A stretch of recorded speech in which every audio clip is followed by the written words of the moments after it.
Xuejun, this potato was specially reserved for you by your cousin. Look at its size and fullness. It's delicious and fresh, just dug from the earth. Qiao Xuejun opened her eyes to find herself in a modest living room, where two elderly people, around 60 years old, sat on an old-fashioned sofa. The old woman held out a yellow-skinned potato, eagerly trying to sell it to her. However, the potato's skin had lost its luster, clearly not as fresh as she claimed. Host, an opportunity has arisen. Quickly purchase the potato. The apocalypse is merely 10 days away, and mutated creatures will emerge to hunt humans. People will be forced to hide, and for just a loaf of bread, they will fight to the death. But potatoes store well, and you won't have to compete with others for bread, the system in her mind exclaimed excitedly. Qiao Xuejun had traversed into a post-apocalyptic narrative, now on the brink of disaster as the Earth prepared to plunge into a hellish survival mode, leading to mass casualties. She needed to gather enough strategic supplies to hide away. The elderly woman reiterated enthusiastically, "A new variety. It was saved just for you." Qiao Xuejun raised an eyebrow. "A gift for me? No cost involved?" The old woman's face stiffened. How could it be free? Why would she bring her back for nothing?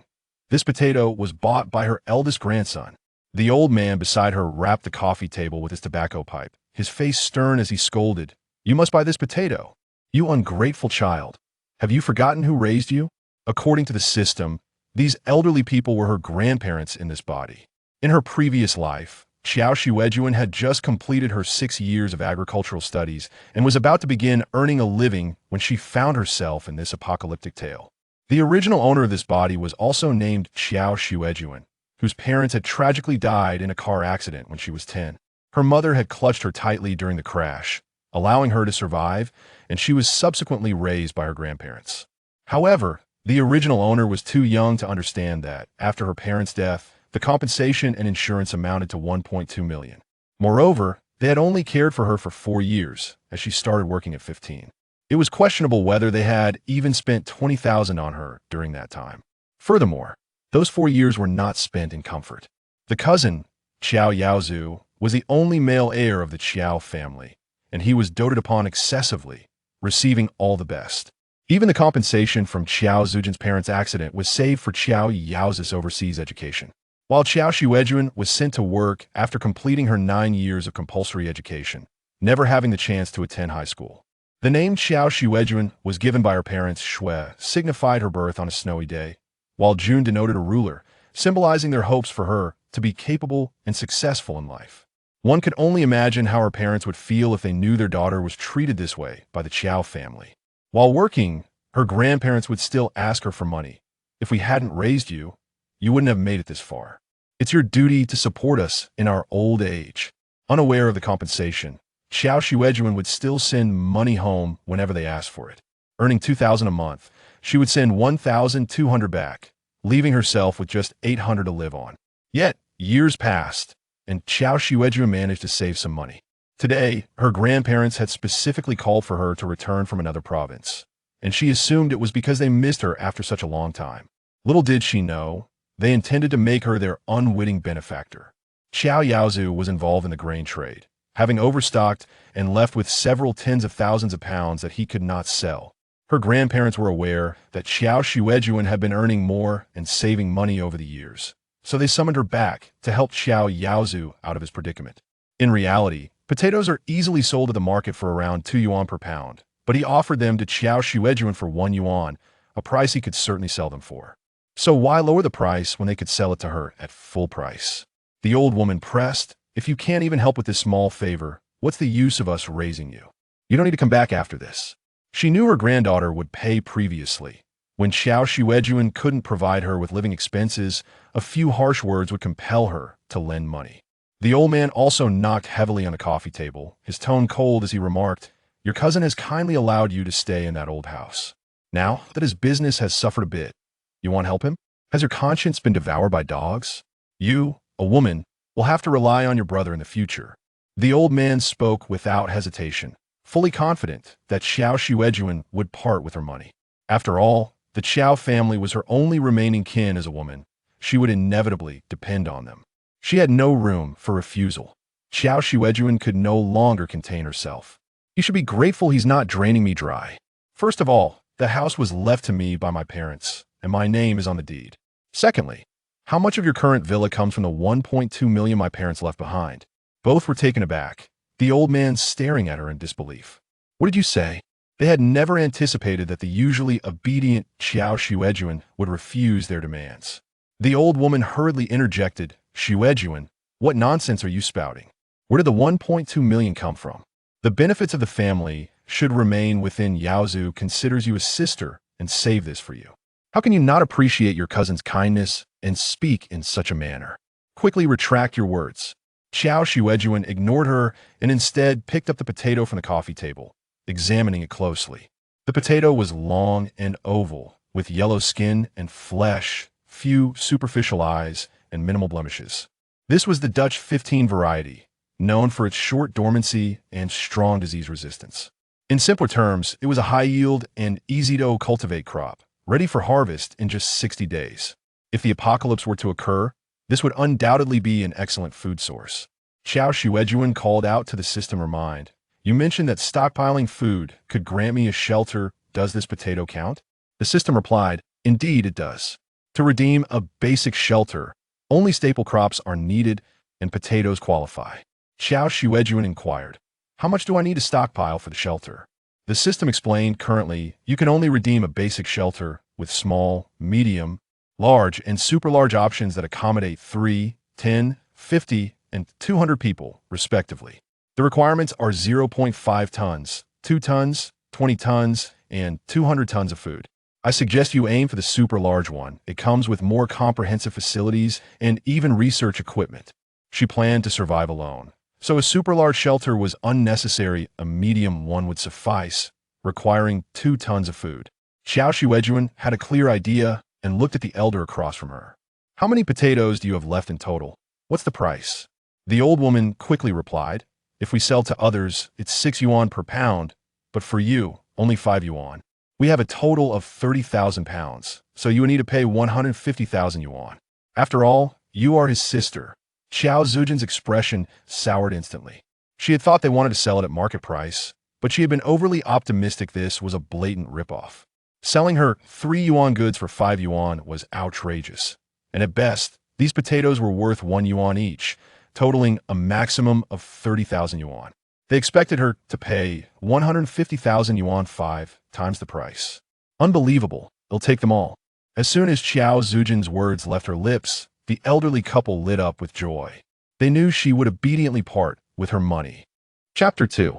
A foolish sum of 150,000, however, before long, as the corners of Qiao Xuejun's mouth curled upwards, she leisurely added, the total is 20,000 yuan. It cannot exceed that.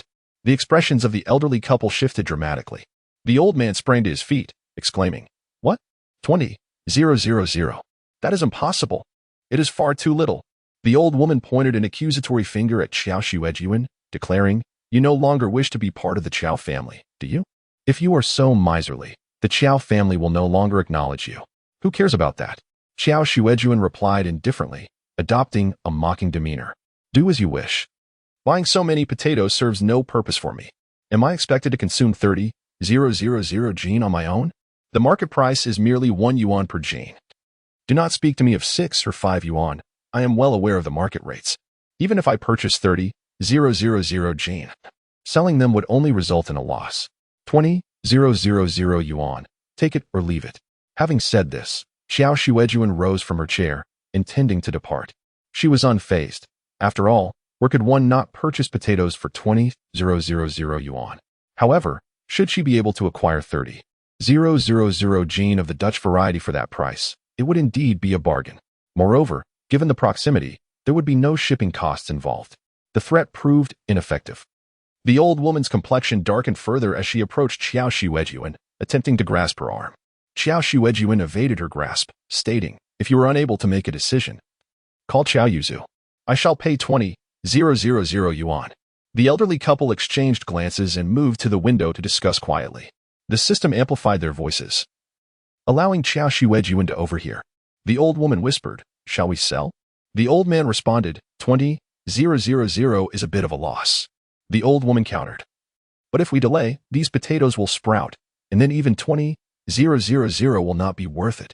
After a moment's contemplation, the old woman suggested, how about we sell her 20,000 Jean and dispose of the remainder separately at a lower price? Qiao Xuejun remained silent, unimpressed. The old man pondered for a while, then declared, we are unable to make a decision. Let us consult Yaozu. He took out his phone and dialed. Yaozu, your sister is only offering 20,000 yuan for 30,000 Jean. Is she serious? Xiao Yaozu's voice was filled with surprise. I am currently live streaming sales, and the bids only reach 20,000 plus delivery. He then chuckled with satisfaction, but that is to be expected. After all, she shares the Qiao surname, and thus differs from outsiders. The old man continued. Your grandmother and I have discussed it. We will sell her 20,000 Jean, and the remaining 10,000 we will sell to others. Xiao Yaozu replied. It won't sell. There is an oversupply, and everyone is pressing me to lower my prices. Then we can keep some for ourselves, the old man suggested. Qiao Yaozu and Appo's impatience was evident. For what purpose? It only adds to my annoyance. Who lacks food these days? These sprouting potatoes are unfit even for pigs. I wouldn't accept them as a gift. Only a fool like Qiao Xuejun would pay to stockpile such a quantity.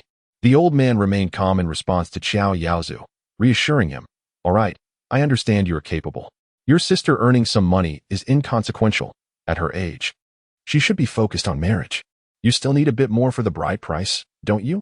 It won't be long before you can ask for a decent sum. Suddenly, Qiao Yaozu's voice grew frantic. I forgot to turn off the mic during the live stream. I must hang up now. After hanging up, the live stream interface exploded with comments. Upon ending the call, the elderly couple approached Qiao Xuejun and benevolently announced, your cousin has agreed.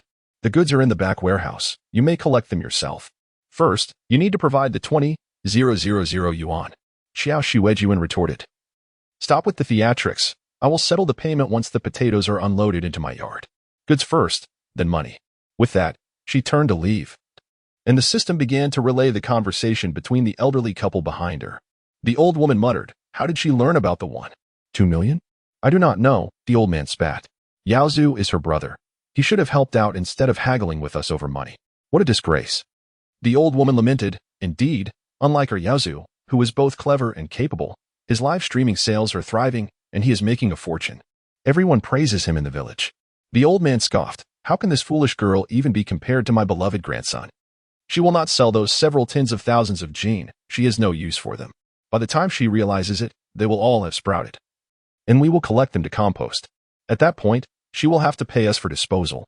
Qiao Xuejun had not encountered such individuals in a long time. Her origins were somewhat similar to the original owner. Her parents had perished in an accident when she was 10, while Qiao Xuejun lost hers at 15, subsequently raised by her grandparents.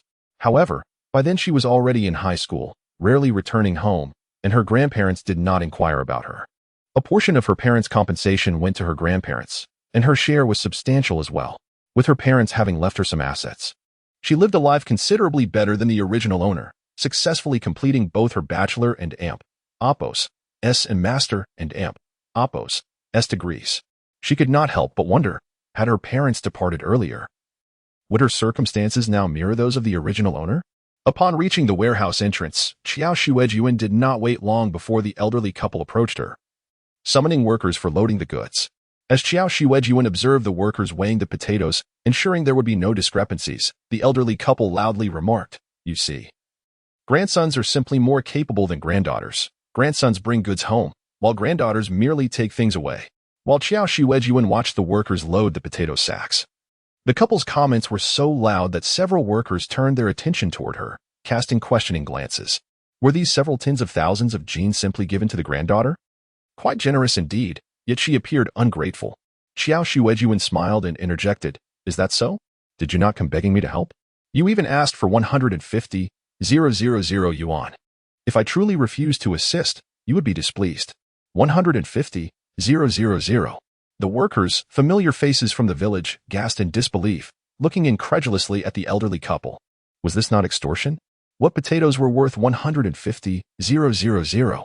They had all seen the eldest grandson and Appo's live stream, where he sold them for just over 1 yuan per Jean. How could 30,000 Jean ever fetch 150,000 000. Moreover, they were aware that his recent live streams had offered them for merely 1 yuan per Jane, and no one was buying anymore. How could they demand such a hefty sum from their granddaughter? Qiao Ge, did you truly ask your sister for such an exorbitant amount? A candid worker directly inquired. The elderly couple was taken aback by Qiao Xuejun's boldness in front of so many witnesses, their faces flushed with embarrassment. Do not listen to her nonsense. It is untrue. Qiao Xuejun pressed on. So, does that mean you do not want the money? The elderly couple, akin to ducks caught by the throat, turned crimson, rendered speechless. Observers quickly grasped the situation. It was evident they were indeed asking for money. TSK. Who would have thought these two old fogies were so traditional? Nevertheless, who could blame them for relying on their capable eldest grandson? His live streaming sales had proven lucrative. Qiao Yaozu boasted about securing hundreds of thousands in honey, and once the stock arrived, he would broadcast again, easily affording a house in the city within 6 months. The elderly couple eagerly anticipated reaping the rewards of their grandson's success, no longer needing to rely on their granddaughter for support. Chapter 3. The commencement of stockpiling. Though no one uttered a word, the expressions of the elders of the Qiao family shifted to a subtle nuance. Their gazes towards Qiao Xuejun laced with a hint of sympathy. This young woman had toiled since childhood, and the village was well aware of her struggles.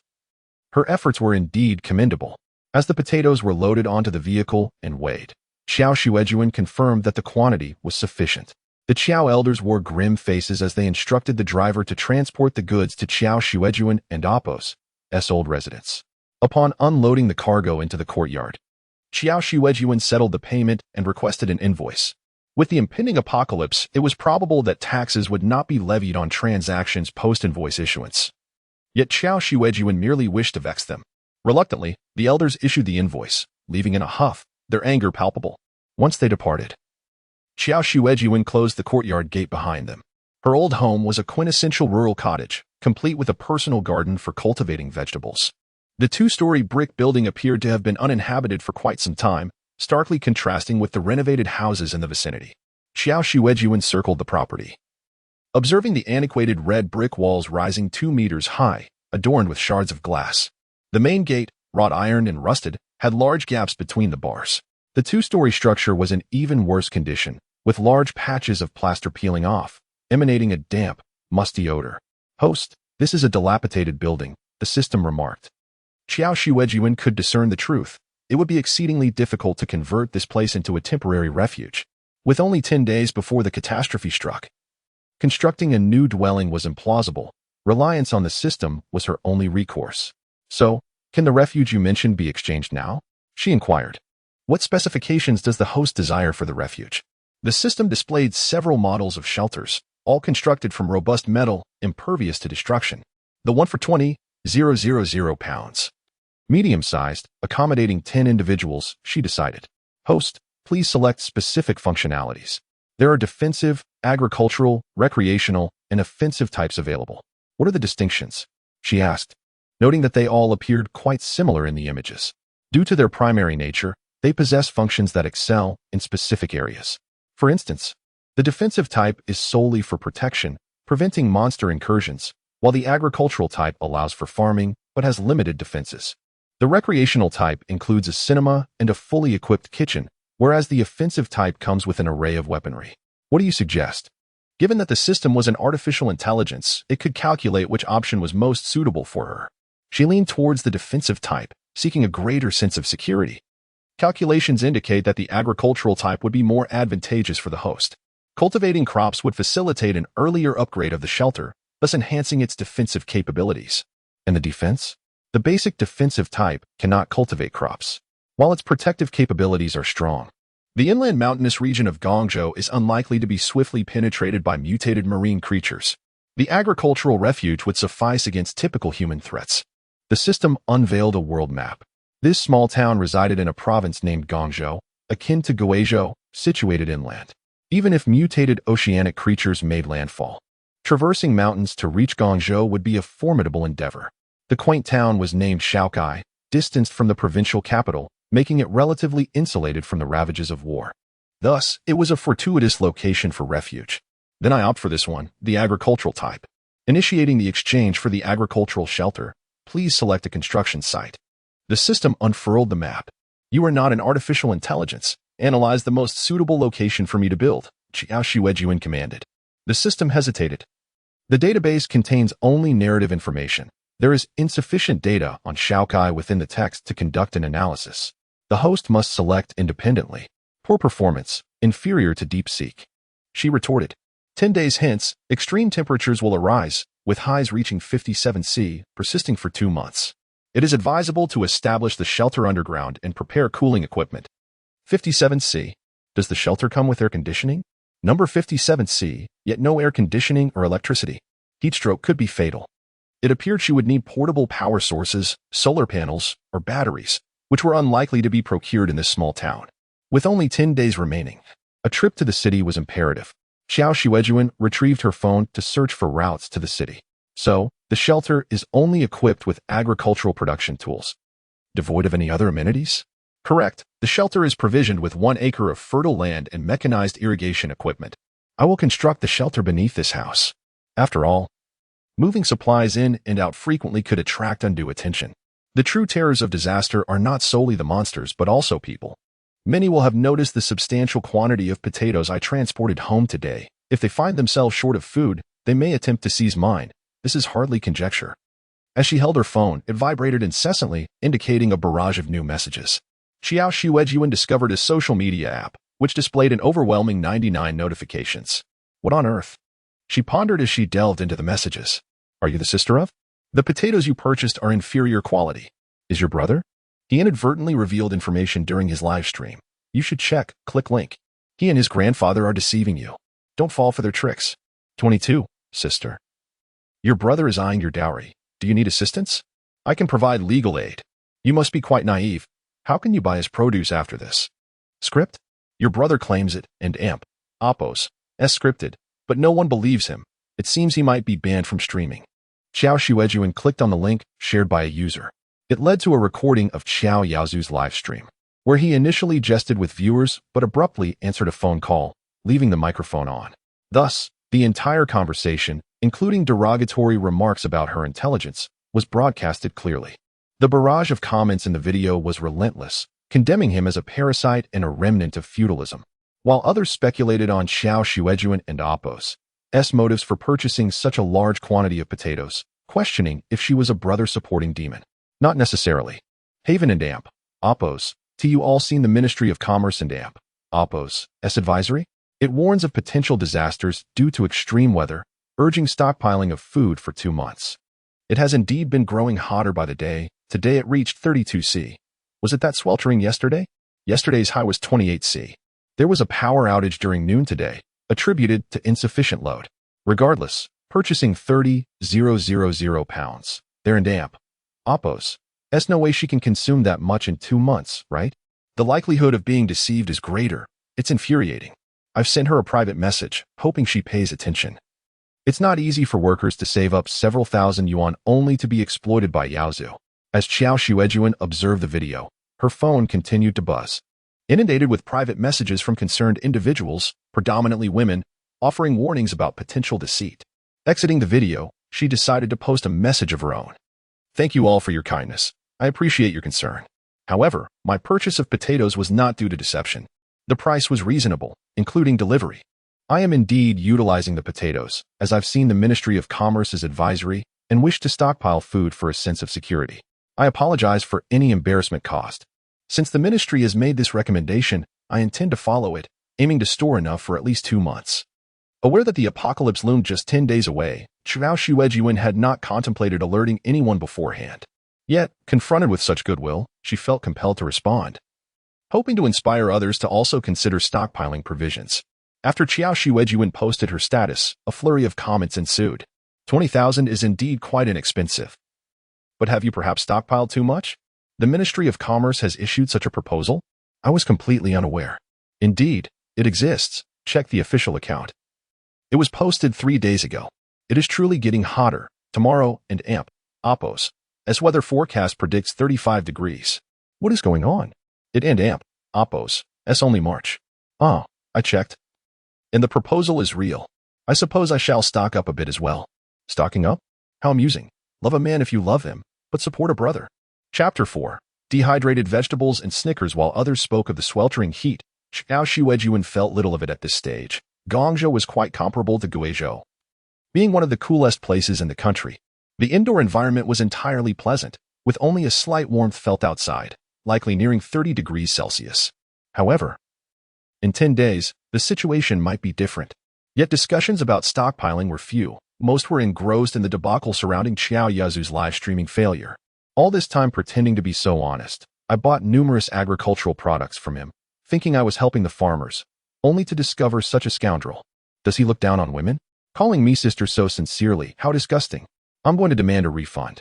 How can such a person deserve to earn money? Hurry and ban his account. The impact is too severe. Little Qiao from the countryside posted an announcement claiming it was a joke, a script to amuse everyone. Really?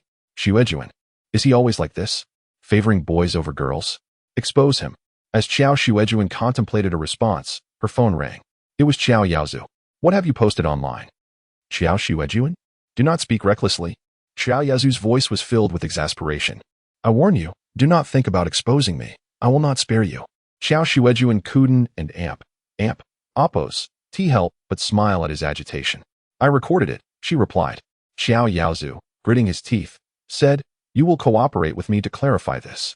What do you want? Speak it out.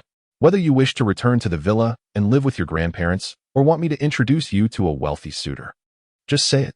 Qiao Xuejun responded, you are aware that my parents and Oppo's compensation amounts to 2 million, right? Qiao Yazu exploded. You want 2 million? Dream on. I just bought tens of thousands worth of honey to sell. I do not have 2 million in savings. However, if my live stream fails, I want to be able to sell that honey offline either, and I would incur losses. He couldn't help but internally blame old man Qiao.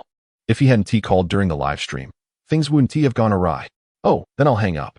The recording will be posted online. Wait. No. He couldn't let Qiao Xuejun expose him. He had just invested heavily in honey and relied on the live stream to sell it. If the live stream disappeared, what would he do? Go work for 3,000 a month? Absolutely not. He had experienced the lucrative nature of live stream sales and refused to lose that opportunity. Qiao Xuejun hung up, and Qiao Yazu immediately called back. This time, his tone was considerably better, though still stiff and humiliating. I do not have 2 million at the moment. Propose a different condition. He had swallowed his pride. Once his live stream returned to normal, he could earn as much as he desired. When he had enough, Qiao Xuejun would be of no consequence.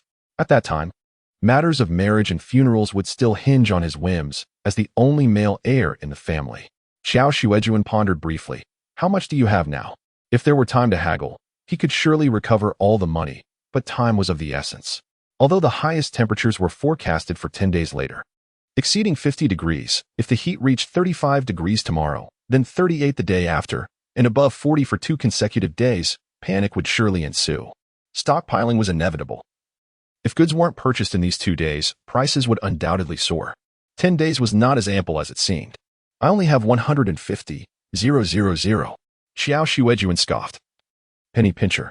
Although she herself had little in savings, she was self-aware. Yet, with the Qiao family's elders boasting, she had assumed their eldest grandson was wealthy. 2 million. 600,000 of which is mine, not a cent less. If you lack cash, you can use goods as collateral. Once you repay my 600,000, I will cooperate with you to clarify. You can dictate how I should cooperate. Today, while at Qiao Yazu's potato warehouse, she had noticed something else. In a corner lay boxes of dehydrated vegetable packages, covered in dust. Dried goods are easy to store. It was better to acquire them directly from Qiao Yazu than to purchase them at the market. The money could be spent on more useful items. As for clarification, that might have to wait a lifetime. In an apocalyptic scenario, trades would be face-to-face, bartering goods rather than relying on currency, which would become worthless, making live stream sales virtually impossible. Qiao Yazu called out, what kind of cooperation do you want? I recorded it. Qiao Xuejun replied calmly, all right, I agree. I will transfer 150,000 to you now, and the remainder can be paid in installments, or you can take my goods as collateral. I will go to your warehouse now. Qiao Yazu was quite agreeable, eager to resolve the situation swiftly and clarify matters with the audience.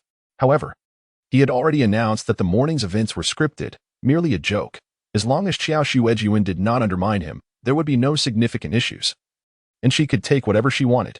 Qiao Xuejun put away her phone and headed straight to Qiao Yaozu and Amp Oppo's warehouse. Upon her arrival, Qiao Yaozu was already waiting. He opened the warehouse door. What do you want? His warehouse held little of value. The most precious items were the honey he had ordered, which had yet to arrive. Besides that, the warehouse was filled with unsold goods from his previous entrepreneurial ventures, now collecting dust. Qiao Xuejun walked directly to the boxes she had seen earlier. These boxes were stacked against the wall, thickly coated in dust, with labels stating the dehydrated vegetables had a 10-year shelf life. She took out her phone and found the same product online, dried bok choy, 250 grams, priced at 20 yuan. No wonder they don't sell. They're more expensive than fresh ones. Who would buy this? Especially in Hua country, where the vegetable basket project ensures a steady supply of fresh produce. Qiao Xuejun immediately halved the price. 10 yuan a box. How many boxes do you have? 3,000 boxes. Qiao Yaozu stared incredulously at her. You want this? This was something my friend convinced me to buy, claiming it sold well overseas. It does sell well abroad, but the domestic market hardly accepts it. Hence, it's all just sitting here.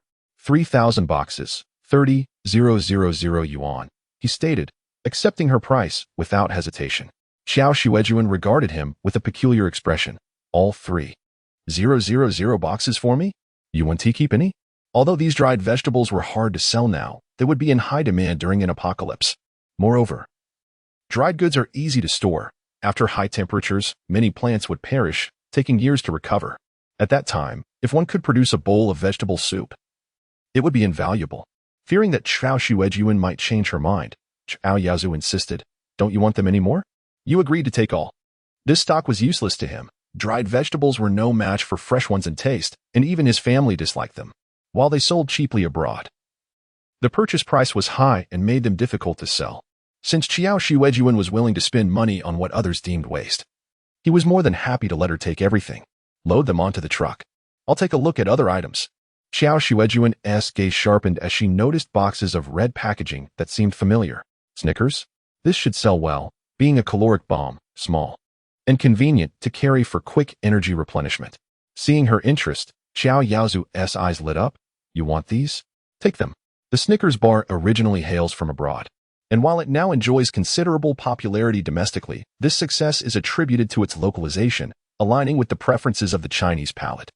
The batch he acquired consists of the genuine foreign version, which is excessively sweet, containing 5 times the sugar content compared to the current domestic offering, making it difficult to sell. He had been misled by a friend during that time. Upon inspecting the stock, Qiao Xuejun noticed several hundred boxes. Is all of this for me? Please take it all away. The original price is 120 yuan per box, but you can have it for 100. He was eager for Qiao Xuejun to take the entire lot off his hands. Chapter 5. The host is impressive. Qiao Xuejun opened her phone to check the prices. Selling at 160, with a cost price of 120, seemed reasonable. It should not be a scam. Yet she still bargained. 80 per box. Qiao Yaozu and Amp Oppo's face twitched slightly, feeling a pang, for this would be an outright loss for him. However, he had no alternative. While domestic snacks could be returned to suppliers if unsold, this was not an option here. If he did not sell to Qiao Xuejun, he would suffer significant losses, as this particular item was excessively sweet. Selling to her would at least mitigate some of the losses. Besides her, no one else would take this rubbish. With this thought, Qiao Yaozu quickly agreed. All right, if it comes to haggling. What if Qiao Xuejun grows impatient and decides against being the fool? 500 boxes, all yours. He promptly instructed the workers to load the Snickers onto her vehicle. In addition, Qiao Yaozu and Amp Oppo's warehouse contained various snacks, spicy konjac strips, spicy kelp strips. However, these items were utterly inferior to Snickers in the apocalypse. They generally had low caloric content and were spicy, which would only increase thirst. Yet, one should never refuse free food. It is always welcome. Pack it all up. Qiao Yaozu efficiently recorded the transaction. Qiao Xuejun took away 10,000 worth of mixed snacks. After unloading the goods at her old house and ensuring everything was in order, the system prompted, Host, would you like to check the shelter? It's right below the house and has been fully loaded. Qiao Xuejun shook her head. No need to look. Just give me a brief overview of the area. I need to catch the next bus into the city. The shelter awaited her, but time was of the essence. There were many items to purchase. Upon entering the city, Qiao Xuejun hired a truck driver and headed straight to the building materials market. Food supplies still needed replenishing. But thanks to Qiao Yazu's generous support, there was no immediate rush. Thus, her first priority was electricity. With global heatwaves, having electricity meant air conditioning could be used. Although the power supply was currently stable, outages were almost inevitable in the future. There were generally two options for self-generating electricity: fuel-powered generators and solar photovoltaic systems. Solar energy was cost-effective and easy to operate, but it was also conspicuous and susceptible to theft. Moreover, it was delicate, requiring regular maintenance. Neglecting it could diminish its efficiency. Fuel generators, on the other hand, were easier to maintain and could be safely stored at home without fear of theft, but they required fuel storage, which could be hazardous if not managed properly. The system supplemented Qiao Xuejun with the pros and cons before asking, "Which one do you choose?" Qiao Xuejun replied, "Choose? I want both." She had just received a significant sum of money, ample for her needs. Without hesitation, she rushed to the solar equipment store. Qiao Xuejun had previously dabbled in solar energy systems during her agricultural studies, where they dealt with matters of the earth. In her past, she had installed a solar power system for an automated irrigation project, purchasing all the necessary materials such as solar panels, inverters, circuit breakers, and cables herself. The shopkeeper was idly playing on his phone when Qiao Xuejun entered. He merely glanced up without much interest. Business had been poor, with most visitors just passing through and very few actual buyers, relying mainly on factory orders. Qiao Xuejun scanned the shop and tapped on the glass counter. "Excuse me, may I take a look at your solar panels?" The shopkeeper lifted his head, his eyes brightening as he stood to show her. "Our solar panels are from a reputable brand, with top-notch quality and minimal loss. Look at this." Having been in this line of work for many years, he could quickly discern a genuine buyer. Despite Qiao Xuejun's earnestness, he perceived her youth and assumed she was merely looking to play with the technology. Thus, he aimed to sell her the most expensive option. After all, outsiders often had a stereotypical perception of high prices for solar panels. The shopkeeper led her to a shelf. Pointing at a square black solar panel, "This model is perfect for home use, with an output power of 100 watts, equipped with its own battery, 12 volts, and 60 milliamps, absolutely sufficient. The bracket and monitor are included for free. This panel even maintains a strong standby for 3 days in rainy weather. Exceptional value." Qiao Xuejun asked, "How much for one?" The shopkeeper grinned. "I and Oppos, LL give you a discount, 1,000 yuan each, installation included." Qiao Xuejun frowned. Calculating, 100 watts and 60 milliamps would not support a 2,000-watt air conditioner. At least 12 panels would be needed, totaling 12,000 yuan. However, that was just the minimum. Considering potential wear and replacements, purchasing 24 panels was more prudent, amounting to 24,000 yuan. The system reminded her, "Host, you only have 150,000 yuan. If you spend so much on solar panels, you'll need to be very frugal with other purchases like fuel generators and air conditioners, which are substantial items." Qiao Xuejun realized the price was indeed exorbitant, though it need not be so high. A basic panel without unnecessary fixtures could be bought for just 100 yuan. "I want the basic model, at 100 yuan per panel," she stated. The shopkeeper's smile faltered. She was knowledgeable. Yet, he persisted, emphasizing, "The basic model lacks all the extras and doesn't include installation. You won't be able to use it once you take it home." Qiao Xuejun remained calm, smiling. "Thank you, but you need not worry. I have experience." Though her previous irrigation system was small and required only 2 solar panels, the overall solar power system operated similarly. The shopkeeper eyed her skeptically, as this was technical work not everyone could handle. Qiao Xuejun did not argue but inquired, "Do you sell inverters, circuit breakers and surge protectors, cables, and batteries as well?" The shopkeeper hesitated. "Yes." Realizing he would not profit from this transaction, he led her to examine the components, still trying to gauge her knowledge. When they reached the cables, he pointed to several types. "Which specifications do you need?" Qiao Xuejun answered fluidly. 2, 5 square millimeters for the black and red soft wires, 30 meters of each. For the red and blue insulated wires, 200 meters. She calculated the quantities from the room dimensions of the shelter, ensuring double the necessary amount to allow for easy replacements rather than repairs. Qiao Xuejun asked, "How much?" The shopkeeper surrendered. "The black and red soft wire is 126 yuan, and the red and blue insulated wire is 696 yuan. Calculating the total, Qiao Xuejun nodded. The prices were fair. The shopkeeper ceased trying to upsell her unnecessary extras, and they settled on essential components, all of which were cost-effective basics. In total, she spent just under 9,000 yuan. The system exclaimed, "Host, RN and AMP, Oppos, are you going to have workers come and install it for you?" Qiao Xuejun replied, "There and AMP, Oppos, no time." She watched as the workers loaded the goods onto her truck and said to the system, "You think they and AMP, Oppos, LL install it immediately after purchase? That and AMP, Oppos, that's not how it works. You must first visit your premises to assess the location of the solar panels, take measurements, and await the expert and Oppos' design for the installation method. Subsequently, customized installation components will be prepared, and finally, you will have to queue for the technician to come and install them. With all these steps, time will hardly suffice. System worship. Host, you are truly remarkable." Chapter 6. 20,000 liters of diesel. Qiao Xuejun accepted the system's praise and hurried to the fuel generator store.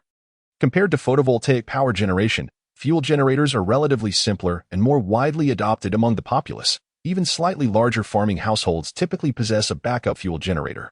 The fuel generator shop was bustling with activity, far more lively than the solar panel store, with many individuals seeking advice within. All the fuel engines were clearly priced. Upon entering the agricultural tools store, Qiao Xuejun overheard a woman nearby, also examining the machines, speaking to the shop owner. "I raise chickens and ducks at home. And I saw online that a farm in Quanzhou lost 2 chickens due to a power outage. As soon as I read that today, I rushed to buy a generator. If there's a power cut and they die from the heat, it would be a catastrophe." Qiao Xuejun purchased 4 basic models, fueled by diesel, which were relatively inexpensive, with 2 serving as backups. The total expenditure for the 4 units was 14,000, in addition to a storage battery costing 600. Diesel constituted a substantial portion of the cost, priced at 7 yuan 50 per liter, with the fuel engine consuming 2 liters per hour. To sustain continuous operation under extreme heat for an entire year, accounting for losses, approximately 20,000 liters of diesel would be required, amounting to 150,000 yuan. This would suffice for a year, as the shelf life of diesel is only about a year. Purchasing excess would be futile. Qiao Xuejun visited 3 diesel sales points to procure the requisite 20,000 liters of fuel. Strictly adhering to regulations, such a purchase would typically require prior notification. But given the prevalence of farmers in the small town, the policies were comparatively lenient. However, this meant that her 150,000 was entirely depleted, and she had to dip into her bank account. Qiao Xuejun and Oppos' savings were modest, and over the years, she had also provided living expenses for her elderly relatives, leaving her with only 100,000 in her account. She had previously spent 20,000 on potatoes, and with the diesel purchase exceeding her budget, she was now left with just over 50,000. The store also offered industrial-grade water purification tablets, which Qiao Xuejun acquired in abundance.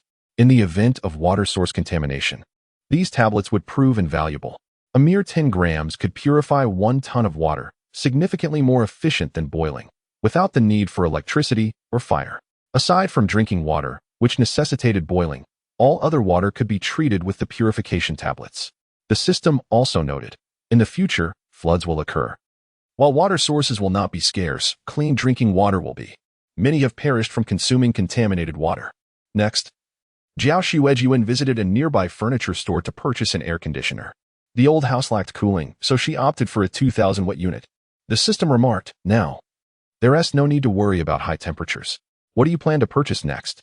Qiao Xuejun replied, "A hardware store to buy alloy brackets, sponge pads, nails, wires for installing solar panels, and various tools such as hammers and pliers for renovations, as well as axes and crowbars for self-defense."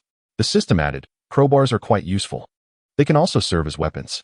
Qiao Xuejun nodded, realizing she had purchased an abundance of items. It would be difficult to conceal her vehicle filled with goods, and it would be reasonable for others to suspect her of possessing valuable items, necessitating the preparation of self-defense tools. The prices of items at the hardware store appeared modest individually, with hammers and pliers costing only 20 to 30 yuan, yet the total accumulated to over 2,000 yuan. She then ventured to an outdoor sports specialty shop to acquire rescue ropes, Swiss Army knives, survival blankets, and sleeping bags. The only hesitation she felt was regarding a compound bow. Amid restrictions on firearms and crossbows, a compound bow would undoubtedly be an excellent offensive weapon. capable of inflicting substantial damage with minimal effort from a distance. Qiao Xuejun was quite tempted, but archery requires skill, and having never practiced, purchasing one would be futile. Moreover, they were not inexpensive, over 3,000 yuan for the bow alone, and with accessories, the total reached 4,000. After some deliberation, Qiao Xuejun decided to purchase it, vowing to practice archery gradually. For now, the slingshot she also acquired, compact and handy, equipped with steel balls, would serve as a lethal alternative. With her focus on power generation and self-defense, Qiao Xuejun's next destination was the pharmacy. In a post-apocalyptic environment, hospitals may not be operational, so it is wise to stockpile medications. Essentials like disinfectants, bandages, alcohol, iodine, as well as cold and fever medications, needed to be secured. The various medicines proved to be quite costly. Even with her choice of the least expensive options, she still spent over 3,000 yuan, and some prescription medications remained unattainable. Following this, she visited a traditional medicine shop to purchase commonly used remedies. After acquiring all the necessary items, she was left with 30,000 yuan. Qiao Xuejun sighed with relief, knowing that at least she would not succumb to the heat. She returned to the agricultural market to select some crop seeds, prioritizing high-yield food crops suitable for survival in an apocalyptic setting, such as potatoes and corn, while also purchasing a variety of vegetable seeds. Yet again, she felt her funds dwindling as she entered the tools store, longing to transport everything home: binding devices, medication dispensers, automatic ventilation systems, but realized that her financial capacity was inadequate. The system reassured her. The refuge's fertile land is equipped with temperature control and ventilation systems, so there is no need for concern. Qiao Xuejun inquired, "What about automatic seedling nurturing capabilities?" The system replied, "No, there are no additional features. However, if you stockpile sufficient food for an upgrade, these functionalities can be exchanged." Ultimately, Qiao Xuejun equipped herself with a set of mechanized farming tools, again choosing the basic models, costing over 20,000 yuan. Other essentials also required attention: daily necessities such as tissues, sanitary napkins, toothpaste, toothbrushes, towels, and soap. After this extensive shopping spree, her account was entirely depleted. Yet, gazing at the fully loaded truck, Qiao Xuejun felt an unprecedented sense of security and fulfillment. During her 4 days in the city procuring these supplies, only 6 days remained until the impending disaster. The atmosphere grew increasingly tense. On her final day in the city, Qiao Xuejun could distinctly feel the rising temperature. Nearing 40 degrees Celsius, prices in the market began to inflate. A bottle of mineral water that had once cost 2 yuan was now being sold for 4 by some audacious vendors. Soaked in sweat, Qiao Xuejun returned to her old house and hired a truck driver to help unload the goods into the yard just as darkness fell. She wiped the perspiration from her brow, leaning against the adjacent fuel generator, and asked the system, "Can you store these items in the refuge?" As night settled in, the temperature had yet to cool, leaving the air stagnant and oppressive, creating a suffocating atmosphere. The system responded, "Absolutely." Qiao Xuejun was relieved, acknowledging that she could not possibly move tens of thousands of kilograms of diesel. Standing by, she watched with intrigue as the piled items in the yard gradually vanished. "Do you possess a space where items can be stored indefinitely?" she inquired. The system clarified, "No, host. Everything is stored in the refuge, which has limited space. However, by stockpiling food, you can upgrade." Upgrading to a massive refuge for 200 people would provide an endless supply of space. Chapter 7. The shelter. Qiao Xuejun felt an overwhelming heat, as if she were parched and dehydrated, yearning to retreat indoors for respite. Yet, the system continued to sort through the goods, and she had to keep a watchful eye, ensuring that no one else would trespass. Fortunately, the courtyard was shielded by walls, obscuring the view from passers-by. Her only concern was the large iron gate, which had gaps too wide, making it easy to peer inside. System, do not worry, host. I can detect any approaching individuals. Despite this assurance, Qiao Xuejun remained vigilant until the system had completed its task before she finally entered the house. Compared to other regions, Guangzhou was somewhat cooler. The indoor temperature starkly contrasted with the sweltering heat outside. Regardless of how scorching it became outdoors, the interior offered a refreshing reprieve. Having visited other cities, she noted that many of the so-called furnace cities bore little difference in temperature between their interiors and exteriors. The heat in Guangzhou stemmed from the sun and Oppo's S-rays. Once the sun set, the temperature would plummet, as the air failed to retain warmth. In contrast, other locations preserved the heat, remaining stifling even after dusk.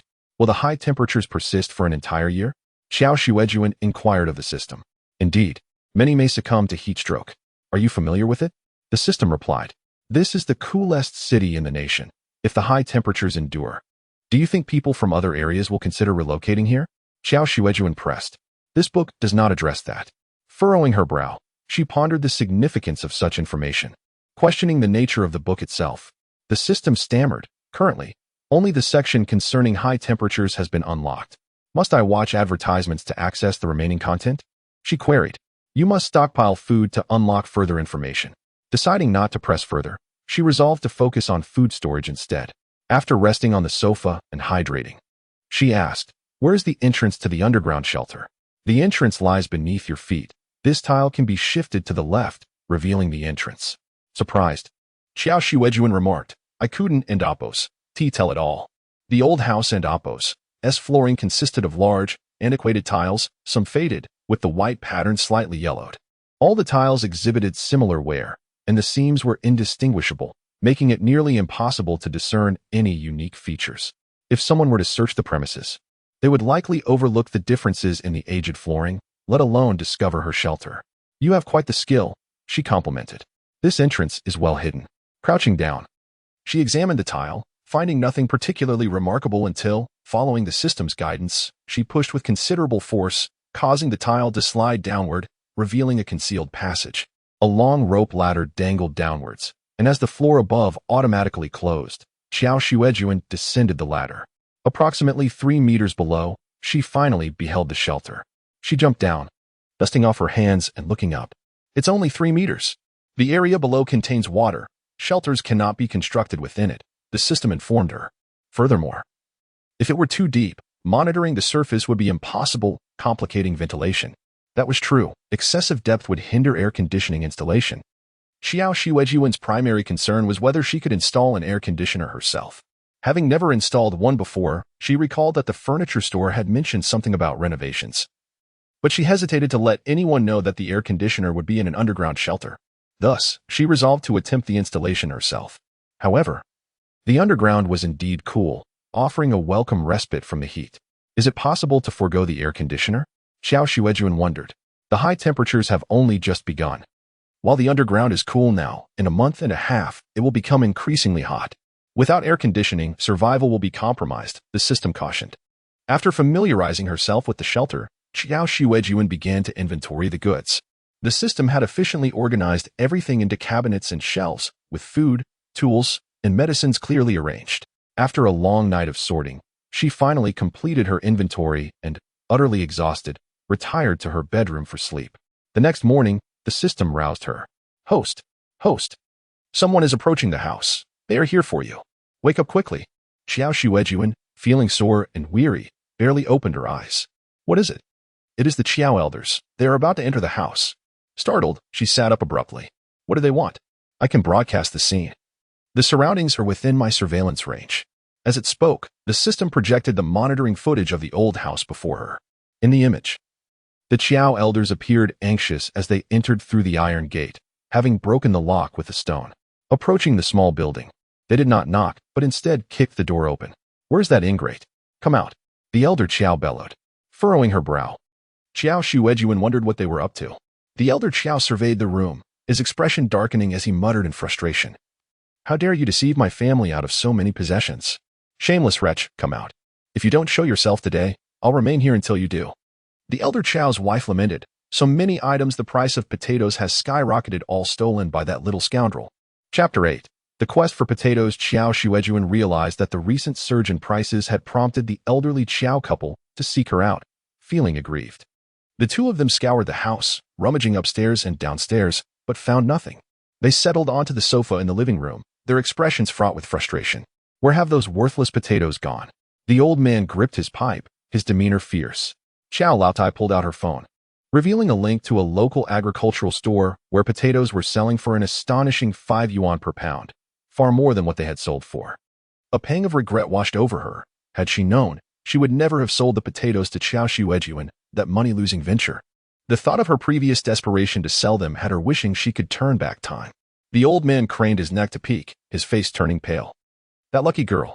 She bought our potatoes at a low price and can now sell them for a profit. She must be raking it in. Remembering his earlier certainty that Qiao Xuejun would be unable to sell the potatoes, leaving them to rot in the yard, he felt a twinge of embarrassment. Yet, he quickly regained his composure. It's merely her good fortune. In just a few days, she stands to make a fortune from reselling those potatoes, money that should rightfully belong to Yaozu, not her. Qiao Lao lamented. We and Appos, reshort by a full 130,000 yuan. With that amount, we could have purchased the live streaming equipment Yaozu mentioned last time. But now, that little wretch has swindled us out of it. The old man growled. We must make her return it. 30,000 pounds, not a single pound less. Qiao Xuejun couldn't and Appos, helped but chuckle. It dawned on her that she had already fed the potatoes to the system, and the remaining 10,000 pounds were safely stored away in the shelter. The old couple wouldn't even catch a glimpse of a potato skin. Stretching her arms, she decided it was time to get to work, tending to the potatoes and preparing for planting. Little system, do you think they can get in here? She inquired. The system reassured her, rest assured, host. Although the shelter's defensive mechanisms are not yet activated, it is quite capable of keeping out individuals lacking professional equipment. Qiao Xuejun pondered. So, are you implying that if they had professional detection devices, we would be hard-pressed to remain hidden? The system hesitated before responding, indeed. If they were to detect any anomalies in the floor where the entrance is located and lift it, they would uncover our hiding place, unless we upgrade our defenses. For now, there is no cause for concern, but that may change after 2 months of high temperatures. At that point, most people's resources will be depleted, and outdoor vegetation will wither away, leading some to resort to looting. Some of them may possess detection devices. Qiao Xuejun remarked. So we need to upgrade our defenses within 2 months? The system confirmed. That would be ideal. However, upgrading the defense requires 100,000 pounds of food, which is not feasible. Therefore, it is prudent for the host to exercise caution. If care is taken, upgrading the defenses in a year and Appos, time will suffice. Qiao Xuejun inquired. 1 year later, the mutated creatures will emerge? Yes. Should we fail to upgrade, the mutated creatures could easily infiltrate the shelter. As Qiao Xuejun contemplated this, the system continued to project footage from the old house. Suddenly, the old man's phone rang. It was Yaozu. He answered on speakerphone. Yuzu, we are at your sister's place. The old man and Appos' tone had shifted from a menacing one to that of a doting grandfather. Yaozu and Appos' voice came through. Grandpa, has Qiao Xuejun relented? Is she willing to return the potatoes? How could she possibly refuse? You go ahead and find buyers for the potatoes. We will handle the matter with your sister. The old man declared confidently. Yuzu replied, Great. I already have buyers offering 5 yuan. If we wait, we might even get 6. Grandpa, you must get the potatoes back from Qiao Xuejun. Tell her I am willing to return her 20,000 yuan in full and even add an extra 10,000. The old man chuckled. Do not worry. She is your sister. She would never demand extra from you. I will ensure she returns the potatoes. Feeling a twinge of guilt, Yaozu cautioned. What if she refuses? Please don't mention that I sent you to ask. After all, he was counting on Qiao Xuejun and Appos' cooperation to clarify matters online. If he angered her, he feared he would face dire consequences, as he relied on his streaming business to support his aspirations of buying a car, a house, and marrying. Once the call ended, Qiao Laotai praised. Look at our Yaozu, such a good child. He even said if his sister doesn't want to return them, then let it be. If that girl were as obedient and sensible, we wouldn't and Appos' need to go through all this trouble. She then speculated. Do you think that little wretch has already sold the potatoes using a truck? I and Appos' seen that truck making several trips these past few days. Upon hearing this, the old man's expression soured. That little fool cannot hold on to wealth. Selling now would mean a loss. We must wait until prices peak before selling. That money belongs to Yaozu. We cannot allow her to squander it. If she truly sold them, she must return every last penny. Ignoring the elderly couple, Qiao Xuejun busied herself with preparing a plot of land for planting potatoes. She entered the storage room, selecting sprouted potatoes from a box. Additionally, she retrieved a bottle of disinfectant alcohol and a bottle of fungicide. After setting aside the sprouted potatoes, Qiao Xuejun took out a knife, disinfected it with alcohol, and proceeded to cut the potatoes into roughly 50-gram pieces, ensuring each piece retained 1 or 2 eyes to serve as seed potatoes. She then placed them into the fungicide solution for 10 minutes before letting them dry for a day, planning to plant them the following day. Meanwhile, the elderly couple, unwilling to leave empty-handed, continued to search the old house on the surveillance footage. Where has that girl hidden the potatoes? They wondered as they rummaged about. However, 30,000 pounds of potatoes were too conspicuous. The old house felt almost barren since Qiao Xuejun and Appo's parents had passed away, leaving little behind after the Qiao couple had cleared things out, nothing of value to settle debts. While Qiao Xuejun worked efficiently, she glanced at the surveillance footage. Could she have sold them? I saw that truck making several trips, tightly covered, hiding what it was carrying, likely those potatoes. She yelled out I could no longer sit still. Clutching her phone. The prices have risen again. Just this morning, they increased by another yuan. That means an additional 30,000 yuan for 30,000 pounds. Selling now would be a grave mistake. Prices will surely continue to rise. The old man replied. She and Appo's been away working for so long, unfamiliar with the area. It won't be easy for her to sell them. Do you think she possesses Yozu's talent, able to sell anything just by speaking online? She lacks that capability. The potatoes must still be here. Chapter 9. Come back upon hearing the words of the venerable Mr. Qiao. Mrs. Qiao seemed to find her anchor. Indeed, she mused. What could a young, naive girl possibly do? Even if she were to be sold, she would be unable to navigate the complexities and would only end up being deceived. Mrs. Qiao retrieved her mobile phone. I shall call her back. In the underground shelter, Qiao Xuejun's phone began to ring. She remained unperturbed, while the elderly Qiao couple on the surveillance screen grew increasingly anxious. Is she not answering? Mr. Qiao inquired. Mrs. Qiao activated the speakerphone, only to hear the rhythmic sound of a busy signal. The call had not gone through. Send her a text. Inform her that if she does not answer, she need not bear the Qiao surname any longer. Henceforth, she shall not be considered kin to our family. Consequently, Mrs. Qiao opened WeChat and, as directed by Mr. Qiao, sent a voice message to Qiao Xuejun. Amusement flickered within Qiao Xuejun, who chose to disregard it entirely. The elderly couple in the old house were drenched in sweat, yet unwilling to leave. If she does not answer, so be it. I wonder how long she thinks she can evade us. Surely, she will return. Mrs. Qiao sat down on the sofa, resolute in her conviction. She has an emotional attachment to this house. She could not bear to sell it initially. She will undoubtedly come back. We shall wait here. As soon as she steps inside, we will seize her. That little wretch thinks she can avoid us by not answering her phone.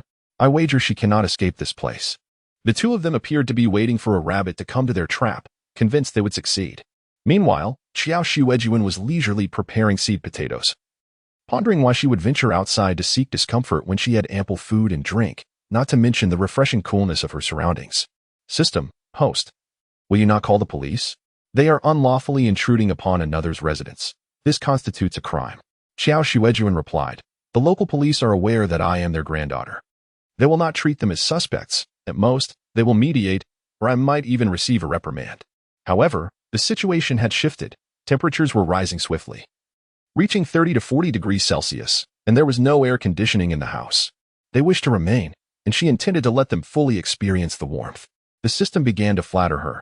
Host, your reasoning is impeccable.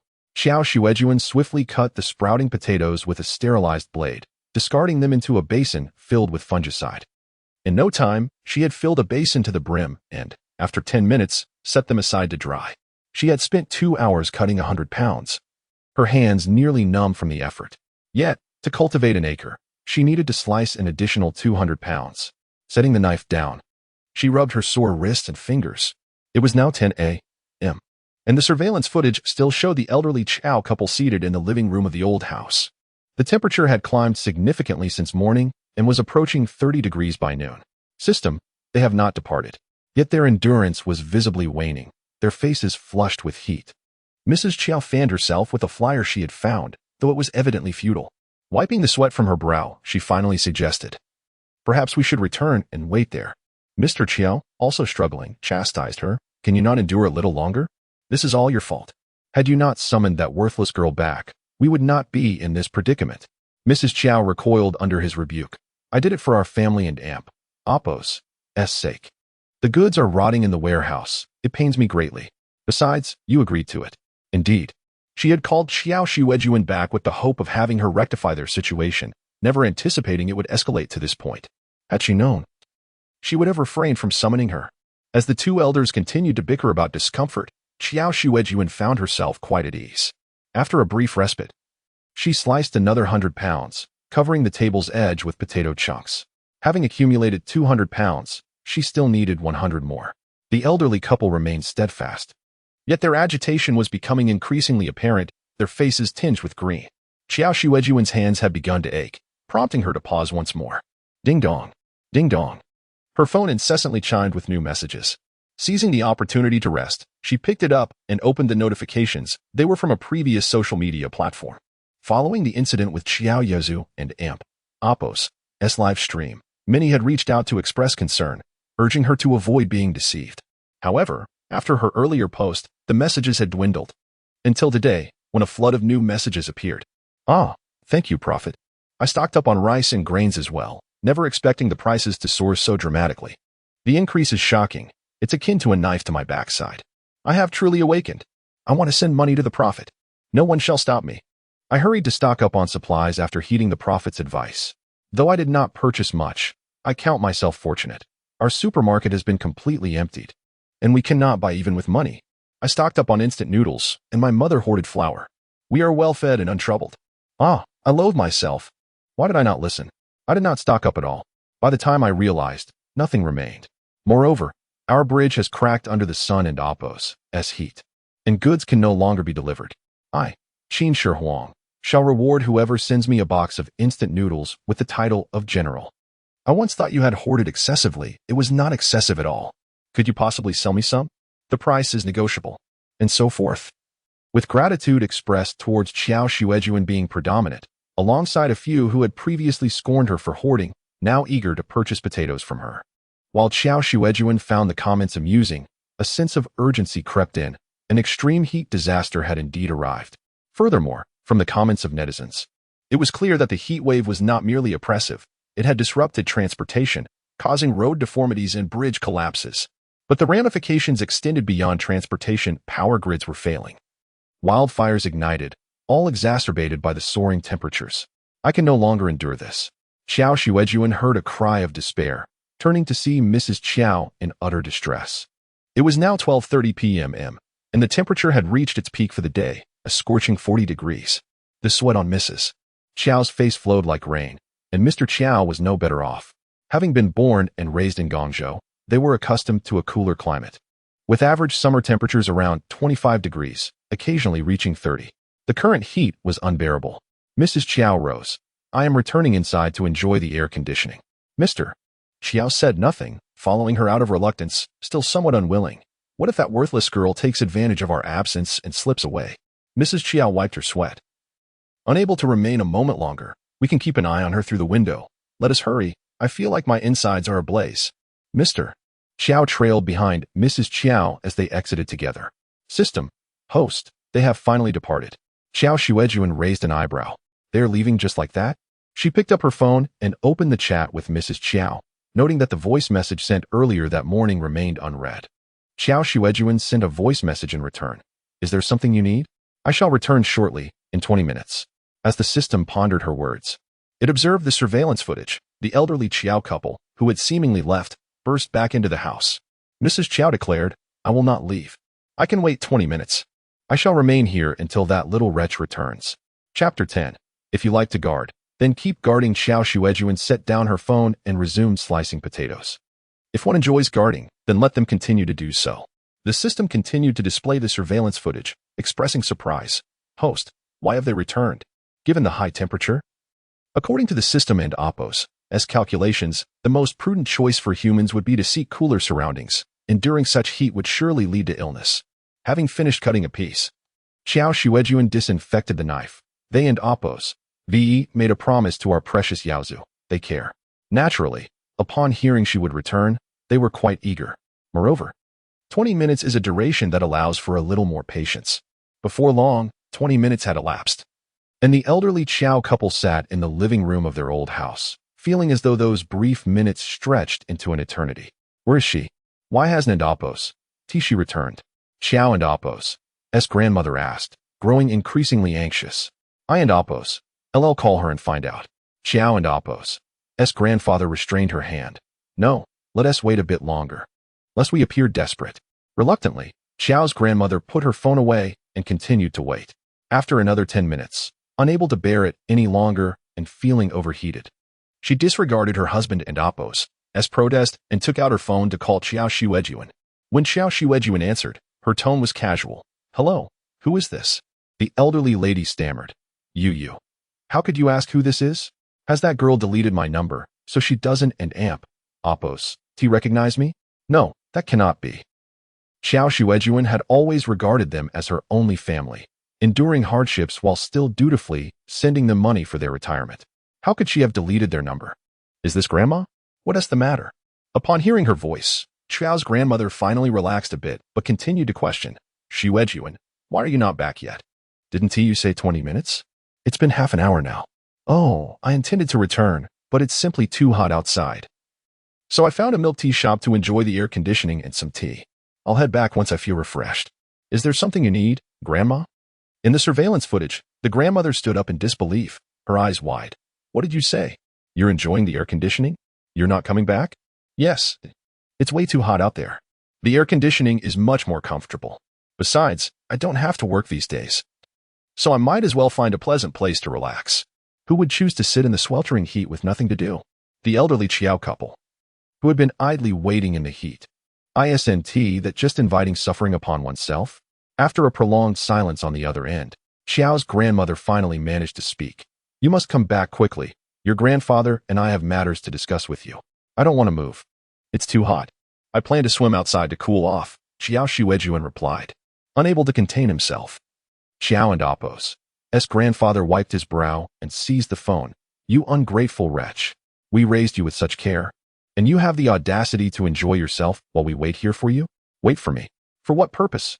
Did I ask you to wait? I'm busy selling potatoes and have no time. Selling potatoes? Qiao and Appo's grandfather latched onto the key point. You're selling potatoes? Yes.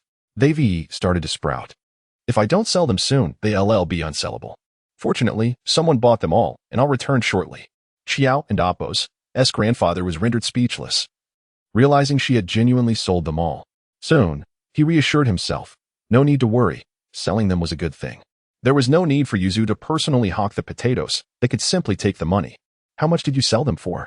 Currently, potatoes were fetching 6 yuan per jean. 30,000 jeans would yield at least 180,000 yuan. Even if she sold them a bit earlier at 5 yuan per jean, that would still amount to 150,000 yuan. After deducting the 2,000 yuan cost, there would be 130,000 yuan left. That sum should entirely go to Yaozu. Qiao Xuejun knew what he was plotting and teased. They sold quite well. I made 23,000 yuan. After transportation and labor, I still earned over 1,000. 23,000 yuan? Qiao's grandfather trembled with anger. What? Qiao Xuejun replied cheerfully. Just one round of sales earned me over 1,000. It's far easier than working. How can you only sell for 23,000 yuan? The price has risen to 6 yuan. You're a fool. How could the Qiao family produce such a fool? 10 to 100,000 yuan, just like that, evaporated. Hearing Qiao Xuejun and Appo's words, the elderly couple was seething with rage.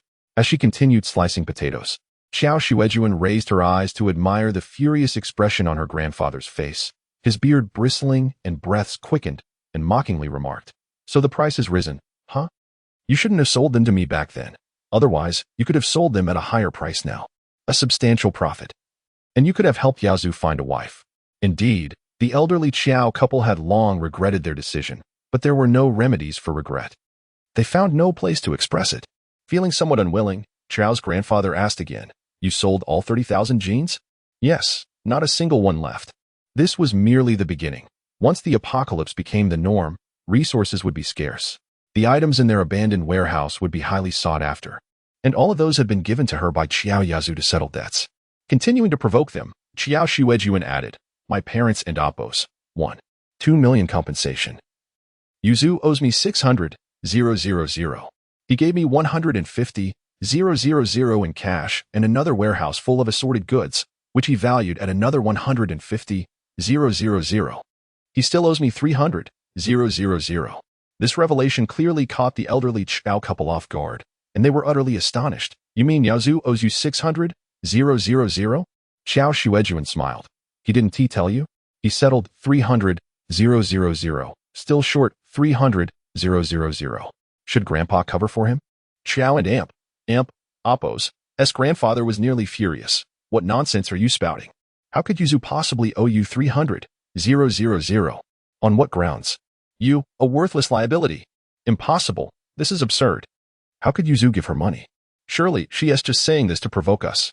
The elderly Qiao couple had spent their lives exploiting their granddaughter, let alone 2 million in compensation. Even the monthly living expenses Qiao Xuejun provided were merely pocket money for Yuzu. Now, with Qiao Xuejun claiming that Yuzu had given her money, it was an enormous blow to them. Unwilling to believe, Qiao's grandfather hung up on Qiao Xuejun and redialed Yuzu. Yuzu. The call connected swiftly, and the grandfather urgently inquired. That little brat said you gave her 300,000? Is she lying? Yuzu replied, no, not at all. But before Qiao and Appo's grandfather could breathe a sigh of relief, Yuzu continued, I gave her 150,000, and the other 150,000 was for unsellable old goods. Chapter 11. Connecting the water pipe. It's true. Old Master Qiao found himself momentarily breathless. Throughout their lives, he and his wife had devoted themselves to supporting their eldest grandson with their granddaughter and Appo's money, only to discover that, at the last moment, he had chosen to return the funds to Qiao Xuejun. Had their efforts been in vain? How could such a squanderer, who brought misfortune to his parents, ever be deserving? This simply could not stand. They must reclaim what was theirs.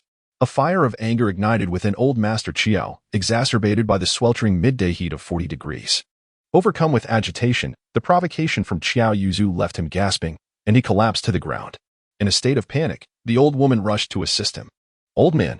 She picked up his phone and notified Qiao Yuzu, your grandfather has fainted at the old house. Qiao Xuejun, equally astonished, glanced at the surveillance footage.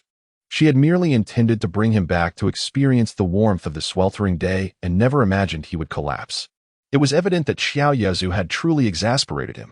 After a moment of surprise, Qiao Xuejun returned to her tasks, recognizing that they had brought this upon themselves. With such a blazing sun, and given his age, it was foolish for him to challenge her. Not long after, Qiao Yuzu arrived to take old Master Qiao away. For several days following, neither the elderly couple nor Qiao Yuzu made an appearance. The old woman messaged Qiao Xuejun, informing her that old Master Qiao had fallen ill due to anger and heat stroke, lying at home unable to rise, and urged her to visit. Qiao Xuejun paid little heed. In this scorching weather, it was far more comfortable for her to remain in the underground shelter than to endure such hardships outdoors. 10 days passed, and the system and Appo's warning of the apocalyptic day arrived. A sense of unease crept over Qiao Xuejun as she inquired of the system, will the apocalypse truly occur? What if everything returns to normal? Wouldn't Appo's appear a fool for hoarding so many supplies? However, signs had already begun to manifest. 2 days prior, there had been reported cases of heat-related deaths, with many succumbing to the extreme temperatures. Subsequently, governments worldwide issued orders to halt work and production, urging citizens to remain indoors. Gradually, areas began experiencing power grid failures, resulting in severe losses for farms, orchards, and livestock operations due to power outages. Roads became impassable and logistics ground to a halt. Many regions implemented electricity rationing measures, with some charging exorbitant rates for power after 4 p.m., while others directly restricted high-consumption enterprises. Various strategies were employed to reduce electricity use and prevent grid collapse. Nevertheless, numerous areas still faced power overloads resulting in grid failures, including Guangzhou. Yet, Qiao Xuejun's underground shelter remained relatively cool. She had planted potatoes over the course of 2 days, utilizing a small tiller purchased from the hardware store. It took her merely 2 hours, whereas manual labor would have required 5 days to cultivate the soil. However, she sowed the seeds herself, dedicating the remaining day and a half to the task. Although she possessed an automatic seeder, considering the limited supply of diesel, she opted for manual sowing, which only required a day and a half of her time. My precious potatoes, all planted, she thought, gazing at the expanse of potato fields, envisioning them aflame with lush green in 2 months, ready for harvest. While potatoes are not particularly labor-intensive crops, even a casual planting yields a harvest. Qiao Xuejun was burdened with a daunting task of producing 100,000 pounds. She needed to expedite this planting to upgrade the shelter's defensive capabilities. Thus, she meticulously tended to them, watering, mound building, and monitoring for pests. Fortunately, cultivating potatoes proved rather straightforward, as the soil possessed good moisture retention. Qiao Xuejun had tested it, and found that when grasping a clump of soil, it held together firmly, negating the need for watering during the germination phase. The shelter lacked a water source and required food contributions to activate this function. Qiao Xuejun had stored drinkable water, yet using it for irrigation would be wasteful. After all, irrigating this acre of land during the seedling stage required 15 cubic meters of water, equivalent to 800 bottles of mineral water, while the seedling stage demanded less. Once they transitioned to tuber formation and maturation phases after a month, the water requirements soared. She would need to irrigate every 10 days, totaling 50 cubic meters, which amounted to 500 bottles of mineral water, far beyond what she had stored. Transporting such a volume of water by hand from outside was simply impractical. Little system. She had affectionately begun to call her system during their interactions, Didn't and Amp. Oppos, do you mention there is water underground? Can we drill a well? Before the system could respond, she continued. Never mind, the old house has water. I can simply connect a pipe. Digging a well was a technical endeavor that could not be completed in a day.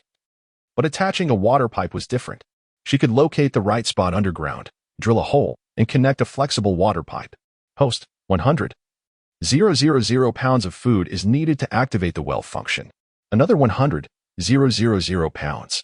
Qiao Xuejun understood that the system, true to its nature as a granary system, showed no remorse in consuming food resources. Yet, with her potatoes yielding only 10,000 pounds per acre and producing a crop every 2 months, this was already considered highly productive. She would only accumulate 60,000 pounds in a year, far from the required 100,000 pounds. Moreover, in a year, mutated creatures would begin to emerge. Hence, it was imperative to expand her land and increase yields, as 1 acre was simply insufficient. Can I exchange for fertile land? 10,000 pounds of food can be exchanged for 1 acre of fertile land. The system, encouraging farming, was offering a 30% discount, allowing for an exchange at just 7,000 pounds. I'll exchange. She utilized 20,000 pounds of potatoes to acquire the land for her shelter, leaving her with 10,000 pounds, of which she reserved 500 pounds for future seeds, while the rest was exchanged for land shares, adding 3 acres, totaling over 2 acres. This would yield more than 23,000 pounds of food. By exchanging food for more potatoes, she would eventually have 20,000 pounds, allowing her to expand to 5 acres. With 1 more planting cycle, she could access the defensive functions and still have surplus food to procure other necessities. After 2 additional days, Qiao Xuejun planted potatoes on the newly acquired land. The germination period lasted 15 days, during which no irrigation was necessary, but once it transitioned to the seedling stage, she would need to water them diligently. Qiao Xuejun had the system scan the structure of the old house and pinpoint the location where the water pipe entered. She planned to directly connect a branch pipe to the shelter. While stockpiling supplies, she had wisely purchased flexible water pipes from the hardware store. Having mapped out the route, she realized that by breaking through a 1-meter-thick stone wall, she could channel the water pipe from the passageway. Since she only needed to modify the buried section of the pipe, there was no concern about being discovered. As she prepared to ascend from the passage to commence her work, the system issued an alert. Host. An unidentified human has approached the shelter. They have entered the detection range, now 50 meters from the entrance. 50 meters, right outside the front door of the old house. Host. The unidentified individual is now 15 meters from the entrance. Furrowing her brow, Qiao Xuejun realized that the individual had already entered the yard of the old house. An unidentified person suggested they were not the elderly members of the Qiao family. Who else could it be? The system activated the old house and Oppos, surveillance footage. A robust, bare-chested man strode through the courtyard gate, having smashed the lock with a stone, an act that went unaddressed by Qiao Xuejun. He entered with an air of confidence. Qiao Xuejun regarded him with curiosity, as he was unfamiliar to her. However, it was not long before another man followed closely behind. This second man, clad in a worn-out undershirt and carrying a woven basket on his back, appeared to be in his 50s. Qiao Xuejun recognized him. He was one of the laborers hired by the Qiao elders to transport potatoes from the warehouse after she had purchased some from Qiao Yaozu. The bare-chested man inquired, "Father, do you say she has excess potatoes?" The man with the basket nodded. Indeed, There are far too many, piled high in the warehouse like a mountain. We toiled for quite some time that day, moving them all to her home. Chapter 12. Forced entry. Originally, Qiao Xuejun intended to ascend and locate the water pipe connection. But the current circumstances rendered it untenable. Were these two men after the potatoes? The shirtless young man inquired again. Why not call out? It seems no one is home. He then commenced shouting in the yard. Qiao Yaomei. Qiao Yaomei. Buying potatoes, are you home? So, they wished to purchase them. If Qiao Xuejun possessed surplus potatoes, she would gladly avail herself of the opportunity to earn some money. However, she did not. Her potato yield was scarcely sufficient to barter for land, let alone spare any for others. Receiving no response, the two men, who had previously confined themselves to the yard, began to stir. The shirtless man approached the small building and peered inside through the window. No one is home, he remarked after a moment. The man with the bamboo basket circled the house, musing, let's ascertain where she's storing the potatoes. I'll pilfer a basketful and reimburse her upon her return. Qiao Xuejun thought to herself, contemplating purloining in the absence of the homeowner. Is this not outright theft? And with such brazen audacity? The shirtless man concurred, indeed. Let's have a look. The pigs are on the verge of starvation. The logistics have been disrupted, and the pig feed purchased online has yet to arrive. We cannot afford to tarry. Thus, the two burly men traversed the yard, engaging in a fruitless search. Could they be inside? The man with the bamboo basket pondered. Without hesitation, the shirtless man attempted to force the door open. However, the Qiao family had prudently secured it upon their departure, thwarting his efforts. The man with the bamboo basket remarked, Old Qiao explicitly stated that his granddaughter was home, instructing us to enter freely. Why is there no one present? Oh, that old codger from the Qiao family, she muttered. I wondered why anyone would brazenly trespass in this manner, even amidst the nascent stages of the apocalypse. Unable to breach the door, the shirtless man experienced a stroke of inspiration. He proceeded to force open a window, which, having been left ajar, yielded with minimal resistance. The man then clambered into the house. Witnessing this spectacle, Qiao Xuejun could not help but break out in a cold sweat. While resources were not yet critically scarce, individuals were already resorting to forcibly entering her dwelling in search of provisions for their livestock. What depths would they plumb when truly driven to desperation? Would they stop at nothing to unearth her, given her widely known abundance of potatoes? For the first time, Qiao Xuejun felt the pressing urgency and imperative of upgrading her sanctuary.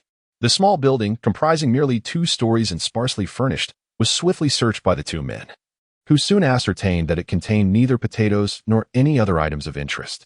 Emerging from the house, the shirtless man paused as he closed the door. His brow furrowed in thought. Could there be a cellar beneath this house? Perhaps the potatoes are stored there? Upon hearing this, Qiao Xuejun's heart skipped a beat. Would they discover her? The man with the bamboo basket waved dismissively. Nonsense. This house was constructed decades ago. I was a mason at the time.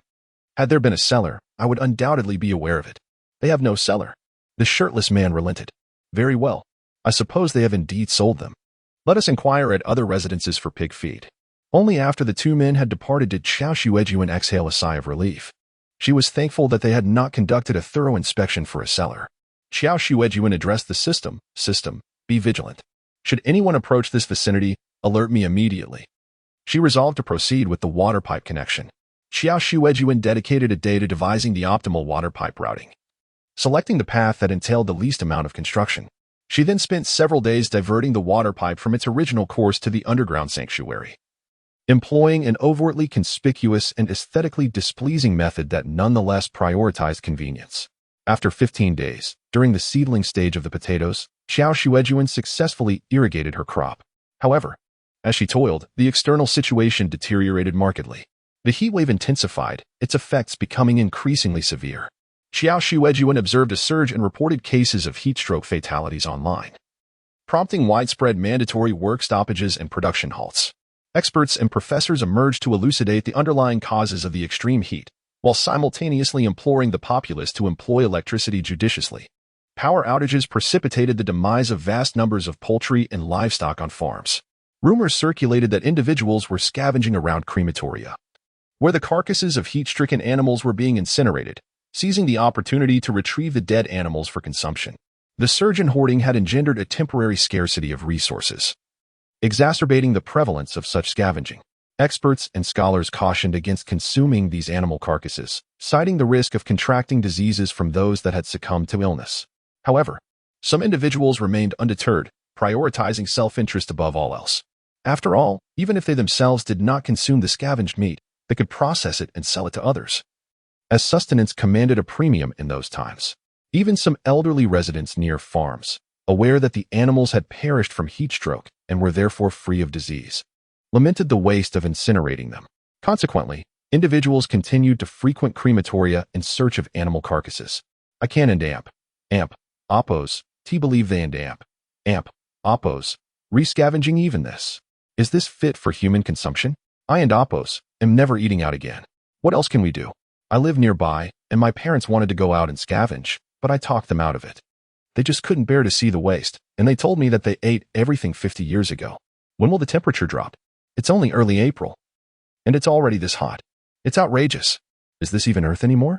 Work has been suspended, and my company is delaying salary payments this month. I'm in despair. I and oppose, am going to default on my mortgage and car loan. Qiao Xuejun was perusing online comments when the page abruptly began to buffer, failing to load any further comments. Is there no signal? Qiao Xuejun inquired. Little system? Is the signal weak down here?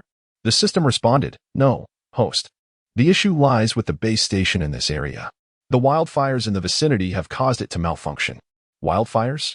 Qiao Xuejun exclaimed. Yes, caused by the high temperatures. The forests are parched and have spontaneously combusted. Several hours later, the signal was restored. Qiao Xuejun accessed the local news and confirmed that a wildfire had indeed erupted nearby. Although swiftly extinguished by firefighters, it had disrupted the local base stations, resulting in a network outage.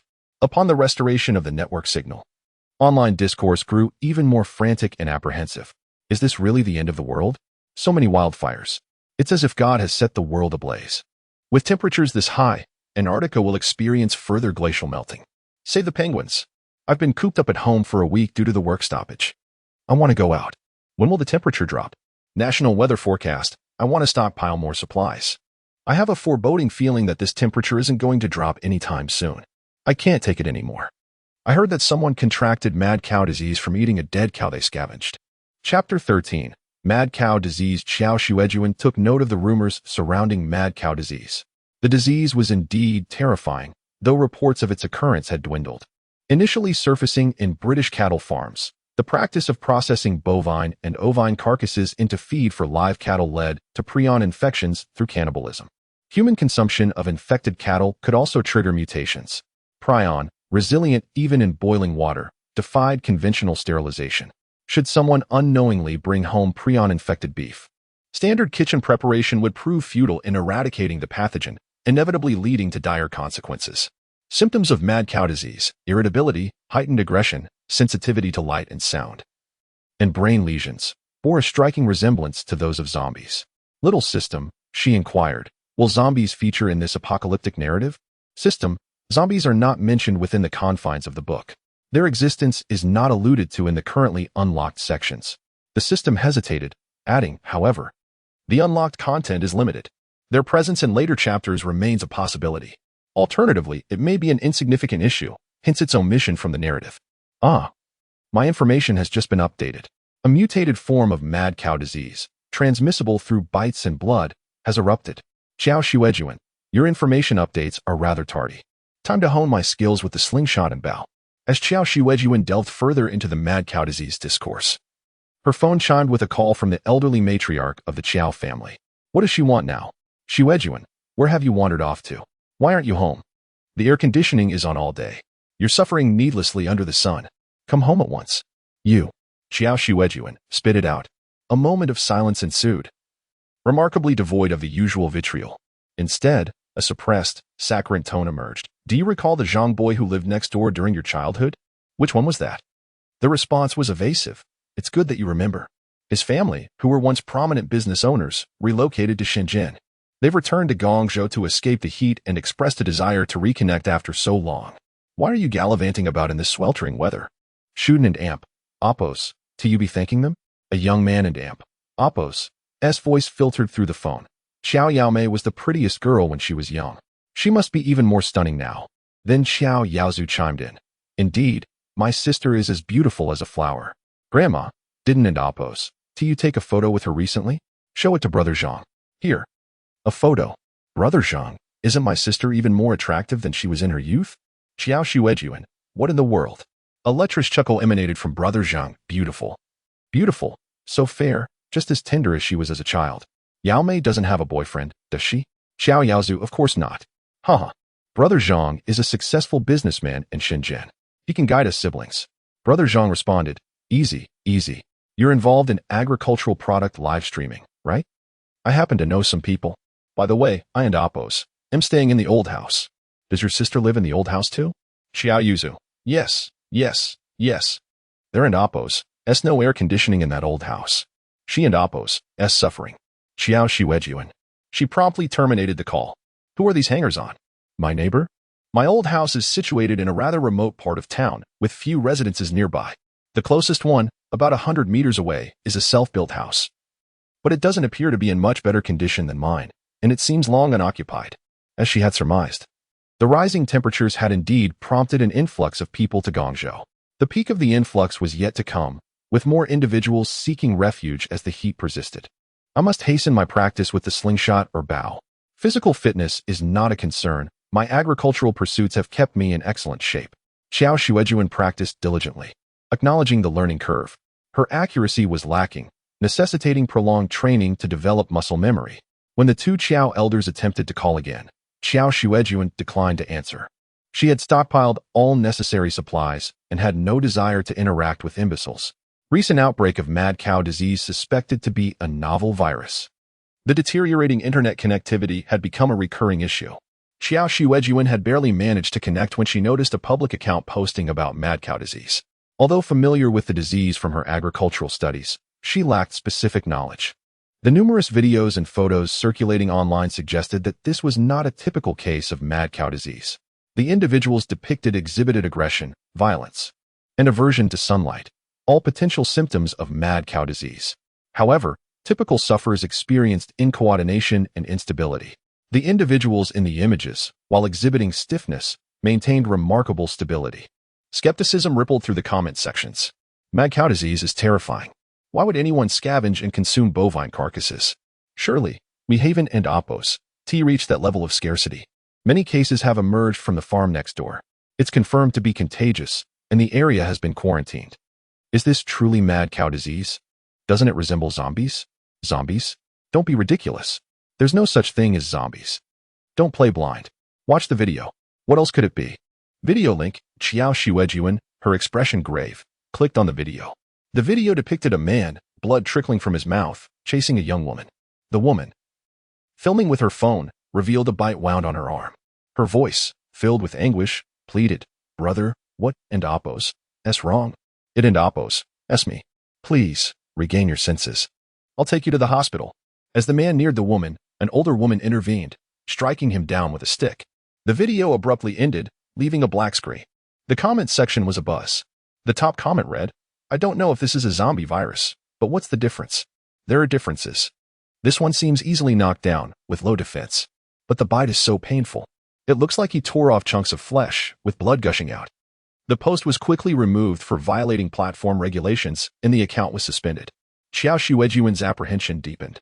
She had already encountered reports of mad cow disease in the vicinity. She dedicated all her free time, outside of potato cultivation, to practicing archery, initially lacking diligence. Her motivation surged after inscribing Qiao Yuzu and the two Qiao elders' names on the target. Each night, her arms ached intensely. Host, someone is approaching. One night, Qiao Xuejun was in the throes of slumber when the system's insistent alarms jolted her awake. Despite her deep sleep, the circumstances had put her on edge. The system's urgency propelled her from the bed. "What's happening?" she demanded. The system activated the monitoring screen, its voice frantic. "Someone is approaching. They've entered the 100-meter perimeter." Qiao Xuejun instantly snapped to attention, peering at the monitor. A naked man appeared, his movements stiff as he lurched towards the building. Bathed in moonlight, he presented a ghastly spectacle. It is strikingly similar to those individuals afflicted with mad cow disease that one often encounters online. What is happening? It is late at night. The surveillance footage thoughtfully zoomed in, magnifying the visage of the approaching figure. Chapter 14, Mutant Mad Cow Disease. As the lens zoomed in, Qiao Xuejun gained a much clearer view. The person was initially unfamiliar, but after a second glance, Qiao Xuejun recognized him as the old man with a bamboo basket who had previously rummaged through her yard in search of potatoes. Why was he wandering around outside unclothed? Moreover, his appearance was highly abnormal. His pupils were greatly dilated, and his eyes bulged, resembling enlarged bovine eyes. In the chilling night, this was exceptionally eerie. This was a stark contrast to his demeanor half a month prior when he had seemed relatively normal while searching for potatoes in her house. The more Qiao Xuejun observed, the more she sensed something amiss. The old man walked without blinking, his feet appeared stiff, and his mouth moved incessantly as if he were chewing on something. He certainly did not resemble a normal human being. Qiao Xuejun, System, Haven, and AMP, Oppos. You unlocked information about mad cow disease? What exactly is happening? Is there anything to counteract it? System. Not yet. Qiao Xuejun immediately leaped out of bed and grabbed her slingshot from the bedside. This thing looked ominous. She approached the entrance of the shelter, her eyes glued to the man on the surveillance screen. Is this the legendary mutated creature, mad cow disease, transmitted through blood? Would a bite transform someone into this mad cow disease state? As the man drew closer to her yard, Qiao Xuejun grew anxious. What if he entered the house and discovered the underground shelter? Qiao Xuejun gripped the slingshot tightly. System, no host. The book explicitly mentions that mutated creatures originate in the ocean and later infect terrestrial beings. The marine creatures have not yet emerged. That was reassuring. But Qiao Xuejun remained apprehensive. The yard was still too vulnerable. Anyone could easily intrude. Basic defenses were necessary. Huh? Qiao Xuejun was somewhat surprised. The man was heading toward another house, about 100 meters away from Qiao Xuejun's. The system also breathed a sigh of relief, but the surveillance footage continued to play. He walked straight toward that house. Like Qiao Xuejun and Oppos. Its gate was made of iron bars, securely locked. However, the man seemed oblivious to the lock. He approached the gate and began slamming his body against it, creating a loud, clanging noise. Blocked by the gate, he paused, took a few steps back, and then charged forward again, repeatedly crashing into the iron gate, producing ear-splitting metallic sounds. The noise soon roused the owner of the house. Who is it? A young man yelled, emerging with a string of curses. Who and Oppos? Knocking. Looking for trouble in the middle of the night. Qiao Xuejun recognized the voice as that of the Zhang family's young man, whom old Lady Qiao had mentioned on the phone. Qiao Yaozu called him Brother Zhang. It was mentioned on the phone that the Zhangs and Qiaos were neighbors. It turned out they had indeed moved in. Brother Zhang, appearing to be in his 20s or 30s, came out in a disheveled short pajama set and slippers. Seeing a figure repeatedly hitting the gate in the dimly lit area, he squinted, trying to make out who it was. Who are you? What do you want at my house? He approached, relying on his height and build. A woman and AMP, Oppos' voice came from behind Brother Zhang. Son, who is it? Brother Zhang turned back. Mom, what are you doing here? I and AMP, Oppos, am asking. I Don and AMP, Oppos, know who? Just as he was about to turn back, the iron gate burst open, and the old man lunged at Brother Zhang, opening his mouth to bite his face. Son, the woman screamed in panic. Brother Zhang, knocked to the ground and bitten, let out a terrible cry. The woman rushed to her son, grabbing a stick to defend him while shouting loudly, help, murder. The surveillance footage turned chaotic. But Qiao Xuejun could see the mad cow disease-stricken man pinning Brother Zhang to the ground and biting his face, blood streaming from the bite wound, vividly crimson. The frenzied man was soon subdued by the Zhang family. Only the woman was unharmed. Both Brother Zhang and his father, who arrived later, had varying degrees of bite wounds. After the police were called, they quickly arrived and took the deranged man away. The entire Zhang family went to the hospital. The Zhangs returned the next morning. But before they could enter the house, the police arrived and asked the father and son to go to the police station for investigation. The woman was not asked to go. They said that after the investigation, the Zhangs would be sent back. However, Qiao Xuejun was puzzled. If it was for cooperation, why didn't Oppos they take the woman, who was also present, and only took the bitten father and son? Was it because of the bites? Qiao Xuejun deliberately observed. The Zhangs did not return that entire day, nor did they return the next day. Moreover, Qiao Xuejun did not sleep well that night. When she woke up at night, she felt like she could hear strange howls, and the system detected someone wandering nearby at night. Was only that man infected with mad cow disease? No. It was definitely more than just mad cow disease. Mad cow disease is caused by prion, originating from cannibalism. The frenzied man bit people on sight. which was a form of cannibalism. But it was mutated mad cow disease. It was zombism. After witnessing the so-called mad cow disease attack, Qiao Xuejun had a vague idea. At the same time, online information exploded, with various rumors about mutated mad cow disease emerging endlessly. More than one person suggested that it was not mad cow disease but a zombie virus. Finally, official media released an announcement, confirming the outbreak of mutated mad cow disease and that it was cannibalistic. They reminded residents to be cautious, to be clear about the source of their food, and not to eat food from unclear sources. Currently, the virus was in meat foods, and it was uncertain whether the virus was transmitted through blood. In addition, the Center for Disease Control and Prevention found that patients with mutated mad cow disease were sensitive to the scent of mugwort, advising residents to hang mugwort at their doors to ward off patients with mutated mad cow disease. Mugwort? Qiao Xuejun closed her eyes. She had hoarded a lot of things at the Chinese medicine store, including banlangen and inxiao, but she had not hoarded mugwort. However, it was now April, the season when mugwort was lush on the mountains. But after so many days of high temperatures, it was probably withered.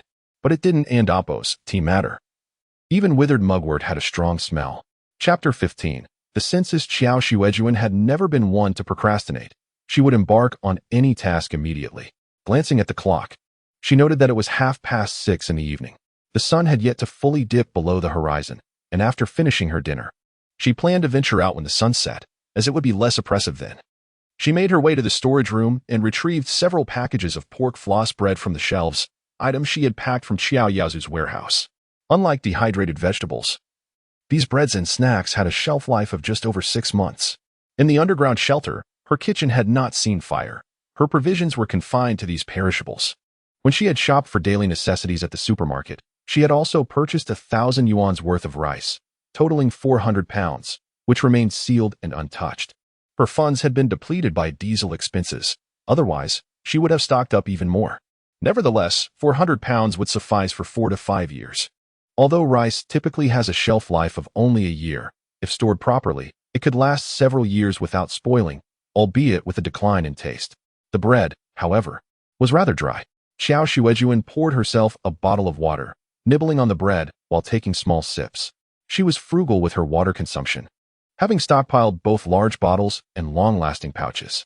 For now, during the early days of the apocalypse, water was still readily available, but as orders shattered in the later stages, access to water would become problematic. While this patch of land had retained some moisture, it would only last until the current batch of potatoes matured. The next crop would face dire water shortages. She needed to devise a means to bring in more water. After finishing 3 pieces of bread, Qiao Xuejun checked the time. It was now 7 o'clock. The sun had set, bringing a slight coolness, but delaying further was unwise. In complete darkness, she risked encountering those afflicted with mad cow disease. She grabbed her backpack, purchased from an outdoor sports store, which contained essential gear such as rescue ropes, a walking stick, a dagger, and a flashlight. Although she had bought a windbreaker and hiking shoes, the current heat made the jacket unbearable, so she opted for the shoes alone. Before leaving, she took her steel balls and slingshot, firing a steel ball at a target to test her aim. Picking up the fallen ball, she confirmed with her system. "Is it safe outside? Is anyone around?" The system responded, "No, host. You may proceed. No one will notice." With a sense of assurance, Qiao Xuejun emerged from the underground shelter and stepped outside. The heat was still palpable. Although the sun had set, the temperature was only beginning to drop. Checking her portable thermometer, she noted it was 39 degrees Celsius. Not too bad, as daytime temperatures had peaked at 52 degrees. As twilight enveloped the landscape, distant silhouettes began to blur. The heat rising from the ground distorted the view of the road ahead. Qiao Xuejun moved swiftly, heading directly towards the western hillside. Guided by the newly uploaded information from her system, which indicated the presence of wetlands and a small river in that direction. Mugwort typically flourished near riverbanks or wetlands, and she hoped to find some.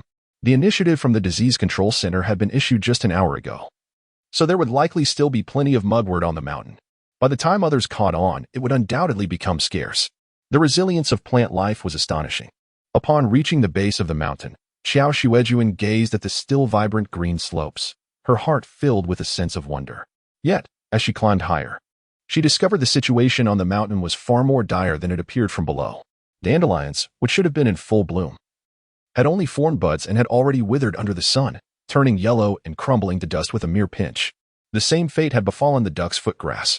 As she navigated the mountain path, the soil beneath her feet crumbled like sand, devoid of moisture. Crouching down, she grasped a handful of earth, finding it slightly warm to the touch. When she rubbed it between her fingers, it transformed into yellow dust that scattered with a breath. She bit her lip, contemplating the potential consequences if the extreme heat were followed by torrential rains. Such conditions could easily trigger mudslides or landslides. If that were to occur, she would need to relocate her underground shelter, as it would no longer be safe. With these thoughts weighing on her, she pressed on, determined to find mugwort. Using her walking stick, she cleared away the withered underbrush and continued her ascent. Along the way, she encountered a frog, now a desiccated husk lying in the path, nearly reduced to a mere skin, alongside the remains of birds and insects. The air was tinged with a peculiar, primal odor, not overly foul but indicative of decay. Indeed, they had dried up before even undergoing the decomposition process. Having spent the past few days in the cool underground shelter, Qiao Xuejun was acutely aware that the apocalypse had arrived. Her life had remained relatively unaffected until now, but as she ascended the mountain, she was confronted with the grim reality of the apocalypse, an overwhelming catastrophe leading to the extinction of life. Following the system and Oppo's map, she made her way towards the wetlands on the other side of the mountain. She hoped that the area had not yet dried out, knowing that mugwort, being a perennial plant, could endure even if the surface had withered. Qiao Xuejun moved swiftly, closing in on the location marked on the map. Her thoughts were interrupted by a loud shout from ahead, a man's voice. She halted, concealing herself among a cluster of trees. The voice was unmistakably close, filled with urgency. "Who is that? Another mugwort seeker? So soon?" The man continued to curse. "If you don't finish chopping soon, you'll be spending the night up here. Mad cow disease is out there hunting people. When it gets you, you and Oppo's, I'll learn your lesson." "Fine, I know," came a girl and Oppo's voice, equally irate. "I and Oppo's been chopping too. Why are you yelling? Chopping? Chopping what?" The man barked back. "Hurry up. You and Oppo's reliving off me, and you and Oppo's still acting all high and mighty." "I and Oppo's am here to visit my grandfather," the girl retorted. "That and Oppo's my grandfather and Oppo's place, and he invited me to stay. Did I not pay you? If it weren't for the city lockdown due to mad cow disease, would I even want to live with you? Your grandfather invited you? Go ask around town. Which ancestral home has anything to do with the girl? It's always passed down to the males." The man spat. "And what good is money now? It can't buy anything." The girl, suppressing her irritation, shot back. "Isn't this enough wood for the fence?" Qiao Xuejun heard the sound of wood crashing to the ground and realized they were not here for mugwort, but to gather timber for fencing. If she had the time, she too would have liked to collect some branches and wood. The fallen branches on the mountain were all sun-dried and ideal for firewood. In everyday life, using wood as fuel for cooking or boiling water was more economical than relying on electricity, allowing her to conserve diesel for more pressing needs. However, that would have to be for another time. Her primary mission was to gather mugwort. Stealthily, Qiao Xuejun circumvented the pair and approached the wetlands from another direction. Soon, she arrived at the edge of the wetland. It was a small area nestled in a low spot on the mountainside, and now it was nearly parched, with the earth cracking open and all surrounding vegetation withered. Qiao Xuejun and Oppo's eyes quickly caught sight of the dried mugwort. The kind of mugwort released by the Center for Disease Control, referred to in that initiative as Artemisia, is commonly hung on doorways during the Dragon Boat Festival to ward off evil spirits and disasters. It typically appears alongside calamus. However, in Qiao Xuejun's hometown, it is generally known as mugwort. In reality, Artemisia and mugwort are two distinct plants. Upon finding the Artemisia, Qiao Xuejun retrieved a dagger and began harvesting. Although it had already dried, the distinctive herbal aroma remained potent. She cut down a sizable bundle of Artemisia, recognizing its efficacy in repelling the mutated mad cow disease, which could be hung up for a year without the need for consumption or excessive storage. Since she was there, she thought it wise to gather as much as possible, even if it was merely for kindling later. Ultimately, Qiao Xuejun harvested an ample bundle. Squatting on the ground, she took out a rope from her backpack and began to tie the bundle. Just as she secured the first loop, the sudden snap of a breaking twig startled her. Instantly alert, she reached for the slingshot hanging from her leather pouch and turned to face the source of the sound. A man appeared roughly 10 meters behind her. The twilight cast a gray pallor, yet Qiao Xuejun could discern that he was aged. His tattered clothing marked by numerous tears from branches, and dried blood caked at the corners of his mouth. His eyes bulged ominously, reminiscent of a bovine and Apo's. He was a victim of mad cow disease. When had he emerged?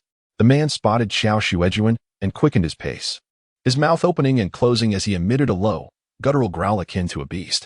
He was about to attack. Qiao Xuejun nearly screamed, instinctively raising her slingshot and launching a steel ball in defense. She drew back with full force. The solid steel ball was propelled by the taut band, aimed directly at the neck of the infected man, but her aim faltered. From 7 or 8 meters away, it struck his shoulder instead. The impact resonated with a sharp sound, followed by what seemed to be the cracking of bone. Without hesitation, she loaded another steel ball and fired again in the same direction. After several shots, the mad cow disease victim crumpled to the ground, his arm riddled with impacts. Distorted and unable to lift, his balance lost. Yet, he appeared undeterred, fixated on Qiao Xuejun with his bulging eyes, bloodshot and frothing at the mouth, his jaw working incessantly. Confronted with the threat of this mad cow victim, Qiao Xuejun and Apo's heart raced uncontrollably. This strain of mad cow disease was indeed a mutation, unlike any typical form. However, reminiscent of a video she had once watched online, the afflicted appeared terrifying yet lacked significant defense. In that video, a mad cow victim was subdued with a single blow. And she had observed the Zhang family's encounter, where they too had swiftly overpowered their attacker. He must have been hiding during the day, emerging only at night, nocturnal and light-averse. So, did the Artemisia truly hold its promise? Despite the abundance surrounding her, he had still approached. Qiao Xuejun's mind screamed for help, urging her to flee, yet rationality held her steady. She cautiously picked up a sprig of Artemisia and slowly inched closer to the infected man. Initially, he continued to glare with his bovine eyes, emitting frantic, raspy cries, as if poised to leap forth and bite. However, when she reached a distance of 5 meters, his cries abruptly shifted to sounds of distress. He struggled to retreat, using hands and feet to push himself away in a panic, akin to a cockroach dashing about after being sprayed with insecticide. It seemed effective. Qiao Xuejun took another couple of steps closer, and the afflicted and Apo's cries intensified in frequency and pitch. She halted. Indeed, the Artemisia proved beneficial, albeit with a limitation of distance. Too far rendered it ineffective. With optimal results at approximately 5 meters, gaining efficacy the closer one approached. With a sense of relief, Qiao Xuejun noted the encroaching darkness and decided against lingering. After all, she had just experienced a surge of strength in a critical moment. Facing another mad cow victim might not yield the same results. She hurriedly collected the scattered steel balls from the ground, turned back to secure the half-bound Artemisia, tightly bundling it in her embrace before racing down the mountain. Upon returning to her old house, night had fully descended. In the springtime evenings of the rural town, one would expect the chorus of insects and frogs. But now there was a heavy silence, punctuated only by the occasional eerie cries of unknown creatures. Wiping the sweat from her brow, Qiao Xuejun pushed open the door and dropped the large bundle of Artemisia onto the floor. It was only upon returning home that she exhaled. Having been on edge throughout the journey, almost sprinting in fear of encountering another mad cow, her legs felt weak. Yet, she dared not rest. Grabbing several sprigs of Artemisia, she made her way outside and approached the large iron gate, hanging the mugwort on the iron bars. After a moment's thought, she realized that such visibility might attract attention. So she removed the Artemisia from the bars, tearing it into smaller pieces to hang discreetly along the walls, which stood tall and were less likely to draw the eye. With an abundance of Artemisia, Qiao Xuejun carefully placed it in a complete circle around the outer wall of the small building, leaving only the area near the gate. Contemplating further, she ground the remaining Artemisia into powder and scattered it beneath the iron gate, forming a protective line. However, there was a risk. A gust of wind could easily disperse it, necessitating the hanging of more Artemisia by the gate. Just as she considered retreat, a sudden, intense beam of white light struck her face and body from afar. "Host! Host!" A voice from the system urgently alerted her, indicating that someone was approaching within a 200-meter radius. Enveloped in light, Qiao Xuejun squeezed her eyes shut, frozen in place. She had been discovered, illuminated by someone's high beam, with no escape in sight. Chapter 16. Investigator Qiao Xuejun ground her teeth in frustration and questioned the system. Why didn't Apo's you inform me sooner? The system, sounding aggrieved, replied, "Host, I apologize. But they had just entered a 200-meter radius. It was only then that I detected them." Living in a rural town has its challenges. The vast expanse of land and sparse population means that a distant beam from a flashlight reveals the lone house, with no other structures to obscure the view. Qiao Xuejun decided to remain in place to discern the identities of the approaching individuals, for she had already been discovered, illuminated in the glaring light. And hiding would be futile. Soon, two figures approached. Upon closer inspection, she recognized them as community investigators clad in uniforms.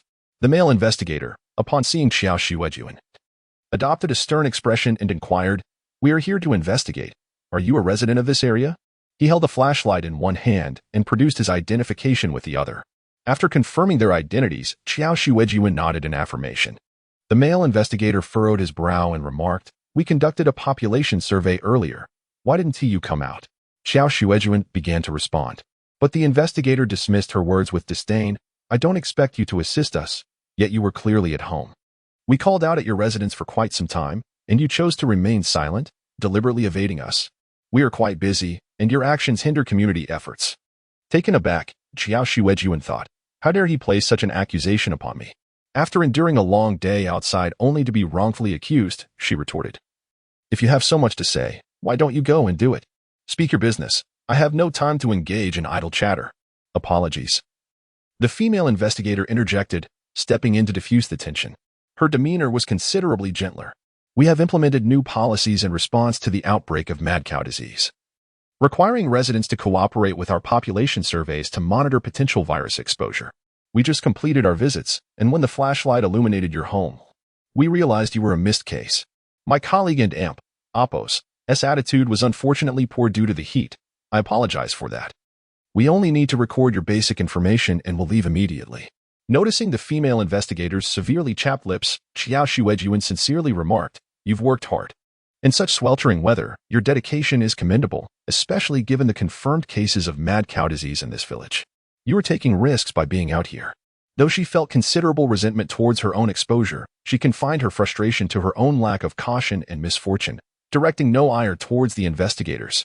The male investigator, however, muttered under his breath, "Useless. Not even a bit of help, just causing trouble." Qiao Xuejun ignored him. The female investigator smiled while holding a registration booklet. "It's not a burden. You're the last household we need to visit. Once we finish, we can head home. May I have your name?" "Qiao Xuejun." "The and Oppos, Shui and Oppos, as in snow, and Oppos, June and Oppos, as in monarch," she replied. The female investigator noted it down and continued, "Your age?" 25. "Identification number?" Qiao Xuejun answered each question from the investigator until she finally received the registration booklet back, confirming her information with a signature. "All set," the female investigator said, taking the booklet. "Thank you for your cooperation. Now, I will explain the community measures regarding mad cow disease. If you have any questions, please feel free to ask. Understood?" "Understood."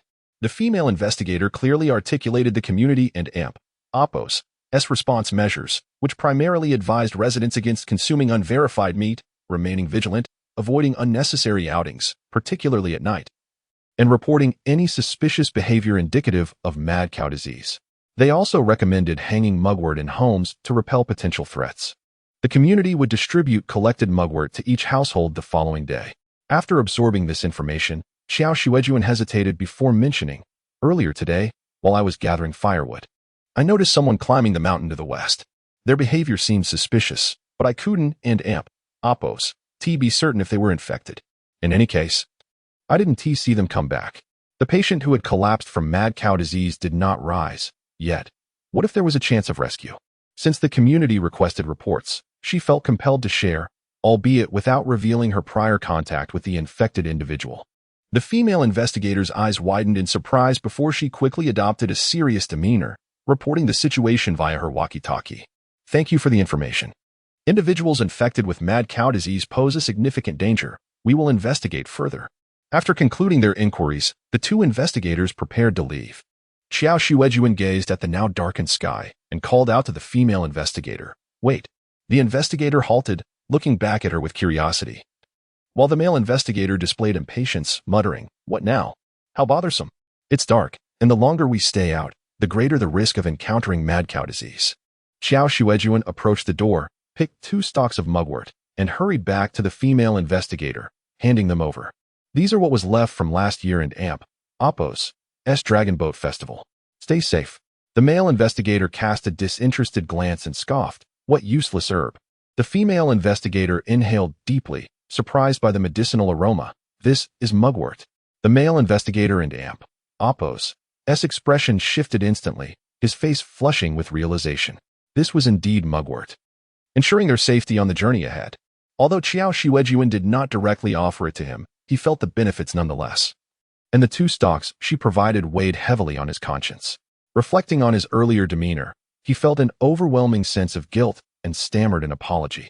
I'm sorry for my earlier attitude. I shouldn't have spoken that way. Qiao Xuejun waved her hand dismissively. It was tea for you anyway. The male investigator felt even more embarrassed. After the female investigator expressed her gratitude once more, they departed.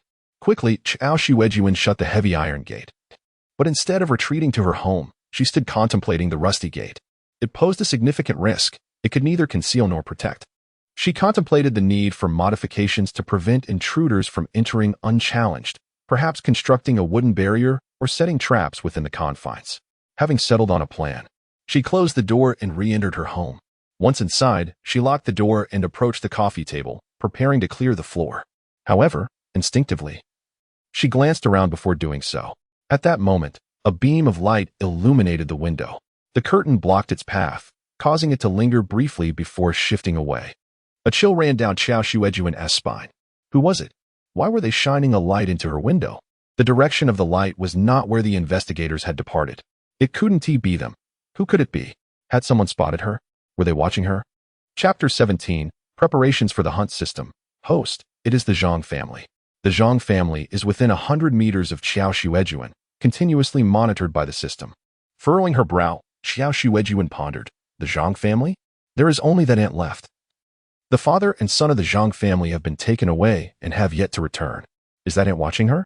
However, perhaps she is merely being cautious. Especially since the Zhang family has recently endured an attack by those infected with mad cow disease. It is only sensible to remain vigilant to the changes around them.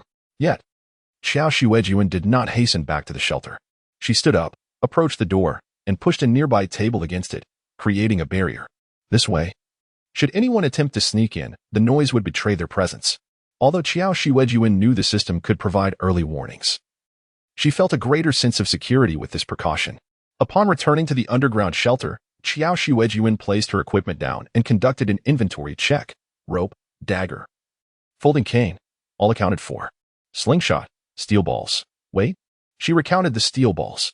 She had taken a small pouch containing 20 when she left. But now there were only 19. One was missing. However, she distinctly remembered collecting all the steel balls from the ground when she used the slingshot against the infected. Could she have overlooked one? Contemplating the possibility that the missing steel ball was still on the infected person, a cold sweat broke out on her forehead. The community had mentioned sending someone to locate that infected individual. If they were to find the steel ball on him, it would spell trouble. It was unfortunate that in her panic at the time, she had merely glanced at the ground after picking everything up, neglecting to check the infected individual.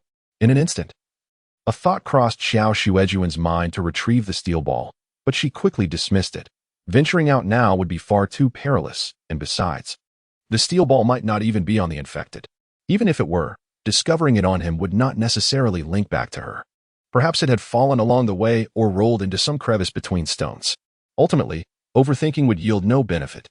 Qiao Xuejun stood up and returned her equipment to the shelf. After organizing everything, the tension that had gripped her began to ease. She sat before the shelf, lowering her head to realize she was soaked in sweat, with the earthy scent of grass and soil clinging to her. She yearned for a shower. System, would the host like to boil water? Qiao Xuejun hesitated. No, it's unnecessary. The shelter and Oppo's kitchen had electricity. And while she could bring down the kettle to boil water, it seemed impractical to fire up the fuel generator just for that. However, the kitchen was equipped with an old-fashioned stove that could use firewood or coal. Qiao Xuejun had neither stockpiled firewood nor coal. Perhaps she could venture out tomorrow to gather some firewood. The sun had dried it thoroughly, making it easy to ignite. Qiao Xuejun walked towards the planting area, where the soft water hose she had brought from outside lay beside the soil. She intended to wash off with it. The water temperature should be warm enough, she mused. She opened the valve on the hose, and the sound of gurgling water filled the air as clear water began to flow. Indeed, after a day in the sun, the water was pleasantly warm, not icy at all. Qiao Xuejun sighed with relief and began to wash herself. After her shower, she felt significantly better and returned to her bedroom, lying on the bed, initially believing she would quickly drift off due to fatigue. She found that after closing her eyes for a while, her mind remained actively alert. "System," Qiao Xuejun called out. The system promptly responded, "What is the matter, host? I plan to go up the mountain tomorrow to collect some firewood." "System, that sounds excellent, host. What can be used to craft many tools? Are you intending to go to that mountain from the other day?" Qiao Xuejun, "Yes, it's nearby. Do you have any other suggestions?" The system unfolded a map and marked a point, a small mountain to the north, surrounded by taller peaks, with numerous underground caves, where the impact of high temperatures is comparatively low. My database indicates that there may be wildlife inhabiting that mountain, presenting an opportunity for hunting. Qiao Xuejun gazed at the map. "You can analyze now?" "Initially, when constructing the shelter, you claimed ignorance of suitable locations." The system, somewhat sheepish, explained, "I possess this capability. It merely requires time to load local data. Hunting can provide essential fats and proteins for the body through animal meat." Qiao Xuejun did not lack food. During her last supermarket visit, she had purchased rice along with several canned meats, which had a long shelf life. However, they were not inexpensive, and she had only bought enough for a year, which required rationing to make it last. By the end of the year, she would have completely depleted her stock. Hunting could effectively resolve this issue. She could bring animals back to the shelter for breeding, ensuring a steady supply of meat once they were raised. Qiao Xuejun contemplated this. Hunting was indeed a skilled endeavor, one she had never attempted. While she had studied agriculture, including livestock management, she was entirely unversed in the art of hunting. She possessed a bow and arrow, but her proficiency was lacking. She struggled to hit a target, let alone aim at a quick and agile animal. However, if she were to pursue smaller creatures such as doves, wild chickens, or rabbits, she could capture them using traps, eliminating the need for archery. Moreover, not only did she require traps for small animals, but her modest abode also needed some for self-defense. Resolved, she decided to venture up the mountain to gather wood. With determination in her heart, Qiao Xuejun began preparing her gear the following morning. She would certainly need an axe, which she possessed, along with sturdy woven bags previously used for potatoes to carry the wood. Other essentials included outdoor equipment such as rope and her dagger, along with a bottle of mineral water. She opted to leave the cane behind, capable of setting off with just her backpack. After completing her preparations and finishing lunch, she glanced at the time. It was noon, the peak of the day's heat. It was not yet suitable to venture out. The temperature was too high. After 2 o'clock, the temperature gradually fell from a scorching 50 degrees to 45, and by 4 o'clock, it dropped further to 39 degrees. Even then, it was still too hot to go outside. However, temperatures below 40 degrees were acceptable to Qiao Xuejun. She was mindful that if she delayed too long, she might enter the mountain only to be caught in darkness, and she did not wish to spend the night outdoors. Host. Detection indicates someone is approaching the shelter. Now within a 200-meter range. Identity confirmed. Community investigator. Qiao Xuejun set down the axe in her hand and hurried to the exit, recalling that the investigators had mentioned they would be delivering mugwort door to door today. As she stepped outside the shelter and reached the house entrance, she heard the voice of the female investigator calling out to her, "Xuejun, come out for a moment." As previously stated, the 2 investigators were indeed delivering mugwort. After they completed their task, Qiao Xuejun inquired about the mad cow disease patient from Shishan. "We found him," the female investigator replied. "He had sustained severe injuries from a fall, with a minor fracture in his arm, and has been sent to the hospital." However, the investigator revealed a peculiar expression. "His injuries are somewhat suspicious." Qiao Xuejun and Oppos, as heart skipped a beat. "Really?" The investigator shook her head. "We are still investigating. It is difficult to ascertain at this point, especially since the patient is in a confused state and does not respond to questions." Chapter 18. Chopping wood on the mountain. The 2 investigators hastily delivered mugwort and soon departed. After securing the heavy iron gate, Qiao Xuejun returned to the house, feeling an overwhelming heat enveloping her within the mere 10 minutes she had been outside, prompting her to reconsider her plans. The ground was unbearable. Once inside, she shut the door and approached the floor at the entrance of the shelter, lifting the tiles to retrieve the rope ladder and descend. However, upon reaching the bottom, the system's alert sounded once more. Host, Personnel detected approaching the shelter. Identity verification. Qiao family elders. The system activated the surveillance, revealing two elderly figures adorned with sun hats and dressed in short jackets, striding purposefully towards the old house. What do these old folks want now? I told you she was home, yet you didn't believe me. Now the investigators have registered it. She is indeed hiding from us, the old woman exclaimed. The old man spat. This worthless wretch, I shall see how long she can evade us. He bent down to pick up a stone, clearly preparing to smash the lock. Evidently, they had seen the investigators and Oppo's registration information. Qiao Xuejun sensed the gravity of the situation. It was no longer as simple as before, for they were now aware of her presence and would not relent without a significant upheaval. Wiping the sweat from her brow, Qiao Xuejun reluctantly climbed back up the rope. After concealing the entrance tiles, she heard the heavy iron gate being pounded loudly. Returning to the scorching surface, she was infuriated and grabbed a worn broom from inside, striding to the gate and sweeping the hands of the two away from it. What are you doing? This is my home. As the broom swept by, dust flew, causing the Qiao family elders to hastily retract their hands. Recovering from the shock, the old man coughed and began to curse vehemently. You heartless scoundrel. Your education has been wasted. You deceived Yuzu out of an entire warehouse of goods. Do you not intend to return them? And now you dare to deny me entry. Qiao Xuejun scrutinized the two elders. Over the past days, they appeared noticeably thinner but still had some vigor. They seemed well fed, as rural areas had inherent advantages in survival during the apocalypse, with nearly every household having a stockpile of food. This was also the reason why she had not faced significant opposition thus far. No one was in dire need, and thus, no one resorted to theft.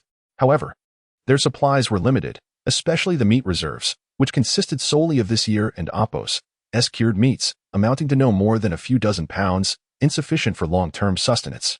Thus, they were pondering the warehouse supplies she had taken when she moved out, for most of it was food. The old woman, hands on her hips, began to berate her.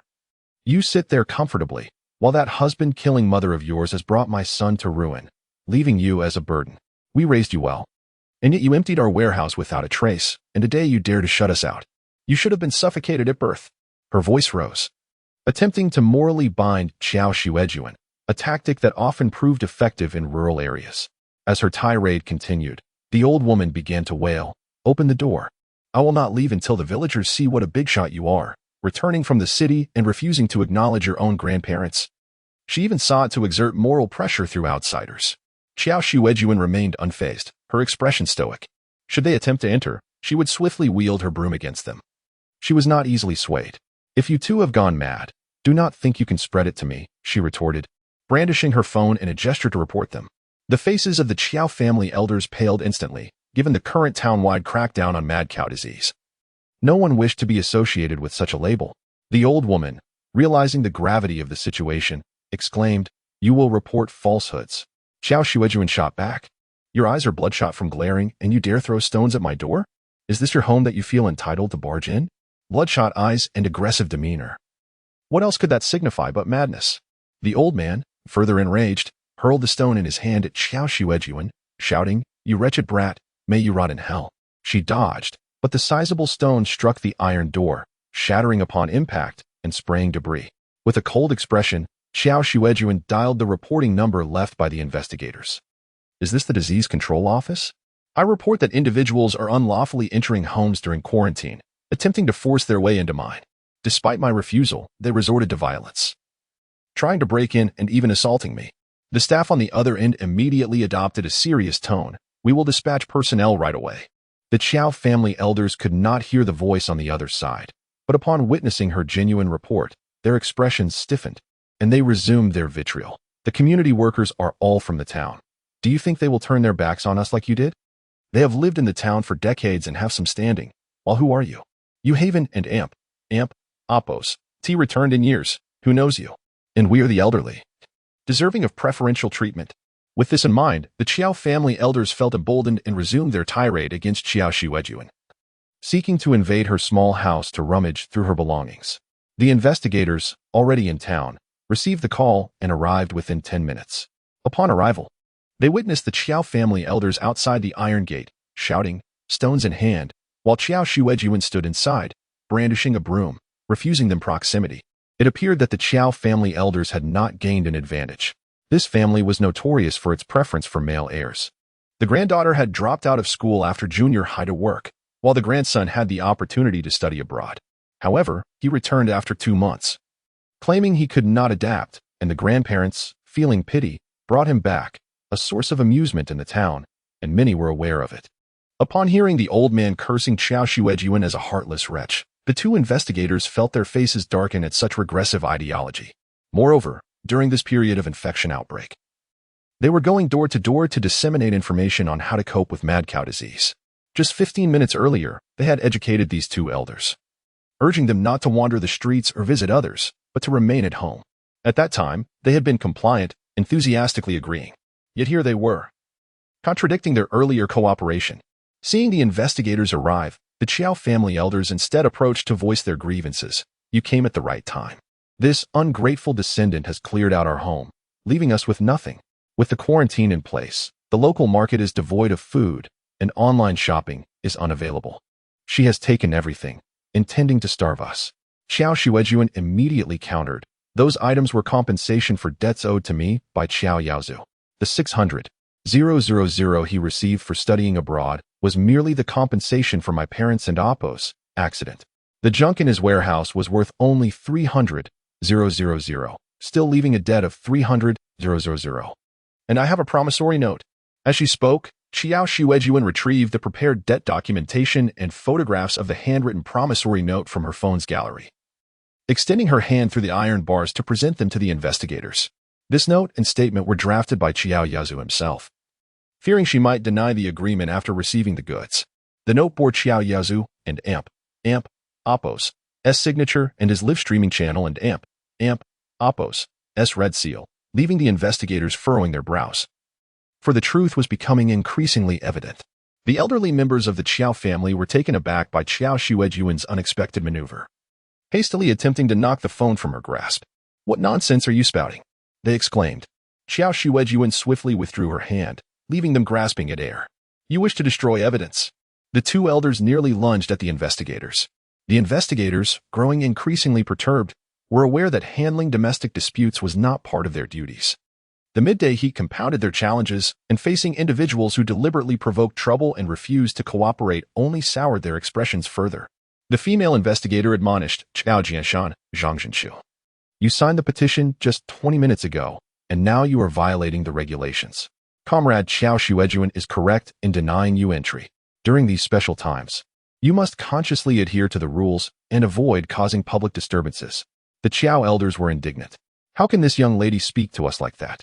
Nearby, the male investigator's temper flared as he stepped forward, his voice brusque. "We request that you return to your residence immediately and cease this unreasonable behavior. Otherwise, we will escort you to the Community Education Center for a policy briefing." The male investigator and Appo's tone was stern, and the Qiao elders, feeling their pride wounded, were poised to argue. However, the investigator had little patience. When repeated warnings fell on deaf ears, he forcibly escorted the elderly couple away. The female investigator reassured Qiao Xuejun. "Rest assured, during this control period, we will eliminate any factors of instability. The community will supervise their education until they comprehend the spirit of the control measures." Qiao Xuejun expressed her gratitude to the investigators, realizing that for the time being, the Qiao elders would refrain from causing trouble. However, it was evident that their food reserves were likely dwindling, prompting their immediate visit upon learning she was home, eager to reclaim their mortgage provisions without spending a penny. What a fanciful notion. Qiao Xuejun examined the iron gate. If she could procure some wood, she could reinforce the gate. While wood is susceptible to fire, the noise it would make was a concern, and she contemplated fortifying the inner wall with an additional layer of earth, thereby doubling her defenses. The doors and windows of the small building also required wooden boards for sealing. Although the system labeled the structure as dilapidated, it remained a steel and concrete edifice. As long as she avoided demolition teams, securing the doors and windows should suffice against the villagers. Feeling the oppressive heat, Qiao Xuejun retreated indoors and descended to the basement. After merely half an hour above ground, she found herself drenched in sweat. Upon turning on the water pipe, she noticed a significant reduction in the water flow, far less abundant than before. "System, are we about to face a water shortage?" she inquired, while she herself could manage. The care of this land would be arduous without water. The system responded, "Host, this is not documented in the manual, so I cannot provide an answer. Qiao Xuejun disparaged the system, calling it a little waste. The system, feeling aggrieved, added, however, water shortages are common in apocalyptic scenarios. Once we enter a state of anarchy, there will be no more water supply. You must activate the well function, which requires 100,000 pounds of food. 100,000 pounds of food would sustain 10 individuals for 30 years. Do you comprehend that? Qiao Xuejun retorted. Every request seemed to demand more food. And with her mere acre of land, where could she possibly acquire such quantities? I choose to dig a well, she decided, recalling how farmers of old opted to dig ditches and wells. While it posed a technical challenge, she felt compelled to attempt it. If successful, she could conserve the food for other uses. Moreover, there was no immediate urgency, as the current water supply was sufficient until the potatoes matured. After enjoying a brief shower from the meager trickle of water, Qiao Xuejun prepared to venture outside at 4 p.m. Although still sweltering, the temperature in Guangzhou had dropped below 40 degrees Celsius, and it would continue to decline, allowing her to venture out.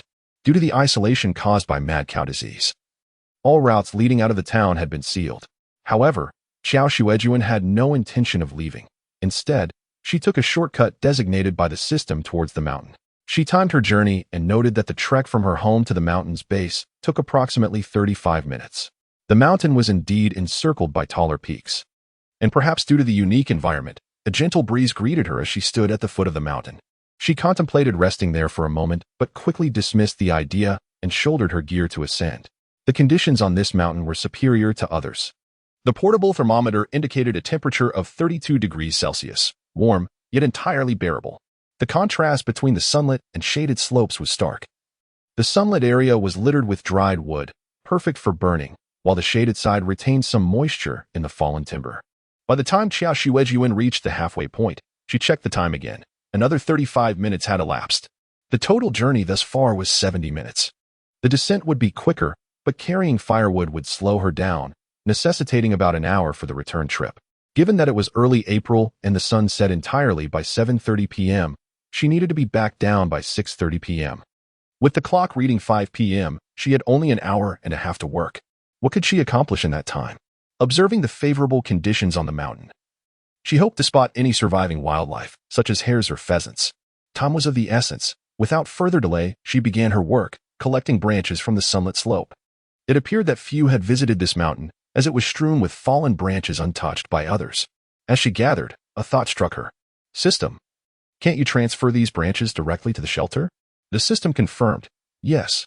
However, the distance from the shelter is too great, requiring extra energy, which translates to food. Qiao Xuejun resumed her collection. Forget I asked. The system, sensing her dismissal, prodded, would you not inquire how much food it requires? Initially, Qiao Xuejun had brought an axe, feeling confident in her ability to chop thicker branches into neat sections for transport. Yet, after a few attempts at chopping roots, she realized that progress was slow. It would take a considerable amount of time to sever them completely, opting instead for the readily available fallen branches. She filled her woven sack, capable of holding 200 pounds of potatoes, while also noting the mountain's vegetation characteristics. Ultimately, she managed to gather around 70 to 80 pounds of firewood as twilight descended. The alarm on her phone chimed. 6:30 p.m. had arrived. She needed to descend immediately. Chapter 19. Would ear before her lay a pile of firewood, but Qiao Xuejun ceased her collection.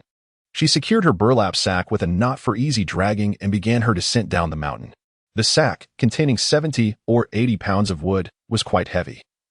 Carrying it on her back would have been arduous, yet dragging it was manageable. This sack was originally used for the 30,000 pounds of potatoes she had purchased. Woven from durable burlap, with a gentle kick, she could send the sack tumbling down the mountainside.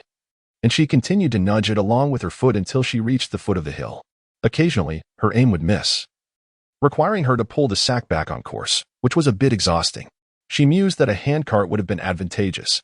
Although she had learned about the construction of carts during her studies in agricultural history, knowing the theory was one thing. Creating one was another skill entirely. Belonging to the realm of carpentry, the journey home turned out to be longer than Qiao Xuejun had anticipated, primarily due to the weight of the firewood slowing her pace. By 7:30 p.m., the sun had fully set, casting darkness around her, yet she was still 10 minutes from home. Anxiety began to creep in as she reached for the leather pouch at her waist, containing her slingshot and steel balls. She dreaded the possibility of encountering a mad cow, and in her current state of exhaustion, she feared she might not withstand an attack. It seemed prudent to set off earlier on her next descent. Her pace quickened, the burlap sack scraping against the ground, the sound of wood clattering becoming sharper and more pronounced. To conserve energy, she had refrained from using streetlights. But as the darkness thickened, she retrieved a small flashlight from her backpack, illuminating her surroundings to ensure no unusual presence lurked nearby. In her haste, she nearly sprinted towards her home. The silence of the night amplified her movements, making it easy for any lurking creature to take notice. Suddenly, she heard peculiar howls and footsteps drawing nearer. Panic surged within her as she quickened her pace, gasping for breath. She could sense the creature had fixated on her, and she feared that should she turn around, she would find a pair of blood-red eyes glaring at her. Yet, she dared not look back. Amid her hurried breaths, she could discern a low, guttural sound emanating from another being, accompanied by a slimy gurgle from its throat. Qiao Xuejun pressed forward, the creature chasing closely behind. Approaching her home, she counted down the seconds 10, 9, 8, 1. Finally, she reached her destination. But alas, she had secured the iron gate upon her departure and now needed to retrieve her keys. Pressing against the gate, she reluctantly turned to face the creature, which was less than 10 meters away, lunging toward her. "Help!" she screamed internally. With urgency, she pulled the keys from her leather pouch and fumbled to insert them into the lock. Unlocking the door typically took but 2 seconds. Yet her exhaustion and anxiety caused her hands to tremble, nearly preventing her from succeeding. Time was indeed on her side, as the creature had not yet pounced.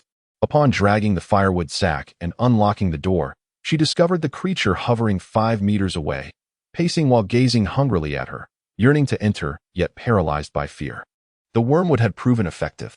Her pounding heart gradually settled, her blood pressure surging. She swiftly closed the iron gate and secured the lock. Relieved that she had been diligent in surrounding her home with wormwood, without it, the situation could have been dire. Dragging the sack inside, she ignored the infected creature behind her. Before entering the small building, Qiao Xuejun glanced at the bottom of the door, where she had placed a tiny grain of sand from the shelter before her departure. If someone were to force the door open, that grain would be crushed into dust. It remained undisturbed in its original position, allowing her to breathe a sigh of relief. She took out her key and pushed the door open. The small grain of sand emitted a faint crunch as it was crushed, transforming into fine dust, almost imperceptible to anyone but the observant. Upon returning to the shelter, Qiao Xuejun felt as if she had been reborn, drenched in sweat. After a quick shower, her hunger struck her. The 3 loaves of bread she had taken earlier were hardly sufficient. As she retrieved her phone to check the news and updates, she made her way to the food storage area. Several voice messages from her grandmother awaited her attention. "Grandmother, what about the things you took? Hurry and return them. Do you want us to starve? Grandmother, we have only half a bag of rice left. Grandmother, if you bring the items back, your grandfather and I won't hold it against you. You are still part of the Qiao family." Maintaining a stoic demeanor, Qiao Xuejun dismissed the messages and turned to today's news. The outbreak of mad cow disease persisted, with no large-scale fatalities reported. However, there have been multiple incidents of infected individuals attacking passers-by, even gnawing flesh from their faces. Reaching the food storage shelves, she grabbed a package of bread. Though it was the same dry bread she had consumed in the morning, hardly filling, her gaze shifted to the dehydrated vegetables and stored rice. Perhaps she should prepare something warm, especially since she had just collected firewood. Without hesitation, she set the bread aside, took a small bag of dehydrated vegetables and a can of luncheon meat, and made her way to the small living room. In the corner stood a brand-new wood stove, purchased for 300 yuan from the farm supply store. It was compact, sufficient for daily cooking and boiling water, while she could use electricity. Firing up her small rice cooker, which cost her 46 yuan and cooked rice in 20 minutes, she preferred to conserve diesel and opted for wood instead. The stove was connected to the shelter's ventilation system, alleviating concerns about smoke. After soaking the dehydrated vegetables and placing them with the luncheon meat on the stove, she filled a steamer with water, setting it atop a tripod. From the cupboard, she retrieved a small steel bowl and scooped a bowl of white rice from the rice container. After rinsing it, she added slightly more water than she would for the rice cooker. In her childhood, their family had been frugal and initially did not own a rice cooker. Instead, they used a steaming method similar to this, fitting a small bowl atop a steamer to cook 2 large bowls of rice for their family of 3. With the steamer positioned atop the stove, Qiao Xuejun began to kindle the fire. Lighting a fire requires a certain skill. Yet having grown up in a rural setting where every household relied on wood stoves, it was not a daunting task for her. She ignited some scrap paper and packaging, then tossed in twigs, splitting them to the thickness of chopsticks, followed by larger branches. Although she had initially intended to buy a firewood knife, she opted for an axe to save money. After carrying the wood home, her arms felt weak, but the axe was new and the wood dry, making it easy to chop. Once the twigs were ablaze, she added slightly thicker logs, consciously selecting hardwoods such as jujube and birch. Although the mountain was primarily populated with oak, which produced a bit more smoke but burned well, Cork gathered some pine and cedar wood, although they are relatively softer. They ignite with ease. Soon, the fire in the stove blazed brightly. Having just rinsed herself with cold water, Qiao Xuejun was now damp, her hair and clothes clinging to her in the chilly underground refuge. The flickering flames enveloped her, dispelling the dampness and filling her with warmth. She could not help but stifle a yawn. Tossing a small potato into the hearth, she decided to indulge in its flavor while waiting for her meal to cook. The outer layer of the potato was charred to a dark crisp, but once peeled away, it revealed the tender, yellow flesh within, steaming and fragrant. A sprinkle of salt transformed it into a delightful morsel. Since she had soaked the rice beforehand, it took over 20 minutes to steam. Just as she finished the potato, the rice was ready. Lifting the steamer, she added the pre-soaked dehydrated vegetables and chopped luncheon meat to the frying pan, seasoning it to perfection. Before long, a dish of broccoli with meat emerged. The steamed rice, each grain distinct and steaming, was soft and glistening. Qiao Xuejun felt an intense hunger. It had been over half a month since she had enjoyed a hot meal. Each bite of rice accompanied by meat filled her with a sense of fulfillment. The power of hot food is undeniably invigorating. She devoured an entire can of luncheon meat, a generous serving of broccoli, and 3 bowls of rice, an amount she would usually only finish 2/3 of, yet today, she consumed every last morsel, even eating rather ravenously. Satiated and exhilarated, she mused that one must eat meat to sustain their dreams. Before her meal, Qiao Xuejun had set a kettle of tap water on the stove, the fire still crackling, fueled by hardwood for a longer burn. To avoid wasting fuel, she boiled a pot of water, and by the time she finished eating, the water was perfectly heated. After allowing it to cool, she poured the water into the mineral water bottle she had emptied over the past fortnight, intending to boil several pots to fill it completely.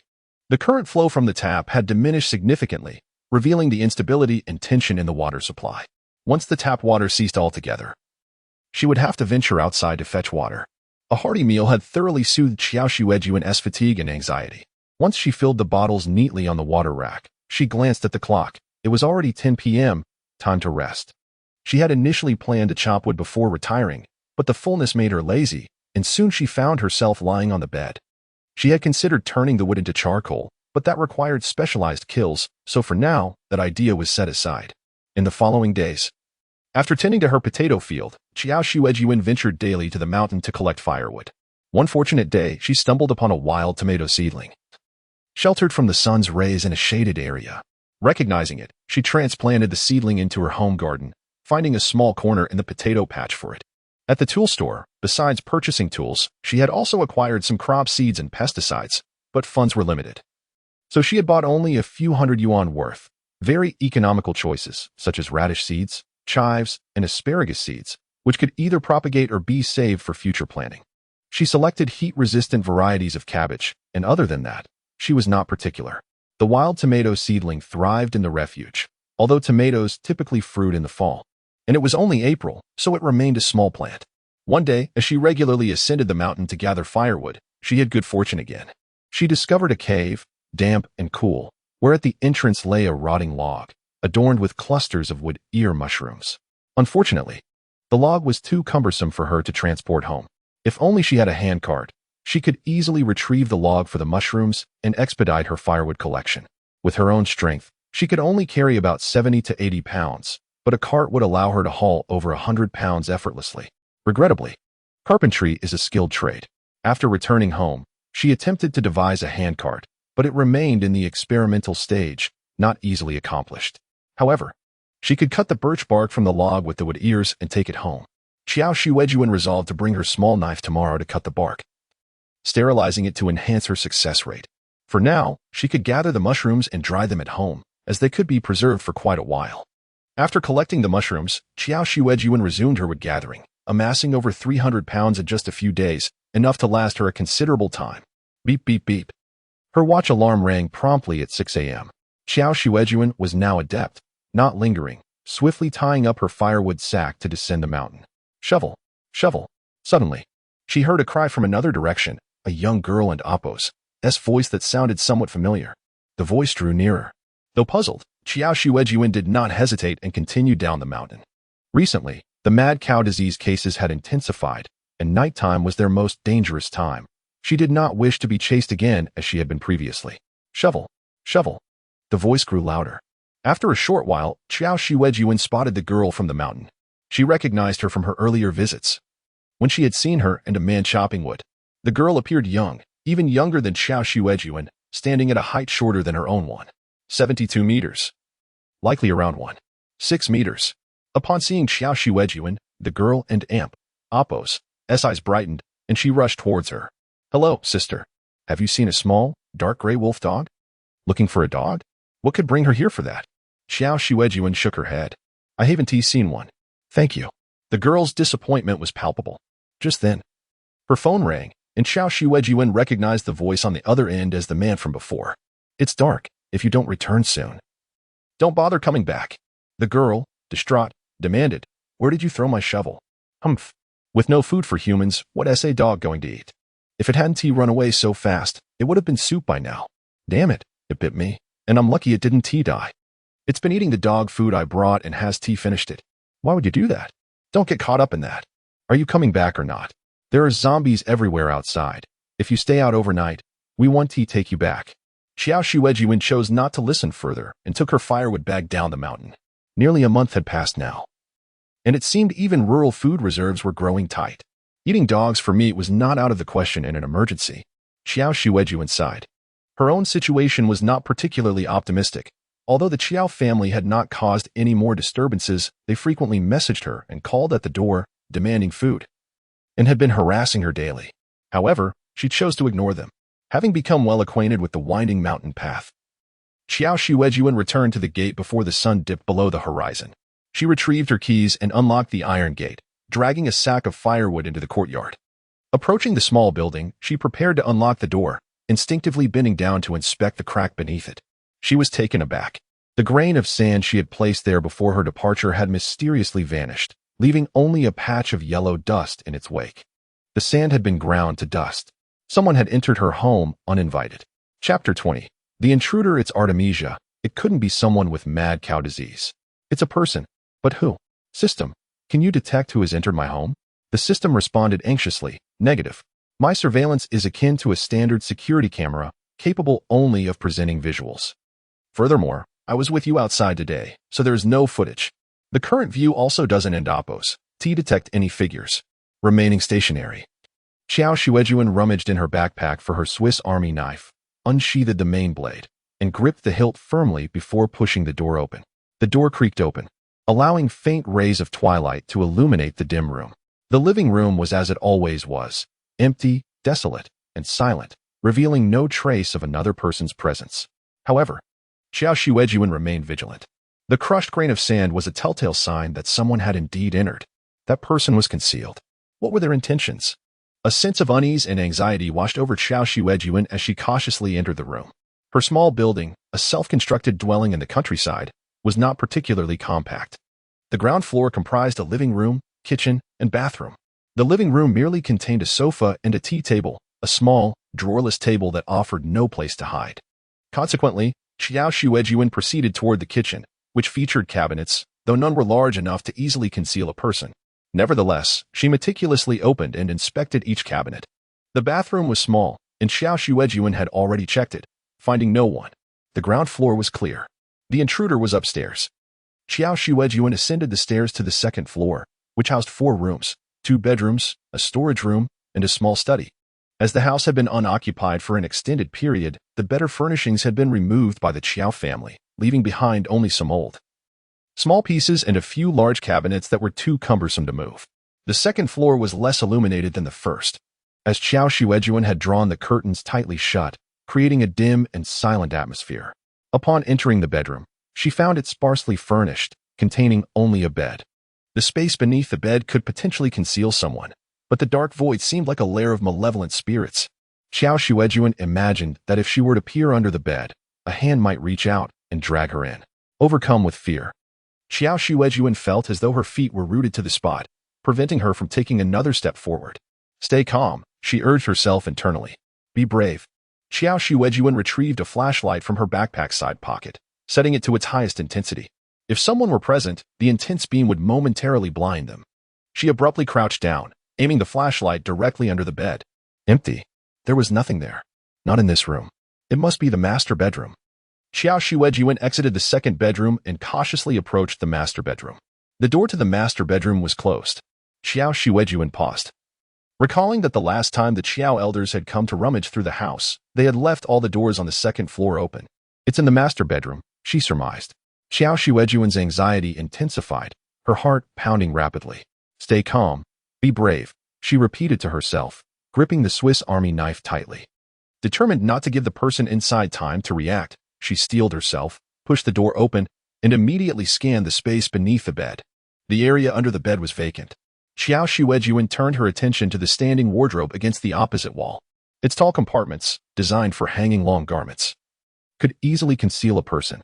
Moving swiftly toward the wardrobe, Qiao Xuejun held the knife in one hand and the flashlight in the other. She used the hand holding the knife to fling open the wardrobe door, directing the flashlight's intense beam inside. Ah! A terrified scream erupted from within the wardrobe. It was a man. The flashlight beam illuminated him clearly. Having been in the dim environment for so long, the sudden exposure to the intense light had temporarily blinded him. Without hesitation, Qiao Xuejun thrust the knife forcefully into the man's shoulder, using all her strength. Ah! A more agonizing scream pierced the air. Finally regaining his senses, the man cried out, "Don't kill me. I mean no harm." The coppery scent of blood filled the air as crimson blood flowed rapidly from his shoulder. Qiao Xuejun estimated that her knife had struck his arm solidly, rendering him temporarily incapable of retaliation. She retreated a step, sternly demanding, "Who are you? What are you doing in my house?" "I and Amp, Oppos, M. Xiaoquang, the cyclist. My real name is Quang Qianli. You can find me on the Qian live streaming platform. I and Amp, Oppos, am a cycling blogger with over 1 million followers.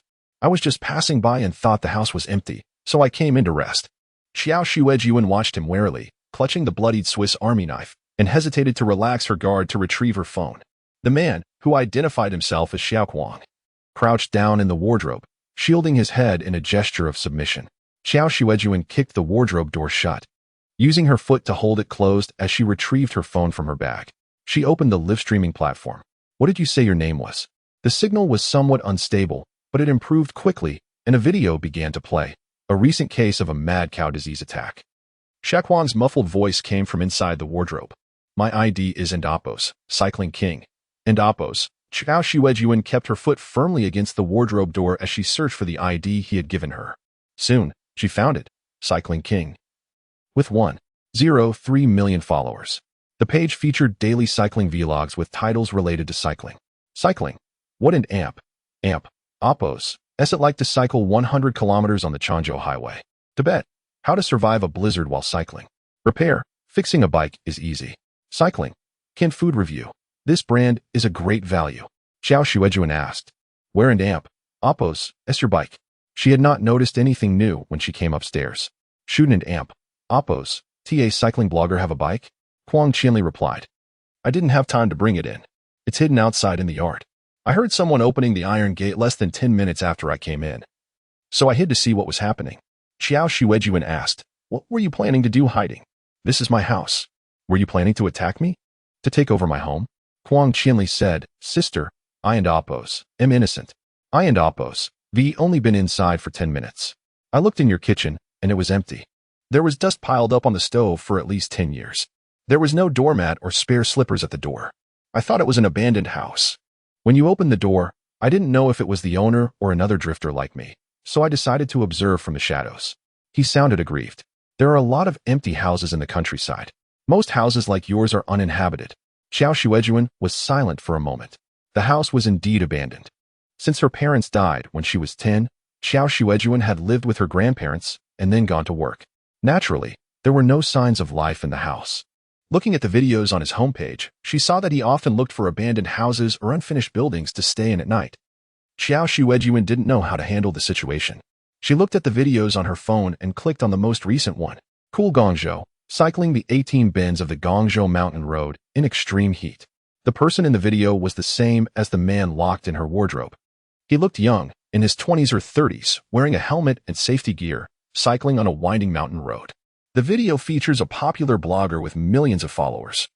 Inundated with comments expressing concern over the treacherous mountain roads of Guangzhou, urging him to prioritize his safety. Some viewers lament the sweltering heat, advising him to cease his cycling and return home promptly.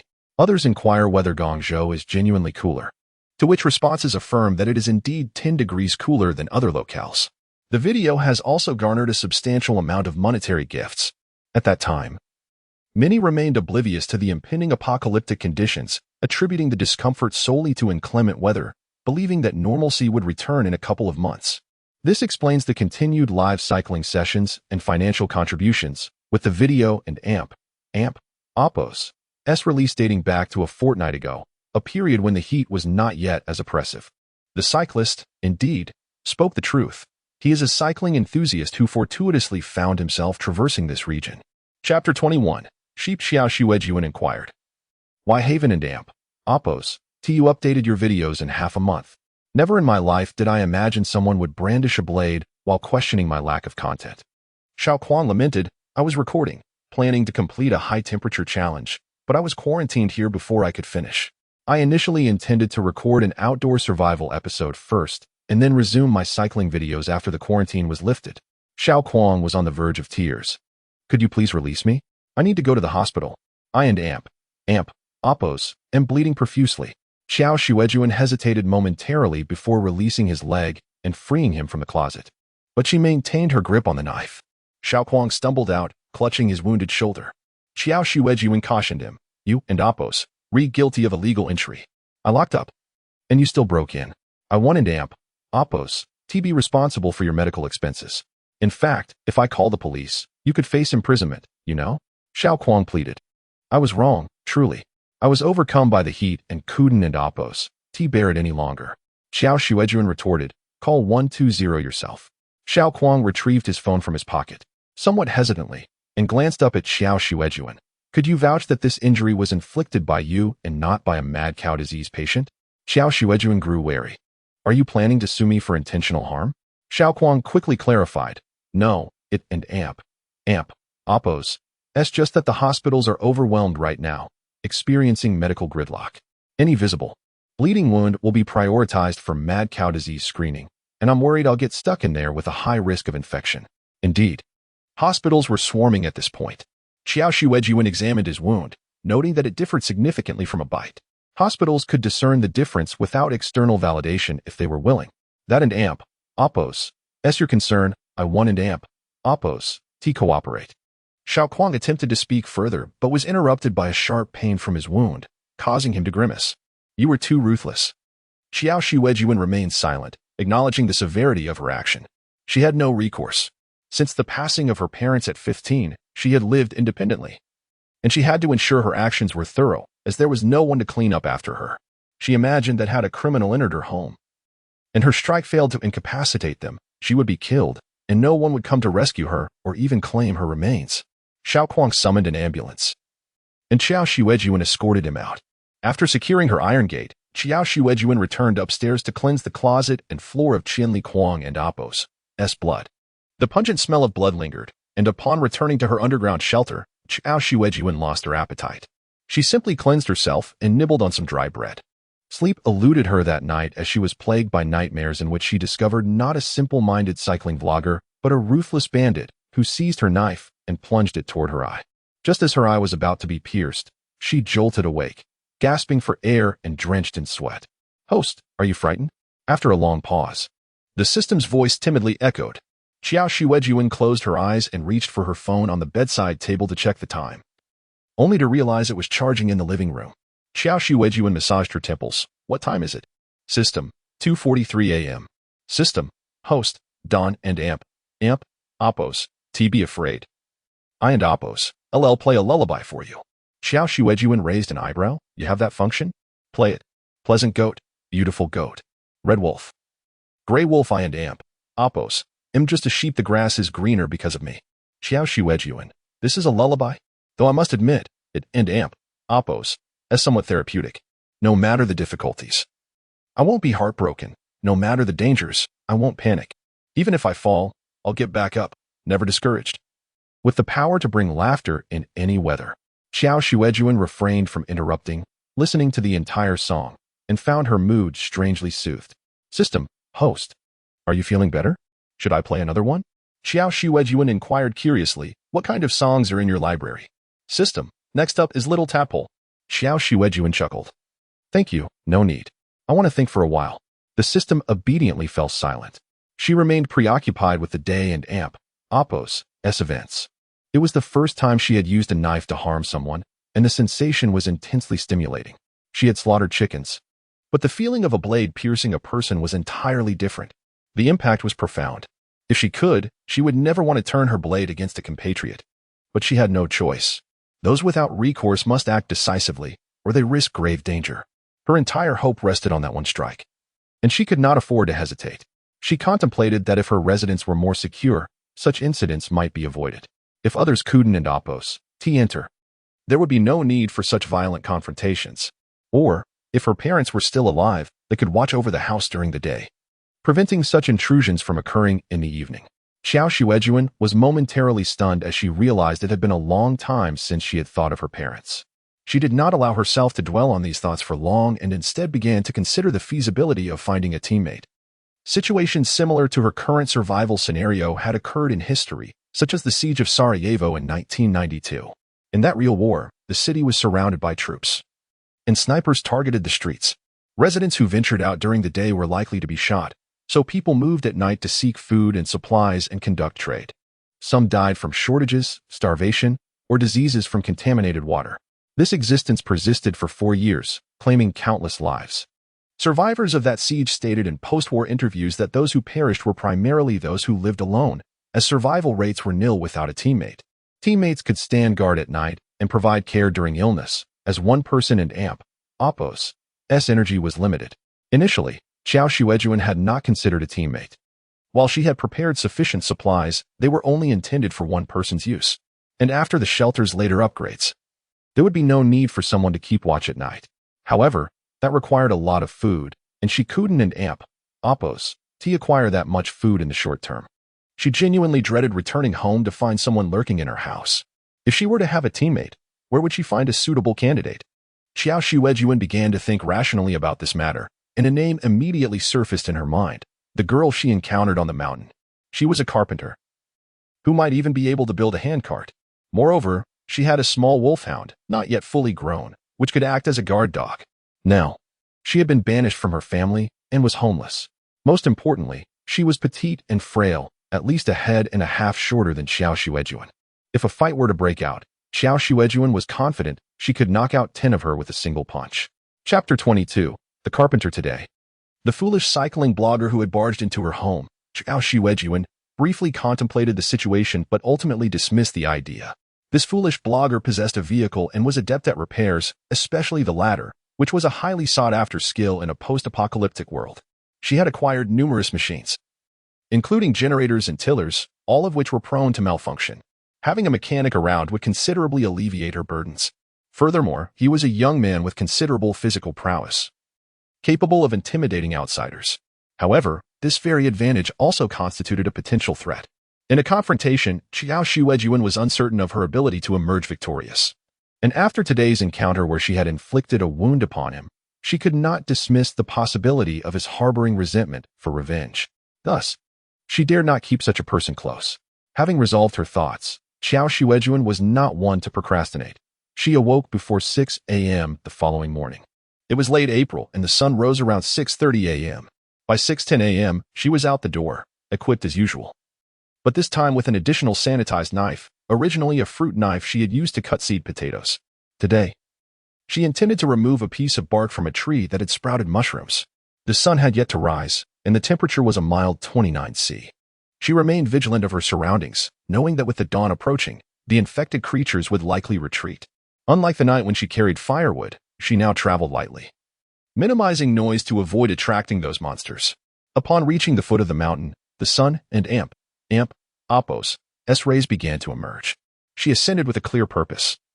If the girl had indeed ventured up the mountain without returning, the cave was the most likely place for her to seek refuge. However, it was also potentially the most perilous location. As Qiao Xuejun drew nearer to the cave, the atmosphere grew increasingly ominous. She heard the ghastly sounds of the monster's sticky, gurgling howls akin to those of wild beasts. Qiao Xuejun retrieved the slingshot from her leather pouch and loaded it with steel balls. Arriving at the cave, it was now 6:40 a.m., and while the sun had fully risen, the peculiar positioning of the mountain meant that sunlight reached this area only briefly. The monsters remained undeterred. Concealing herself behind a sturdy fir tree, she observed the cave and the creature lingering at its entrance, pacing back and forth yet refusing to enter. Raising an eyebrow in curiosity, her doubts were soon quelled. At the cave and Apos' mouth lay a bundle of mugwort. The girl had likely gathered it on the mountain and placed it there, thus preventing the creature from entering. Quite clever, she mused. Qiao Xuejun aimed her slingshot at the shoulder of the infected beast. Having practiced diligently over the past month, her aim had improved significantly since her initial attempts. From her previous encounter, she had learned that injuring their limbs caused them to lose their balance and combat effectiveness. Patiently, she awaited the perfect moment, her target oblivious to her presence as it continued its erratic pacing. Just then, with swift precision, she drew back the leather bowstring, built up tension, and released her grip. Thwack! The steel ball struck her intended target with pinpoint accuracy, 10 points. Immediately, she loaded another steel ball, aiming for the creature and Apos' other arm. Thwack! Crack! Another successful hit. This time, she distinctly heard the sound of bones grinding together. She had struck its bones. The creature, attempting to turn, collapsed to the ground, emitting a sorrowful wail that sent shivers down her spine. In this skirmish, Qiao Xuejun had taken down the monster with only 2 steel balls, the speed of her victory leaving no room for it to react. Success. The adrenaline surged through her heightened senses tingling with excitement.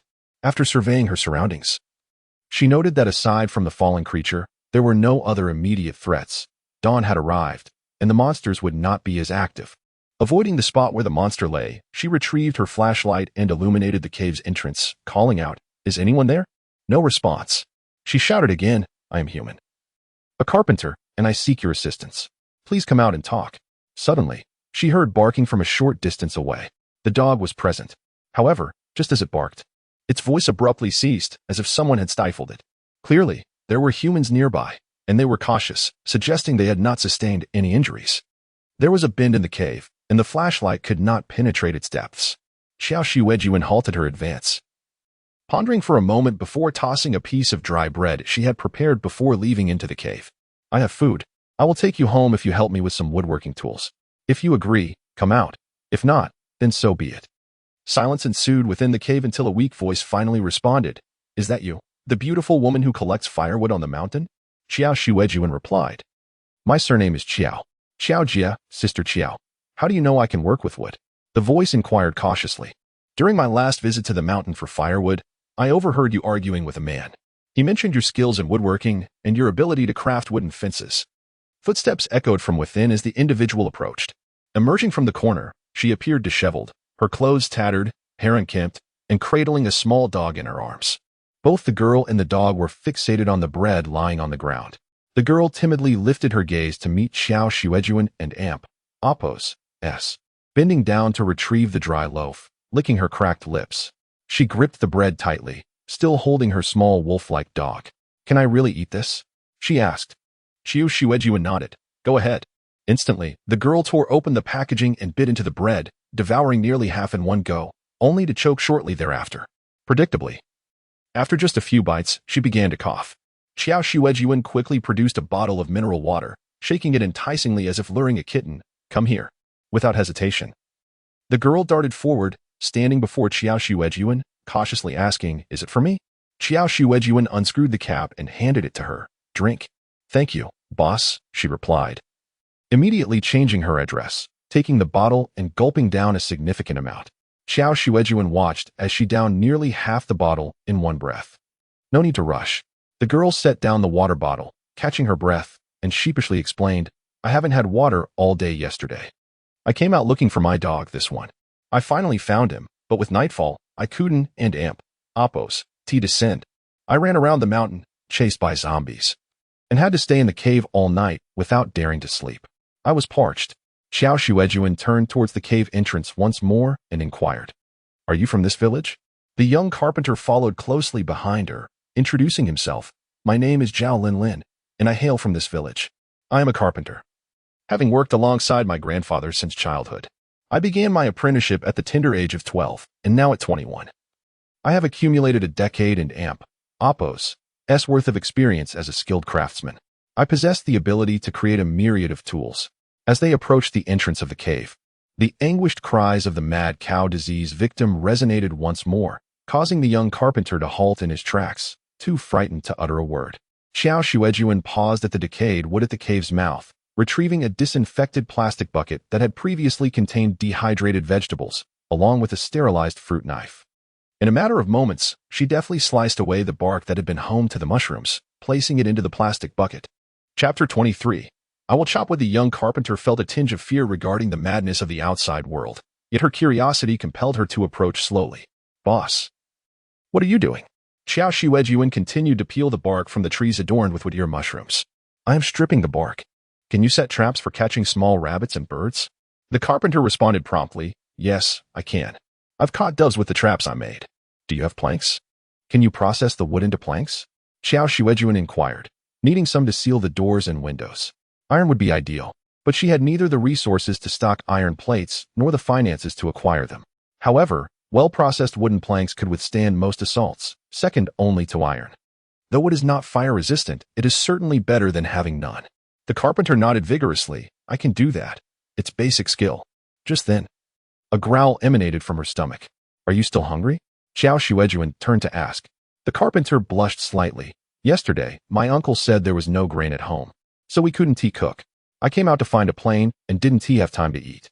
Qiao Xuejun retrieved another bread roll from her bag and offered it to her. "Here is one more." The carpenter gazed longingly at the bread, licking her lips. Her eyes transfixed. Yet she said, "I can wait a little longer. This is precious, and you should eat too." Qiao Xuejun thought it rather foolish of her. After handing over the bread, she turned back to her work. "Is everyone really out of food?" "Thank you." The carpenter accepted it, shaking her head, eating nervously. But there was still some food available. They secretly ate without sharing with her, holding the bread with a hint of grievance. Qiao Xuejun refrained from probing further. The village's attitude towards girls was rather cold, and the Qiao family was no exception. However, from her earlier argument with her uncle, it seemed the carpenter's grandfather was different, having passed down his skills to her. Unlike Qiao Xuejun, who received no warmth from her grandparents. The carpenter began to ramble. "I originally came to see my grandfather. He was ill and wanted to see me one last time. But after I dealt with his affairs, the area was quarantined, and no one could leave, so I couldn't return home. My parents are still out there waiting for me. I wonder when we will be free again." It seemed they would be trapped for a long time. In this apocalyptic reality, merely surviving was a blessing. Qiao Xuejun's gaze grew serious. Yet she refrained from voicing such discouraging thoughts to the carpenter.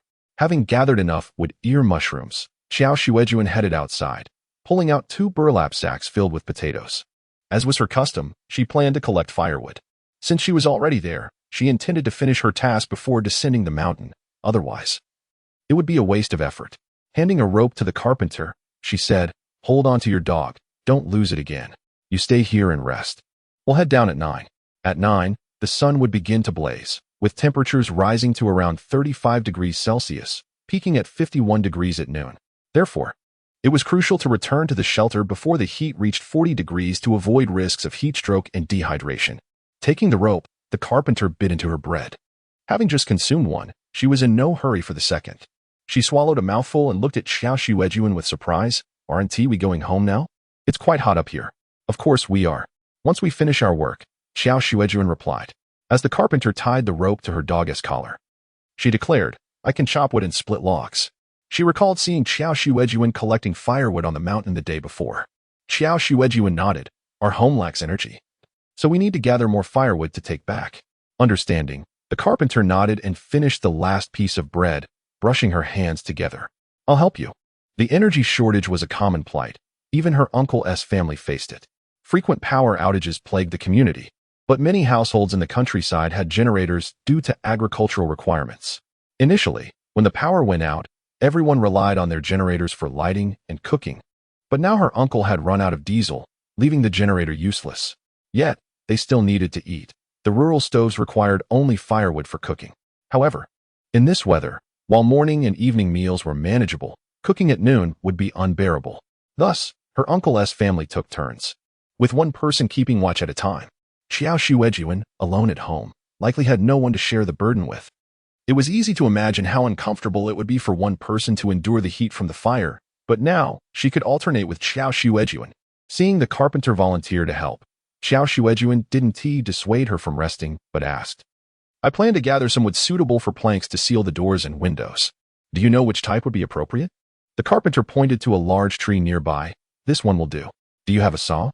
Qiao Xuejun quietly retrieved her Swiss Army knife, extracting a short saw, about a finger's length. "This one." The carpenter frowned. "That can only cut small things." She shifted her finger to indicate the dog-tail grass at the base of the tree. Qiao Xuejun replied, "It's not entirely useless. This small saw can handle some shrubs, but cutting down a large tree is indeed ambitious." The carpenter hesitated before saying, "Before my grandfather passed, he mentioned leaving all his woodworking tools to me, but I was driven away. My uncle and the others returned those tools to me. There is an excellent electric saw among them, along with other items." Qiao Xuejun nodded. "If the opportunity arises, I'll accompany you to retrieve them." The carpenter hesitated.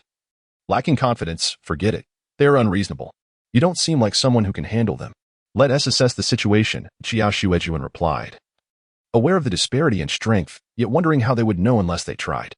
There were so many valuable tools, they couldn't just abandon them without a fight. The carpenter added, "Although we can't chop down large trees for planks, sturdy, thicker branches can be used to seal windows. I've done it before, and it's quite robust. I'll gather some branches." The carpenter was a diligent worker, and having spent several days collecting firewood, Qiao Xuejun was well versed in the task. However, the carpenter worked with remarkable speed, soon returning with a large bundle of branches to toss into Qiao Xuejun's bag. Though she was small in stature, she efficiently collected branches, seemingly defying her limitations, and the branches she gathered were all sturdy hardwoods. By the time it was not yet 9 o'clock, both had nearly filled the burlap sack. The carpenter insisted on collecting a few more, but Qiao Xuejun called out, "That's enough. We can't carry any more." The carpenter still picked up a few to hold. "I'll take these too. It never hurts to have more." Qiao Xuejun inquired, "Can you build a handcart?" The carpenter nodded, "Yes, two-wheeled. Initially, when I worked with my grandfather, every household needed a new handcart. They were all two-wheeled then. As before, they were single-wheeled." She paused. "It requires tools." Qiao Xuejun nodded, "Understood. Let us head down." The carpenter led her dog, following Qiao Xuejun down the mountain, contemplating whether they were headed to the home of Qiao Lauda. Although Qiao Lauda might not know her, the carpenter had heard of her. Her uncle often remarked that a girl should emulate Qiao Lauda's younger sister, unambitious and discerning between the significant and trivial. Uncle Air remarked that all the belongings of the Qiao family rightfully belonged to Qiao Yaozu and Apo's grandson, and Qiao Yaomei did not covet them in the slightest. In fact, she even worked outside to support the elderly members of the Qiao family. Despite having built a new house, she chose to remain in the old one. In this regard, Qiao Lauda shared a similarly unfortunate fate. One wonders if the old house is stiflingly hot, as Uncle Air and Apo's new house is unbearably so. After some contemplation, the young carpenter resolutely decided that regardless of the decrepitude of the old house, she would choose to live alongside Qiao Lauda. After all, it was certainly preferable to residing in Uncle Air's home. Chapter 24. The coward. The two descended the mountain much earlier than anticipated, arriving at the base before 8:30. Once they reached the ground, the firewood bag could no longer be kicked but had to be dragged. The young carpenter volunteered to take over the firewood bag from Qiao Xuejun. However, Qiao Xuejun declined, saying, "Are you dragging the bag, or is the bag dragging you? Perhaps next time, when your assistance is truly needed." Not long after, a man approached them, also carrying a bag, seemingly having gone up the mountain to gather something. Qiao Xuejun immediately became alert. With the dawn breaking, it was not likely to be rabid, but caution was still warranted, especially since she and the carpenter possessed a substantial bag of firewood. "Uncle," the carpenter called out first. "Uncle?" In the carpenter's description, her uncle was not an amiable person. He had taken the carpenter's tools without intent to return, sought to slaughter dogs for meat, and even had driven the carpenter away for a night without allowing him to return home. Qiao Xuejun halted, one hand still dragging the firewood bag, while the other discreetly retrieved her Swiss Army knife from the leather pouch at her waist. The knife was small enough to fit in her palm, easily concealed. The man's expression was grim as he glanced at the large bag of firewood in Qiao Xuejun and Amp, Appo's possession, then at the little wolf dog tethered by the carpenter. With a fierce glare, he stepped forward and demanded, "Where have you taken the dog from home? Out all night. Are you off having fun?" The carpenter immediately retorted, "What dog from home? This dog is one I brought from Hangzhou, and I haven't even finished the dog food I brought. You claim my dog ate your food and wanted to kill it, but now you say it's your family's dog. Do you intend to kill it after all?" Zhao Fulong. The uncle quickly countered, "What nonsense are you spouting? Your surname is Zhao. You belong to the Zhao family, and this dog is also a Zhao. Since you Haven and Amp, Appo's, returned home all night, I came out to find you." As he spoke, he suddenly turned his gaze back to the bag of firewood. "You've been industrious. It seems your night was not wasted after all, bringing home such a large bag of firewood." Qiao Xuejun was momentarily taken aback, but upon realization, she nearly laughed out loud. Was this outright robbery? The carpenter, in a state of urgency, almost jumped in frustration, exclaiming, "I did not collect this. This sister gathered it herself. It has nothing to do with me, and even less with you." Zhao Fulong was well aware of the truth, having occasionally encountered Qiao Xuejun gathering firewood during his outings. However, it was a fortunate coincidence that they crossed paths now, and he saw an opportunity to intimidate her. Thinking her height and gender indicated she was weak and easily frightened. After all, who would willingly gather firewood in such sweltering heat? Their family was in dire need of fuel as well. Furthermore, his niece was present, alone, and without connections. If she did not assist him, who else could she rely on? Surely not Qiao Xuejun, who was equally without support. Zhao Fulong frowned. She collected it? She couldn't have been outside all night. Could she? If she went out in the morning, how could she gather so much? What you collected is yours. You were out all night. And so much firewood could only belong to you. As long as his niece corroborated that it was she who had collected it, he could forcibly seize it from Qiao Xuejun. With a dismissive snort, Zhao Fulong threatened the carpenter, "You wouldn't steal from your family just to spite them, would you?" As the sun rose higher, the temperature in the town below was no cooler than on the mountain. After standing for a while, Qiao Xuejun felt a throbbing headache from the heat. She had no intention of watching his performance any longer, firmly stating, "Move aside." She dragged the firewood bag forward. Seeing that Qiao Xuejun showed him no respect and was not intimidated, Zhao Fulong, feeling embarrassed, immediately reached out to grab the firewood bag. But before his hand could touch the bag, he saw Qiao Xuejun turn and thrust something shiny toward him. It was a knife. Zhao Fulong screamed, realizing in that instant that he had crossed a line, retracting his hand as if shocked. He opened his mouth to continue shouting but was silenced by the cold glint of the knife, unable to utter a sound. That was a knife, capable of inflicting harm. He had only intended to intimidate Qiao Xuejun and seize an advantage, never expecting her to brandish a weapon. He had nothing in his hands but a woven bag. He had no desire to confront a knife head-on. That could be fatal. He still had a son to raise. Qiao Xuejun was no novice at intimidating others. She had learned to remain composed. She did not retract the knife but held it firmly, unafraid of Zhao Fulong's gaze. "I told you, this belongs to me." Zhao Fulong took a few deep breaths before nodding repeatedly, backing away 2 steps. It's yours. I was mistaken. Qiao Xuejun scoffed, "Coward." Having been so frightened, Zhao Fulong scurried away, clutching his bag in defeat. Once he had fled, Qiao Xuejun sheathed her knife back into the leather pouch. "Let us go." She continued dragging the firewood bag forward. The carpenter stood in stunned silence for a moment, finally coming to his senses and hurriedly followed Qiao Xuejun in the direction of home. Arriving at their doorstep, it was precisely 9:00 and Appo's clock. The sun blazed down upon the earth, and the temperature soared to 35 degrees Celsius, creating an oppressive heat. Both Qiao Xuejun and the carpenter were drenched in sweat, their clothes thoroughly soaked. Qiao Xuejun felt the heat was indeed more intense than in the evening, and moving about made it likely they would encounter others. Due to the fear of rabies, very few people, like Qiao Xuejun, ventured out in the evening. Most would choose to gather firewood or fetch water in the morning. Just moments ago, they had encountered others heading out to collect water. Qiao Xuejun opened the large iron gate, while the carpenter nimbly dragged the firewood bag inside. Once Qiao Xuejun entered, The carpenter efficiently closed the gate behind them. We and Appos, re-home. The carpenter thought, noting that this old house did not compare favorably to her uncle and Appos. However, she could undertake renovations. Reinforcing the doors and windows would be a breeze. Qiao Xuejun dragged the firewood bag back into the house.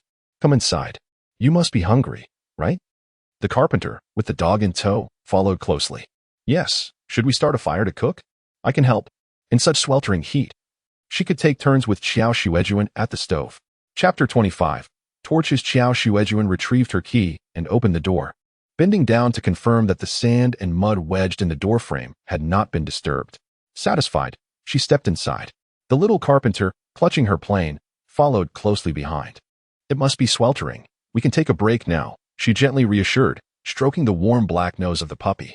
As soon as Qiao Xuejun entered, she promptly closed the door. The sun had risen, casting a brilliant and blinding light. The house was tightly sealed, with curtains drawn across the windows. Yet the fabric was too sheer to effectively block out the sunlight, illuminating the interior completely. The little carpenter raised her head, stunned, her mouth agape in disbelief. What? Why is there nothing in this house? She exclaimed. There was merely a sofa and a coffee table. Not even an extra chair or bench could be found, let alone any furniture. It resembled a minimalist design, as if it had been ransacked by a dozen different robbers, leaving it utterly bare. The little carpenter understood that Qiao Xuejun was not favored by the elders of the Qiao family and had been sent to live in this old house, suggesting a life of poverty. However, the extent of this destitution exceeded her expectations. The Qiao elders are truly excessive. What kind of person leaves their eldest with nothing? She thought, noting the absence of even a basic air conditioner or fan, essential for the sweltering heat.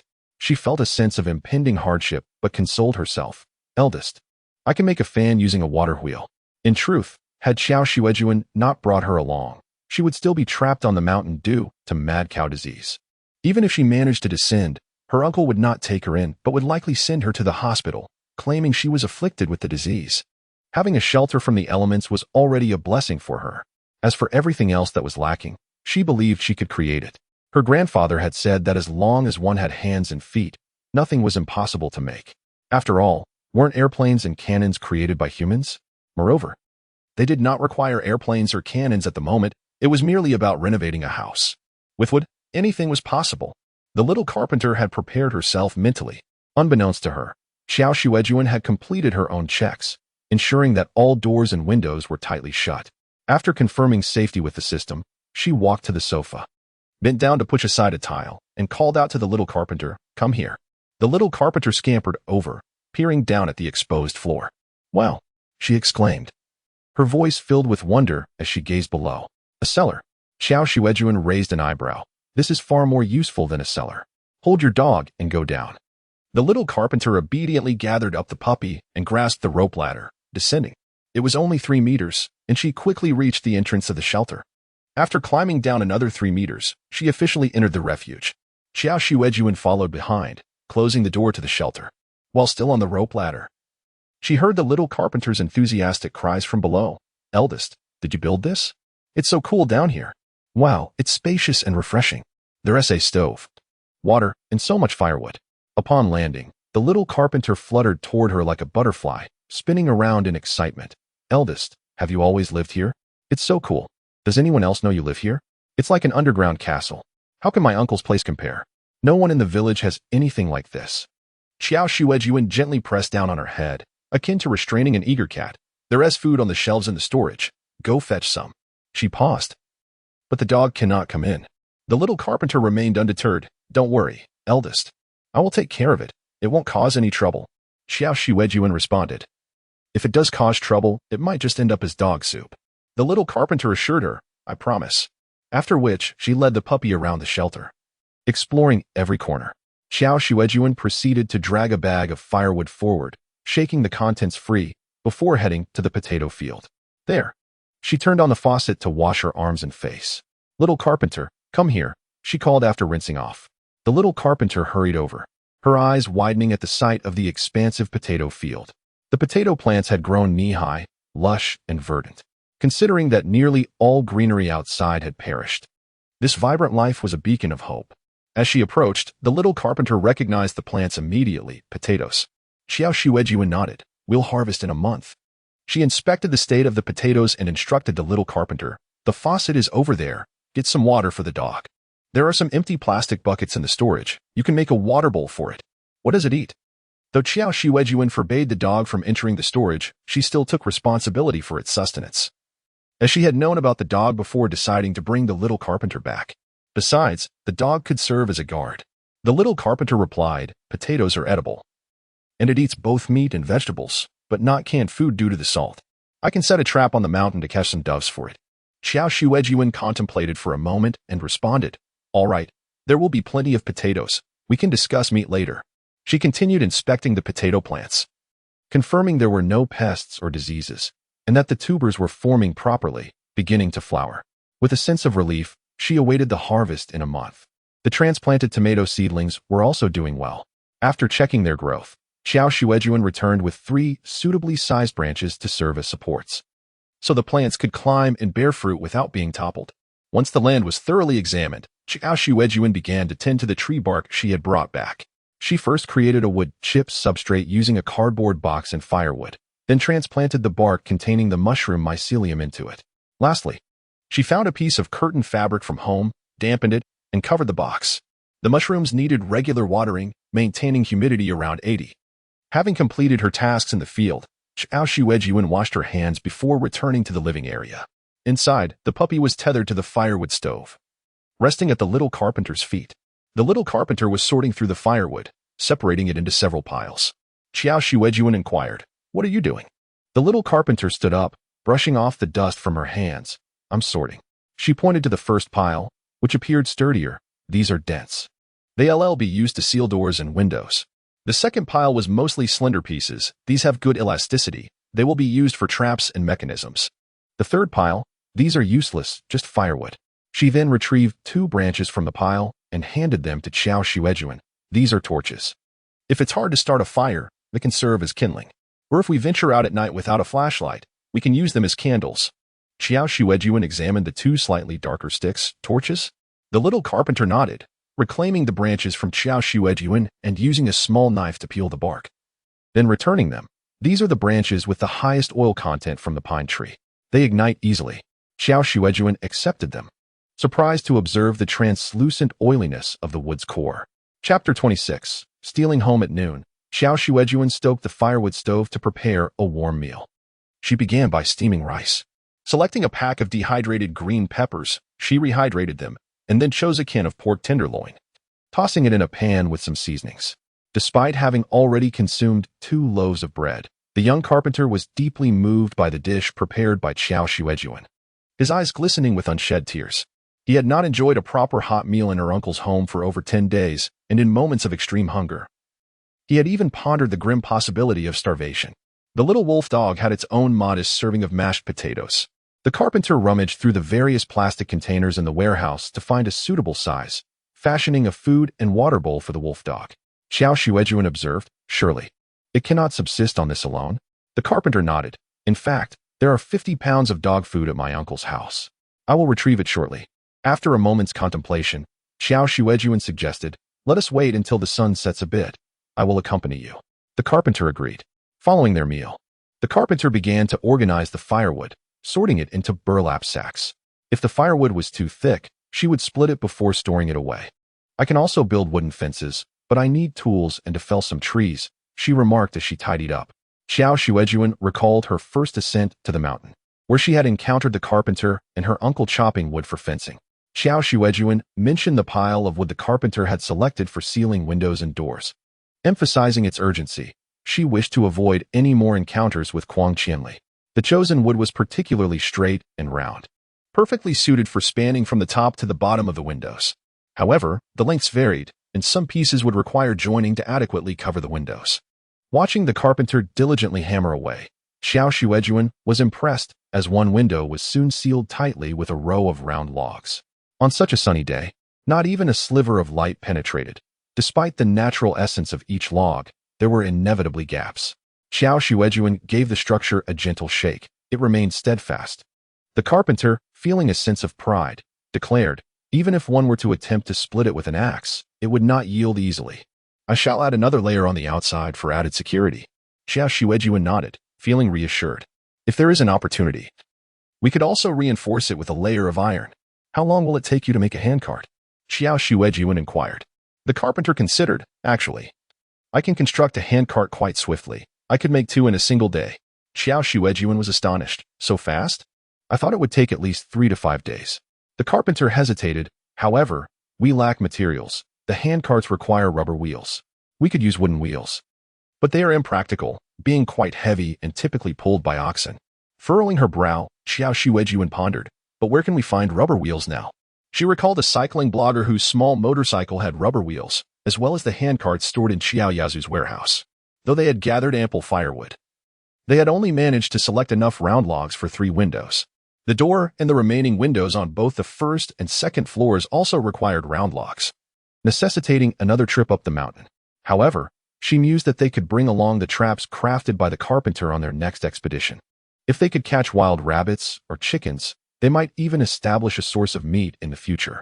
While Qiao Xuejun and the carpenter were engrossed in their trap-making deliberations in the underground shelter, an abrupt alarm rang in Qiao Xuejun and Appo's mind. Detection of individuals approaching the shelter. They have entered a 200-meter radius. Identified as Zhao Fulong, and the system momentarily stalled. 3 unfamiliar individuals.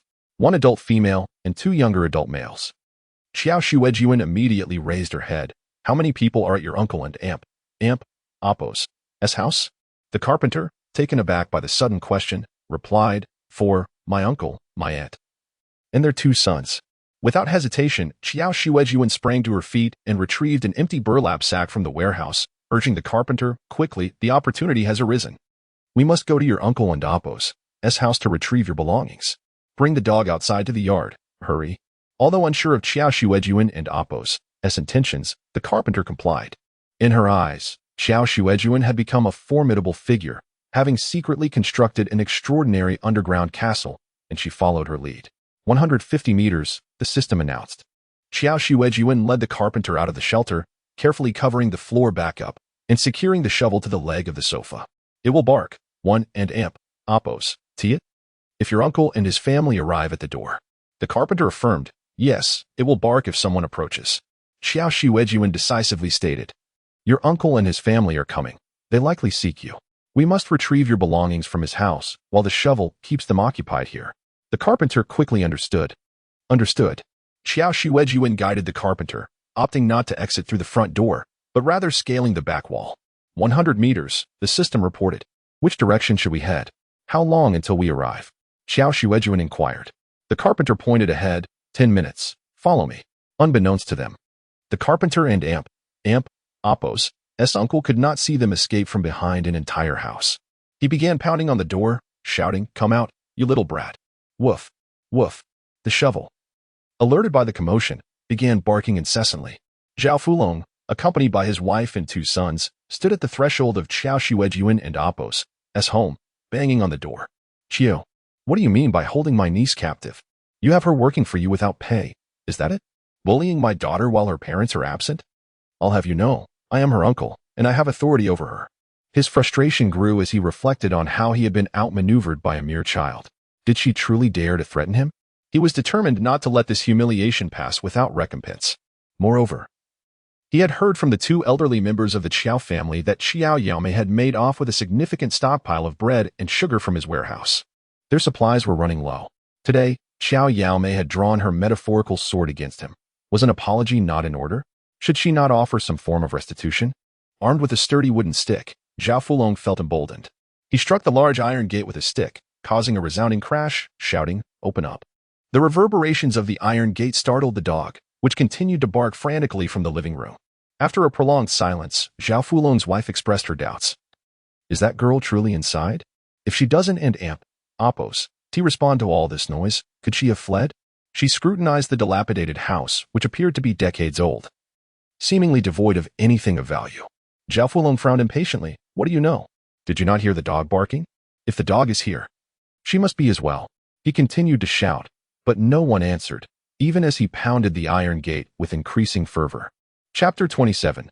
Breaking and the young carpenter had only enjoyed a warm meal at noon and was now brimming with energy, sprinting swiftly alongside Qiao Xuejun. They arrived at Zhao Fulong and Oppos, residence 2 minutes early.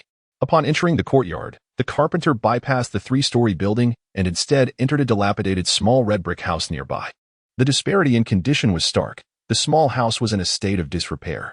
With ease, the carpenter pushed open the door to the storage room, unleashing a cloud of dust into the air. Due to the vigorous exertion, Qiao Xuejun's chest rose and fell rapidly as she struggled to catch her breath. She pressed her hand against her chest to steady her breathing and peered inside. The storage room was surprisingly spacious, cluttered with various items. Among the first things she noticed were discarded plastic chairs, a tattered old sofa, and piles of firewood sticks, along with some rulers and saws stacked in the corner. However, the woodworking tools were neatly organized, separated from the other debris. The carpenter remarked, "No one here learns woodworking, so they have no use for these tools. That's why my grandfather left them to me." As he tore open a large burlap sack, he began to fill it with items, explaining, "They didn't want to give them to me, but they can't use them." Initially, they contacted a buyer to sell them secondhand, but due to the mad cow disease quarantine, the buyer never arrived. Unable to sell, they simply tossed everything into the storage room. Qiao Xuejun glanced at the woodworking tools and joined the carpenter in filling the bag. Since the tools were all neatly piled together, their task proceeded swiftly and efficiently. The carpenter counted aloud as he packed: a rough plane, a second plane, large saw, small saw. Qiao Xuejun could not decipher these terms, so she simply collected what she deemed useful. As the bag began to bulge, Qiao Xuejun called upon the system, transfer a few items from the bag to the shelter. The system complied. "Sure. I and amp, oppos. LL do it stealthily so the carpenter 1 and amp, oppos, T notice." Qiao Xuejun continued to pack. The system added, "I can quietly take items from the wall as well." The carpenter expressed a desire to take a woodworking table back. Qiao Xuejun looked up, only to realize it was a 3-meter-long table. The system suggested, "Host, I can steal it." Qiao Xuejun quickly interrupted, "No. That's too much to steal. If I really did, the carpenter might think I'm a reincarnation of Doraemon." She decided, "Just take some of those logs instead." Both worked swiftly, and in no time, the storage room was half empty. Suddenly, the carpenter noticed the remarkable speed of their progress and turned to examine the burlap sack, exclaiming, "This bag can hold so much." Qiao Xuejun replied, "What else do you need to take? Your belongings? And the dog food?" The carpenter tossed a ruler into the bag and said, "With these tools, I can manage the basics. The rest is too large to carry." She tied the bag shut and handed it to Qiao Xuejun. "I'll go get my suitcase and the dog food. Wait for me. I won't be long." With that, she dashed outside. Qiao Xuejun lifted the heavy bag, surprised by its surprising lightness, given its contents. She quickly called out, "System, stop stealing. We can't let it slip." The system ceased its covert actions. "Have they returned yet?" she inquired. The system, capable of detecting activity within a 200-meter radius, replied, "There are movements nearby, but it is not them." Qiao Xuejun pressed further, "Movements?" The system clarified, "People in the nearby houses have not emerged. No suspicious activity has been detected." "Good. Inform me of any changes," she instructed. As she stepped outside with the heavy bag, she encountered the carpenter emerging with a suitcase. Qiao Xuejun asked, "Where's the dog food?" "Why just the suitcase?" The carpenter patted her suitcase. "It's all in here. I had some clothes in it, but my second aunt took them, so it's empty now." "Let us go," Qiao Xuejun urged, and they quickly left the house, maintaining a brisk pace. The carpenter expressed her anxiety. "What if my second uncle comes back? What if we run into him? I know of a secluded path. Should we take that route?"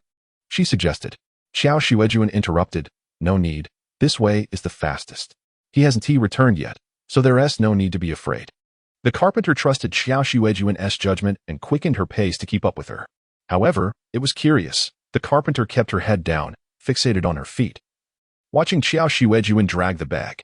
Suddenly, she noticed that the bag would occasionally lift off the ground, as if Qiao Xuejun was effortlessly raising it. The bag, which she had packed, contained at least 150 pounds of tools and wood, yet Qiao Xuejun seemed to handle it with ease. This realization filled the carpenter with admiration for Qiao Xuejun's remarkable strength. She thought to herself, even if her second uncle and his family came at her, perhaps Qiao Xuejun could send them fleeing in disarray. Unbeknownst to Qiao Xuejun, she had become an imposing figure of immense strength in the carpenter's eyes as she dragged the heavy bag forward. She asked the system, "How much longer?" 3 minutes to home. It's already in sight," the system replied. Looking up, Qiao Xuejun saw their destination, though the dimming light rendered it somewhat indistinct. They were approaching the back wall of the house, which led back to their original path. The system suddenly warned, Zhao Fulong is attempting to pry open the door. Qiao Xuejun's heart raced. Which door? The large iron gate outside, the system informed her. Relief washed over her. Thankfully, he had not yet entered the courtyard. However, it had been less than half an hour since they left, and there was little time for any significant action. Qiao Xuejun quickly pulled out her phone and dialed a number. Hello? Is this the community health office? I wish to report someone maliciously visiting during quarantine and disrupting public order. After receiving confirmation that personnel would be dispatched, she slowed her steps and turned to the carpenter. You hide behind this wall and wait for me. I'll go ahead and talk to them. The carpenter, understanding that community personnel would soon arrive to disperse her second uncle, felt anxious about Qiao Xuejun confronting them. Although she believed Qiao Xuejun would prevail, she did not want her to face any verbal abuse from her uncle and aunt, who could be quite harsh with their words. By the way, is that electric saw in your bag plugged in, or is it battery-operated? Can it be used right now? Qiao Xuejun inquired. The carpenter hesitated. Are you suggesting using the saw to negotiate? It's rechargeable, but it's out of power, she admitted. Then forget it. Stay hidden here. I'll go ahead. Otherwise, that man might really enter the courtyard. Qiao Xuejun retrieved a slingshot from the small leather pouch she carried, yet she refrained from taking the steel pellets, as their lethality was excessive. The community and Oppos, as patrolling personnel were approaching swiftly, and it would be unwise to provoke any casualties. Chapter 28. The monkey breakdances. After giving instructions to the young carpenter, Qiao Xuejun advanced with her slingshot in hand. As she approached the main entrance, she spotted a family of 4 huddled together, seemingly engrossed in examining the lock adorning the door. Qiao Xuejun overheard their murmurs. Just smash it already. Zhao Fulong, expressing disdain, retorted, Shut up, you fool. Regardless of the situation, this is someone else's home. Creating a commotion might scare those 2 girls into opening the door. But if we truly break in, we could end up in jail. Qiao Xuejun couldn't and Oppos, T helped but chuckle softly, coward. Suddenly, one of his sons exclaimed, Dad, I and Oppos, M.A. minor. Let me do it. He appeared particularly excited, as if he believed himself clever. I won't be held criminally responsible. A towering figure, yet still a minor. However, he was foolish. While he might evade criminal charges for trespassing or damaging property, a guardian would still bear civil liability, and compensation would still be required. Did he think being a minor absolved him from that responsibility? His older brother, skeptical, questioned, Dad, is that girl really there? Zhao Fulong dismissed the concern. What does it matter if she is? As long as the dog is here. Our food supplies are running low. If we don't retrieve the dog, we'll have to eat that bag of dog food tonight. His eldest son suggested, we could go hunting outside. The shade on Yangshan might have wild chickens. There are also wild vegetables and fruits in the trees. He had no desire to consume dog food. Zhao's second daughter-in-law was well aware of her son's thoughts and interjected, Don't worry, we won't be eating dog food. I spoke with the Zhang family at the east end of town this morning. We agreed to trade some tools left by your grandfather for a bag of corn. He agreed, saying we should tidy up, and he'll come to exchange it tomorrow morning. Today, I spent most of the day organizing those items. I was exhausted. Ah, no wonder. Qiao Xuejun thought to herself, acknowledging the hard work of this aunt. By sorting everything out, she and the young carpenter could gather the items into bags much more efficiently, indeed a great convenience. Since they had no real intention of breaking in, Qiao Xuejun decided against intervening and quietly awaited the arrival of the health department personnel. The family remained focused on making noise, entirely oblivious to Qiao Xuejun standing 50 meters away. Let me handle this, the youngest son of the Zhao family impatiently declared, snatching the stick from his father and Oppos' hand. I don't and Oppos. Do you want to stand here any longer? Let and Oppos' break down the door and take the dog. Step back. I and Oppos am going to smash the door. Qiao Xuejun squinted. A true smash would not do. She bent down and picked up a lump of yellow clay, which, while appearing solid, was merely a hardened mass of mud. Unlike steel balls or stones that could inflict serious harm, Qiao Xuejun collected several hard clumps of yellow clay, loaded them into her slingshot, grasped the bow handle with one hand, pulled back the elastic with the other, aimed forward, and released. Thwack! Swift and precise. The yellow clay flew directly into the back of the boy's head. Upon impact, the clay disintegrated into a handful of dirt, causing nothing more than a momentary sting. Ouch! The boy, startled, nearly jumped, clutching the back of his head and shouting, Who bit me? Qiao Xuejun stifled a laugh. Perhaps it was the land god taking a bite.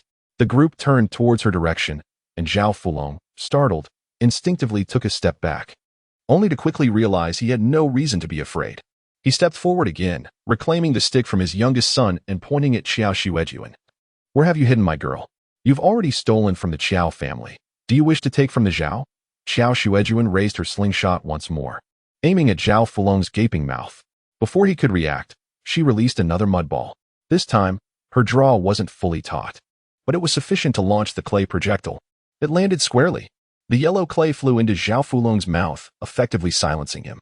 Ah! Zhao Fulong's voice abruptly ceased as he covered his mouth, digging with his fingers to extract the lump of clay. His mouth was full of dirt, spitting and sputtering. He exclaimed, "Ugh, ugh." Seeing the drastic change in Zhao Fulong's expression, Qiao Xuejun chuckled, loading another piece of yellow clay onto the slingshot. Zhao Fulong lifted his stick, believing it would shield him from the incoming projectiles. Thwack! With a gentle release, another clay ball was sent flying towards Zhao Fulong and Appo's forehead. As it struck, it burst, smearing dirt across his face.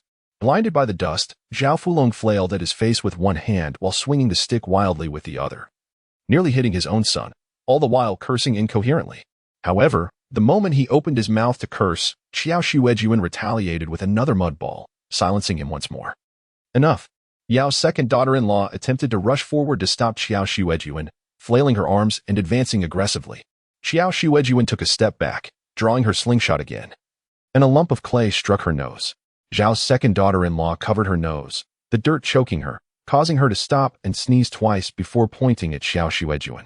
You wild girl, without parents to raise you. You are utterly uncouth. No wonder your grandparents berate you daily. You truly deserve it. After her parents passed away, Qiao Xuejun had often heard others hurl similar insults at her. Initially, she would be affected, but eventually, it became inconsequential. After all, if she were to be bothered by every insult, she would have spent the years fuming at home instead of attending school.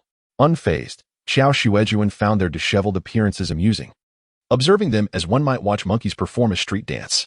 Refusing to engage in a verbal spat, Zhao's second daughter-in-law gradually realized she was the one behaving like a lost brawler and fell silent. Though she ceased her insults, she continued advancing toward Qiao Xuejun, seemingly intent on venting her frustration physically. What are you doing? A sudden authoritative shout rang out, causing Zhao's second daughter-in-law to halt immediately. Qiao Xuejun turned to see two enforcement personnel approaching. The male officer was familiar, but the female officer had changed. Why the change? Qiao Xuejun pondered. But she stepped back and ran to the officers, reporting, "They accused me of stealing their dog and insisted on breaking in." In a rapid-fire fashion, Qiao Xuejun continued. Who knows what they're plotting? They clearly know it's a special time, and visiting is prohibited. I locked the door, and they still attempted to break in. I recorded it all. As she spoke, she opened her phone and Appo's album, having recorded a video while observing them earlier. Once the video played, the enforcement officers quickly grasped the situation.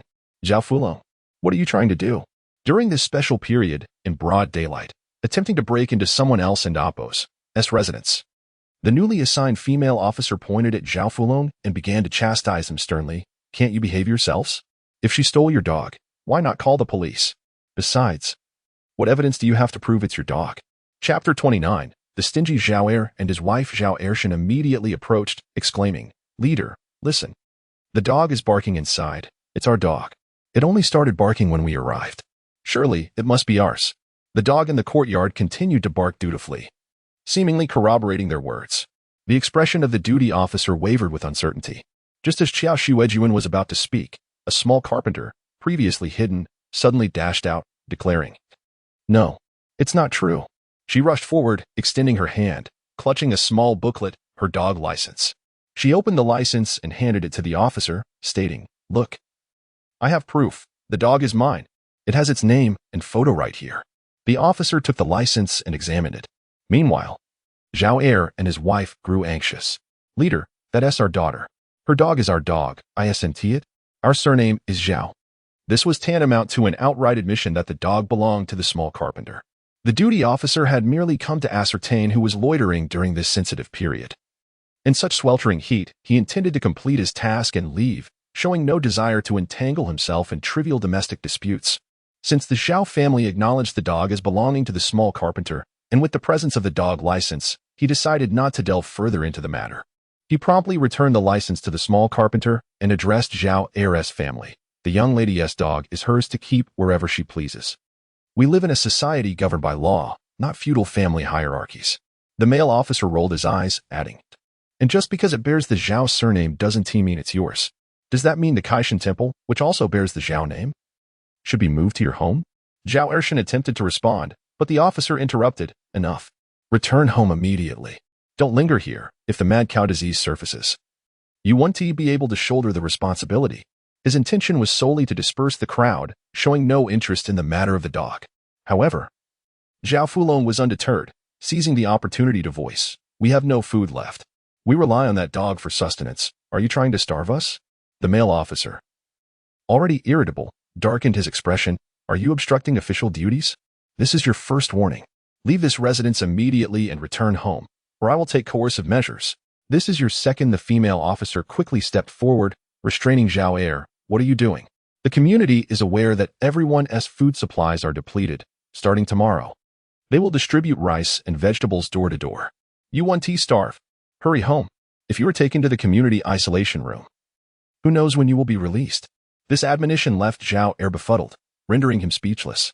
With the assurance from the officers about the community's forthcoming assistance, he followed them back home. The officers reiterated, there will be no next time. If you maliciously accuse anyone of theft or robbery again, report to the community isolation room directly. Understood? Zhao Heir wiped his face and nodded, understood. As the officers prepared to leave, Qiao Xuejun called out, wait. I wish to inquire about the previous officer. Was Tisha here? The male officer turned, slightly taken aback by her inquiry, and with a hint of exhaustion in his eyes, replied, the hospital is currently understaffed. She is a nursing student and has gone to volunteer. Taken aback by this revelation, Qiao Xuejun mused, I see. The two officers escorted the Zhao family away, while Qiao Xuejun returned to the hiding place, dragging out a burlap sack and retrieving the keys to unlock the large iron gate. The small carpenter followed closely, wheeling in her suitcase. Once they returned to the basement, Qiao Xuejun opened the burlap sack, and as she lifted its contents, various items tumbled out, including those pilfered by the system. The small carpenter marveled. I can hardly believe we managed to fit so much into this bag. It truly has an incredible capacity. Qiao Xuejun remained silent, feeling a twinge of guilt. The small carpenter, dismissing thoughts of the seemingly bottomless sack, grew concerned again. Boss, what if my uncle and aunt discover the items are missing? Will they call the police? The small carpenter's decision to gather the items stemmed entirely from Qiao Xuejun's swift initiative. She herself lacked the courage or resolve to retrieve so many items. She simply acted on Qiao Xuejun and Appo's directives without contemplating the repercussions. She recognized her boss as someone remarkably decisive, daring to envision and execute plans. Qiao Xuejun raised an eyebrow, inquiring, aren't these tools your grandfather's legacy? Indeed, they are. The small carpenter affirmed. Qiao Xuejun then kicked a few wooden rods that had rolled out of the bag, asking, didn't you chop these trees while at his home? The small carpenter nodded. Yes, I did cut these as well. Qiao Xuejun pressed. So why do you feel guilty? Emotionally. They are your kin and have no right to expel you from your home or seize your belongings. Legally, these are your grandfather's bequeathed possessions. They cannot infringe upon your inheritance rights. They should be the ones feeling guilty, especially since you still have a 3-meter-long workbench left at their house, which you have yet to retrieve. If they do report it, you can reclaim everything. As she spoke, Qiao Xuejun added, moreover, given the commotion today, the community has already issued a warning to them. Would they dare to cause trouble again? Have they never faced consequences? Initially anxious, the small carpenter felt reassured by Qiao Xuejun's words. Indeed, given their behavior today, her uncles would likely refrain from further provoking trouble. Furthermore, she still had the opportunity to retrieve her 3-meter workbench. Feeling at ease, the small carpenter began organizing her woodworking tools, envisioning constructing a handcart with wheels, building fences, crafting better traps, and even taking a chainsaw to the mountains for thicker trees. Qiao Xuejun affirmed her enthusiasm, yes, as she observed the small carpenter sorting her items. Qiao Xuejun poured half a basin of dog food for the barking dog and filled another basin with water. Glancing at the time, she noted it was already 7 o'clock, too late to venture out again. Disappointment washed over her. Had the day gone smoothly? She could have set the traps they had prepared in the afternoon on the mountain, ready to inspect the results come morning. Now, she'd have to wait until the following morning to set the traps. Qiao Xuejun headed to the fields to tend to the potatoes, tomatoes, and mushrooms, refreshing herself briefly before returning to the living room. The small carpenter appeared to be preparing to start a fire for cooking. Qiao Xuejun's brow furrowed as she quickly interjected, "Wait, no need to light the fire." The small carpenter looked up, puzzled. Qiao Xuejun explained, "Let us conserve a bit. We should eat the bread we stockpiled in the warehouse first. Cooking is a luxury we cannot afford every day, especially in these uncertain times that may stretch on for years." Finally, the small carpenter, having donned countless lenses of admiration for her commanding presence, began to perceive a subtle, genuine trait, stinginess. Chapter 30. The 5 family members upon returning home. Zhao Fulong slumped despondently in the living room. A visit to the Qiao family's old residence yielded no benefits. Instead, he was reprimanded by the community members, leaving him feeling utterly disheartened. The attention of Zhao and Apos, as 2 sons, however, was not directed towards the Qiao family. The community had announced that food supplies would be delivered the next day. Was it true? Their household still had a small reserve of provisions, but it was scant. During this period, they had been frugal with their meals, and the tall young men had gone without a full meal, leaving them famished. Aunt Zhao was also worried. With so many people in town, would they manage to deliver to every household? What if they missed their home, and the supplies were snatched away? She insisted they should wake up early to wait. She then reassured her sons, saying, "It's all right. Even if the supplies don't arrive, there is still that bag of corn from the Zhang family at the east end of the town, 400 pounds. If they deliver it tomorrow morning, we can at least fill our stomachs." Although their grandfather and Apos' carpentry furniture was old, it was comprehensive and meticulously arranged, with various tools, including several types of rulers. Under normal circumstances, it would fetch 4,000 to 5,000 yuan. Corn, at merely 2 yuan per pound, could easily be exchanged for 2,000 pounds of corn. Yet, times were different now. Due to the special circumstances and quarantine, food prices had skyrocketed. The Zhang family specialized in corn cultivation and had stockpiled a substantial amount, but they were only willing to part with 400 pounds in exchange. Under normal circumstances, Aunt Zhao would never have agreed, but with the pressing situation, the Zhang family was the only one with surplus grain. Desperation had driven them to consider the dog and its food, contemplating that if it came to it, they could make do with the 50 pounds of dog food just to fill their bellies. However, the prospect of corn was certainly more appealing.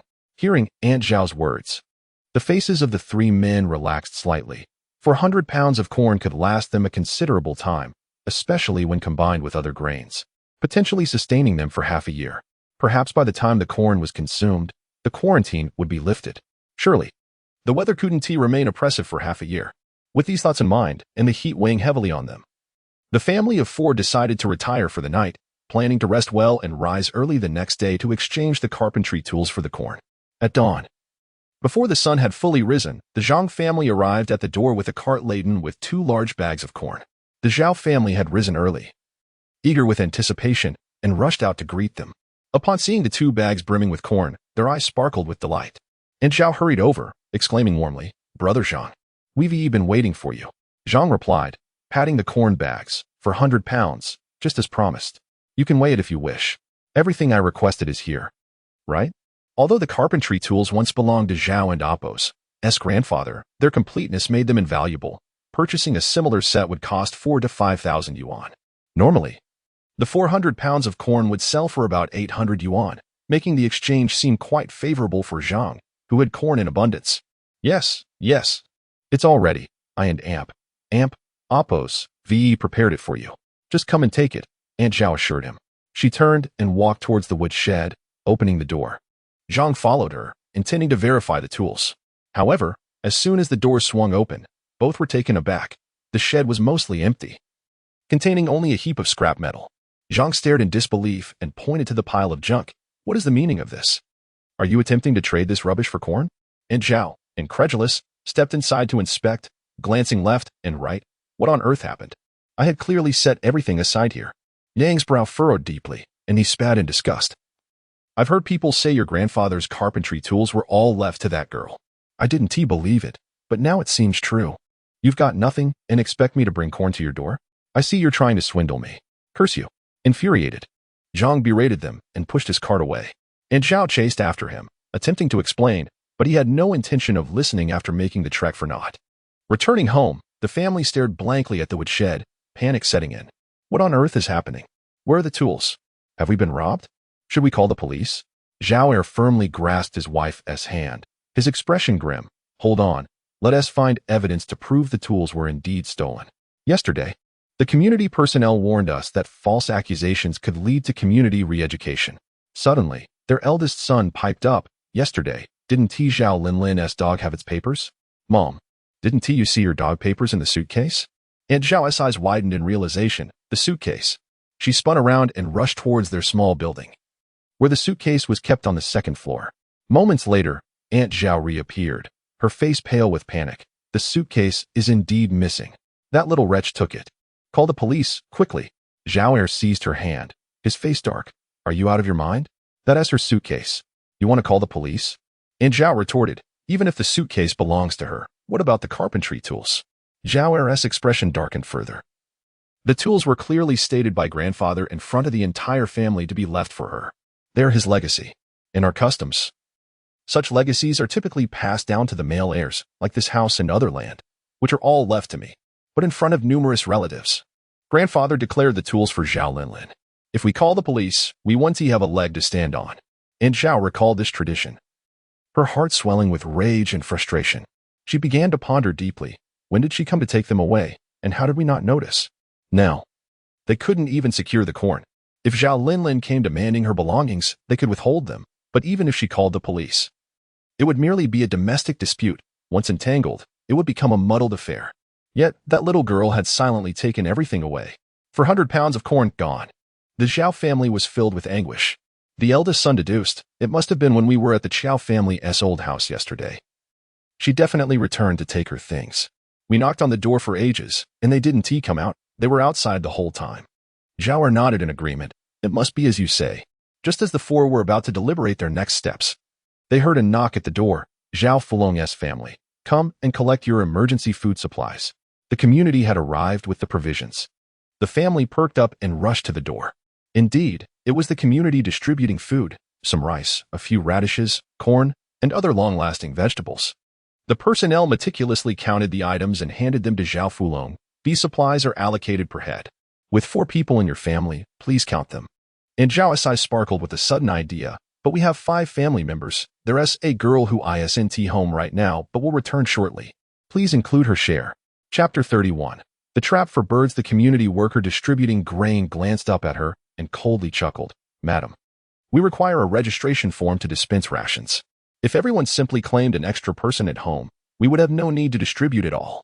Your registration initially listed 5 individuals, but the patrol officer who returned yesterday amended the form, stating that your daughter has been sent to the Qiao family, correct? As the worker spoke, he produced the registration form and laid it before her, adding, the officer who handled your case yesterday was the same one responsible for the original registration. You should be familiar with him. The registration form clearly indicated that Xiao Linlin and Apos' name had been crossed out, with a note stating, has relocated to reside with the Qiao family. Realizing the implication, Zhao Erand inquired hastily, that male leader? The worker nodded. Yes, that's our Captain Zhang. With such a notation, there can be no mistake. After finishing his explanation, the worker admonished them not to wander outside and to remain at home, before turning to distribute rations to the next household. Closing the door, Zhao Erand gazed at the grain they had received, her heart heavy with regret. Had she known that the community distributed rations based on household members, she would never have let that girl leave. They could have claimed an additional portion. If only they hadn't caused a disturbance at the old Qiao house yesterday. The community patrol wouldn't have been alerted, and they would still be registered as 5 members. Moreover, had they not created a scene, they could have safeguarded their carpentry tools, which could have been exchanged for 400 pounds of corn. Now, everything was lost. Zhao Fulong was equally furious. It was all that Qiao girl's fault. If it weren't for her, Xiao Linlin would have nowhere to go. He growled. She thinks that Qiao girl is some kind of good Samaritan. There is no meat in the relief grain. I'm convinced that girl is only after that dog meat. Just wait and see. Qiao Xuejun and the carpenter were aware that relief grain would be distributed that morning, so they prepared early. As they stepped out of the shelter, they soon heard a knock at the door. Together, they opened it to find community volunteers and workers arriving in a small truck, laden with pre-sorted grain supplies. As they approached, the community worker called out, Qiao Xuejun, Zhao Linlin. It's time to collect your emergency food reserves. Zhao Linlin hurried forward to open the iron gate and accepted the grain packages, saying, Thank you. The community worker replied, You're welcome. Please verify the contents. This is for 2 people, 2 pounds of rice, 2 pounds of radishes, and 1 pound of corn. Qiao Xuejun confirmed that that's correct. The community worker smiled. I see you have a dog, right? Unfortunately, pets are currently not included in the relief provisions, so you'll need to manage that yourselves. Captain Zhang had shared with them the complications that arose from Zhao's insistence on claiming the girl's dog, which had led to considerable trouble. The carpenter quickly waved his hand. No need. I know how to take care of the dog. After distributing the food, the community workers departed. The 2 returned to their underground shelter, where the carpenter, clutching a large radish and an ear of corn, followed Qiao Xuejun and asked, Boss, are we eating this for lunch?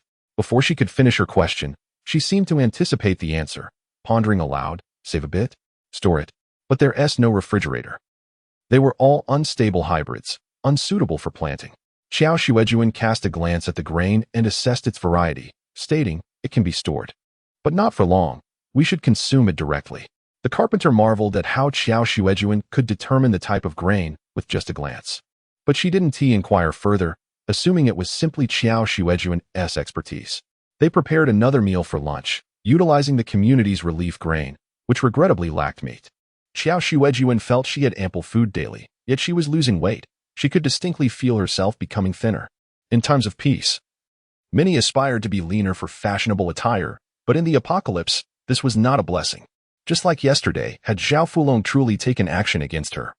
She was uncertain if she could escape unharmed. In such times, a bit more flesh meant a bit more strength. She was acutely aware that her intake of protein and fat was insufficient. Though she had canned meat, she was quite frugal. If only she could hunt some animals. It would enhance their meat supply. After their meal, they resumed their efforts to refine the hunting traps. Qiao Xuejun learned much from the carpenter for the first time. She discovered the significant differences between types of wood, some suitable for traps, while others were entirely inadequate. Under the carpenter and Appo's guidance, she crafted a small bird trap, which was not overly complex, a few branches arranged together, requiring only a cardboard box. When a bird entered the box, the branches would spring back, flipping the box over and completely covering the bird. The branches would also intertwine, securing the box, preventing the bird from escaping. Looking at her successfully crafted trap, Qiao Xuejun felt a sense of accomplishment.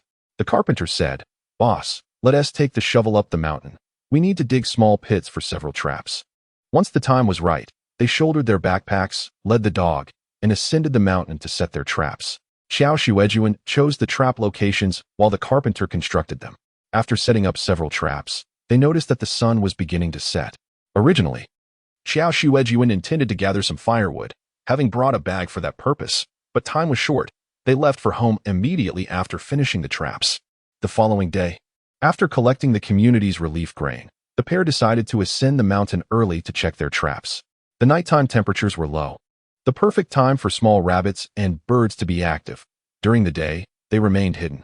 Upon reaching the mountain, Qiao Xuejun and the carpenter hurried towards the traps. The first trap was a small pit covered with cardboard, baited with rice. A flexible branch held one side of the cardboard aloft, maintaining balance. However, if any animal stepped on the cardboard, the fragile branch would Appo's sustain the weight, causing the creature to tumble into the pit below. The branch would return to its original position, sealing the pit and trapping any bird that fell in. Before they approached, Qiao Xuejun keenly noticed that the rice on the cardboard was gone. Something had visited. Yet, whether they had caught anything remained uncertain for her, as this was her first attempt. However, the carpenter was experienced and eagerly dashed forward, exclaiming, Boss, we caught something. Come quickly.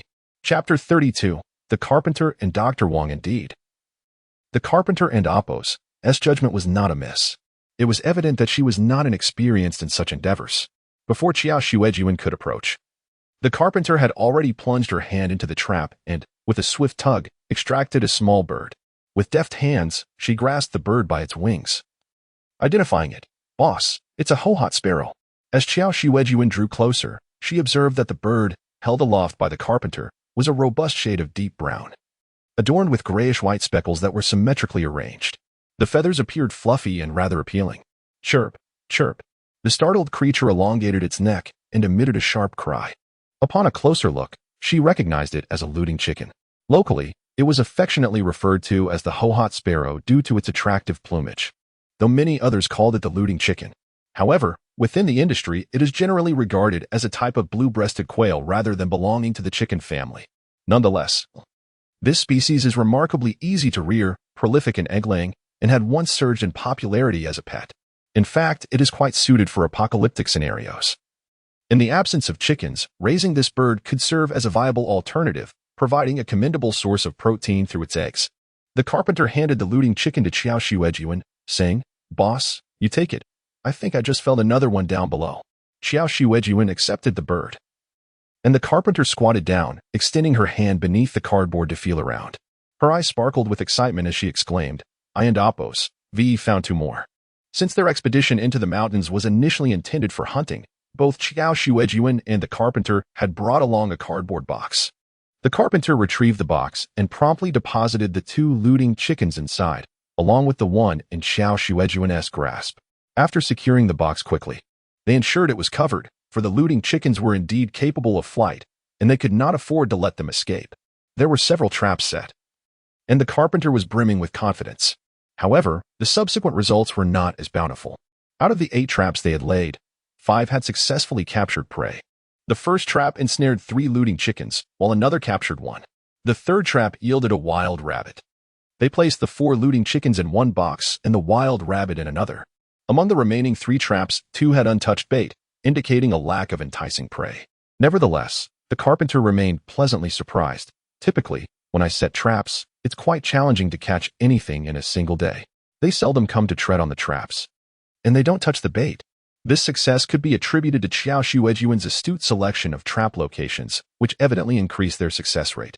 However, one trap showed signs that the bait had been disturbed, suggesting that prey had indeed visited yet managed to escape. The carpenter inspected the trap, puzzled. How did it get away? This is a one-way switch. It shouldn't and Appos have been able to exit once it fell in. Was it never caught? Unable to discern further, they decided to rebait the traps and proceeded to the final one. Upon reaching the last trap, they found the bait missing as well. The carpenter, as before, reached in to investigate, but her expression suddenly changed, and she exclaimed, "Ah, a rat." Qiao Xuejun turned to see a dark, scruffy rat biting the carpenter's finger. The carpenter shook her hand vigorously, causing the rat to fly off and scurry into the underbrush. Qiao Xuejun hurried to the carpenter's side, seizing her hand with a grave expression. "Did it bite you?" A crimson bead of blood began to trickle from the carpenter's right index finger, stark against her skin, and Qiao Xuejun felt a sudden heaviness in her heart. The carpenter reassured her, "It's just a small wound." Qiao Xuejun bit her lip. This was not merely a matter of the wound's size. The risk of tetanus and rabies from a rat bite was significant, particularly from a wild rat. The potential for viral transmission was unknown. She felt a pang of guilt. She should have prevented the carpenter from handling the situation without precautions. "Let us go. We need to address this," Qiao Xuejun insisted. At home, she had stocked up on alcohol, which could at least serve for basic disinfection. They could then seek medical attention for a possible vaccination. The carpenter felt a slight sting from the bite, but had almost forgotten about it. She intended to suggest that they gather some firewood before heading down, but witnessing Qiao Xuejun's pale countenance left her hesitant to speak. Upon descending the mountain, Qiao Xuejun swiftly led the carpenter back to their refuge, where she washed her hands with soap and then disinfected the wound with alcohol. After the disinfection, Qiao Xuejun observed that the wound still appeared red and swollen, her concern deepening. "Let us go to the clinic in town for a shot." The carpenter hesitated. "Is that really necessary? I should be fine. I've gone up the mountain before, and even got bitten, and nothing happened." Qiao Xuejun furrowed her brow, her tone stern. "Viruses can have an incubation period. If we don't take it seriously now, can you accept the possibility of illness or worse?" Moreover, the current circumstances were not the worst they could face. Various organizations were still operational, and the community continued to provide aid and food. Although there was an outbreak of mad cow disease, it had not yet resulted in widespread fatalities, and the clinic should still be functioning. "Stop dawdling, gather your things. And we're going now," she urged, as she disliked any delays in urgent matters. The carpenter had no choice but to comply. Following Qiao Xuejun as they organized the looting chickens and wild rabbit they had caught, racing to reach the town's clinic before the sun reached its zenith. Before leaving, Qiao Xuejun hesitated momentarily, then went to the storage room and retrieved 3 cans of beef. The small town was not expansive, consulting the map provided by the system. Qiao Xuejun swiftly led the carpenter to the clinic located 800 meters away. Patients with wounds are advised to proceed directly to the community hospital. The clinic does not accept any patients with injuries. Opening hours, 7 a.m. to 10 a.m., 5 p.m. to 7 p.m. Upon arriving at the nearest clinic to their home, they were met with a notice posted at the entrance. It was now 9:30 a.m. Timing was indeed fortuitous, yet they were informed that no patients with injuries would be accepted. Qiao Xuejun cast a worried glance at the carpenter's finger. She understood the implications of the notice. It was likely a precaution against receiving patients bitten by animals infected with mad cow disease. Such measures were probably being enacted across multiple clinics. Despite her understanding, Qiao Xuejun took the carpenter to several other nearby clinics to seek assistance. The 3 clinics within close proximity all bore identical notices.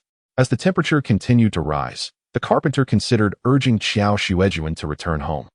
But her apprehensive expression stifled her words. Standing before the 3rd clinic, Qiao Xuejun was about to venture further afield when she suddenly spotted a motorcycle parked against the wall through the glass window. Her gaze sharpened. This motorcycle, she retrieved her phone, opening a cached video of a prominent influencer she had previously searched on a streaming platform, known as the King of Cycling. Although the signal had grown unstable, she had once accessed it, and the video was saved locally. The motorcycle ridden by Quang Qianli in the video was identical to the one before her, even down to a specific scratch on its frame. Wasn't Quang Qianli an injury case? She put away her phone and glanced up again. Wang Wan Phone Clinic.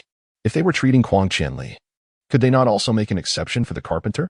Back then, Quang Qianli had been reluctant to seek hospital care for fear of being misdiagnosed with mad cow disease. To her surprise, he had indeed bypassed the community hospital and opted for a random clinic in town. Yet why would this clinic choose to admit him? Had he exchanged something of value? Regardless, accepting a trade could open the door for negotiation. Qiao Xuejun grasped the little carpenter's wrist and pushed open the glass door.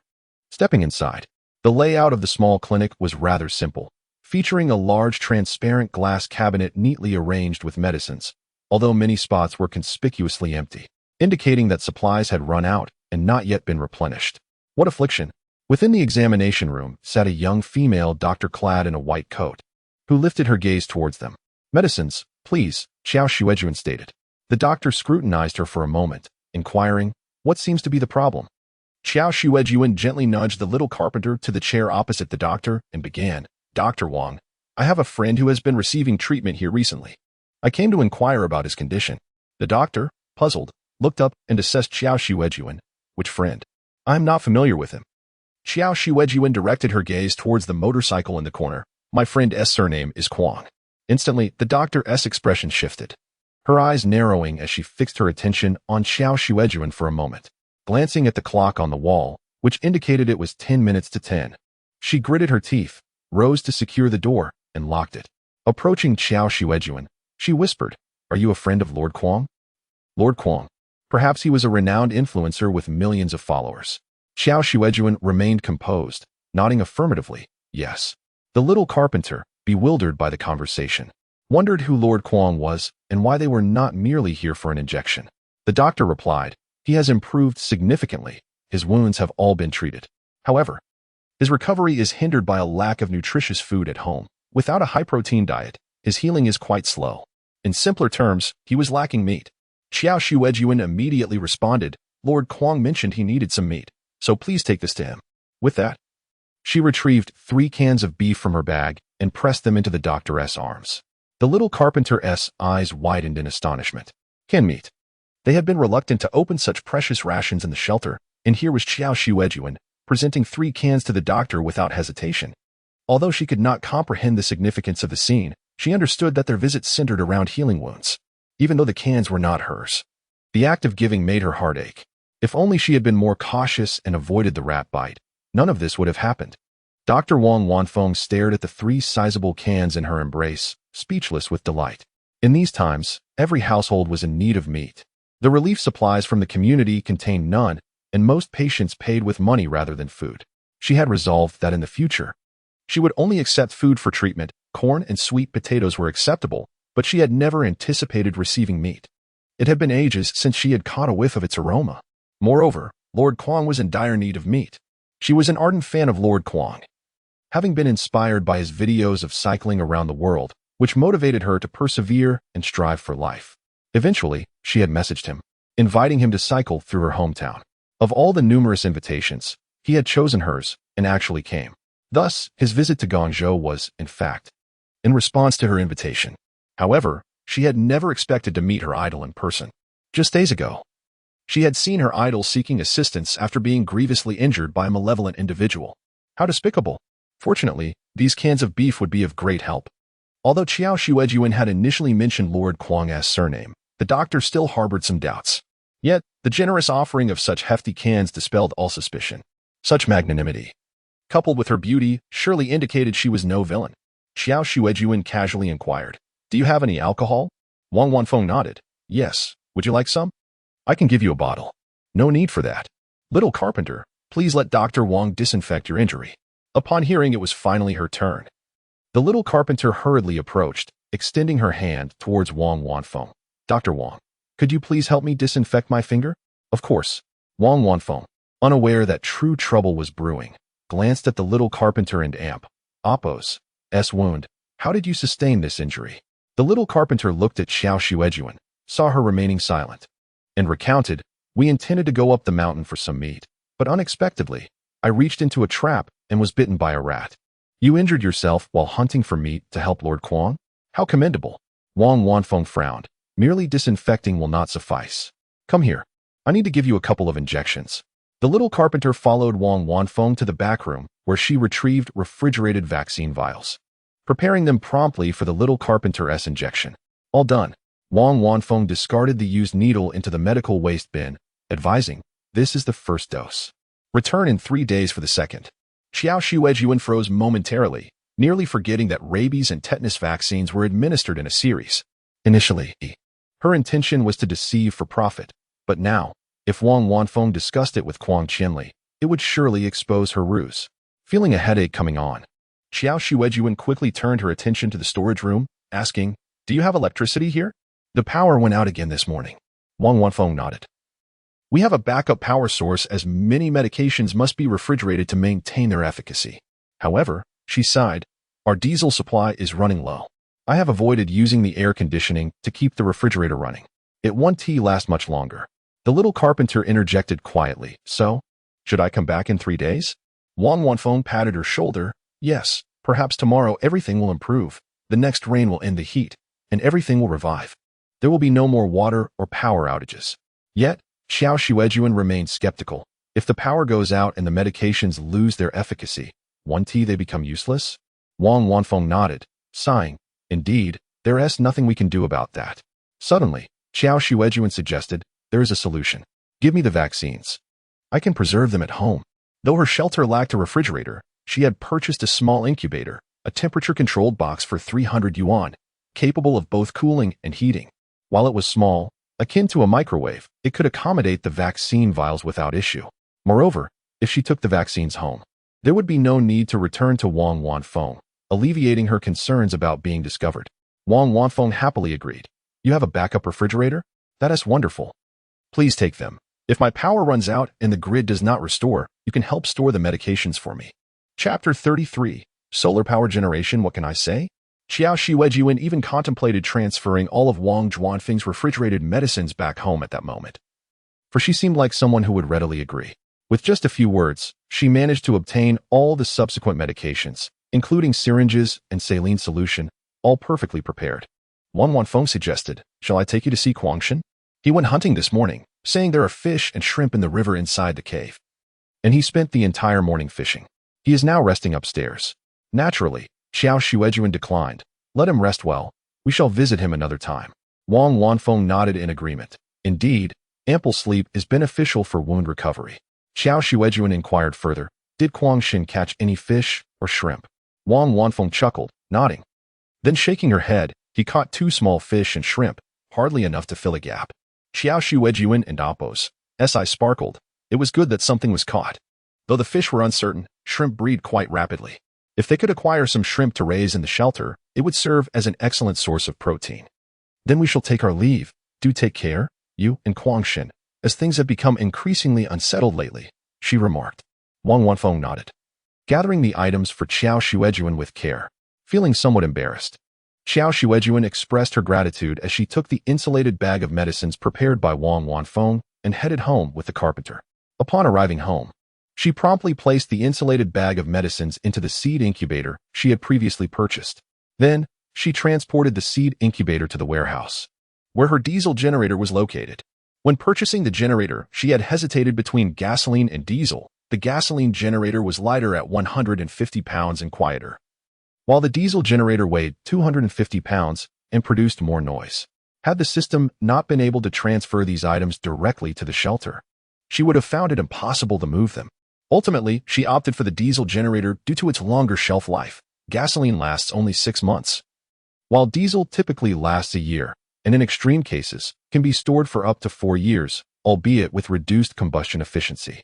Following the operational manual, Qiao Xuejun diligently added fuel, purged the air, and connected the power line. Before long, the generator roared to life. She connected the seed incubator, setting it to cooling mode with a fixed temperature of 5°C, the appropriate refrigeration temperature for the medicines as instructed by Wang Wanfeng. Watching the incubator commence its work, Qiao Xuejun felt a sense of relief wash over her.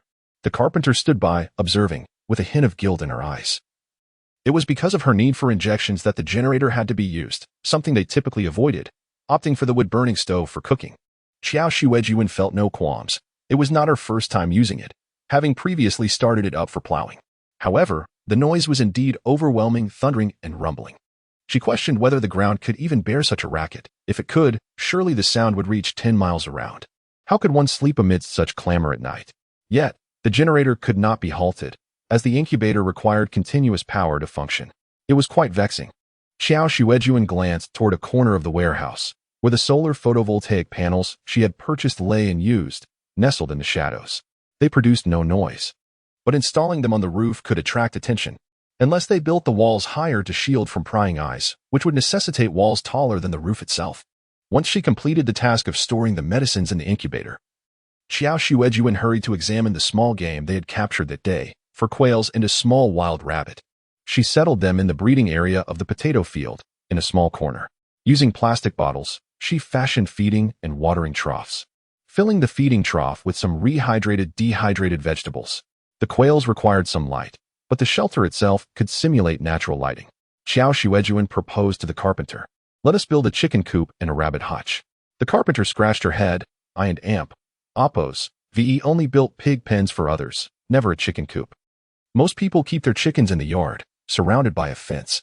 She had never constructed a dedicated chicken coop. I know how it should be designed, Qiao Xuejun assured her.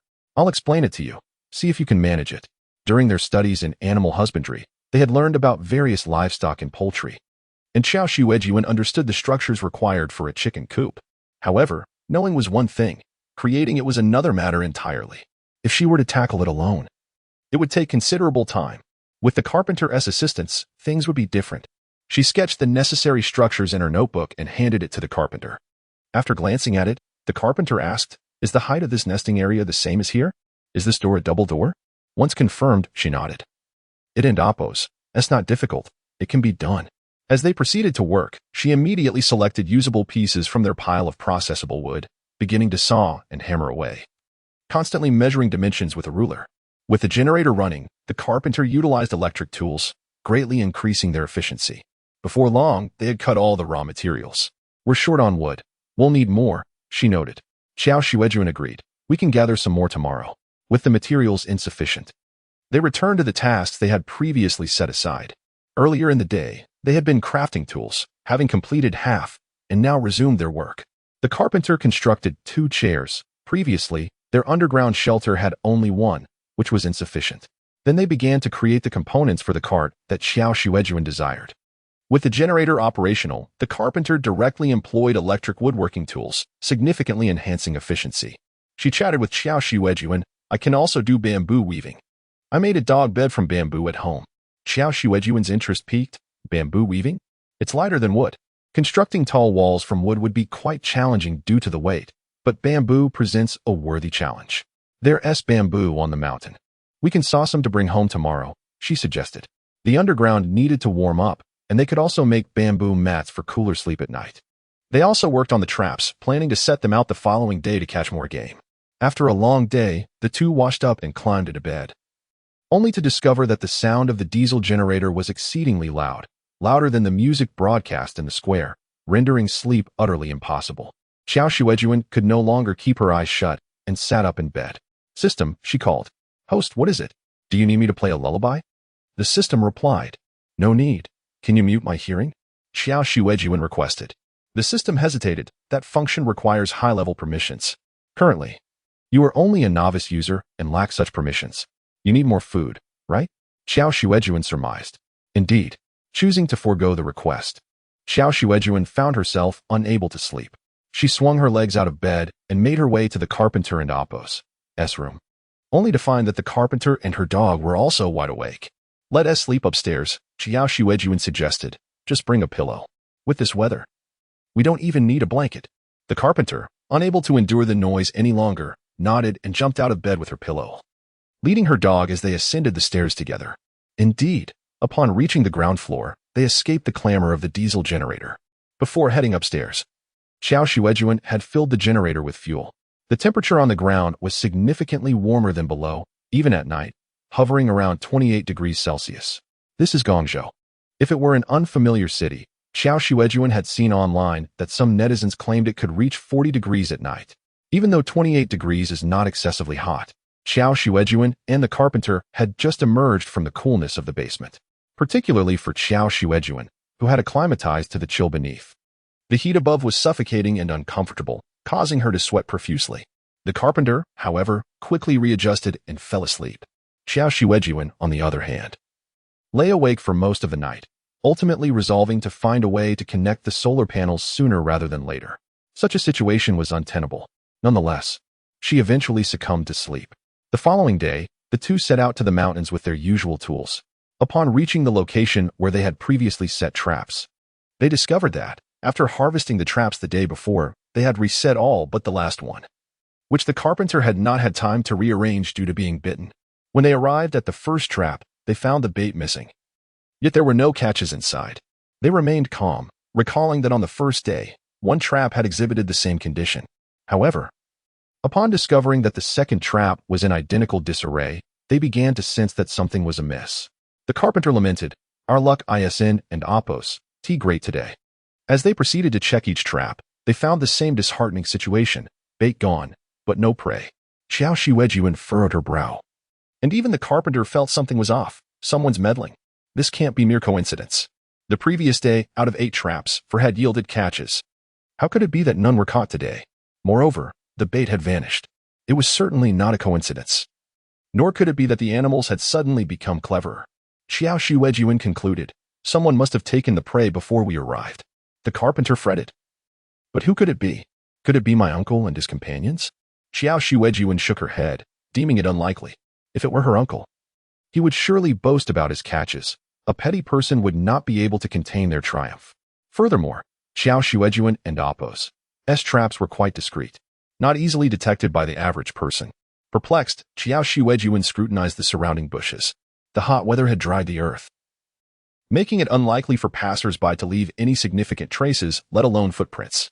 While there might be deeper impressions, she could not discern them. With no other recourse, they temporarily set the remaining traps and positioned Qiao Xuejun's trap in a more concealed spot, reapplying the bait. Upon their return the next day, the previous traps remained in the same state, with bait missing and no prey in sight. However, the newly arranged traps told a different tale. While the bait had vanished, prey had appeared. This pattern persisted for several days. Qiao Xuejun became certain that someone had discovered their old traps and was removing the catches before they could harvest them. This individual was unaware of the new traps, which remained untouched. The majority of the prey consisted of wild rabbits and reed chickens, with 2 larger traps having ensnared a wild hen and a monkey. Qiao Xuejun brought the wild hen back to the shelter, while the monkey was set free.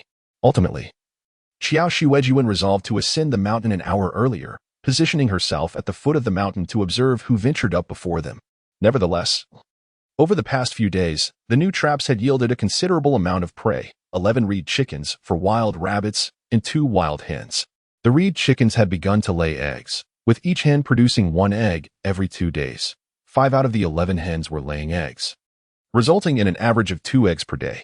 However, the size of the reed chicken eggs was comparable to that of quail eggs, proving insufficient for 2 individuals, necessitating breeding to ensure a continuous supply of protein. The wild rabbits also had strong reproductive capabilities. With the knowledge of artificial breeding techniques at her disposal, Qiao Xuejun maintained a methodical approach to their care. While foraging on the mountain, Qiao Xuejun discovered black soldier flies, which could also be bred to feed the reed chickens as a high-protein feed, thereby increasing their egg production. They also gathered some bamboo to take home.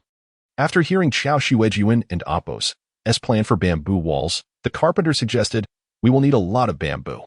We could create a roof and surround it with bamboo, making it less visible to others." While this was feasible, constructing a wall on the top floor would block sunlight from certain angles, affecting the efficiency of the solar panels. Solar panels are delicate devices. Even a small obstruction, like bird droppings, could significantly reduce their output. This was why Qiao Xuejun initially proposed building a tall wall outside the small building to shield it from prying eyes, rather than simply erecting a wall on the second floor. However, building a bamboo wall around the entire structure would indeed require a substantial amount of materials, and their 2-person efficiency could not gather enough resources. Qiao Xuejun agreed to the plan, considering a small wall on the second floor a reasonable compromise. They had been sleeping in the small building for the past few days, enduring the heat. The air conditioning was intended for the shelter and was not convenient to install in the small building, making it unbearable. Accepting the proposal, the two began to split the bamboo into strips, weaving them into a 1-meter-high fence, sufficient to obstruct the view from the outside. In rural self-built homes, there are often direct doors leading to the top floor, eliminating the need for ladders. The carpenter worked swiftly on the fence while Qiao Xuejun focused on assembling the solar system. They worked quickly and, being within the protective walls of their home, could continue their tasks at night under the illumination of lamps without fearing sudden attacks from mad cow disease victims. However, while they were laboring on the rooftop at night, they indeed encountered a mad cow outside the walls, staring up at them and bellowing incessantly. The carpenter glanced over, remarking, "This is quite thrilling." In just one day, they completed the entire construction. The diesel generator was operational, and they were utilizing solar power. The solar power system included a storage battery, allowing the electricity gathered during the day to suffice for nighttime use. Beyond supplying the temperature-controlled box, it could also power other appliances, such as a kettle, rice cooker, and woodworking tools. Compared to the diesel generator, the solar power system was much easier to manage. With the solar power system established, Qiao Xuejun finally found the time to ambush at the foot of the mountain with the carpenter an hour earlier the next day. Indeed, they were not disappointed.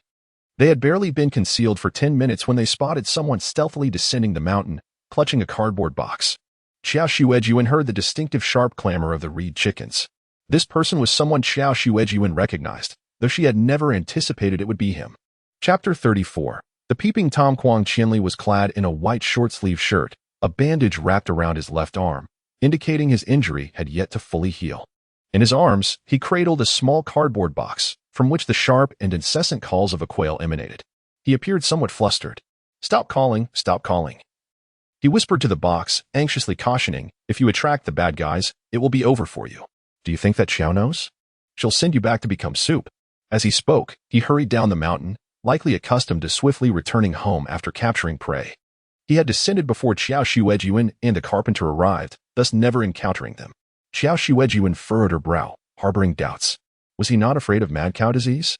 She touched the small leather pouch at her waist, retrieving her slingshot and a few steel balls. However, upon feeling the weight of the hard steel, she recalled Wang Wanfeng, who had provided the carpenter's medicine. Out of respect for Wang, she relinquished the steel balls, opting instead to gather a few small stones from the ground. She loaded the slingshot, drawing it back, and aimed at Quang Chenli's forehead. Since her confrontation with Zhao Lao's family, Qiao had honed her skills with the slingshot. Aim. Draw back, release. Ouch! Quang Chenli exclaimed, clutching his forehead as he howled in pain, glancing towards Qiao, who had already prepared a second stone. Upon recognizing Qiao Xuejun, his pupils dilated in shock, freezing him in place. The slingshot, though others might not know its lethality, Quang Chenli, a frequent outdoorsman, was well aware of its reputation for considerable damage. It had been previously tested by industry insiders, capable of piercing through 3 pulsating bottles in succession, and could easily penetrate a human skull. Instantly, he felt as though a knife was poised above him, eliciting a cold sweat. Moreover, it was not just Qiao Xuejun. Another short girl was present, holding a small dog, which seemed harmless, but she bore a chainsaw in her arms. What manner of people are these? Qiao Xuejun approached slowly, halting a few meters from Huang Qianli, eyeing the box in his hands. Squat down, she commanded threateningly. Huang Qianli complied, squatting obediently, without even reaching for the dagger in his pocket. Today, he was utterly unprepared. He had been coming here for the past 7 or 8 days, stealing without any issues. Each time he visited, the traps remained undisturbed, leading him to believe Qiao Xuejun had not noticed his actions. But today, fate had placed him directly in her sights. Qiao Xuejun typically did not arrive this early. Huang Qianli had been observant, watching from the rooftop of Wang Zhuanfeng's clinic, which allowed him a clear view of the mountain path. After observing for a while, he discerned her schedule. He always ascended an hour before her, capturing prey and fleeing, completely evading her. The crouching position was not conducive to counterattack. Seeing Huang Qianli squat down, Qiao Xuejun felt slightly relieved. Tell me, how did you discover our traps on the mountain? Qiao Xuejun was unconcerned with Huang Qianli and Appos' motives for stealing their prey in that moment. The act of theft required no justification. The quarry was there, easily attainable. Who could resist? Even she would find it hard to refrain from seizing the opportunity. However, what intrigued her was how Huang Qianli possessed such knowledge of their movements, managing to elude them consistently. If he could do so, might there be others who could similarly track their whereabouts? Huang Qianli, still cradling the box, looked up at Qiao Xuejun, who maintained her aim with the slingshot. Showing no signs of relaxation, he felt unlucky and pointed towards a residential building several hundred meters away. That is Dr. Wang Wanfeng and Appos' clinic, he explained. Dr. Wang is my acquaintance. Dr. Wang's online moniker, Dripping Water, was one they were both familiar with, having established a rapport online, with Wang being something of a fan. From her rooftop, one could see quite far, and with a little vigilance, one could clearly observe the mountain path. Qiao Xuejun glanced in the direction he indicated. Indeed, it was a residential area, appearing quite distant, with the buildings looking small from that vantage point. It was reasonable to assume that one could see the mountain path from there, given the sparsely populated nature of the area, devoid of towering structures obstructing the view. Huang Qianli continued, on the day you came up to set traps, I had already arrived on the mountain. I noticed someone approaching behind me, so I hid in a cave and saw your traps. Later, from Dripping Water's rooftop, I observed your descending times over the next few days. He added, initially, I ascended the mountain to find meat. My injury requires protein for recovery. The wound is serious, healing slowly with the risk of infection. But now, with no means to procure meat, I had to venture up the mountain. His tone was laden with grievance, deliberately reminding her that it was Qiao Xuejun who had inflicted the injury upon him, prompting his theft of their quarry. Qiao Xuejun remained focused on the residential area, realizing it was not merely Wang Zhuanfeng's building, but several others lined up alongside it. If Wang could see them, surely others could too. How many residents would be aware of their activities? The thought sent a chill through her. After all, she never descended empty-handed, often returning with firewood and captured prey. Sometimes even discovering small edible plants, like wild tomatoes or peppers, which she would transplant. In recent days, she had also carried bamboo home. If anyone discovered her haul, it could lead to trouble. The notion that someone might break into her home for a mere tomato seedling was not far-fetched. Moreover, was it possible that someone had been monitoring both the carpenter and her movements, lying in wait to pilfer their belongings while they ventured up the mountain? With this realization, Qiao Xuejun felt an urgent desire to retreat, but she urged herself to remain calm. Perhaps they had not been discovered. Nothing untoward had occurred in recent days. She could plan better in the future. When you were spying on us, were there others around you watching as well? After forcing herself to regain composure, Qiao Xuejun turned her attention back to Huang Qianli. Yet, just as she began to ask, she reconsidered, opting instead for another question. How much meat have you stolen from us these past few days? Her first question might not elicit an honest answer, and even if he spoke the truth, it would not guarantee certainty. If he had not seen anyone else, it only indicated he was unaware of their presence, not that there was no one watching. Thus, she swiftly changed her inquiry. However, Huang Qianli answered both questions. I specifically kept watch, and there was no one like me, rising early to observe from rooftops. When I ascended the mountain, I occasionally glanced that way and saw nothing unusual. There should be no one. As for the second question, he hesitated momentarily before stammering. I only took 2 of your quails and ate them. Quails, referring to the same species as the ones in the box. Only 2? Qiao Xuejun scoffed. Are you certain? And 2 rabbits, he added.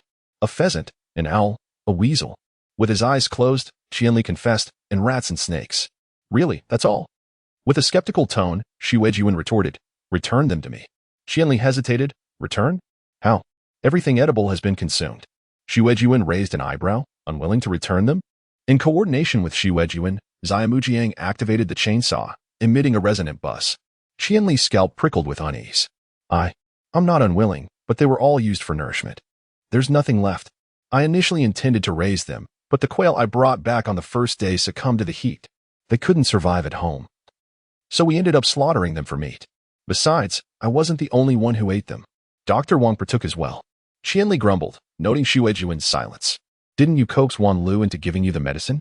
Although you left 3 cans of beef, the medicine was far more valuable.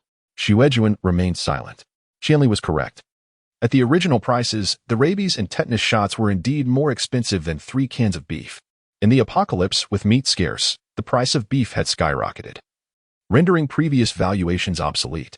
However, medicine was also a precious commodity in the apocalypse, so obtaining it for 3 cans of beef was fortunate. Therefore, fortune favors the bold. Xuejun's luck was a result of her own efforts, unrelated to Qianli. I heard you discovered fish and shrimp in the mountains. Is that correct? Xuejun inquired. For days, she and Xiaomujiang had been searching the remaining streams and ponds for fish and shrimp, but to no avail. They hadn't even found a stream that hadn't dried up, let alone aquatic life within. Qianli feigned ignorance. Fish and shrimp? Xuejun pressed. Wan Lu told us. Are you denying it again? Xiaomujiang reactivated the chainsaw. Qianli relented. I can take you there. Xuejun clarified. Just tell us where it is. Qianli elaborated. In the adjacent mountain, there's a cave at the base. Entering the cave leads to an underground river, where you might find some small fish and shrimp, but they're difficult to catch and quite small, not very rewarding. The mountain's unique location provides a sanctuary for the creatures, protecting them from the extreme heat, which allows them to survive. Away from the mountain, none can survive. What's the point? Shrimp are prolific breeders. He tried diligently to catch a few shrimp, hoping to raise them, but they died shortly after being placed in water, practically cooked and reddened. Truly, it's too hot. Animals cannot survive away from the mountain. Xuejun instructed, described the precise location. Qianli meticulously detailed the location as requested. Xiaomujiang interjected. I know where that is. I used to play hide-and-seek there as a child. There's a small pond inside. Xuejun marked the location on the system map based on Qianli's description. Reassured by Xiaomujiang's confirmation, she felt more confident about visiting it in the future. Xuejun commanded, leave the box and you may depart. Qianli deposited the box and bolted away, his swiftness surprising Xuejun. Xiaomujiang approached the cardboard box and peered through a seam. There are 3 Java sparrows and a tiny frog. Should we take the frog too? To catch mosquitoes? The weather was warming up, and mosquitoes were indeed prevalent outside. But not in the underground shelter. Xuejun instructed, take the box home. I'll retrieve the game from the mountain and gather some bamboo. Give me the chainsaw. Regrettably, there's not enough time to visit the river today. Xiaomujiang looked at Xuejun in astonishment. Should I go back now? Can you manage alone, boss? Xuejun pursed her lips. Her brow furrowed. It was unavoidable. Someone needed to watch over the shelter. If they both went up the mountain, Qianli could easily see it and take advantage of their absence to pilfer their home. Xuejun had personally organized home invasions and knew the importance of maintaining a presence at home. Upon Xuejun's confirmation, Xiaomujiang nodded, handing over his tools and clutching the box left by Qianli. Then I'll take the plane home. Please return soon, boss. Xuejun nodded. Go ahead. They parted ways. One person's efficiency paled in comparison to 2. Xuejun felt constrained as she descended the mountain, burdened with a box containing live game that required careful handling.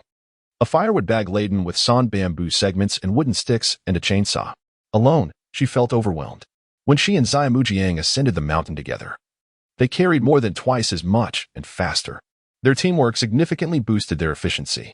Xuejun arrived home later than usual. Xiaomujiang had been watching the time and came to meet her, readily taking the burden from her hands. However, his expression was peculiar, his face pale and his eyes darting nervously. He opened his mouth as if to speak, but remained silent. Xuejun's heart skipped a beat. She entered the house and locked the door. What and Appos? That's wrong. Why do you look so distraught? Xiaomujiang looked at Xuejun, his voice hushed, as if fearing eavesdroppers. Boss. Someone has been spying on our house. Xiaomujiang's voice was on the verge of tears. After returning today, I placed the items back downstairs. When I realized it was almost 10 o'clock, I came up to meet you, but the plane kept barking, a sound it only makes when it senses strangers. Xiaomujiang was terrified, but continued, I tied the plane on the first floor and went to the second-floor terrace. Peeking through the bamboo fence, I saw two men standing outside the fence. One man was holding binoculars, gazing into our yard, while the other brandished a watermelon knife. Muttering something I couldn't and Appos, quite make out. They were still outside the fence when I came downstairs. Chapter 35. The robbers. Qiao Xuejun immediately activated the system. What are those two men outside doing? The system replied, surveillance feed activated. Unknown individuals detected outside the small building, approximately 18 meters from the shelter. 18 meters. They were indeed pressed against the wall. Upon hearing this distance, Qiao Xuejun felt her palms grow clammy. In her mind's eye, the scene was vivid. To the left of the small building and Appos' outer wall, two men were lurking just as the carpenter had described. One was a burly man with a brutish face, wielding a butcher's knife that glinted ominously in the sunlight. The other, a thin man wearing glasses, crouched on the ground beside a canvas bag, which the system's feed revealed to be stained with dark red blood. Both men sported unkempt beards, as if they had not groomed themselves in quite some time. The bespectacled man rummaged through his bag, muttering, where and Appos, as the chisel? I wonder if this wall can be breached. A sense of foreboding washed over Qiao Xuejun at the mention of chiseling the wall. The burly man grumbled, I and Appos am tired of running around. Let us find a place to settle down. The thin man hastened to search, saying, don't rush me. This is the place. We're fortunate. I just saw that little girl enter with a puppy. The dog doesn't seem threatening, and that girl will be easy to handle. Qiao Xuejun's pupils dilated in alarm. They were not like Huang Qianli, stumbling in by chance. They were aware of their presence and intended to seize the territory. In a panic, she dropped everything and hurriedly opened the shelter door, slipping inside. She made a beeline for her bedroom, where beneath her bed lay a box containing some of her belongings. She opened it to reveal a metallic compound bow, carefully stored within. She retrieved the bow, assembled its components, and slung the quiver over her shoulder before stepping back outside. This compound bow had been a recent acquisition during her stockpiling, boasting a draw weight of 70 pounds, over 30 kilograms, with a 75 let-off ratio. Initially, she had struggled to draw it fully. However, after adjusting the weight down to a minimum of 55 pounds and practicing diligently over the past 2 months, she had become proficient in both drawing and shooting, refining her aim in the process. The bow even featured a scope, making it particularly suitable for someone of her novice background. The carpenter followed her down, waiting outside her bedroom. Upon seeing her emerge with the impressive weapon, his eyes widened in astonishment. Boss, what is that? The compound bow's intricate design was unlike traditional bows, making it difficult to identify at first glance. Qiao Xuejun drew a silvery arrow from her quiver. These aluminum arrows had cost her 8 yuan each, and she had bought 20 in total. Needing to retrieve them after shooting, perhaps she could inquire if the carpenter could craft similar ones. Taking her stance, she held the bow in her left hand and the release aid in her right, drawing back the string and aiming through the scope at an empty plastic bottle on the ground. Thwack! The silver arrow flew forth with precision. Clatter! The arrow pierced straight through the entire bottle. The carpenter's eyes widened in disbelief. The bottle, which had once contained dehydrated vegetables, was made of thick plastic. Qiao Xuejun had struggled to cut it with a saw, yet now a single arrow had pierced it cleanly, sending it flying and pinning it against a nearby pile of firewood. The carpenter approached, attempting to retrieve the arrow, but it remained firmly lodged in place. With both hands, he exerted force, yet it would not budge. This is a bow and arrow. Incredible! What strength! Qiao Xuejun, bow in hand, ascended to the rooftop. In her mind, she could still hear the two men conversing. I heard the rebels have taken this opportunity to rise. The defenders are pursuing them. Everyone is heading to Guangzhou to establish a base. It dawned on Qiao Xuejun that this world was markedly different from her own. The land she inhabited would not experience such inexplicable rebellion, yet it seemed to be unfolding here. The internet had been down for some time, leaving her unaware of the situation outside. It seemed the radio would need to be utilized soon. Establishing a base in Guangzhou, Qiao Xuejun was not surprised. It was the coolest city, and she had suspected this long ago. The two men continued their discussion. Let and Amp. Oppos.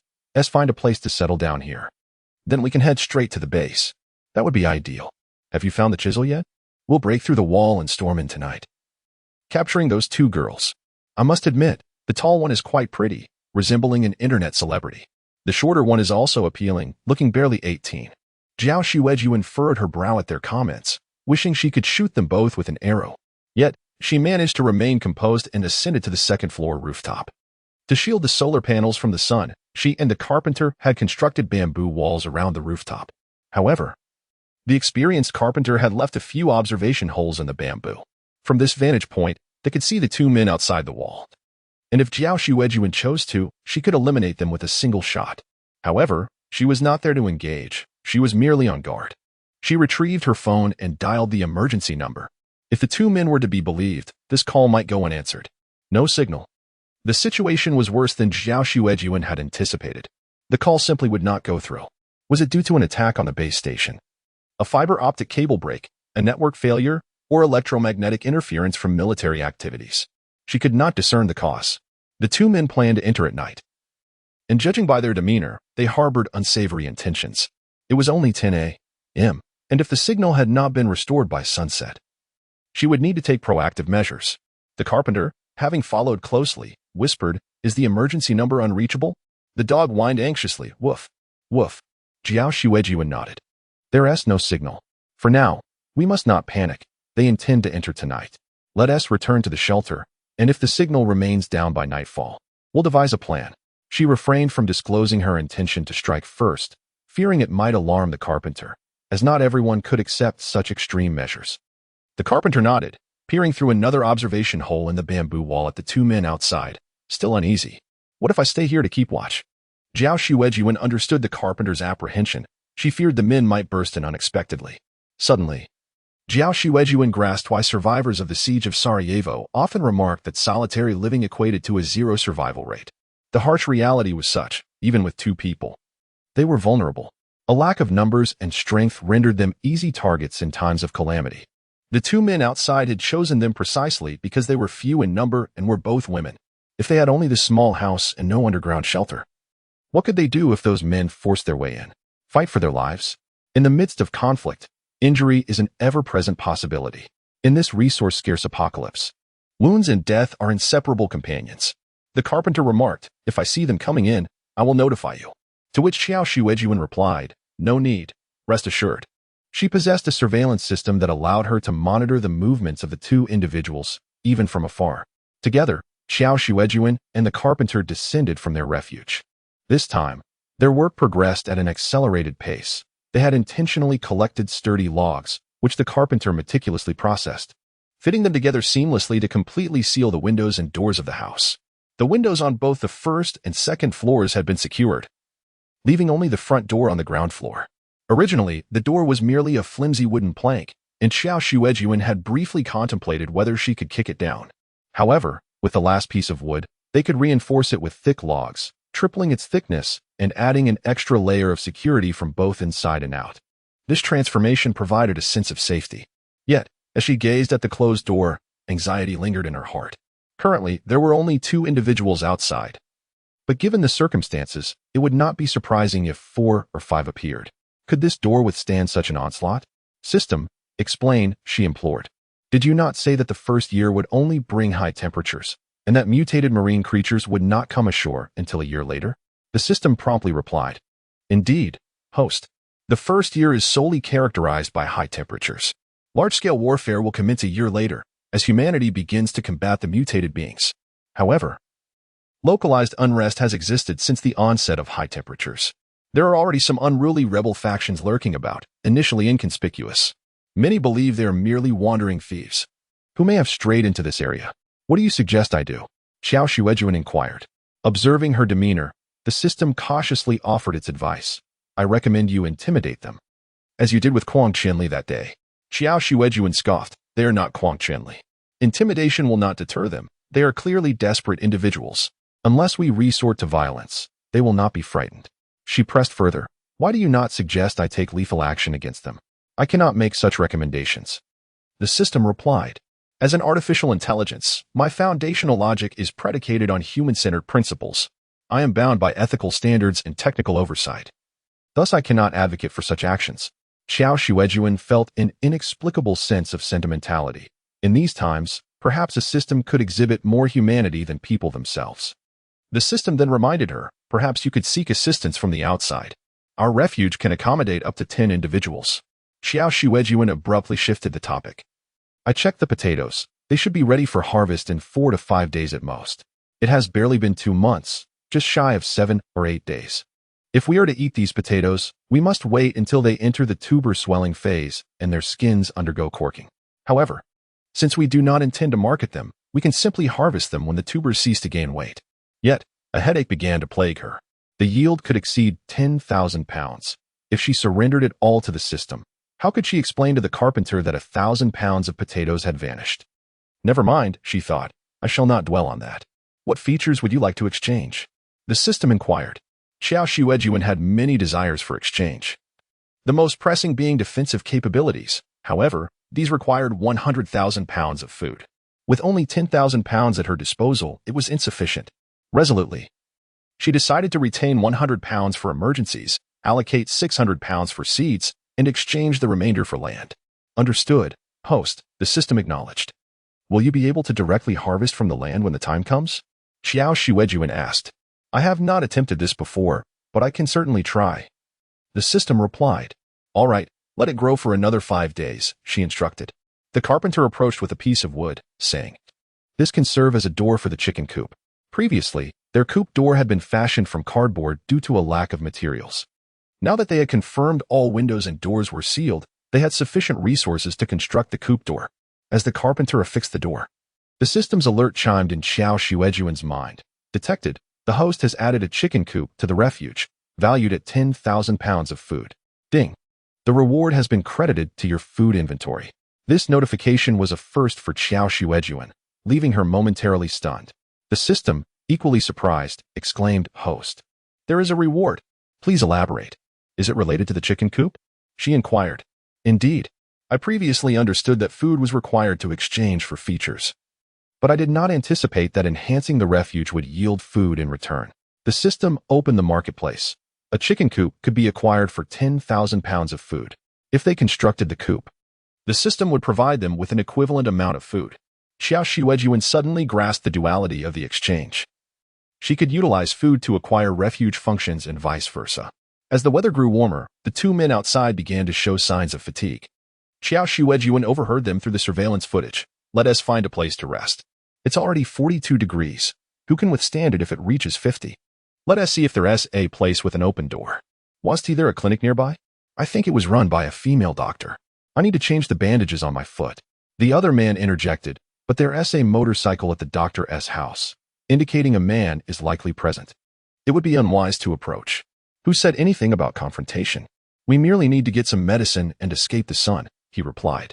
The 2 brigands were cautious, aware that even against those they deemed inferior, like Qiao Xuejun and the carpenter, they would wait until sunset.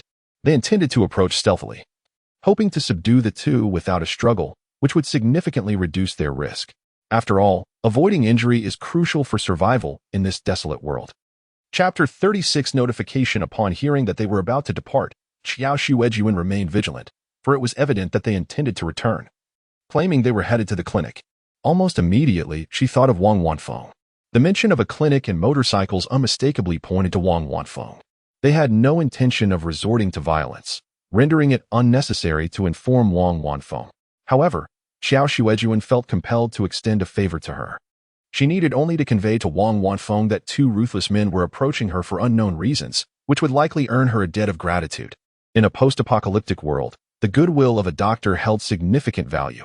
Unlike chefs or mechanics, who could be trained quickly and could rely on self-taught skills, the medical profession demanded an exceptionally high level of expertise, as lives depended on it. The risk of self-diagnosis could lead to fatal consequences. Therefore, the role of a physician was paramount. Qiao Xuejun sought to relay this urgent message to Wang Wanfeng. Unfortunately, she lacked the means to contact her directly. While she could reach out to Quang Qianli, who lived with Wang Wanfeng, her phone was without service, leaving her with no option but to go in person. Within moments, Qiao Xuejun had made up her mind. She glanced at the carpenter and instructed, "The radio is on my bedside table. Please turn it on and assess the current situation." The carpenter nodded, inquiring, "Boss, are you going out?" Dismantling her bow and arrows, Qiao Xuejun prepared to travel lightly. She checked her slingshot at her waist to ensure the steel balls were inside and confirmed that her Swiss Army knife was with her. She quickly added, "Yes, I'm going to check on things. Do not act rashly or venture outside. I will return once I've completed my task." Before the carpenter could ask further questions, she exited with the Swiss Army knife in hand. In less than 3 minutes, the carpenter watched Qiao Xuejun and Appos' retreating figure with a furrowed brow filled with concern. Reflecting on Qiao Xuejun's words, she turned and headed toward Qiao Xuejun's room. Removing the radio from the bedside table, she ascended the stairs to adjust the frequency. In Qiao Xuejun and Appos' surveillance feed, the two men remained visible. They were clearly outsiders, unfamiliar with the town and Appos' backroads, sticking to the main thoroughfare. Qiao Xuejun, utilizing the shortcut mapped out by the system, swiftly navigated through the alleys, allowing her to reach Wang Wanfeng and Appos' clinic a good 5 minutes ahead of them. She ran with great speed, keen to avoid a direct encounter with the two assailants. Arriving at Wang Zhuanfeng's entrance, she was drenched in sweat, but did not pause. Instead, she pushed open the glass door and rushed inside. "Dr. Wang." As soon as she entered, her words faltered. She was not alone. Wang Wanfeng sat at her examination table with a man before her, who was pressing an ice pack to his forehead. "Dr. Wang, I ate some wild rabbit meat yesterday, and I've been feeling unwell. Am I infected with mad cow disease?" Wang Wanfeng replied, "No, your blood test results are fine. You merely have gastrointestinal distress from undercooked rabbit meat. Take this medication home and follow the dosage instructions." She handed the medication to the man and, after detailing the usage, finally looked up to meet Qiao Xuejun and Appos' gaze. Her expression shifted to one of confusion. "What brings you here?" Qiao Xuejun, glancing at the still-seated man. "Couldn't and Appos' but peer back out toward the glass door. I have something urgent to discuss." According to the surveillance, those two men are about 5 minutes away. Seeing the man had no intention of leaving, Qiao Xuejun, pressed for time, blurted, "I saw 2 armed men coming to find you, claiming they have a vendetta against you. You should take precautions." As soon as Qiao Xuejun finished speaking, the man sprang from his chair with remarkable speed. "I'm leaving, Dr. Wang," he exclaimed, dashing out the door, completely uncharacteristic of a sick person. Wang Wanfeng, taken aback, could only look on in bewilderment before turning back to Qiao Xuejun. "What is going on? You frightened my patient. Do you need me to administer an injection for your sister?" Rising, Wang Wanfeng said, "Just tell me what you need, and I will accompany you." Qiao Xuejun frowned and stepped forward. "Listen to me. Those men are from the rebel faction. Both the carpenter and I overheard them discussing their intentions to commit murder and seize property. They plan to visit your clinic under the pretext of needing medical attention. I worry that you and Quang Chenli may be caught unawares, so I came to warn you. You need to lock the door now." Wang Wanfeng was left speechless. "What?" Not intending to linger, Qiao Xuejun said, "I want to avoid a direct encounter. I took a shortcut and arrived a few minutes ahead of them. They're approaching quickly. I must return home. You need to be cautious." With that, she turned to leave, but Wang Wanfeng grasped her hand. Wait. Qiao Xuejun turned back, urging her to hurry. "What is it?" Wang Wanfeng asked. "Do you still have that can of beef? I'll pay you for it." Qiao Xuejun frowned. "First, survive this ordeal." Without further delay, she bolted out the door. Wang Wanfeng watched her leave, perplexed. What was that about? It was all so bewildering. She had barely grasped what was happening, only that Qiao Xuejun wanted her to secure the clinic. Recently, her supply of food had dwindled, and she had hoped to keep the clinic open longer to treat town residents in exchange for some food. Moreover, the clinic run by old Zhao across the street had extended its hours until noon and into the evening, creating fierce competition. Naturally, residents would seek care where the doors were open. She was reluctant to close up shop. However, unlike the last time when Qiao Xuejun had demanded something in return, this time she had asked for nothing, merely warning her to lock up. After deliberating for a moment, Wang Wanfeng decided to heed Qiao Xuejun and Appos' advice. If no one arrived in 5 minutes, she would reopen. With determination, Wang Wanfeng approached the glass door, locked it, and then lowered the internal shutters, plunging the room into darkness. "Wanfeng, have you closed up?" Quang Chenli descended the stairs, noticing the clinic door was already shut. He was puzzled. Just yesterday, Wang Wanfeng had discussed extending the hours to see if they could barter for food. Yet, it was still before the time they had agreed to close. Wang Wanfeng turned to him and quickly explained, Huang, today the girl who brought us can be visited. She warned me that 2 armed rebels were coming to cause trouble and urged me to lock the doors immediately. Huang Chenli's eyes widened in surprise. What? The girl with the surname Qiao? She didn't ask for anything this time. She was in and out in less than a minute, Wang Wanfeng replied. Huang Chenli frowned. She advised you to close up? Did you really take her seriously? Wang Wanfeng nodded. Huang Chenli expressed his disapproval. You trust her? She is not a good person. She is likely trying to deceive us. In Huang Chenli's mind, Qiao Xuejun had left a poor impression. When he had inadvertently entered her home, she had attacked him without hesitation. At that moment, he had been hiding in a wardrobe, terrified, and her sudden aggression had left him shaken. Moreover, when he had sought her help to confirm that he wasn't bitten by a mad cow, she had refused. Thankfully, Wang Wanfeng had taken him in, otherwise, he might have ended up in dire straits at the hospital. Moreover, she deceitfully claimed to be a friend of hers, attempting to swindle medicine from Wang Wanfeng. Treating her like a fool, Huang Chenli said, do not heed her words. Open the door. He was deeply suspicious that some influential figure was arriving, prompting Qiao Xuejun to deceive Wang Wanfeng into closing the door. Wang Wanfeng hesitated, saying, but she hasn't asked for anything this time. Huang Chenli replied, have you forgotten? The last time she came to Kanyu for medicine, she initially asked for nothing and even gave you 3 cans of beef. In the end, what happened? She swindled all your medicine. This person is not to be trusted. Do not believe her. Open the door quickly. Holding the key, Wang Wanfeng took 2 steps towards the door, but remained hesitant. Huang Chenli clicked his tongue, grasped Wang Wanfeng and Appo's wrist, and urged her upstairs. Since she claims it will only take a few minutes, let us go to the rooftop. We can see far from there.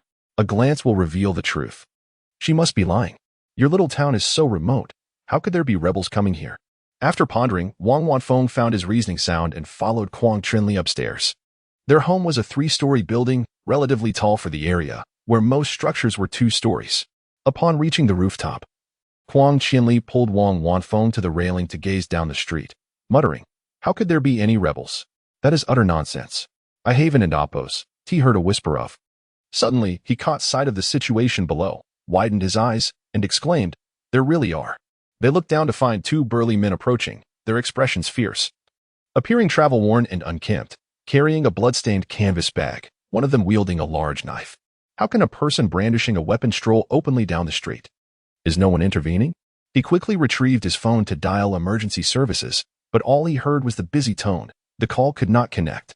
In a flurry, Huang Chenli tried several other emergency numbers, fire, city assistance, and medical services, but none went through. All met with the same urgent busy signal. Panic surged through him. Why were the lines down? Was there no signal or network? Had no one taken notice?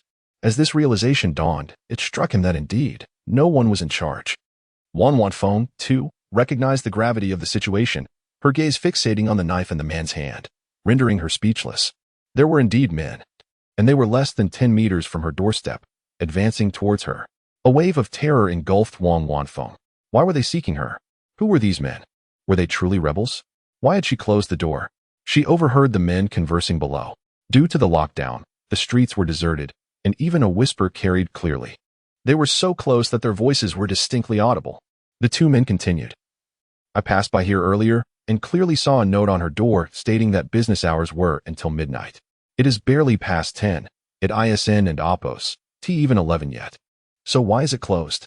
Wang Wanfeng felt a cold sweat break out. She had printed the business hours and, dissatisfied with the short hours, had altered the original times with a marker, affixing it to her door.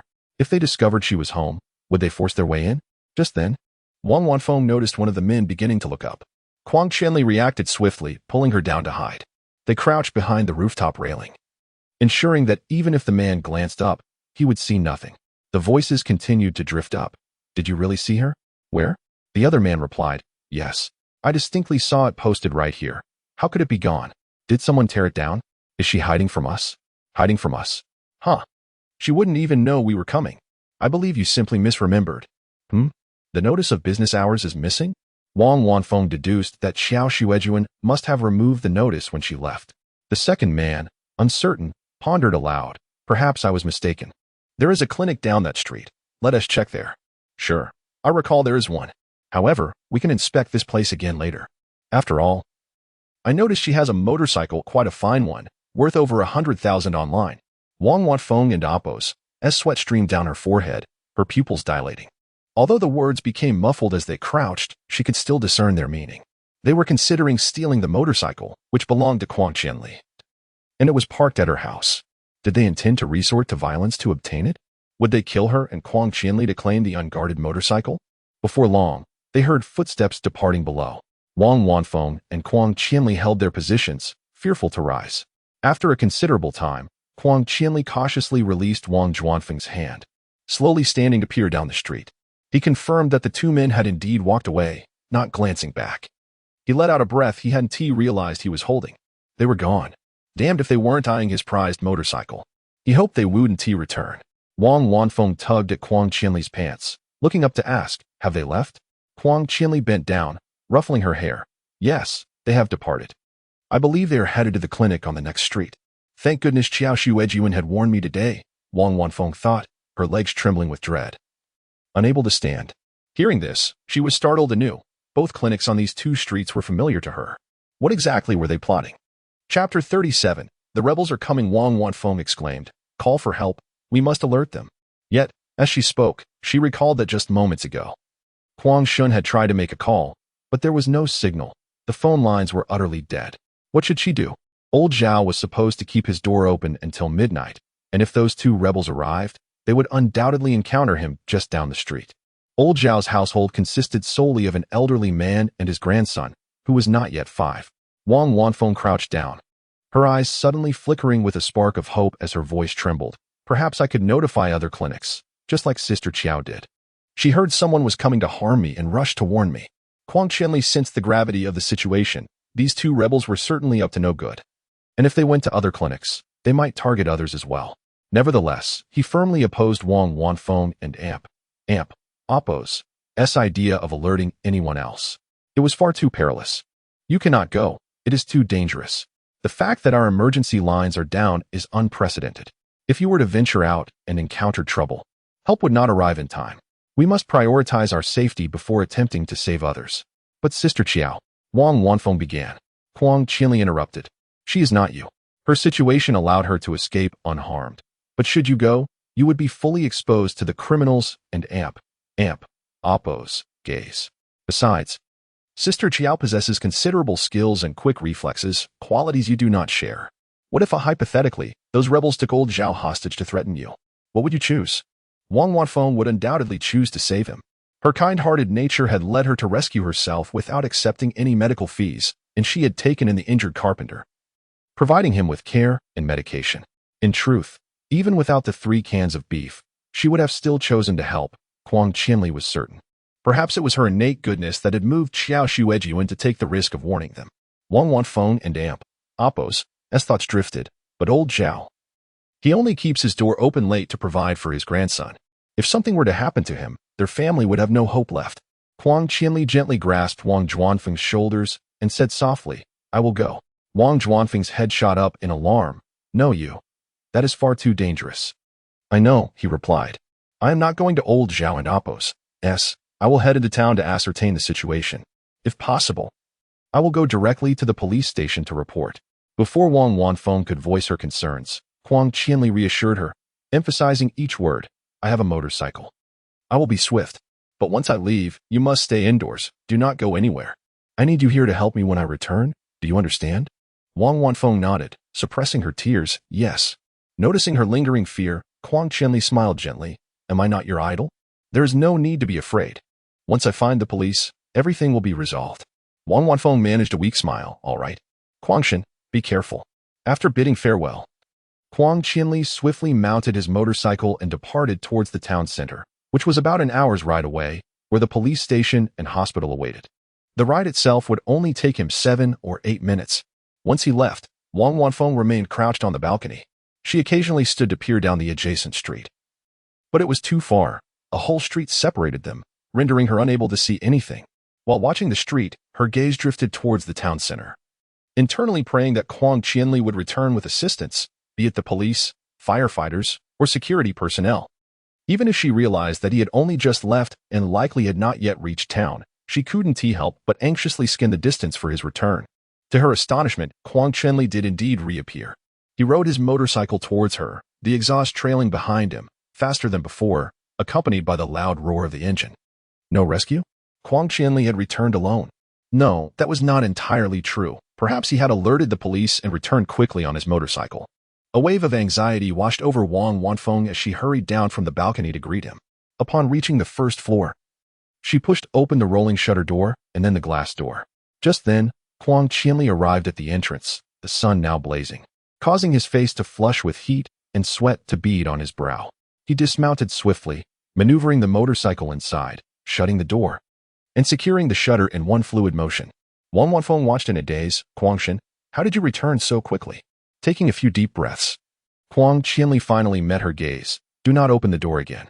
The rebels have indeed attacked. The town is on high alert. They have not yet entered. But we cannot be certain how long that will last. What? Wang Wanfeng gasped in shock. They had truly breached the town. Huang Chenli grimaced. We must prepare ourselves.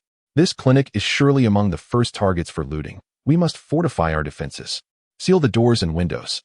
There will be no time to save anyone else. We must safeguard ourselves first. Wang Wanfeng responded, all right, I had purchased some security doors and windows, but they have been sitting uninstalled in the backyard. I intended to have them fitted, but couldn't find a contractor due to the quarantine. Let us try to install them ourselves. Huang Chenli nodded, and they decided to give it a shot. Help! There has been a murder. As Wang Wanfeng and Huang Chenli prepared to head to the backyard, they were interrupted by a shrill cry from the entrance. Even through two sets of doors, they could hear the panic and despair in the voice. There has been a murder. Dr. Zhao has been killed. Help! Is anyone there? The voice cried out, accompanied by hurried footsteps. Soon after, another voice emerged, that of one of the earlier men. What are you shouting for? Don't run. Damn it. I have to deal with this while trying to see a doctor. If I had food, I wouldn't be in this godforsaken place. That old man is dead, and I'm covered in blood. Wang Wanfeng's face went pale, stepping back in shock. They had truly committed murder. Huang Chenli quickly steadied her, his expression grave. Do not be afraid. We are safe behind closed doors. The glass and shutter doors are secure. We will be fine. Though fear gripped Wang Wanfeng and Appo's heart, she recalled that those men had come for her clinic. She had narrowly escaped a fate worse than death. No. It was Qiao Xuejun who had warned her to close the door and be wary of the villains, thus allowing her to evade danger. Had it not been for Qiao Xuejun, it would not have been old Zhao who fell victim. At this moment, Wang Wanfeng felt an overwhelming gratitude towards Qiao Xuejun. I must inform her about the rebels and Appo's incursion, Wang Wanfeng declared resolutely. Having torn down the business hours notice from Wang Wanfeng and Appo's door, Qiao Xuejun returned home, where the carpenter in the underground shelter had already tuned the radio to the right channel, broadcasting crucial news. According to intelligence from the Department of Security Operations, insurgents have seized control of several areas in the southwest, including Guangzhou and Chesheng. Indeed, Guangzhou is mentioned. Qiao Xuejun pursed her lips, uncertain of the current whereabouts of these rebels and when they might enter. Would this place become their stronghold? What weapons do they possess? Do they have firearms? These questions lingered in her mind. The radio continued to broadcast updates. Currently, the communication network has been disrupted by the insurgents, and until repairs are completed, crucial information will be disseminated via radio signals. Citizens are urged to tune in promptly at 7 a.m., 12 p.m., and 9 p.m. for the latest updates. With additional broadcasts throughout the day, citizens are strongly advised to remain indoors and avoid venturing out. If they encounter insurgents, they should evade them and not confront them directly. Qiao Xuejun stood still, absorbing the broadcast. The carpenter, visibly frightened, clutched his plane, his expression anxious. The insurgents have truly come. She looked up at Qiao Xuejun. This is my first encounter with them. They've never come to Guangzhou before. What are they like? Qiao Xuejun inquired. It's perfectly normal for them to come now. The current heat makes this place the coolest around. The carpenter shook his head, gritting his teeth. They are a band of thieves, discontent with society, robbing others. Qiao Xuejun posed the question that weighed heavily on her mind. Do they possess weapons? Guns? The carpenter nodded, then shook his head. The reports I and Appo's scene state that they do, but officials also claim that not everyone is armed. Some lower-level henchmen lack firearms. Qiao Xuejun frowned. Would this group possess guns? Their house was inconspicuous. If they were to rob, it would hardly be their target. Beep, beep, beep. The detection alarm sounded, indicating someone was approaching within 200 meters of the shelter. Host, it, and amp, oppos, as your grandparents, the system noted with surprise. They hadn't appeared in a long time. Qiao Xuejun was not as surprised. The last time Zhao Heir had scolded her, he accused her of taking the belongings of the Qiao elders. Had they not been proclaiming their presence, Zhao Heir would not have come spreading rumors. He must have some thoughts about the many items she had relocated, especially now when food was scarce. If unrest ensued, even the community and amp, oppos, relief supplies could not be guaranteed. But why did they dare to come? Ever since community personnel had warned them to adhere to regulations during this special period and cautioned against causing trouble, they had not dared to create disturbances. Qiao Xuejun had no intention of acknowledging them. You worthless girl, open the door. She heard the shouts from the surveillance feed in her mind. The Qiao elders had arrived at the gate, banging on it from the other side. Come out. Their voices rose, demanding attention. How had they become so brazen? The iron gate had been reinforced. Although the middle had once displayed wide gaps, the carpenter had filled them with wooden planks, making it more secure than before, at least preventing a clear view into the courtyard. Qiao Xuejun felt a sense of unease and exchanged glances with the carpenter before heading upstairs directly to the front door. From a distance, peering through the slight gaps, she called out, Grandpa, what's the matter now? The two outside, spotting Qiao Xuejun through the gaps, immediately became animated. You ungrateful wretch. Here's your chance to return the ancestral belongings. Otherwise, we want to give you another opportunity. Qiao Xuejun was taken aback. What opportunity? The Qiao elders declared, the insurgents are coming. Your ancestor's brother is among them, the leader. When they arrive here, they will protect your ancestor and the Qiao family. If you return the items, they may spare you. You are still a Qiao. Old man Qiao snorted. If you fail to comply, do not blame us for being heartless. Qiao Xuejun and amp, oppos, expression turned cold. Get lost, I have nothing. Old woman Qiao, pointing through the iron gate, warned, you'll regret this. Qiao Xuejun let out a sarcastic laugh. Taunting, have you also come to heatstroke? Daydreaming here? Old woman Qiao approached and kicked the iron gate fiercely, only to recoil in pain, clutching her foot. Did you break anything? Qiao Xuejun asked. Old woman Qiao was left speechless in her fury. The Qiao elders, taken aback by Qiao Xuejun's defiance, cursed and left in a huff. Upon returning inside, Qiao Xuejun was met once more with the system and oppos' alarm. Beep, beep, beep, detection alarm. Someone was approaching within 200 meters of the shelter. Personnel identification confirmed, Huang Qianli and Wang Wanfeng. Surprised, Qiao Xuejun wondered what they were doing here. The system projected the surveillance footage into her mind.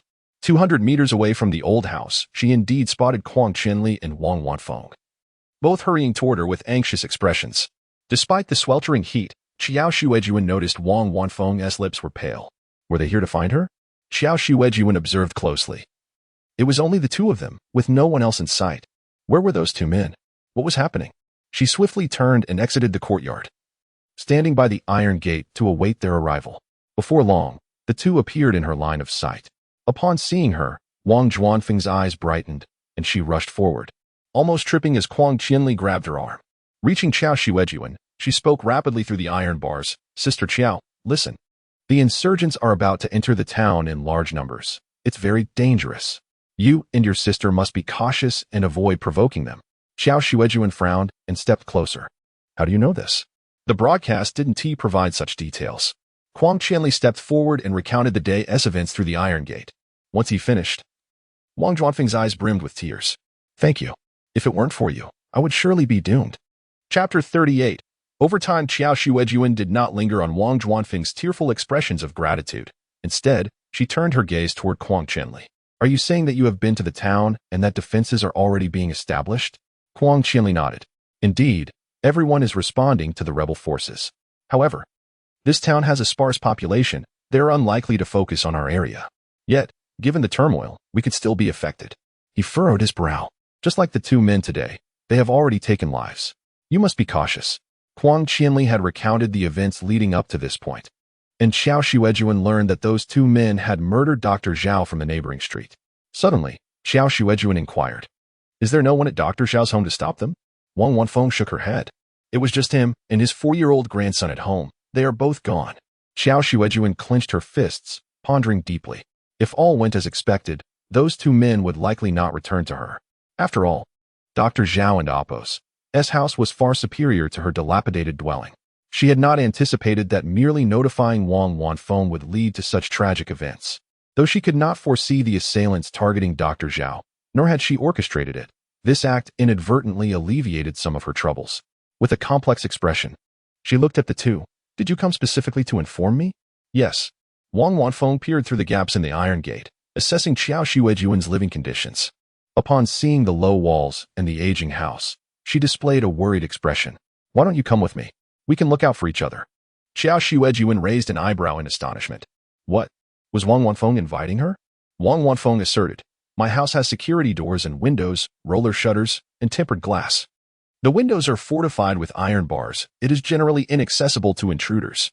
My house has 3 floors, ample enough for us to reside comfortably. She reiterated her invitation. Come to my home. Qiao Xuejun studied Wang Wanfeng intently. Had she not had a sanctuary and merely this shabby old house, she would have accepted the invitation without hesitation. Safety was paramount. Stop.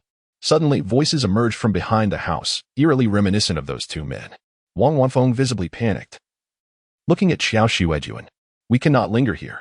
If you wish to come, gather your things and bring your sister. Call me when you arrive. I will let you in. Wang Wanfeng hastily urged Kuang Qianli. Kuang, let us go. Wait. As the two turned to leave, Qiao Xuejun swiftly pulled open the gate, her earlier turmoil replaced by urgency. Come in quickly. Before Wang Wanfeng could react, Kuang Qianli had already pulled her inside. Qiao Xuejun promptly shut the gate, and the moment it closed, a sense of finality settled in. Well, Wang Wanfeng surveyed the surroundings. Let's ride out this storm here. Once things settle and those people are gone, we can head to my place. Qiao Xuejun's abode was indeed wretched. Apart from a few wooden planks nailed to the door for reinforcement, the house was in disrepair. The low walls could easily be scaled. Kuang Qianli remarked, this feels just like when I visited last time. So decrepit, so uninhabited. He could not help but ask, you and your sister truly live here? We managed just fine, Qiao Xuejun declared, leading the two into the house. Follow me. She had resolved to keep Wang Wanfeng and Kuang Qianli with her.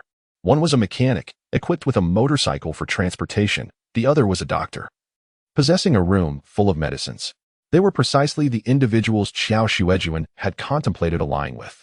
Although she had considered inviting them to survive together, she had hesitated to act, harboring mistrust. Yet today, Wang Wanfeng and Kuang Qianli had indeed touched her heart.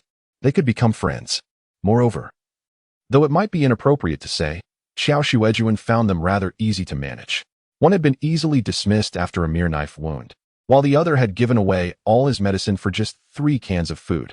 To this day, they were still grateful to her for saving their lives and had come to inform her of the impending rebel threat. Let us discuss this inside, Qiao Xuejun suggested. The two followed her into the house. Once inside, Wang Wanfeng expressed astonishment. Have you really reinforced all these doors and windows with 2 layers? Both the inner and outer layers were covered with tightly nailed wooden sticks, leaving no gaps, creating an appearance of formidable security. However, aside from the reinforced doors and windows, the house was nearly devoid of merit. It was too empty, lacking any semblance of furniture.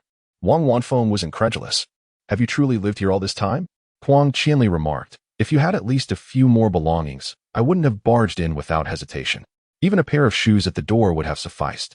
Wang Wanfeng speculated. This place is far too barren. You should quickly tidy up. Once night falls, we can move to my house. What about your carpenter sister? Shall I help you pack? Kuang Qianli also surveyed the premises. These wooden reinforcements can be removed, and we can bring them along to fortify your doors and windows. And those, are they mugwort? He gestured toward the gray-green dried herbs atop the wall, suggesting they could take those too. Qiao Xuejun interrupted. No. We are not going anywhere. We will stay here. Kuang Qianli was puzzled, looking at Qiao Xuejun. Wang Wanfeng and Appo's eyes widened. What? You're not going to my place? But you have nothing here. If the rebels come, the isolation here will be far worse than before. It will be difficult to hunt in the mountains. You are lacking in food and clothing. What will you do if something happens? No, Qiao Xuejun interjected. I am not saying I will not go. I mean us. You. She glanced at Wang Wanfeng, then turned to Kuang Qianli. And you. We will all stay here. There is enough space for us. I have my territory. You need not worry. What are you joking about? Kuang Qianli exclaimed in shock. This place is so desolate. You mean the second floor? I've been there. It's just as empty. Why would we choose to live in your old, broken shack instead of Wang Zhuanfeng's solid concrete house? Qiao Xuejun shot him a look. If you truly dislike it, you may leave. I want to keep you here. Huang Qianli immediately grasped Wang Zhuanfeng's wrist. Wanfeng, let us go. Why are we even bothering? We came to rescue her, and she is making jokes. She has no understanding of the gravity of the situation. Let her stay here if she chooses. Wang Wanfeng halted him. Huang, Don and Amp. Amp, Oppos, lose your temper. At her call, Huang Qianli was compelled to quiet down. While Wang Wanfeng did not agree with Huang Qianli's insistence on leaving, she shared his sentiment that Qiao Xuejun's place was in disrepair. Even her second floor could hardly be an improvement. It would be safer to go to Wang Zhuanfeng's house, though they all hesitated to leave their homes. Safety took precedence in these extraordinary times. Once the rebels departed, they could always return. Wang Wanfeng had prepared her arguments to persuade Qiao Xuejun when suddenly, Qiao Xuejun crouched down, reaching out to feel the ground. Qiao, don't be too attached to your home. There's a tunnel. Wang Wanfeng and Amp, Oppos, eyes widened as she watched Qiao Xuejun pry up a section of the floor, revealing a gaping abyss beneath. What a deep pit. Huang Qianli, equally astonished, leaned closer for a better look. Observing a rope ladder descending into the depths, he felt the cool air wafting up from below and stammered. Is the territory you mentioned down there? Qiao Xuejun stood up, clearing the opening. You go first. Is it really? An underground safe house? The glimmer of joy instantly sparked in Huang Qianli's gaze. Without a second thought, he grabbed the rope and began his descent, soon exclaiming in excitement, Oh wow. I'm here. From below, his voice echoed, sounding somewhat cavernous. Wanfeng, come down. It's so spacious down here. Whoa, hold on. Put away your chainsaw. Do you know I have a pass? I'm authorized to enter, you know? Before long. Huang Qianli's shouts were accompanied by the flustered voice of the carpenter. Stay where you are. Where's my boss? Your boss will be here shortly. Just be careful. Don't saw your way up. I'll make you pay for any medical expenses. Hearing the two nearly bickering inside, Qiao Xuejun urged Wang Wanfeng to descend quickly and followed closely behind. Upon reaching the sanctuary, she saw the carpenter gripping a buzzing chainsaw while Huang Qianli stood before her. Frozen in place, a smile plastered on his face. From now on, we're best buddies. The carpenter frowned, ready to retort, but then noticed a stream of people emerging from the entrance. First, the kind doctor who had administered her injection, then her boss. The carpenter sighed with relief. Her boss had returned. Upon seeing Qiao Xuejun, the carpenter switched off the chainsaw. Meanwhile, Huang Qianli ceased his antics, looking around with wide eyes. This place is astonishingly spacious. What a paradise this is. And it's not even warm down here, he exclaimed, stepping further inside, utterly enamored with the locale. Descending from the upper level led directly into a grand living room, with various other rooms surrounding it. Huang Qianli surveyed the living room, glancing at the central firewood stove, the neatly stacked firewood, and the carpenter's handmade furniture and tools, tables, chairs, and benches. Though simple, the furnishings were complete. There was even air conditioning, albeit unused. Yet the space remained cool. In one corner, a target indicated that someone frequently practiced archery. The target was riddled with punctures. A water pipe led to another room, suggesting a water supply was available. Uncertain whether a lighting system was installed in the ceiling, a gentle glow mimicked natural light. His gaze roamed the entrances to other rooms, but he refrained from venturing further without Qiao Xuejun's consent. The living room alone was enough to leave him astounded. He turned to Qiao Xuejun. No wonder the upper level is so barren. Everything has been relocated down here. This safe house must have been built long ago, right? Such spacious safe houses are rare in our country. Qiao Xuejun offered a vague nod. Something like that. Indeed, it was large. This safe house was designed to accommodate 10 individuals, theoretically equipped with the essential facilities for their daily lives. Huang Qianli gave a thumbs up. Impressive. Wang Wanfeng gazed in disbelief at the underground refuge. I can't believe such a place exists. Her eyes sparkled with wonder as she sought Qiao Xuejun and Oppos as approval. Can we explore the other rooms? Feel free. That's my bedroom. That's the carpenter's. No need to check those.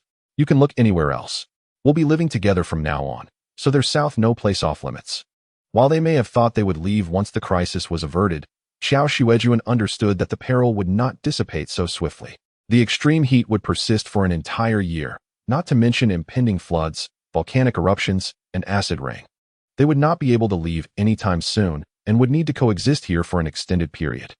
Huang Qianli and Wang Wanfeng began to steer clear of the bedrooms belonging to Qiao Xuejun and the carpenter and set off to explore other areas.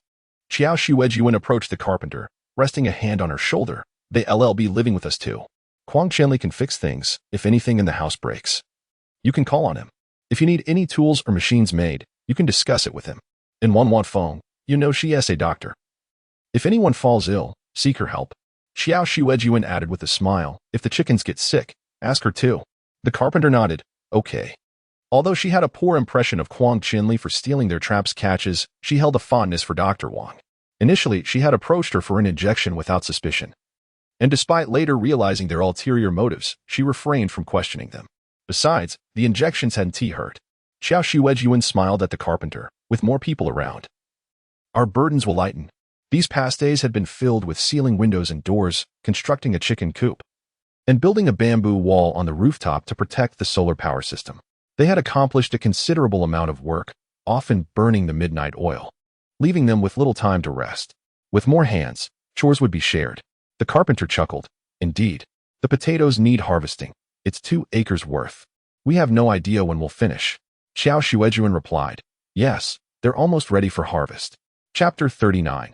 Digging wells. Huang Qianli entered the warehouse, his voice filled with astonishment. Wow. You actually hoarded so many supplies. Is this diesel? A few hundred barrels must amount to over 10,000 liters. Dehydrated vegetables? Snickers. Small loaves of bread. Mineral water. Canned meat. Huang Qianli was exhilarated. You have an impressive stock here. Wanna come and see? She really knows how to prepare. The carpenter cast a mocking glance at Huang Qianli from across the warehouse, thinking to himself that just because there was an abundance of supplies, it didn't mean they could feast at will. That was impossible, even for a warm meal. Boss Qiao was quite frugal. Meanwhile, Wang Wanfeng was exploring another area, equally impressed. What a vast expanse. What is this? Potatoes? They're so tall. Can they be harvested? And over here, what is this? Birds? Chickens? Do they lay eggs? Qiao Xuejun and the carpenter sat in the living room, waiting for them to finish their exploration. After a while, they finally returned, and the glimmer in their eyes when they looked at Qiao Xuejun was particularly bright. Huang Qianli genuinely remarked, I'm so glad I came to your place back then. Otherwise, we wouldn't be here today. Qiao Xuejun chuckled. Didn't I tell you that I didn't charge you for your medical expenses? Huang Qianli replied, I would willingly let you stab me again. Wang Wanfeng looked perplexed at the two. What do you mean by stab? The carpenter was curious too. Although she had heard Huang Qianli mention it while they were catching poachers with Qiao Xuejun, she still didn't know the full story. Qiao Xuejun turned to Wang Wanfeng in surprise. He didn't tell you? Huang Qianli felt somewhat embarrassed. Who would want to mention such an embarrassing incident? Yet he continued. When I first arrived in town, I thought it was deserted and intended to settle down. But just as I stepped in, she returned, seeing the house so empty. I assumed there was no owner, just like me, a wanderer. So I hid in the cupboard to observe. But she opened the cupboard and without a word, stabbed me. Wang Wanfeng was astonished, looking at Huang Qianli's shoulder. So, your injury was actually inflicted by Sister Qiao? Is that why you dislike her? Not merely because she changed your dressing? Indeed, she was terrifying.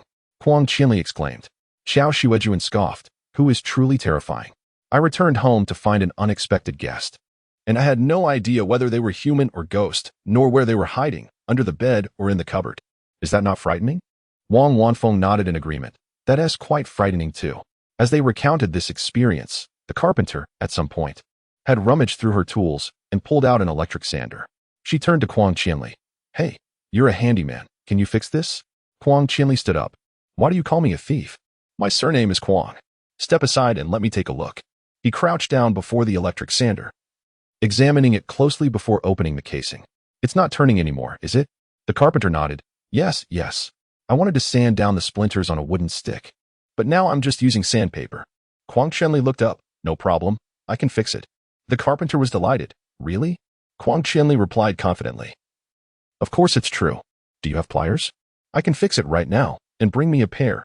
The carpenter responded. Yes, I have them all. As Qiao Xuejun observed their eagerness to repair the sander, she stood up and said, Let us get our priorities straight. The outside world may soon come crashing in. We need to discuss how to respond, shall we? Wang Wanfeng added, Exactly. You can fix that whenever, but we need to focus on how to deal with the rebels. Huang Qianli retorted, Worrying about the rebels while hiding here? This place is so well concealed. Who could possibly find us? Qiao Xuejun interjected. My grandparents mentioned that their acquaintance, Yuzu, knows the rebels. If they come to take things from me and find me absent, they might dig 3 feet into the ground to locate me. Huang Qianli began to take her seriously. Indeed, being remembered by someone was a different matter. If no one was looking for you, it didn't matter where you hid. You could just survive. But once someone had you in their sights, they could pop up at any moment to create trouble. They might even truly dig to find you. Wang Wanfeng remarked. My clinic has security doors and iron windows, all reinforced with steel. They're unbreakable and can be moved here. Also, the iron window on my door is intact, just a bit loose and difficult to repair, which is why I bought a new one. We can take it down too. Qiao Xuejun added, I have a solar power system. We can move your medicine cabinet over here. Wang Wanfeng nodded, but then shook her head, furrowing her brow. We can move the medicines from my cabinet, but that cabinet is so large, it may not fit down here. It can be taken down. Moving the system is the easiest part, but we need to figure out how to maneuver it. Not a problem. Qiao Xuejun was about to articulate her thoughts when Huang Qianli interjected. Didn't you see how large those barrels for diesel are? They certainly didn't come through the entrance we just used. This shelter must have a dedicated transport door, an escape route, designed to be discreet. Qiao Xuejun maintained her composure. Correct. Wang Wanfeng suddenly understood. Initially, she wanted to ask how it would be moved down. But upon hearing Huang Qianli mention it was designed discreetly, she refrained from further inquiries. After discussing their plans, the group waited for nightfall. As the sun dipped below the horizon, they headed to the clinic and moved everything they could, including pots, pans, daily necessities, clothing, and supplies. More importantly, they transported the security doors and windows Wang Wanfeng had mentioned. With these items, they could enhance their safety and fortify their dwelling. The medicine cabinet was also moved, but it was placed in the living room on the first floor. Qiao Xuejun planned to wait until they were all out or too preoccupied to notice before using the system to transport the items downstairs. That evening, they emptied the entire clinic, and everyone was utterly exhausted. They had worked from 5 p.m. until 10 p.m., their minds constantly alert as if their lives depended on it, filled with anxiety and trepidation. Fortunately, it went relatively smoothly. Even if they encountered a mad cow disease patient, it seemed they were deterred by the mugwort they carried. However, who could remain calm upon seeing such a creature afflicted with mad cow disease? The last few people hurried home with the final cabinet, utterly spent, especially Huang Qianli, who had been proactive, choosing to carry the heaviest items while leaving the lighter ones for the others. Upon entering the house, he collapsed onto the floor. Unwilling to move, I'm dying from the heat. The carpenter and Wang Wanfeng also lay sprawled on the floor beside Huang Qianli, exclaiming, I can't go on. I can't move. Qiao Xuejun slumped onto the sofa, equally fatigued. Although she had used the system to move some items, she couldn't make it too obvious. Most of the time, she still had to do the heavy lifting herself. Despite Huang Qianli taking on the heavier tasks, the clinic was quite large, and they all contributed significantly. Qiao Xuejun wiped the sweat from her brow. The rebels didn't come. Seeing Huang Qianli and Wang Wanfeng's urgent demeanor, she had anticipated they would arrive today. Huang Qianli was also somewhat surprised. They had all agreed to leave at 5 p.m., ready to hide if the rebels showed up. If the rebels came, they would abandon everything else and return, not risking their safety for mere possessions. Due to this, they were quite tense throughout their journey, yet surprisingly, they did not enter even after they had moved all their belongings. This was, in fact, quite reasonable. Huang Qianli suddenly spoke up, stating that as a cyclist, he had traversed the circle of towns, and their town was rather inconspicuous, with mediocre resources, a sparse population, and even fewer wealthy individuals. It would be difficult to loot here, and the roads were not particularly navigable.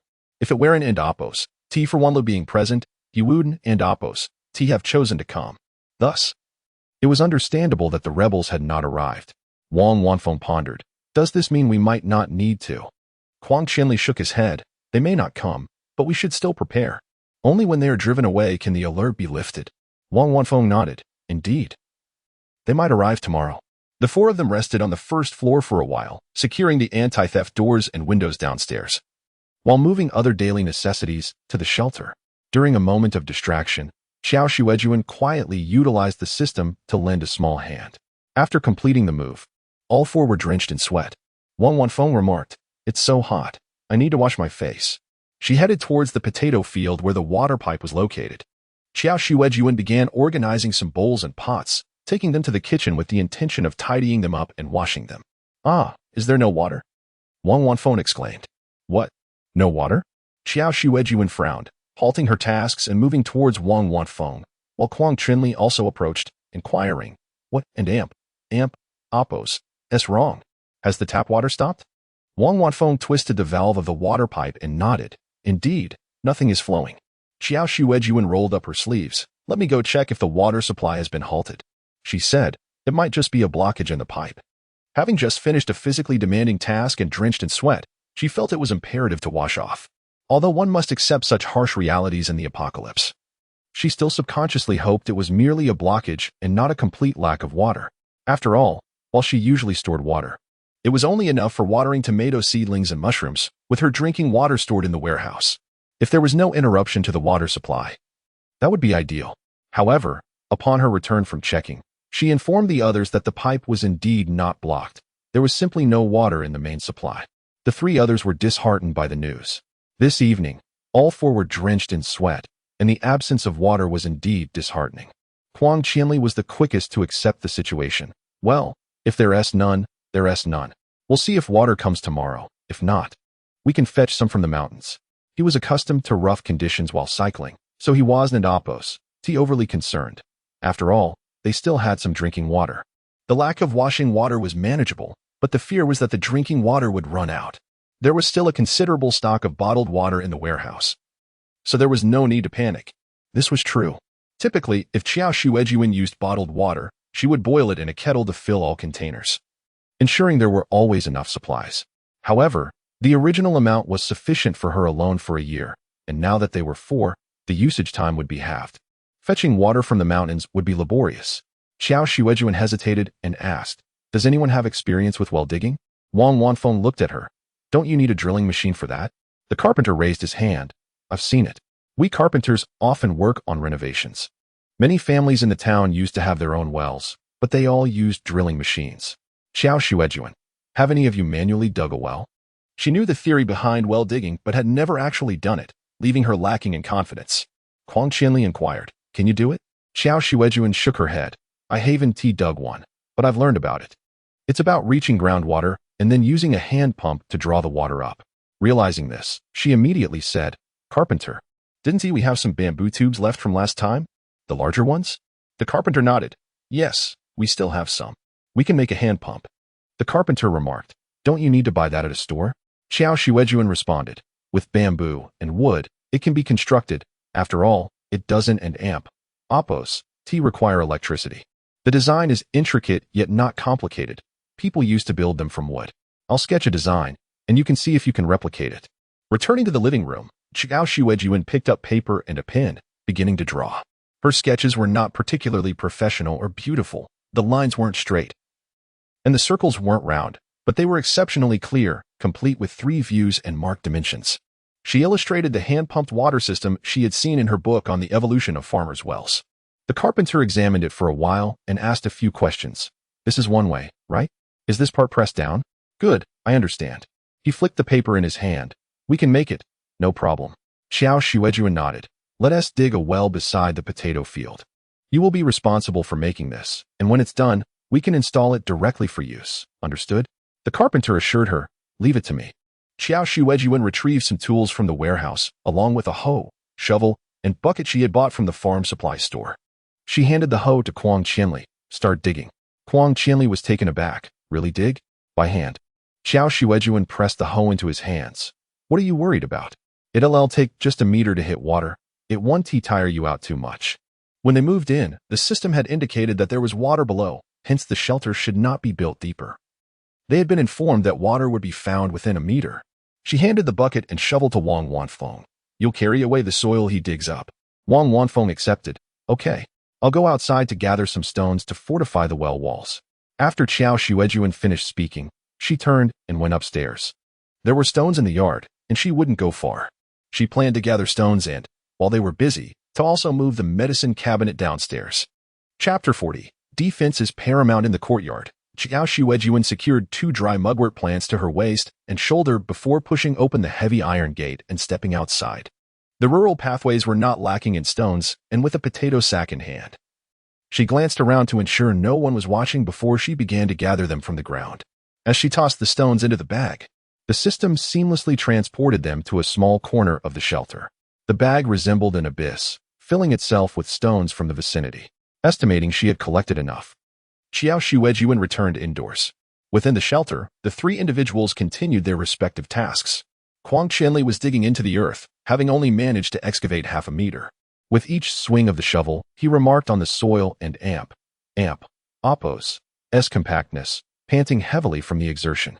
Qiao Xuejun joined to lend a hand, and the trio worked harmoniously. Two dug while one transported the mud, gradually revealing a well. After 2 days of labor, the well took shape, and water indeed began to seep from its bottom. Taking a moment to rest, Qiao Xuejun pulled out her phone and dialed the community, feeling it necessary to stay informed about the evolving situation. Beside her, Huang Qianli also took a break, cradling his shovel. No signal, right? Even if your safe house can connect, mine couldn't get through earlier. Try again, Qiao Xuejun urged. Just as her words faded, the phone emitted a familiar waiting tone. Huang Qianli jolted. Can it really connect? This is the Community Rescue Center. How may I assist you? The voice on the other end was hurried, revealing a sense of panic and tension. I am a resident of the second village in Shaokai Town. Could you inform me about the current situation? Will vegetables be delivered tomorrow? Qiao Xuejun inquired. The voice suddenly choked up, tinged with tears. Hello, friends from the second village. Some areas of Shaokai Town have been overrun by rebel forces. Please ensure your safety. Do not go out during the day, and try to avoid venturing out at night. You must evade the rebels. They are armed. The speaker and Appos' words were audible to all in the room as Qiao Xuejun had the phone on speaker. Upon hearing this, the others exchanged grave glances, their expressions turning serious. Armed, Qiao Xuejun frowned deeply. Will they come to our village? The voice steadied itself. Don and Appos, no. We have decided to temporarily evacuate. If you have the opportunity and means, please evacuate as well to the neighboring Tiantun town, where the local militia is protecting the area. And be cautious. Suddenly, the signal deteriorated, rendering the rest of the message inaudible. Moments later, the call was disconnected, leaving an unsettling silence. Qiao Xuejun, initially intending to rest, stood up and addressed the others. Friends, we can no longer afford to rest. We need to reinforce the outer wall. Days later, just as dawn broke, a group of 40 to 50 individuals appeared outside Shaokai Town, setting up camp. 2 of them ventured deeper into the town after establishing their base. They arrived at the entrance of the Qiao family villa and knocked vigorously. Yazu, Qiao Yuzu. Both men were clad in identical black uniforms, wielding riot sticks. After a moment, Qiao Yaozu emerged from the villa, opening the door with a broad smile. Brothers, when did you arrive? One, sporting a bushy beard, replied. Hey, didn't and Appos, we contact you earlier? We received orders to stay here for a while. However, the main forces have moved to the neighboring town, so only 2 squads were dispatched to your town. We volunteered to come. Thank you for coming to see me. Come on in. Qiao Yozu ushered them inside, scrutinizing them. Don't you have any guns? The other tall, thin man responded. Those are in high demand now. We could usually get our hands on some, but it's tight now. Every weapon has an owner. The ones we had are now assigned to more critical locations. The bearded man patted Qiao Yaozu on the back. Brother, you and Appos, lost weight. Qiao Yaozu and Appos' expression soured instantly. Don and Appos, mention it. Didn't and Appos, I tell you? My sister took everything I had, an entire warehouse of food, not a crumb left. The bearded man comforted him. Don't worry, that's why we're here. Rest assured, we will get it back for you. Qiao Yaozu chuckled. Thanks, brothers. We and Appos, split whatever we recover 50-50. The bearded man laughed heartily, clapping Qiao Yaozu and Appos' shoulder. That and Appos' stingy. We and Appos, 3, so it should be divided equally. Family doesn't and Appos, keep secrets. The forceful clapping made Qiao Yaozu and Appos' face pale. This was no friendly gesture but a veiled threat. A chill ran down his spine. Perhaps he shouldn't have heeded his grandparents' advice to summon these 2 friends. Yet, Qiao Yaozu bit his lip. The community hadn't delivered supplies in days, and their family was on the brink of starvation. His grandparents had even sought out Qiao Xuejun, but she had not revealed herself. Her iron gate firmly secured. He could have scaled the low walls, but looking down from above revealed a daunting array of bamboo spikes below. Furthermore, inside the perimeter were earthen walls, seemingly 2 meters high. How had Qiao Xuejun managed to fortify her position so effectively? She had merely taken in a young girl, How could they be so formidable? Pondering this, Qiao Yaozu felt a flicker of hope. He now had reinforcements. Regardless of the traps, their numbers would surely prevail. He recalled the vast stores of grain he had pledged to Qiao Xuejun. Gnashing his teeth, he agreed. All right. That grain could have sustained him for years had he not given it to her. Even if he shared with these two, he would still have enough to survive, provided they could reclaim it. The bearded man released his grip. Good brother, that's the spirit. Qiao Yaozu inquired. So when do we go? The bearded man waved his hand. No rush. We just journeyed here to help you claim what is rightfully yours and are utterly exhausted. We must rest and eat first. After a hearty meal, we can proceed. Resting and feasting. Qiao Yaozu and Appo's eyes widened. If they rested now, by the time they rose, the sun would be high, making it unsuitable to venture out. Would they then remain within his home for an entire day, consuming all his resources? This was an extravagant drain on supplies. Doubt crept back into Qiao Yaozu's mind regarding his decision to invite them. Lead the way, the bearded man instructed. As Qiao Yaozu guided them, he cautiously asked, Brother, what was that method you mentioned? The one that could draw her out without entering her home? The bearded man grinned. Casting a glance at Qiao Yaozu, you must have run out of water a few days ago, right? Qiao Yaozu nodded. Yes, the supply has been cut off. We've been relying on our stored water, which is nearly gone. Soon we'll have to fetch water from the mountains. The toilet hasn't been flushed in days. It stinks. My grandparents have even said to use the bushes outside at night, forbidding the use of the toilet. The bearded man laughed. Of course. We and Appo's VE taken control of the waterworks. If you want water, you'll have to come to us. Everyone is like this. Those who do not offer tribute are of no use. Each mountain peak is guarded by our people, and drawing water requires our permission. Qiao Yaozu's eyes lit up. So, they will voluntarily come to pay tribute for water. In the refuge, the carpenter was preparing a hand-cranked water pump made of wood and various metal components, inserting it into the well they had dug 2 days prior. Although he had spent 2 days modifying the pump, it was finally ready. The well was not large enough for more than one person to stand in, and was about a person's height. Stones were affixed to the well's bottom and walls with yellow clay, but the water that seeped in was muddy, resembling yellow sludge. After placing the hand pump into the well, the carpenter secured it with wooden boards. All right, let us see if it can draw water, he declared. The 4 of them watched the well with eager anticipation. Quang Qianli stepped forward first, gripping the crank handle and gently pressing down. The mechanism creaked with each motion, and he moved it slowly and cautiously, fearing he might damage the pump. The carpenter poured water into the pump to expel the air in the bamboo tube, encouraging him. Don't be afraid. Pump vigorously and a bit faster. Encouraged, Quang Qianli exerted more force, and the sound of the pump grew louder, producing a series of clanking noises. Yet, the sound transformed, and the bamboo tube began to gurgle. Qiao Xuejun leaned in to listen. It sounds like the water is rising. Keep going. Wang Wanfeng also leaned closer, her eyes brightening as she nodded. Yes, yes, keep it up. Quang Qianli strained as he worked the handle, rapidly pumping up and down, the veins on his temples bulging. This is exhausting, he thought. Despite the pump's slender appearance, it was labor-intensive. Pushing down was difficult, and lifting it was even harder. However, his teammates cheered him on, and he persisted, finally hearing a splash. Water gushed forth from the pump. Once the water started flowing, it became easier to operate. Keep it coming, Qiao Xuejun exclaimed, grabbing a basin to collect the water. Initially, it was murky, and she needed to wait for it to clear. She switched between 2 basins, pouring the collected muddy water into the potato field. The first several basins were all thick, yellow sludge, but as she continued, the water gradually became less viscous and yellow. After many more basins, the water began to clear up, with only a slight sediment of yellow mud at the bottom, no longer affecting its clarity. The 4 of them rejoiced. We've truly succeeded. The water was now usable, albeit with a faint earthy odor of mud.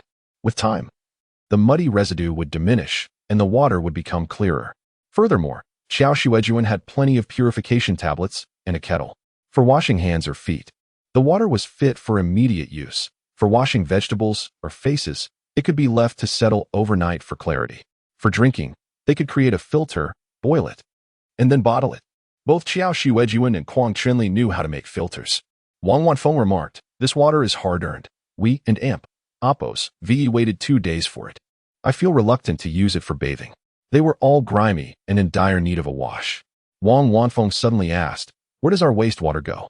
If we keep pouring used water into the potato field, will it seep underground and turn back into well water for us?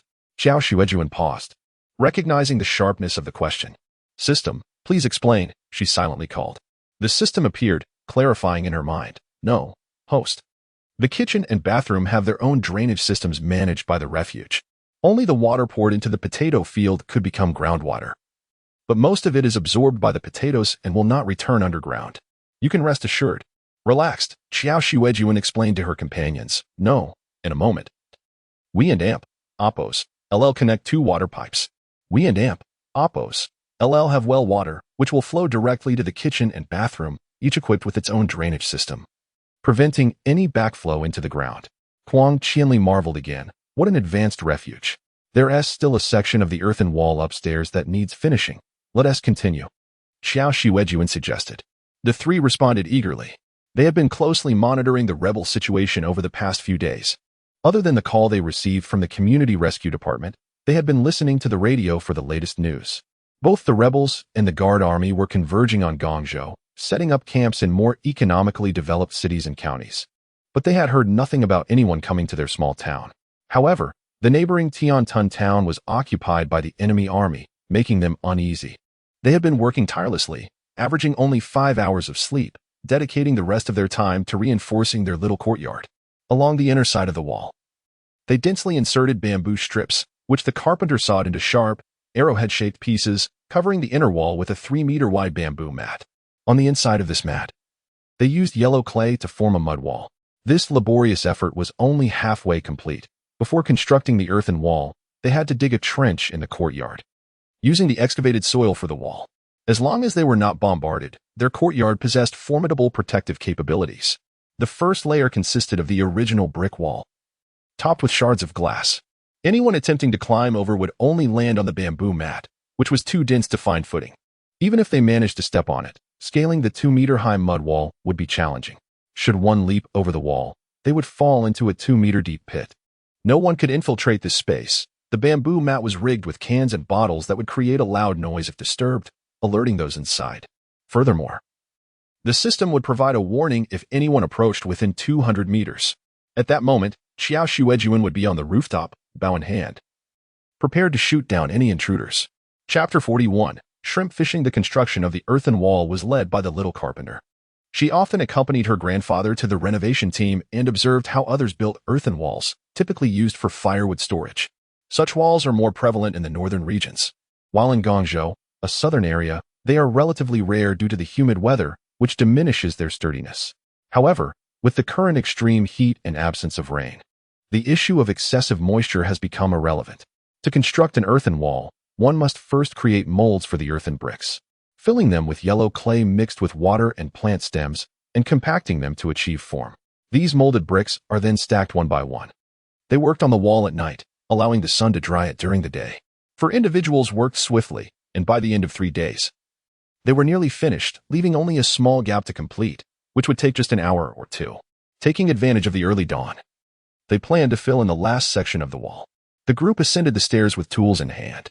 Huang Qianli, appearing fatigued, remarked, "Once this wall is finished, I intend to rest for 3 days and nights." Wang Wafeng echoed his sentiment. "So do I." Qiao Xuejun smiled silently, knowing that while rest would be welcome, this was a time of urgency, and every moment spent working was crucial for future safety. In just over an hour, they successfully completed the final gap in the wall. Huang Qianli, covered in dust and clay, declared, "Let us take a break. Look at this wall we've repaired. It will dry in the sun soon enough." He glanced at the deep trench they had excavated behind them and suggested, "We could lay some grass over this trench. That way, if someone climbs the earthen wall and jumps down, they won't die but will certainly end up injured." Indeed, with a height of 2 meters for the wall and over a meter for the trench, the total drop was 3 to 4 meters. Even if one survived the fall, their combat effectiveness would be severely compromised.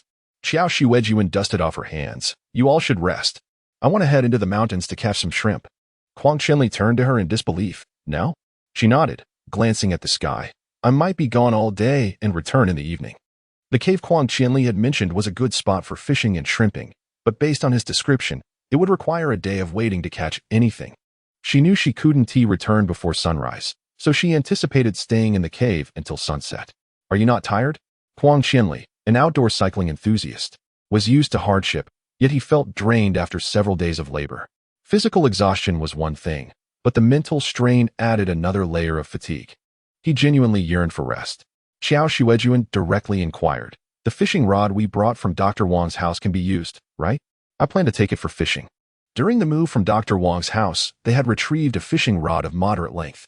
Huang Chenli nodded. That rod belonged to her father. It hadn't been used in ages, but I repaired it. It will work perfectly for shrimp and even small fish. Qiao Xuejun went to the underground shelter to fetch the fishing rod, while Huang Chenli found her a small plastic bucket and a bag of bait. "This bait, hung on the hook, is how I caught them last time. But do you know how to fish? If not, I can accompany you," he offered. Qiao Xuejun shook her head. "Is this bait yours?" After all, it was stated that the fishing rod belonged to Wang Zhuanfeng's father and had not been used recently, so it shouldn't come with bait. Huang Qianli glanced at the bait. "I made it from the chicken entrails we found in the mountains, the ones from the traps." Qiao Xuejun nodded, acknowledging that chicken livers were indeed effective for shrimp fishing. Wang Wanfeng, following closely behind Qiao Xuejun, said, "I'll accompany you. I know the way well." Huang Qianli immediately interjected, "Then I shall go too." Qiao Xuejun regarded both of them for a moment before exasperatedly stating, "Are we leaving the little carpenter alone to guard the house?" That was certainly not an option, given the current dangers posed by the rebel forces. The little carpenter could not manage alone. Wang Wanfeng promptly countered, "Huang, you stay here. I'll go with Qiao." He recalled fishing in that area with his father during his childhood. After they finalized their plan, Qiao Xuejun and Wang Wanfeng set off, leaving the little carpenter and Huang Qianli to watch over the house. Though the sun had yet to rise, the sky was significantly brightening, with Wang Wanfeng leading the way. They quickly reached the hillside near the cave, only a few steps away. Qiao Xuejun produced a flashlight. Their home was equipped with a solar power system, and all rechargeable devices were fully charged. The beam illuminated the cave, which appeared quite spacious and deep. In contrast to the arid conditions outside, the interior was refreshingly cool, with a hint of a fishy scent in the air. "Just keep walking straight ahead," Wang Wanfeng instructed. Indeed, they soon encountered a small pond, with sparse aquatic plants lining the shore. As Qiao Xuejun shone the flashlight, she could see the bottom. The water was shallow, barely reaching her knees. Previously, it was almost thigh-deep. Now, there's even less water due to the heat, Wang Wanfeng noted. Approaching the pond, Qiao Xuejun illuminated the area and began to discern glimmers of shrimp, their sizes quite promising. She retrieved the fishing rod, attaching chicken liver to the two hooks before casting it into the pond. The hooks settled just at the bottom, where the shrimp typically roamed. Initially, she intended to adjust the float as position, but it seemed Huang Qianli had already done so, sparing her the effort. As Qiao Xuejun began fishing, Wang Wanfeng said, "I'll gather some weeds around here to cover the trench for our return. Just don't wander too far," she cautioned. By noon, they shared bread from the shelter. Switching tasks, Qiao Xuejun, prone to drowsiness while seated, stood up to gather weeds while Wang Wanfeng fished.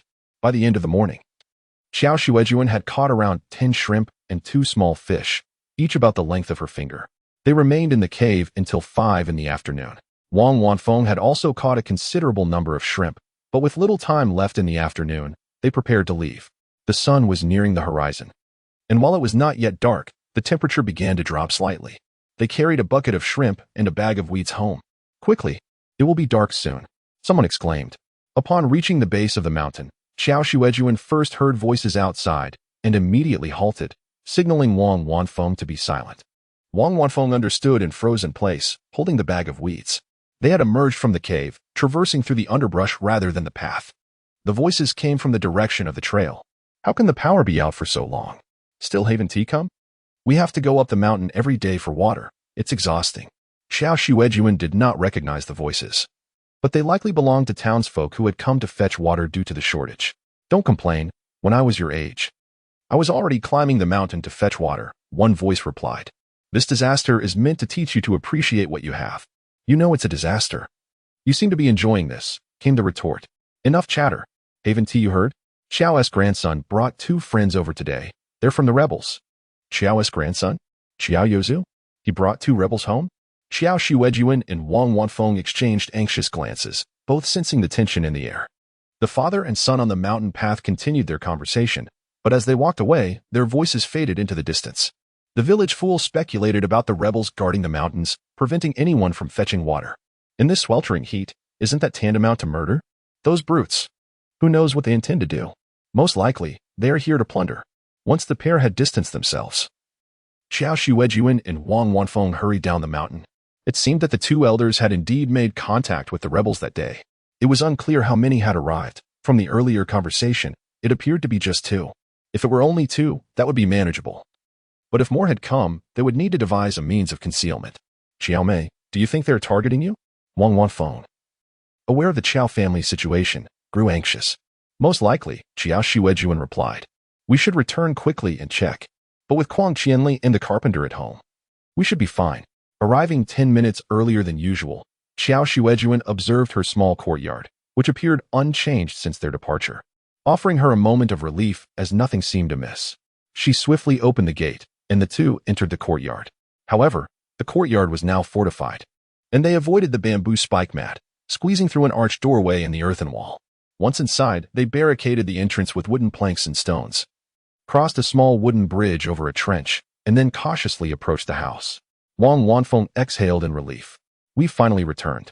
Qiao Xuejun handed her a plastic bucket filled with shrimp and water. You go ahead and put the shrimp in to acclimate. I'll cover the trench with weeds, and then I'll join you. She took the bag of weeds from Wang Wanfeng. Wang Wanfeng took the shrimp and descended. I'll have them come help you. Have the carpenter bring my bow up as well, Qiao Xuejun instructed. Wang Wanfeng glanced back at her and affirmed with a nod. After she left, Qiao Xuejun did not immediately spread the weeds. Instead, she ascended to the rooftop terrace and peered through a bamboo wall observation window towards the direction of the Qiao family's villa. There was still no sign of activity. Once reassured of the absence of abnormalities, she descended to disguise the trench, just as the carpenter and Quang Qianli arrived. The three of them quickly took the bags of weeds and layered them over the trench. They were quite pleased with the result. The carpenter remarked, from now on, we must be more cautious when heading out. Should we fall into a pit, we could break a leg. Quang Qianli stretched, saying, I've slept all day and still feel tired. Let us go to bed. Qiao Xuejun felt equally fatigued, having spent the day in the cave fishing for shrimp. She had nearly dozed off. Had she not gone to gather weeds, she would have certainly fallen asleep on the spot. Just as the three turned to return to their rooms, they were met with sudden shouts from the two elderly Qiao family members outside. You wretched girl, come out. Hand over the grain without making us exert ourselves.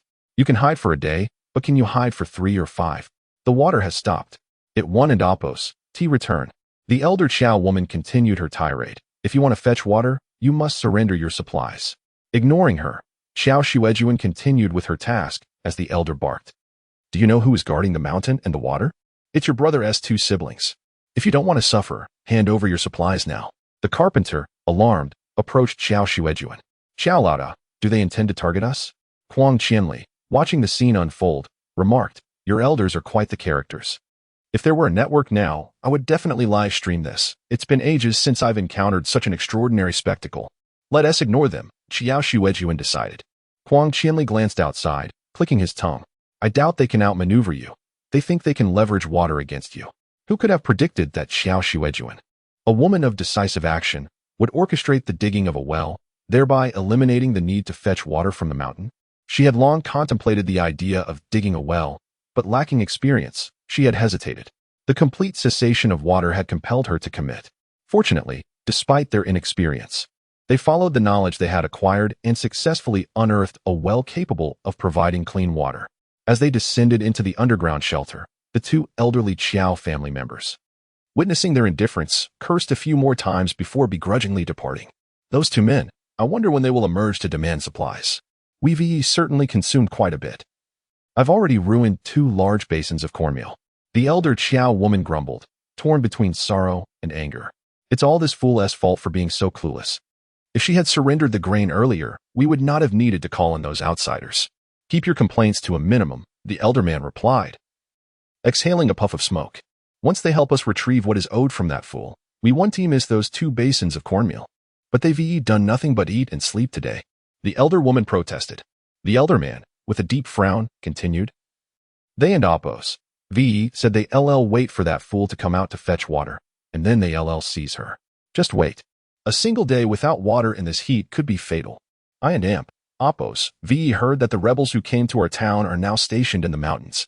The elder man asserted confidently, it's only a matter of days. Once she emerges for water, it will be like a cat catching sticky rice. There will be no escape. The elder woman nodded but lamented, my cornmeal won't withstand their consumption for long. In the underground shelter, Qiao Xuejun filled a basin with well water to clean herself in the restroom. Observing the self-installed shower in the bathroom, she inquired of the system. Can the water supply in the shelter draw directly from the well? The system replied eagerly, indeed, but it requires a bit of grain. Then never mind. Using a basin is convenient enough, Qiao Xuejun decided. The system retorted, you haven't even inquired about the amount of grain needed. However, Qiao Xuejun mused that she still possessed some water pipes, and perhaps she could create a water supply system on her own. Chapter 42. Sowing in recent days. Qiao Xuejun has been organizing the underground shelter, separating the chicken coop from the rabbit hutch. The shrimp, which have been kept in a barrel, were to be relocated to a small pond she had excavated, lined with stones, and once dried, would be filled with well water before introducing the shrimp. During her hunting excursions in the mountains, she had caught some black soldier flies, a high-protein insect perfect for feeding the chickens and shrimp, which reproduce rapidly. The carpenter had used surplus wood to enhance the chicken and rabbit enclosures, rendering them clean and orderly. Qiao Xuejun exchanged the value of the chicken and rabbit housing for a share of 20,000 gene of grain in the system, available for immediate redemption when needed. The potatoes had fully matured, and with only one hoe at her disposal, which she claimed due to her superior efficiency in farm work. She also provided a spade to Quang Qianli, while Wang Wanfeng utilized a shovel she had transported from her clinic, and the carpenter employed a wooden hoe she had crafted. Each of the three was responsible for a plot, diligently extracting the buried potatoes, each yielding 4 to 5 large tubers. Quang Qianli gazed at several small agricultural machines beside the fields, puzzled about their functions, and inquired, why didn't you purchase a potato harvester? Qiao Xuejun, thrusting her hoe into the earth, revealed, we did acquire one, a harvester. She gestured casually towards the machine, then returned her focus to the task at hand. Quang Qianli observed the pristine condition of the machine, its plastic wrap seemingly untouched, and asked, why isn't it in use? Qiao Xuejun replied, it consumes fuel. We don't have much diesel. The carpenter chuckled, fully aware of this reasoning. Quang Qianli was taken aback, unable to fathom the rationale. But you have thousands of liters of fuel, why worry about consumption? To him, the current situation seemed merely a temporary heat-induced disaster. After all, it was May, and temperatures would inevitably drop after August or September. How could you possibly exhaust that diesel? Qiao Xuejun remained unfazed, countering. Who knows how long the rebels will be stationed here? Quang Qianli nodded thoughtfully, that is true, but they never posed a significant threat. They'll likely be driven away by the rescue forces soon. Wang Wanfeng, let us get back to work. I'm moving faster than you, she remarked while wielding her spade. It's prudent to conserve resources. With my experience, the 4 of us can finish harvesting this land in a day. Indeed. Qiao Xuejun concurred with this sentiment. Had she been alone, the task would have taken several days, but with the team's combined efforts, completion was imminent, allowing for earlier sowing. During their midday break, the group gathered the freshly dug potatoes and each roasted 3 or 4 to enjoy. Quang Qianli held a steaming potato, taking a hearty bite and exclaiming, delicious. This just came out of the ground. The carpenter requested some chili oil, and Qiao Xuejun brought an assortment of spicy snacks from the Qiao family warehouse to settle debts. The carpenter relished these treats, and Qiao Xuejun indulged her, considering their limited shelf life. The carpenter squeezed chili oil from the snacks to accompany her potatoes, recommending the same to the other 3. Qiao Xuejun shook her head. A bit of salt is sufficient for me. Wang Wanfeng extended her bowl. A little chili oil for me, please. The carpenter sprinkled some onto her dish, and Wang Wanfeng eagerly scooped a large piece into her mouth. This is so spicy, she exclaimed, her eyes widening. Water. I need some water. Quang Qianli quickly poured her a glass, advising, take your time, don't rush. We have plenty of water now. Since the installation of the well, water scarcity was no longer an issue. They replenished their supply each evening with filtered boiling water. Wang Wanfeng gulped down nearly half a glass, sighing in relief. I want more. Meanwhile, in the Qiao family villa, Grandma Qiao brought 2 bowls of cornmeal pancakes into the living room, placing them on the table for the 2 men. Young men, please help yourselves. The bearded man accepted a bowl, sharing the pancakes with his companion. Feeling parched after the dry morsel, he bit into the pancake and frowned, silently yearning for water. Grandma Qiao feigned ignorance. Their morning fetching efforts had yielded barely enough water for themselves. After traversing the long mountain path, They had carried their supplies back on their shoulders, a laborious journey she had not endured in years. Not only was water scarce, but with no electricity. They had to gather firewood to boil water. Such hard-won water had to be conserved. Yet, Qiao Xuejun promptly volunteered. The pancakes are dry. I'll fetch some water. Watching her eldest grandson scurry to pour water, Grandma Qiao felt a pang of regret. These two young men consumed far more than she and her husband could manage in 2 days. They're just lounging around, feasting on our provisions. Qiao Xuejun returned with 2 cups of water, placing them before the men. The bearded man gulped down half a cup, wiping his brow afterward. Your place is quite cool. Staying indoors provides some respite from the heat, unlike other places where one could truly suffer. Grandma Qiao and Appo's eyes widened in disbelief. This is cool? Though the interior was indeed cooler than outside, it was still unbearably hot, and she was dripping with sweat. The bearded man scoffed. You've never been in the sweltering sun. You don't realize how harsh it can be. If it weren't cooler here, our troops wouldn't have chosen this place. He wiped the sweat from his brow, lamenting the absence of air conditioning. We've run out of oil, thus, no electricity for air conditioning. Previously, there were occasional power outages, but now it had been 3 days without power, and they had no idea when it would return. Life without electricity was exceedingly inconvenient, not just for cooling, but for cooking and boiling water. The bearded man remarked, There's no power supply anymore. Don't you have a generator? You could collect some diesel. Grandma Qiao was taken aback. What do you mean there's no power supply? Don't you understand? The power plant is closed for the day. Who is going to supply you with electricity? No one is managing it. You must fend for yourselves. Horrified, Grandma Qiao reflected on the significance of the supplies stored in their warehouse, urgently querying the bearded man, Commander, what about the items taken from our home? That girl isn't returning them. If they were still ours, you wouldn't be limited to these cornmeal pancakes. The bearded man waved his hand dismissively. I understand your concern, but don't fret. I've already instructed our comrades to keep an eye on that girl. Rest assured, as soon as she shows her face, we'll be ready. He chuckled. She won't escape. Grandma Qiao pressed. What if she doesn't show up? Impossible, he asserted emphatically. Without water, she must come out to fetch it. Otherwise, how will she survive? He scoffed. If she dies of thirst or hunger, it's even simpler. After 3 to 5 days, we'll just go inside and take what we need. People cannot survive without water.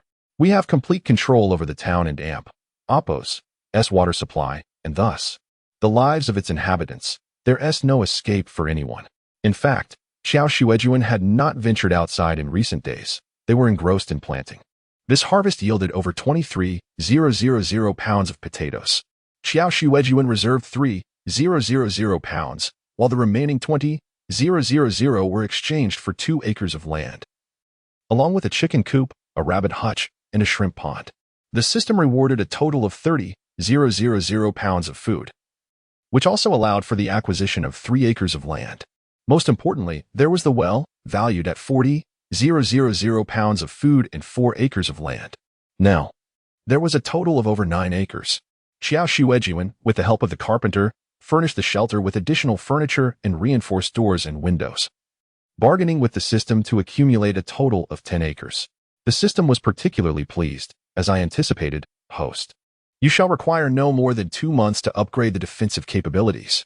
By then, even mutated marine creatures shall be unable to breach the shelter. Qiao Xuejun inquired. Is the next disaster going to be flooding? The system confirmed, indeed, with the melting glaciers, rising sea levels, and inundation of land, heavy rains, acid rain, and flood shall occur. It is advisable to construct shelters at higher elevations. Qiao Xuejun took this to heart. Yet the immediate concern was how to explain the disappearance of 20,000 pounds of potatoes and the additional 8 acres to her companions. Qiao Xuejun asked, Can you broadcast a message in the shelter? The system replied, Certainly. Then please follow my instructions. Greetings to the residents of the shelter. Early in the morning, the 3 individuals still asleep in their bedrooms, Huang Qianli and the others, were roused by the resounding announcement echoing throughout the shelter. They exited their rooms, and Qiao Xuejun emerged as well. The group exchanged puzzled glances. Huang Qianli asked Qiao Xuejun, What is that voice? It is the shelter's broadcasting system. It was installed when the construction team was here, she explained. The shelter and Appo's energy is about to be depleted. Without energy, the shelter will be unable to function, causing systems such as simulated natural light, ventilation, and drainage to fail. However, please do not panic. 10 minutes ago, the system detected the production of 20,000 pounds of energy-rich potatoes, which have been automatically replenished. The excess energy generated from combustion has been utilized to expand the shelter and Oppo's space, with no waste incurred. We hope that the residents of the shelter can continue to survive through the harsh calamities. A message from the Intelligent Research Institute. As the broadcast concluded, Qiao Xuejun remained bewildered. Did you understand that? Did it say our 20,000 pounds of potatoes were consumed? Wang Wanfeng nodded. It seems so. They were used as fuel. But the broadcast also mentioned that the shelter's space has been expanded. Qiao Xuejun struggled to accept this, lamenting, "What use is expanded space? We already have enough room. Any more would be wasteful." That was 20,000 pounds of potatoes, enough to last several years. Qiao Xuejun suggested, "Let and Oppo's go take a look first." They had left the potatoes in the ground rather than harvesting them. The four of them ventured out to the fields, and upon arrival, they were left in awe. "It's enormous," Wang Wanfeng exclaimed, eyes wide. "How is it possible that it expanded like this?" Qiao Xuejun stood dumbfounded. "No way. Is it really this fast? This is outrageous." Indeed, the potatoes were gone. The carpenter looked down at the field and, after a closer inspection, remarked, "No, wait, there are still some left. Just enough for seed."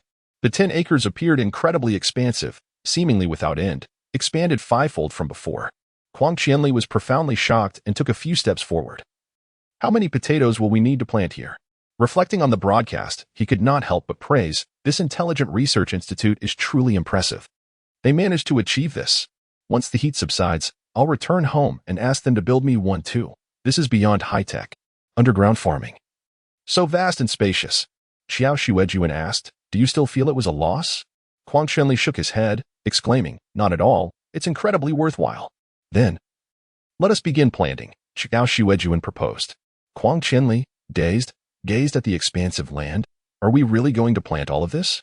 Thus, the four of them entered the busy planting season. Qiao Xuejun, as before, cut the tubers into smaller pieces according to the eyes, soaked them in a fungicide, dried them, and began planting. While cutting the potatoes, Qiao Xuejun couldn't help but reflect on how fortunate she was to have teammates. Otherwise, the task of cutting all these potatoes would have surely cost her several pairs of hands. As they cut the potatoes, the group engaged in conversation, making the work feel less tedious. Qiao Xuejun listened as they shared stories about their backgrounds. Among them, only Qiao Xuejun came from a relatively affluent family. Wang Wanfeng and the carpenter were in similar circumstances, their parents away working. Wang Wanfeng's parents had remarried and neglected her, while the carpenter's parents still cared for her deeply. As for Qiao Xuejun, she had lost her parents, and her grandparents treated her harshly. The townspeople were aware of her plight, as were Wang Wanfeng and the carpenter, so they refrained from discussing it further. The group spent 2 days cutting the potatoes, completing the task at a surprisingly swift pace. After cutting, they began planting. This time, Qiao Xuejun finally decided to bring out her seeder. A large machine like the high-end beta navigation planter could finish planting 10 acres in an hour and a half. However, that machine was prohibitively expensive. Qiao Xuejun opted for the smallest, hand-pushed seeder, which required about 10 hours to cover 10 acres. The four of them took turns and completed the planting in a total of 12 hours. It was quite economical. Qiao Xuejun calculated that without the machine, it would have taken 3 to 4 days, delaying the harvest by the same amount of time. Exhausted and sore, they lined up to wash and shower. Water was abundant, a significant advantage of their underground shelter, allowing them the luxury of bathing without concern for waste. 4 days passed without news from the military camp on the mountain, and their food supplies were dwindling. Grandma Qiao could no longer remain calm. If this continued, they would soon be out of food. Her heart ached as she called for her eldest grandson, inquiring, "Yuzu, have your brothers said anything? Why haven't we seen your sister yet?" Qiao Yuzu replied, A person can survive 3 to 5 days without water. Even if she has stored water, it must be running low after so many days. Besides, she hasn't emerged for 4 days. She should be back within a day or two. Please don't worry, Grandma." Chapter 43. Purchasing plastic film. Do not be hasty. How can I not be anxious? The elderly Mrs. Qiao exclaimed, unable to contain herself. I must enter the old house to see what is truly happening. Qiao Yuzu grasped her arm firmly. Grandmother, did I not inform you? I have already visited the old house. They have sharp bamboo spikes and tall walls. We cannot enter. The heavy iron gate is propped shut with wooden planks. It is too solid for us to breach. Mrs. Qiao shouted, Of course. She moved so many things from the warehouse, she will guard them fiercely to prevent us from taking anything. If she possesses all those items now, she will certainly be on high alert. She is even more cautious than Qiao Xuejun. I cannot wait any longer, she continued. You must inquire with your two brothers about whether there is any progress. We cannot afford to delay any longer. Every day that passes, she consumes our food supplies. If she finishes everything, there will be nothing left for us. Qiao Yuzu, who was always indecisive, initially believed his brothers when they suggested waiting for Qiao Xuejun to emerge. However, after listening to Mrs. Qiao, he felt that the prolonged delay was indeed detrimental, allowing Qiao Xuejun to gain an advantage. Thus, he sought out his two brothers again. Brother, my sister still has not come out today. Is she not lacking in water? Is our plan flawed? The bearded man was lounging in the coolest room on the first floor, dozing. Upon hearing this, he frowned, yawned, and turned his back to Qiao Yuzu. Just wait. The water supply has been cut off. How could she not be in need? Besides, did you not mention she was with another woman? Two people must consume a considerable amount of water each day. The bespectacled man, also awakened by the commotion, impatiently remarked, What? Do you think our plan is ineffective? Qiao Yuzu quickly clarified, No, it is just that our food supplies are nearly depleted. If we don and oppose, T acquires some provisions from my sister soon. We will not have enough to eat by tomorrow. Finally, the bearded man opened his eyes, albeit still irritable, and snapped, All right, I understand. You think we are consuming too much. You forget, it was you who insisted we come here. Did your grandmother not welcome us and request our help? Now that we are here, you have these complaints. Qiao Yuzu shrank back at the reprimand. The bespectacled man intervened. Brother, do not be angry. The lack of food is not something Yuzu can resolve. Naturally, he is anxious. Let us go up the mountain to see. Perhaps they have already captured that woman. The bearded man nodded. Right, it is the fourth day. Perhaps she has gone up the mountain to fetch water and is being detained at the camp. However, communication is poor, which is why we have not been informed. Let us go and investigate. A glimmer of hope ignited in Qiao Yuzu as he followed the bearded man and the bespectacled man up the mountain after sunset. Upon reaching the rebel camp by the river, they inquired and were met with the same response. No capture, no sightings. Come back tomorrow. There was no trace of Qiao Xuejun. The bearded man and the bespectacled man ceased their inquiries and led Qiao Yuzu back down the mountain, stating, If she has not appeared today, we shall return tomorrow. It will be the fifth day. She must show herself. Qiao Yuzu, however, voiced his doubts. Is that truly the case? The bespectacled man immediately responded, It is because of your grandmother. We had not yet arrived, and she went to their door to shout, frightening them away. They are bound to be too scared to come out. The bearded man chimed in with a fierce expression, Exactly. Such matters should be kept confidential. Conducted in secrecy. Yet, you all ran to her doorstep to announce our presence. How could she not be terrified? If she is frightened, she surely won't come out now. Qiao Yuzu frowned, but when they first arrived home, my grandmother spoke of this matter, and they did not have this attitude. They claimed scaring her was beneficial. The bespectacled man pointedly accused, It is all your grandmother's fault. If she had not insisted on shouting outside that girl's door, we would have already captured her. There was little they could do. Indeed, grandmother had acted in such a manner, and it was entirely possible that Qiao Xuejun was too frightened to emerge. Thus, Qiao Yuzu reluctantly concurred. Let us return tomorrow to inquire again. The following day, the trio ascended the mountain early, asking if Qiao Xuejun had gone up to fetch water the previous night. They received the same response as the day before. No, come back tomorrow. She may appear then. However, the Qiao family was truly running low on food. The bearded man and the bespectacled man devised a plan, saying to Qiao Yuzu, Have your grandmother shout once more. Claiming we have already left, that we have given her an advantage, understand? Upon reflection, Qiao Yuzu deemed it a viable idea. After all, Qiao Xuejun used to leave daily. Although he was unaware of her purpose, he had seen her returning from the mountains several mornings. Yet, for the past few days, she had not emerged at all.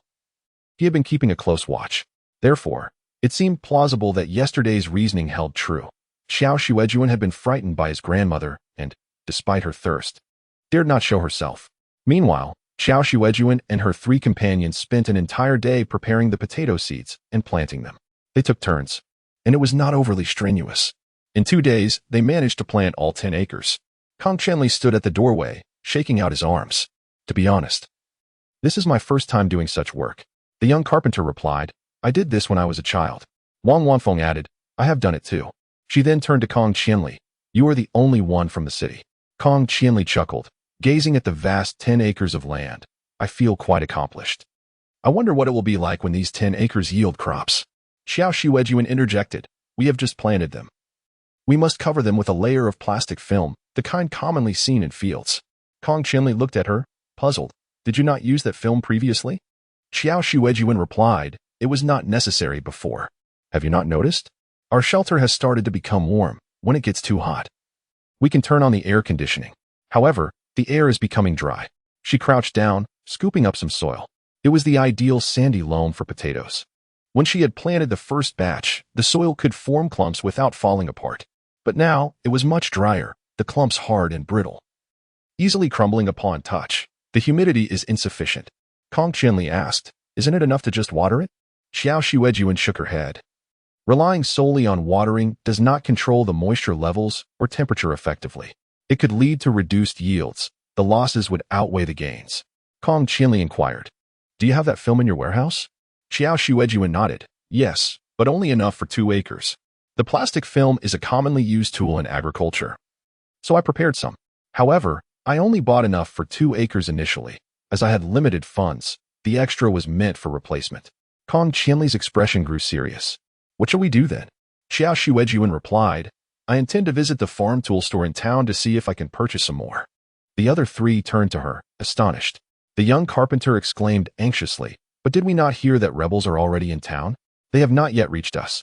Qiao Xuejun reassured them, I will be cautious. I will take money with me. If I can buy it, I will. However, I also have realistic expectations. If there is indeed unrest in town, those shops may not be able to open.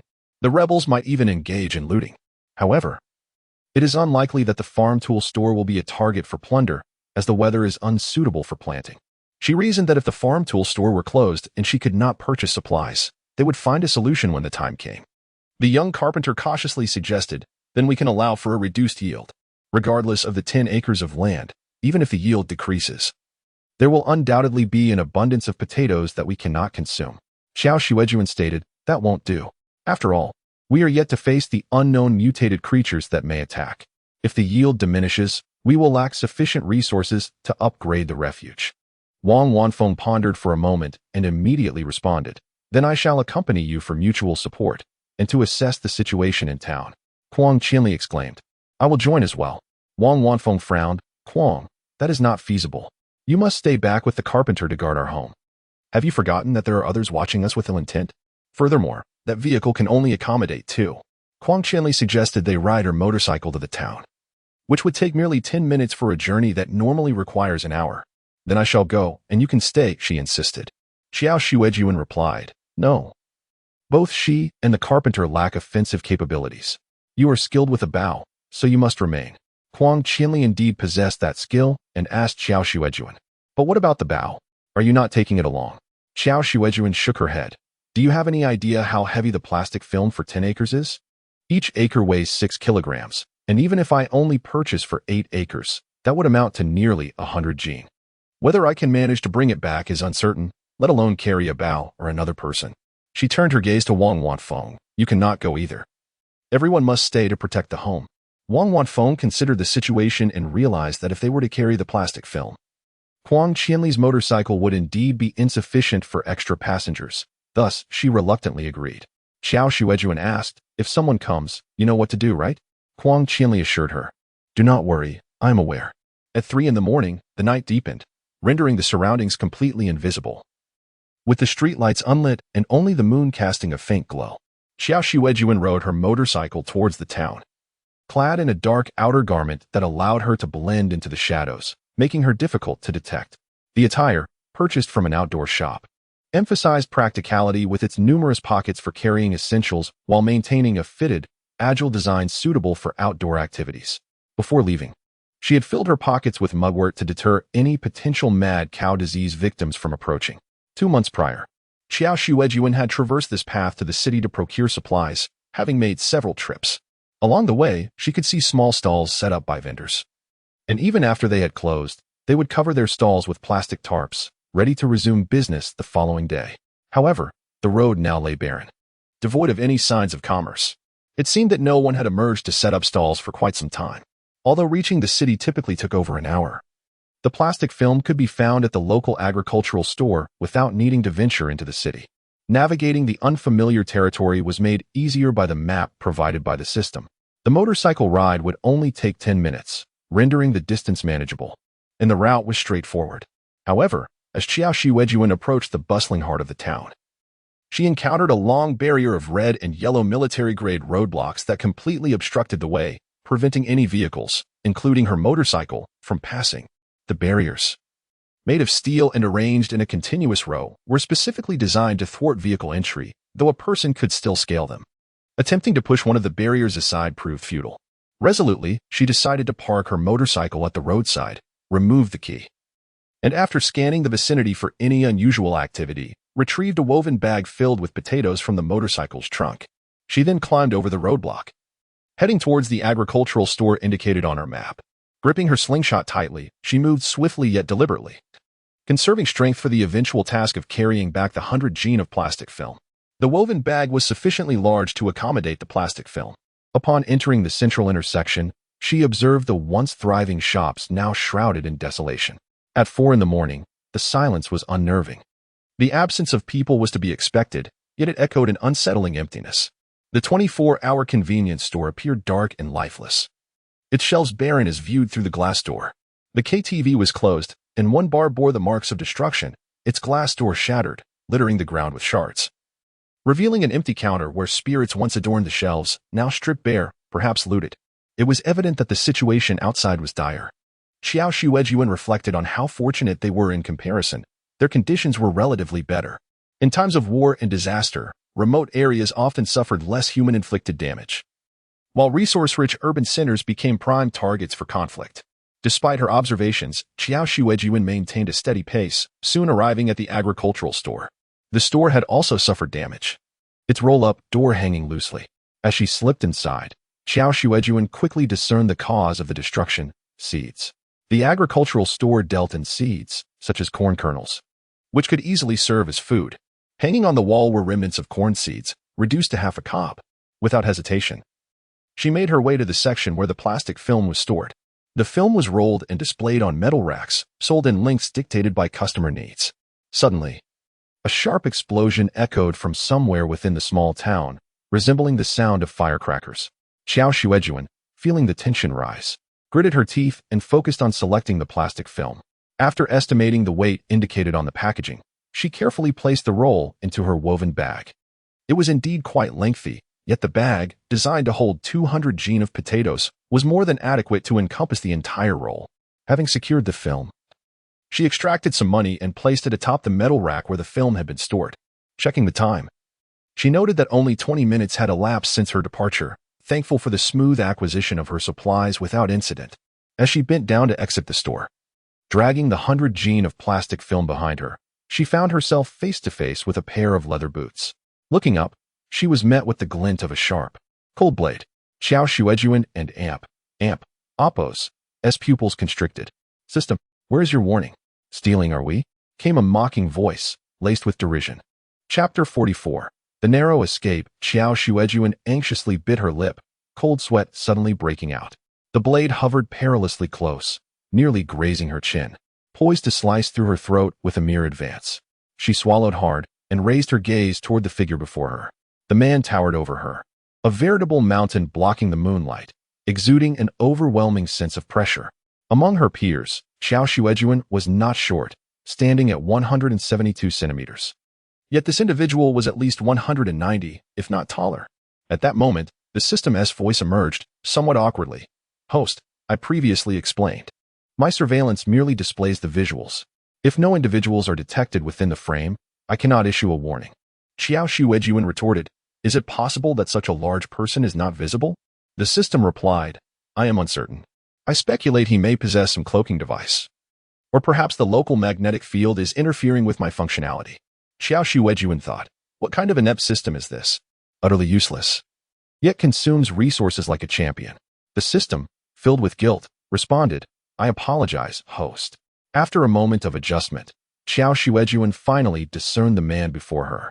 He appeared to be a soldier, his crew-cut hair neat, a long rifle slung over his shoulder, clad in camouflage combat attire. and adorned with a tactical vest commonly seen on television. At such close quarters, she keenly noted the black magazine concealed within. He wore black combat gloves, gripping a dagger pressed against her throat.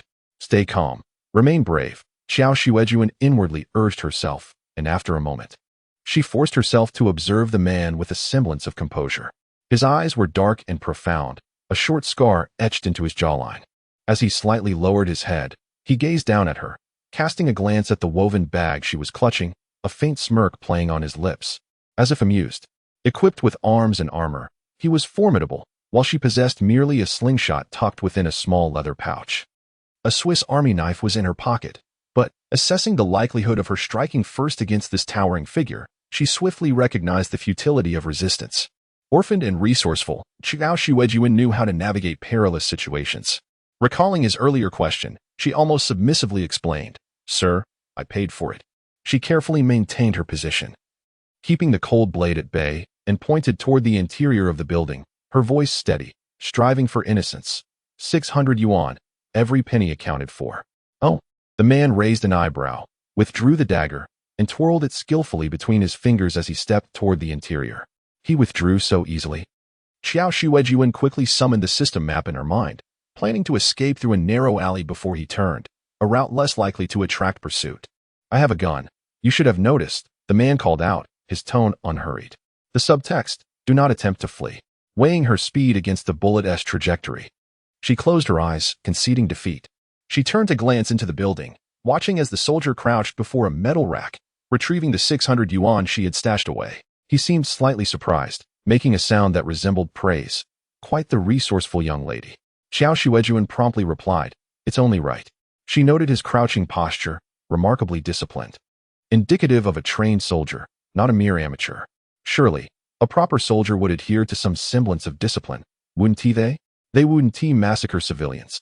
Yet in this world, who could guarantee such a thing? Continuously pondering his intentions, she questioned why he was present here. A soldier, was he part of a rebel faction? However, rebels typically disregarded theft. They were the greatest thieves themselves. When did he discover her actions? If he weren't a rebel, could he possibly be a regular soldier here for rescue?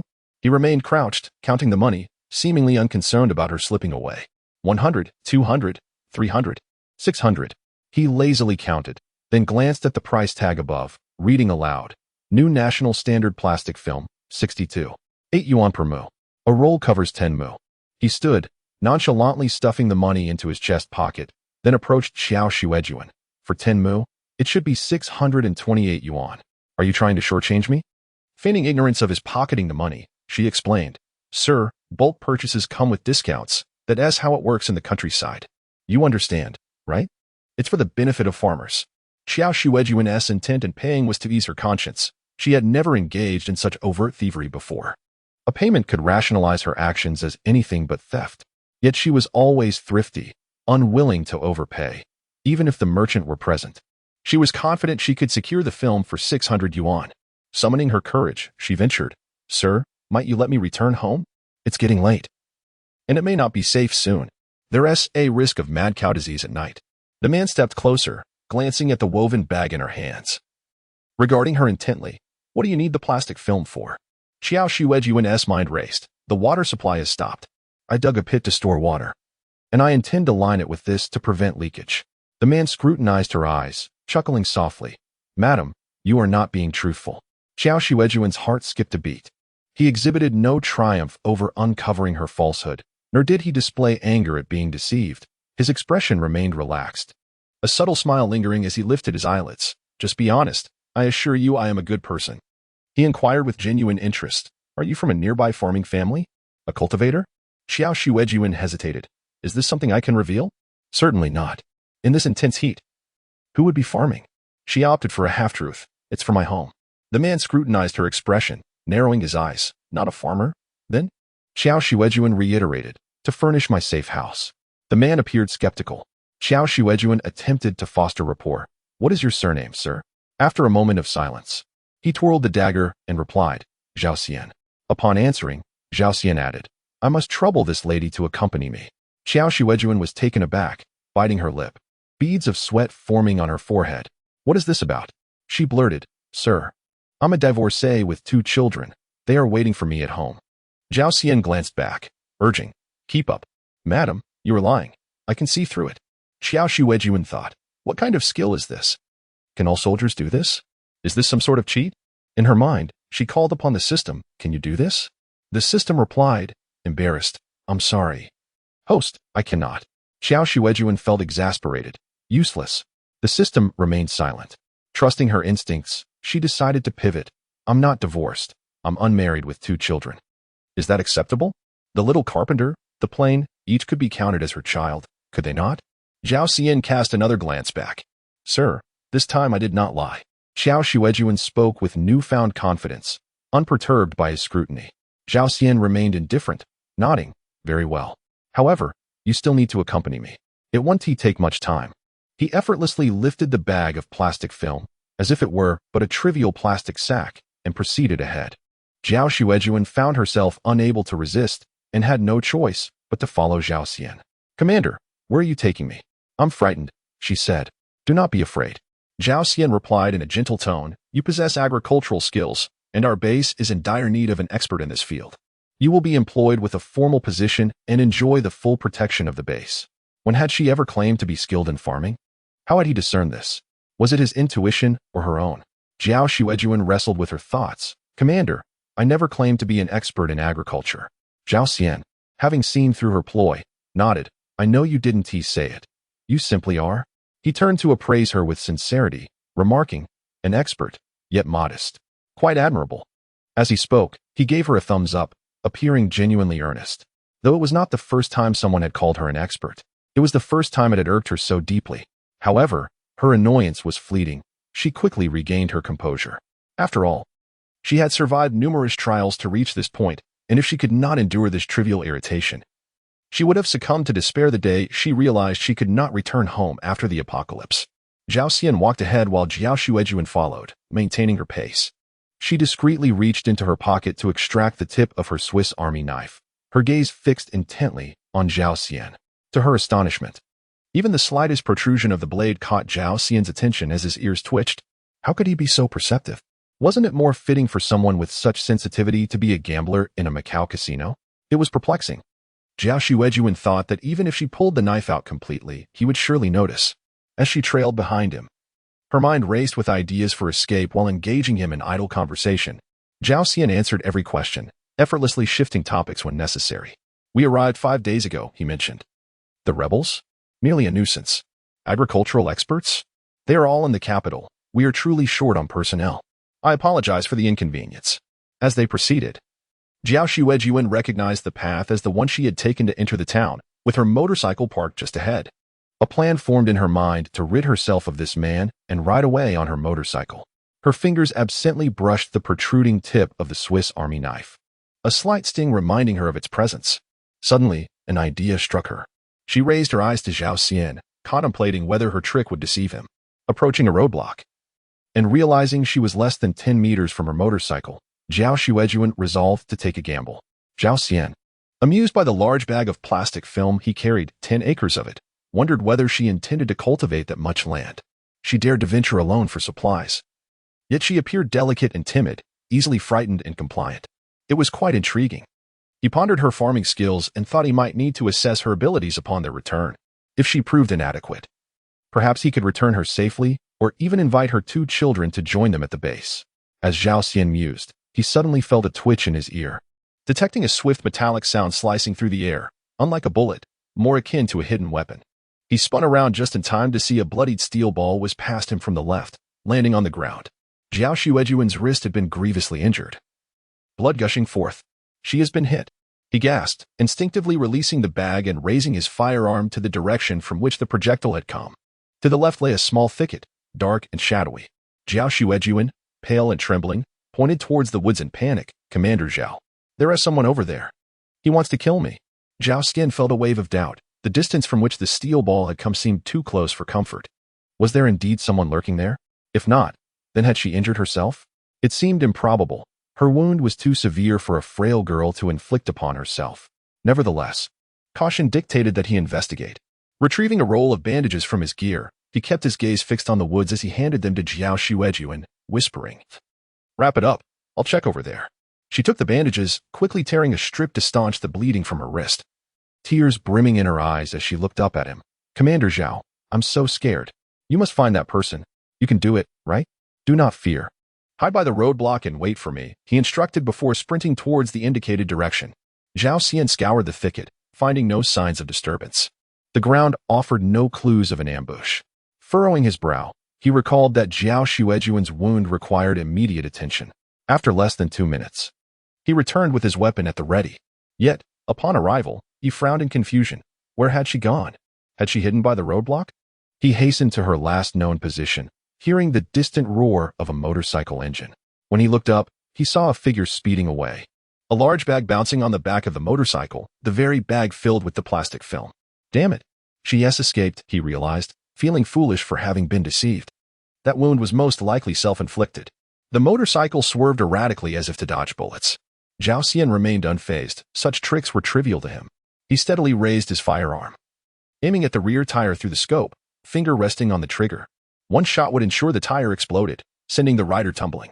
But he hesitated, watching as the motorcycle grew more distant, ultimately lowering his weapon.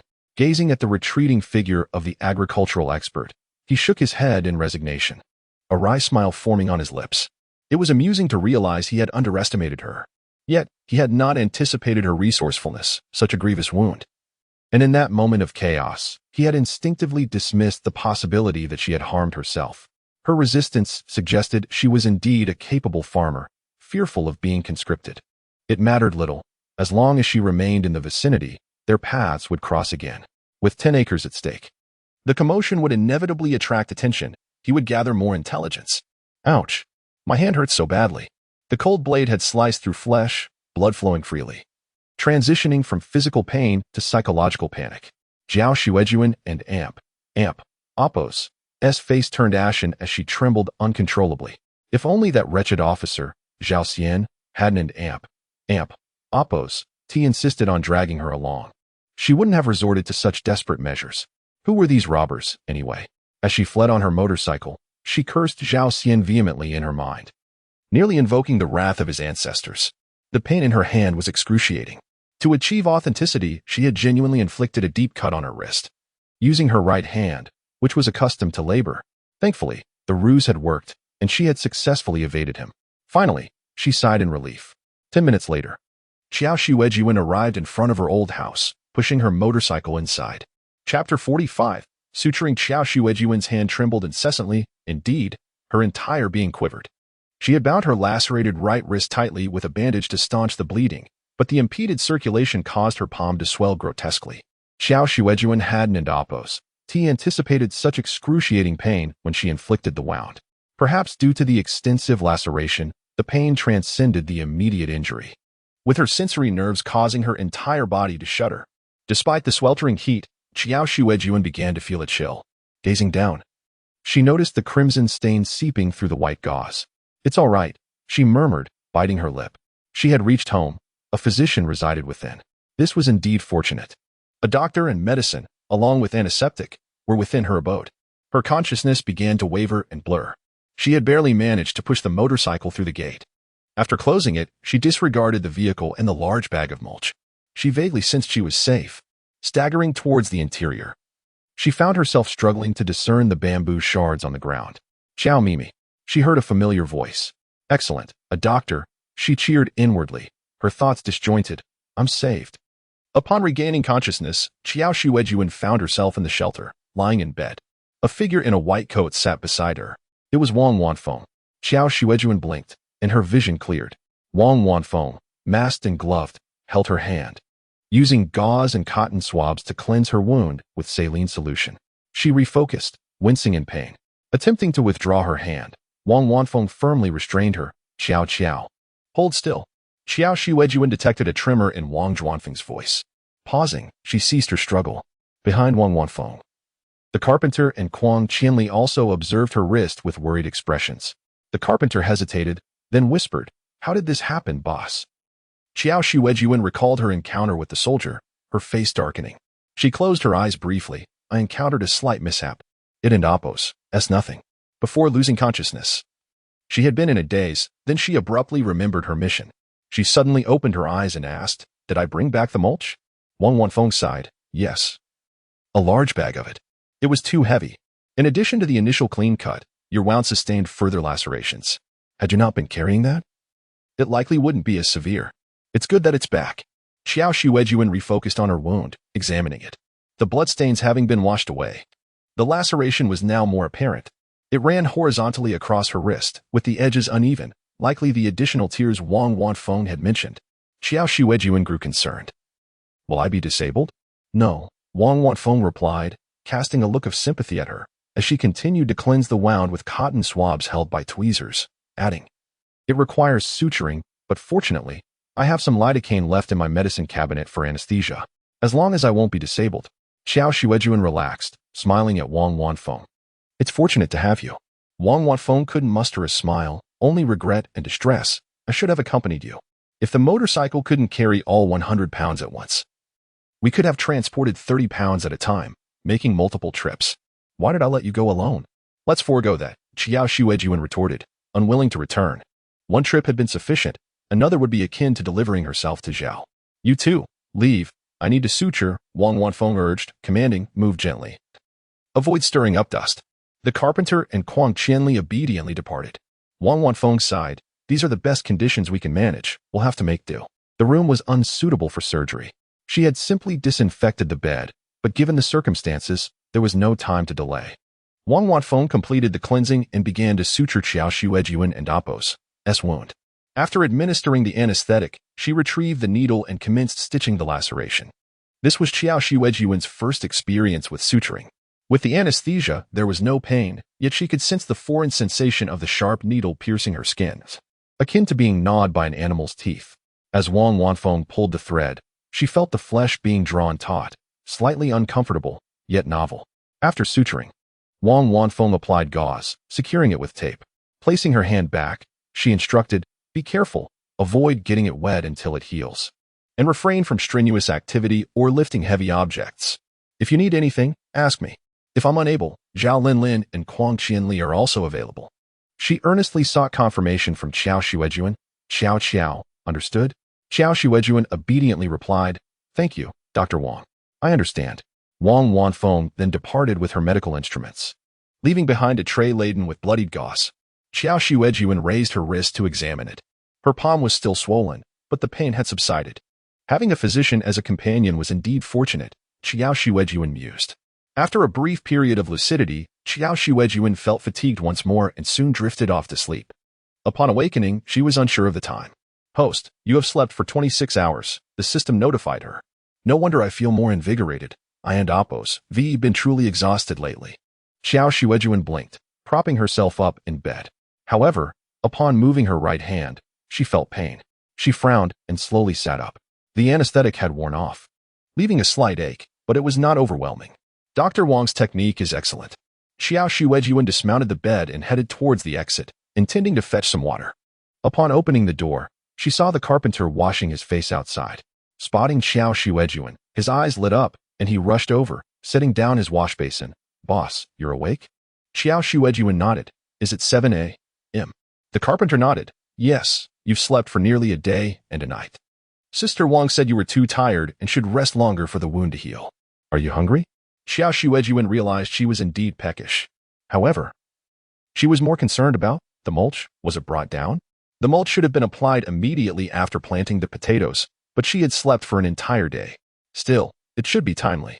The carpenter chuckled. Dawn and Amp, Apos, worry. We and Amp, Apos, already covered everything. Qiao Xuejun was surprised. Tinmu, all covered? The carpenter nodded, bursting into laughter.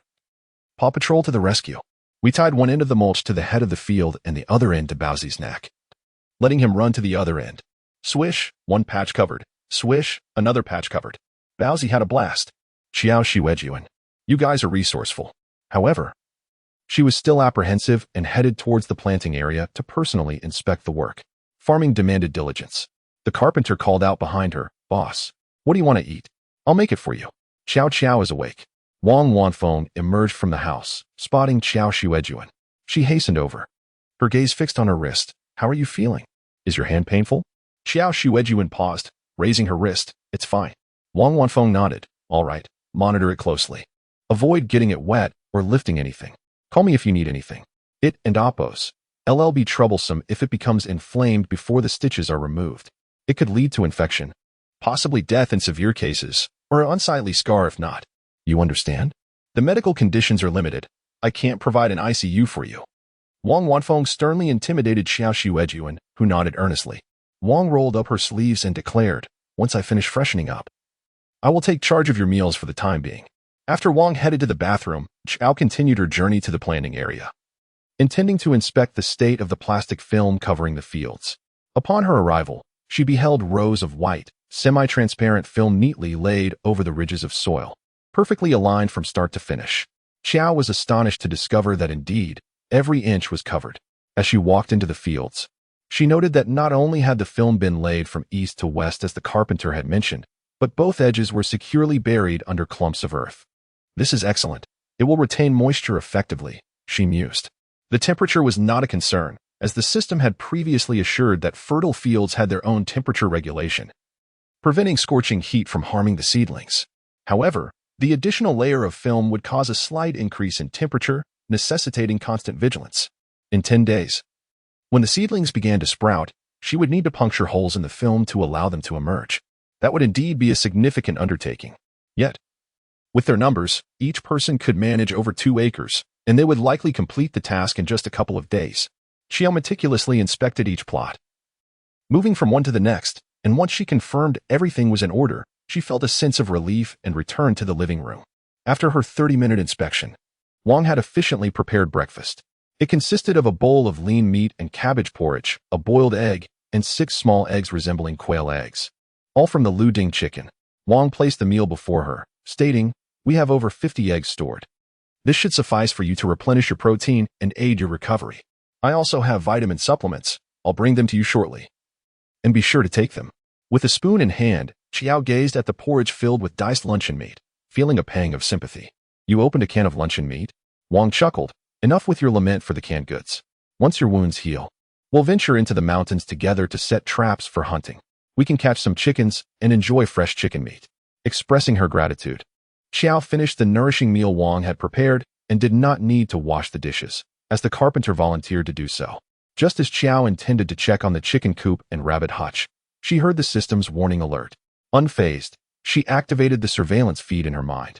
At her front gate, the elderly Qiao couple had reappeared, donning sun hats and vocally berating her. "Qiao Xuejun, you heartless one. You've seized the warehouse. And now you'll watch your grandparents starve. Don't think that just because Yaozu's 2 brothers have left, we can't do anything about you. If I must die, I'll die right at the old house's doorstep. You're only taking advantage of Yuzu's brother's absence to refuse returning what's ours. You shameless wretch." Qiao remained largely unaffected, surprised instead that the so-called rebels who came to aid the Qiao family had departed without accomplishing anything. As she pondered this, she noticed the voices of the 2 elders growing quieter as they began to conspire in hushed tones. Old Lady Qiao frowned, lacking confidence. "Is this plan sound? Can she hear us?" Old Man Qiao lowered his voice deliberately in response. "Even the neighbors can hear us. How could she not?" He snorted coldly. "As long as she hears us, she will surely go out to fetch water tonight. And then Yaozu's brothers will take the opportunity to sneak in and reclaim our grain." Old Lady Qiao still seemed doubtful. "But we yelled at her yesterday, and she didn't react at all." They were unaware that Kuang Qianli and Wang Wanfeng had also moved in. Old Man Qiao frowned again. She must be frightened. If we tell her the rebels are gone, she won't be able to contain herself. Even if she tries, she will be too weak from dehydration to resist. Did we really yell all day yesterday? Qiao Xuejun had slept soundly, completely oblivious. The 3 teammates were also unaware, as the loud alarm system they had set up was arranged within the walls. As long as no one entered, it had no effect.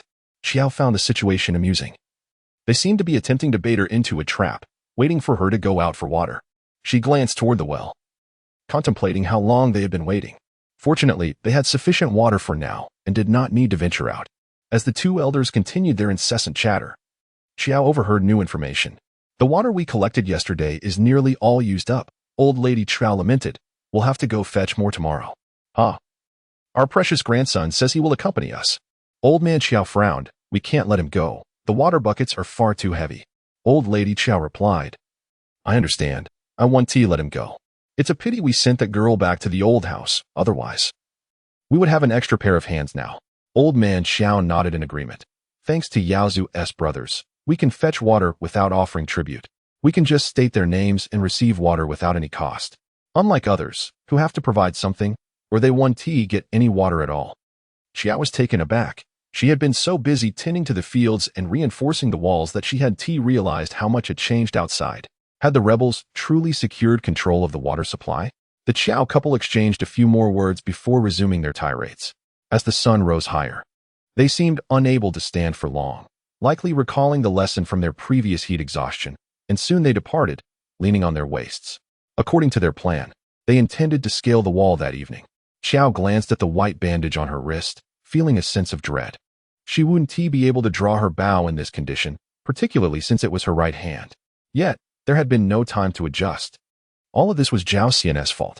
Fortunately, Huang Qianli was also skilled in archery. Quan, Qiao called out. Huang Qianli was in the corner of the living room with the carpenter, working on a device to improve the water pump when he heard Qiao's voice and turned around. What is it?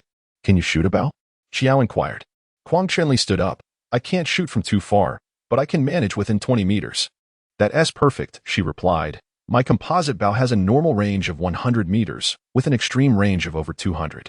The distance from the rooftop to the front gate wall is about 20 meters. It's time for you to showcase your skills.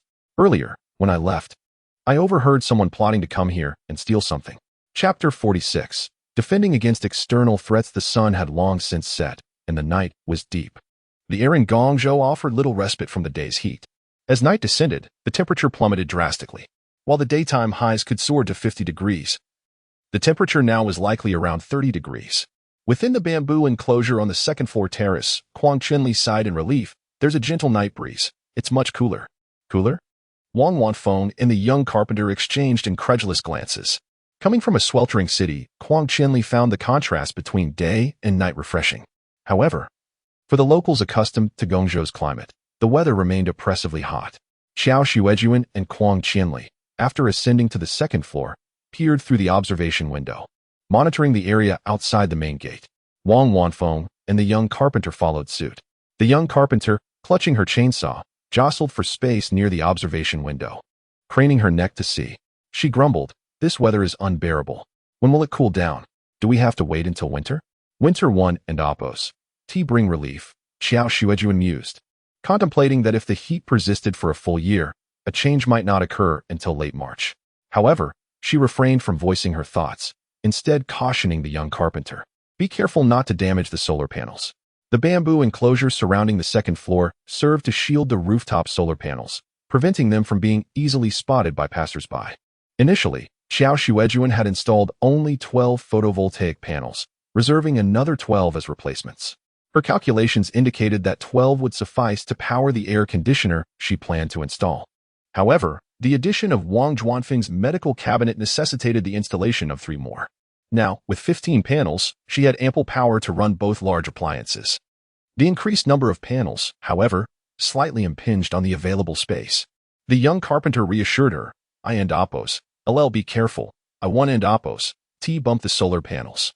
Huang Qianli, holding a compound bow, repeatedly drew it back, familiarizing himself with its feel. He then asked with a hint of doubt, do you really think they'll come? As if on cue, Huang Qianli spotted 2 figures lurking outside the main gate. He straightened up instantly, pressing closer to the observation window. Holy crap, they and oppos. Here. Are they really here to steal from us? Under the radiant moonlight, unmarred by clouds, the courtyard was bathed in light. The furtive movements of the 2 men outside the gate were clearly visible. Huang Qianli noticed that they were armed with steel bars and a woodcutter and oppos' axe, sending a chill down his spine. Qiao Xuejun, unsurprised, could also hear their hushed conversation through the system's surveillance feed. The lanky man whispered, are we really going in? This place looks hard to breach. The bearded man brandished his axe dismissively. It's just 2 defenseless women. What are you afraid of? We'll just hack them to pieces. 2 little wenches, they won't even withstand 1 blow from me. Let's go? With that, the bearded man began to scale the iron gate. Wang Wanfeng and the young carpenter, witnessing this, visibly paled. Wang Zhuanfeng's reaction was particularly pronounced. Her initial fear soon morphed into seething hatred. These are the ones. Old Zhao and his 3-year-old grandson. They didn't and oppos. Deserved to die. Now they and oppos. coming to kill us. Observing the large axe strapped to the man and Apos' back, Qiao Xuejun and Apos' eyes turned cold.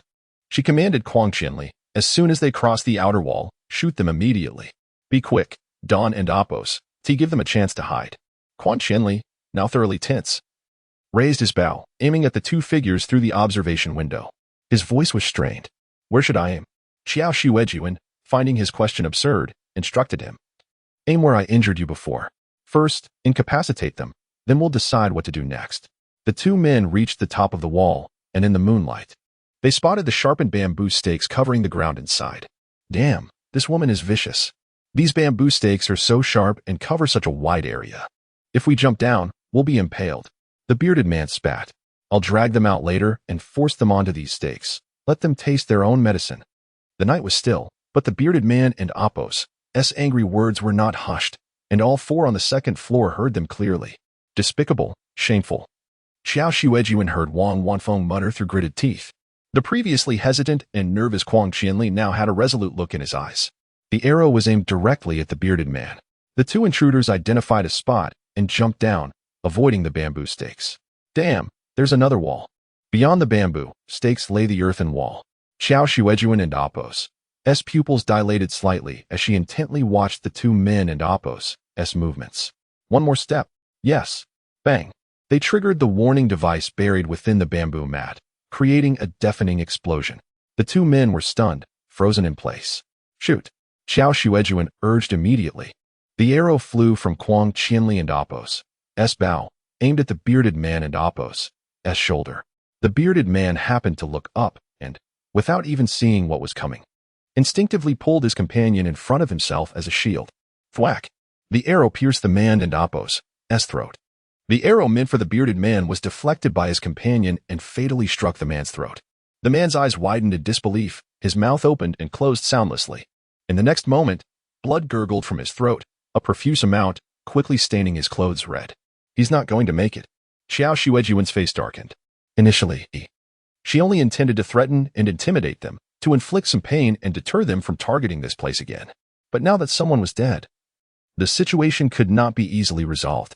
Quang Qianli held a second arrow, originally intending to knock it and control the other man. But he was stunned by the scene before him. His voice trembled. I killed someone. Killed someone. How could this happen? He had only intended to incapacitate them, as he had been. The bearded man below also noticed them, looking up at the terrace and seeing Quang Qianli with his bow. Qiao Xuejun grew anxious and reminded him, Quang Qianli, shoot. What are you waiting for? Wang Wanfeng also urged, Quang Qianli knocked a second arrow. Drew back the bow, but his hand trembled. There was no way he could hit anything. Qiao Xuejun reached out to grab the bow. Get out of the way. If you can't do it, let me. She snatched the bow, disregarding the pain in her wrist, pushed Quang Qianli aside, and aimed at the bearded man through the observation window, drawing back the bow. After the brief delay, the bearded man had recovered and was running away. Qiao Xuejun immediately fired an arrow, but the best opportunity had passed. The arrow, originally aimed at the man's chest, only struck his arm, causing no serious injury. Moreover, the bearded man was alert and had moved close to the inner earthen wall, using it as cover, blocking Qiao Xuejun's line of sight, preventing her from firing a second arrow. No. Qiao Xuejun narrowed her eyes, determined not to let him escape. They are rebels, and they have a large force in the mountains. If they go back and call for reinforcements, that would be a major problem. But the bearded man was hiding against the wall, making it impossible to shoot him. We need to change tactics. Bows and arrows were not suitable for close combat. Qiao Xuejun shoved the bow into Quang Qianli's arms, grabbed the chainsaw from the young carpenter, turned, and rushed downstairs. The young carpenter was stunned but immediately followed. Boss, I'll stay upstairs and watch the position. Qiao Xuejun instructed without looking back. Wang Wanfeng retrieved her scalpel from her pocket, casting a worried glance at Quang Qianli. Wordlessly, she instructed the young carpenter, keep a close watch here. If that man tries to escape, alert Xiao Qiao and me immediately. Understood? Observation windows lined the bamboo fence. The young carpenter nodded earnestly. I understand. Wang Wanfeng, offering no further words, hurried after Qiao Xuejun. Upon descending, Qiao Xuejun crossed the concealed bridge over the moat, bypassed the earthen wall, and, after a moment of attentive listening, began her pursuit in one direction. The earthen wall encircled the small building in its entirety. The bearded man, too, was pacing around this earthen barricade. Wang Wanfeng, catching up, learned of Qiao Xuejun's chosen direction and began her pursuit in the opposite way. The circular nature of the earthen wall ensured their eventual interception of the man. Wang Zhuanfeng's gaze hardened with determination. Despite the man's possession of a blade, Qiao had already incapacitated one of his arms with an arrow, rendering it seemingly useless. Victory, she surmised, was within their grasp. The confines of the small building, and consequently the earthen wall, were not extensive. Wang Wanfeng and Qiao Xuejun, converging from opposite directions, swiftly cornered the bearded man. His one hand pierced by an arrow. He clutched his cleaver in the other. Leaning against the earthen wall, he surveyed the two women, his countenance grim, and threatened menacingly, "What do you want?" brandishing his cleaver. He warned, "I'm telling you, come any closer, and this cleaver won't hold back. I'll hack you to pieces." Qiao Xuejun, silent and resolute, ignited her chainsaw and charged forward. The bearded man recoiled. "You motherfucker. I and Appos am part of the glorious army. If you dare touch me, you and Appos, I'll face the wrath of the glorious army tomorrow." The glorious army was the rebel's self-proclaimed name. Seeing Qiao Xuejun's unrelenting advance, he spun around, brandishing his cleaver, and lunged towards the seemingly less threatening Wang Wanfeng. Qiao Xuejun, quickening her pace, barely kept up, dragging the chainsaw across the bearded man and Appos' back. The sound of the saw teeth tearing through flesh differed starkly from its idle whine. The previously sharp sound was muffled by the resistance of flesh, becoming dull, yet Qiao Xuejun's strike was shallow, merely grazing the surface, causing a splatter of blood. However, the wound was extensive, spanning the length of his back. The bearded man emitted a wretched howl, turning to face Qiao Xuejun. He raised his cleaver, seemingly intending to strike her, to hurl it at her. But Qiao Xuejun knew he was spent.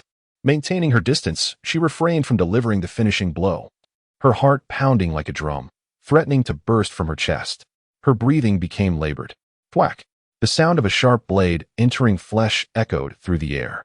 Qiao Xuejun's gaze rose to meet the bearded man's fixed expression. His face mirrored that of his comrade when struck in the throat earlier, his mouth agape, lips moving as if to speak, but no words escaped. He crumpled to the ground, collapsing against the earthen wall, his eyes wide open, refusing to close in death. A slender scalpel, gleaming with a silvery white coldness, protruded from the side of his neck. Blood gushed forth in torrents. Wang Wanfeng stood behind him, gasping for air.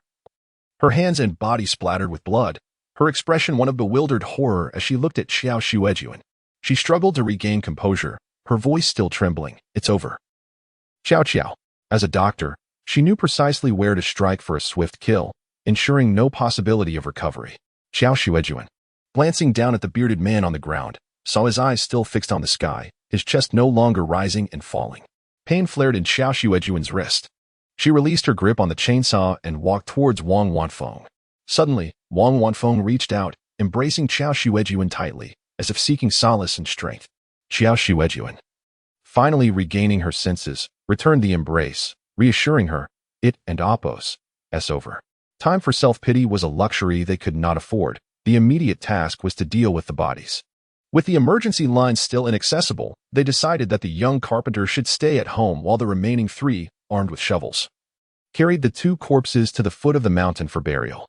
Seeking to reassure their remaining companion, Qiao Xuejun, gazing at the freshly turned earth, declared, "Once order is restored and authorities are in place, we'll report this incident. They broke into our home armed, which legally justifies our actions of self-defense. We've committed no crime, so there and Appos' no need for guilt." Wang Wanfeng nodded in agreement. That and Appos' right. It was either them or us. She turned to Quang Qianli, who seemed lost in thought, and gripped his arm, urgently reminding him, "Quang Shun, do you remember old Zhao and his grandson? If we hadn't acted, we would have been the next old Zhao." Quang Qianli and Appos' lips trembled. "Will we go to jail?" Qiao Xuejun, now calm and resolute, assured him, "No.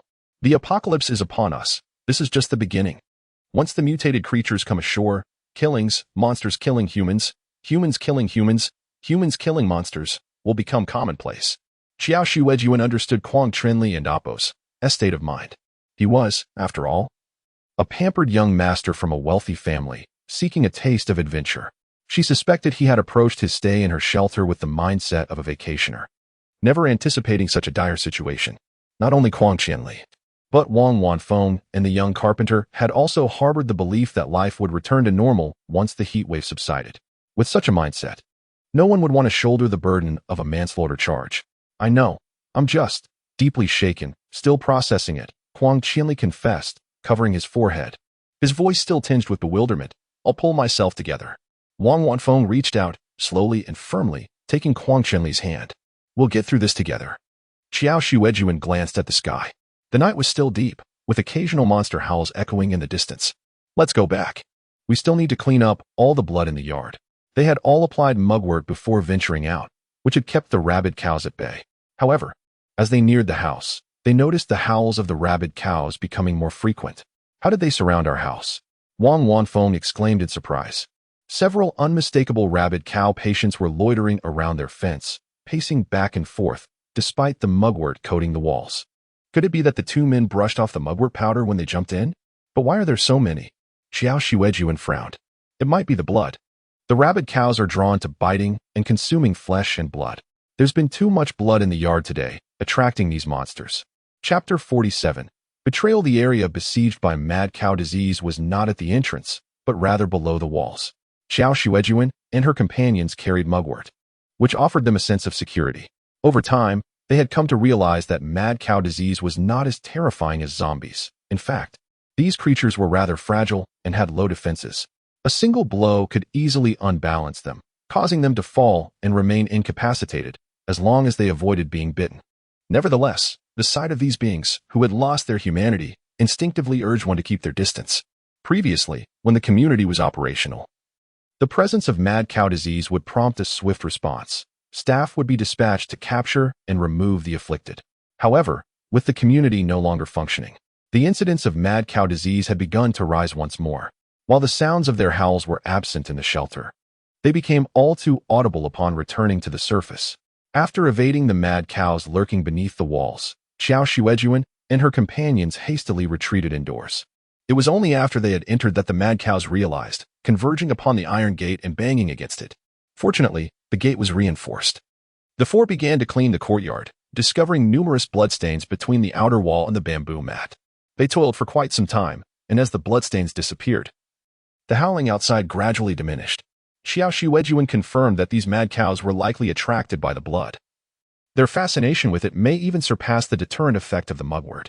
Exhausted from their efforts, the four retreated to the underground shelter, longing for rest. Qiao Xuejun wished to retire to her room for a nap, but was halted by Wang Wanfeng. Gripping Qiao Xuejun's arm, her brow furrowed with concern, she instructed. Show me your hand. Startled, Qiao Xuejun extended her right hand, revealing that the bandage around her wrist was once again soaked in blood. She was uncertain whether it was her own or someone else's. Only now did she notice the pain in her wrist, her nerves having been on high alert. After pulling a bough, using a chainsaw, digging a pit, and lifting a corpse, it was no surprise that she had overexerted herself. Wang Wanfeng had previously prepared a clean, empty room to serve as a medical space, disinfecting it thoroughly. She led Qiao Xuejun inside, instructing her to sit while retrieving tweezers and scissors to unwrap the bandage and examine the wound. Blood seeped from the injury, which no longer appeared tightly stitched. Wang Wanfeng frowned. Indeed, it is ruptured. With a sigh, she added, it needs to be restitched. Qiao Xuejun shivered at the thought of restitching. It sounded cumbersome. Can't we just make do? Wang Wanfeng couldn't help but laugh in exasperation. If it becomes infected, we may have to amputate. How can we simply make do? Enough with the nonsense. Be obedient. When I stitched up Quangshan and Appo's wound, he was quite compliant. With no choice, Qiao Xuejun resigned herself to the process. To prevent infection, Wang Wanfeng meticulously cleaned the wound, administered anesthesia, and restitched it with great care. After the procedure, Qiao Xuejun felt a significant relief in her wrist. Wang Wanfeng, still anxious, cautioned Qiao Xuejun, no matter who comes, you are not to leave. Take care of yourself. Otherwise, you'll be left with an unsightly scar, especially on your wrist. Finally, after tending to the wound, Wang Wanfeng, feeling fatigued, prepared to return to her own room. Qiao Xuejun called out to her. After a moment of hesitation, she spoke. Dr. Wang, please have another conversation with Huang Qianli. Huang Qianli had been behaving unusually. The incident with the arrow piercing another's throat had profoundly affected him. While understandable, such a state was unsuitable for survival in this post-apocalyptic world, and he needed to adjust quickly. Having only killed a chicken before, Qiao Xuejun felt shaken by today's events. Yet, she understood that this was unavoidable and a choice she had made. What was done, and she resolved not to dwell on it. Wang Zhuanfeng's expression grew troubled again. I know, she replied. Qiao Xuejun contemplated for a moment and said, at the very least, we are co-conspirators. Aside from the youngest carpenter, everyone has acted decisively. None can remain blameless. We all share the burden of whatever transpires. Wang Wanfeng nodded in agreement. Qiao Xuejun diligently tended to her injured hand. And after a week, signs of healing began to appear. Wang Wanfeng remained attentive, regularly checking her progress and changing the dressings. She was pleased with Qiao Xuejun's cooperation, remarking, well done. In another week, we can remove the stitches. During this week, Qiao Xuejun refrained from any strenuous activities, prompting Wang Wanfeng to nearly spoon-feed her. Initially, Huang Chenli struggled to regain his composure, remaining confined to his room for 2 consecutive days, refusing food or drink.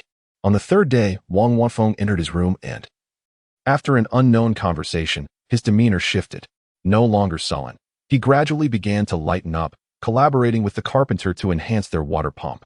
He even initiated discussions about the previous night's events, suggesting we should create some deterrent mechanisms to frighten intruders away at the first opportunity. Thus, he and the carpenter resumed their work on traps, contemplating the construction of crossbows for everyone. After 10 days, the planted potatoes began to sprout. Qiao Xuejun led the 3 of them to the fields, creating holes for the emerging potato shoots. If it gets too hot, it will scorch the sprouts, she explained. The 3 followed her lead, each taking a section of land to perforate.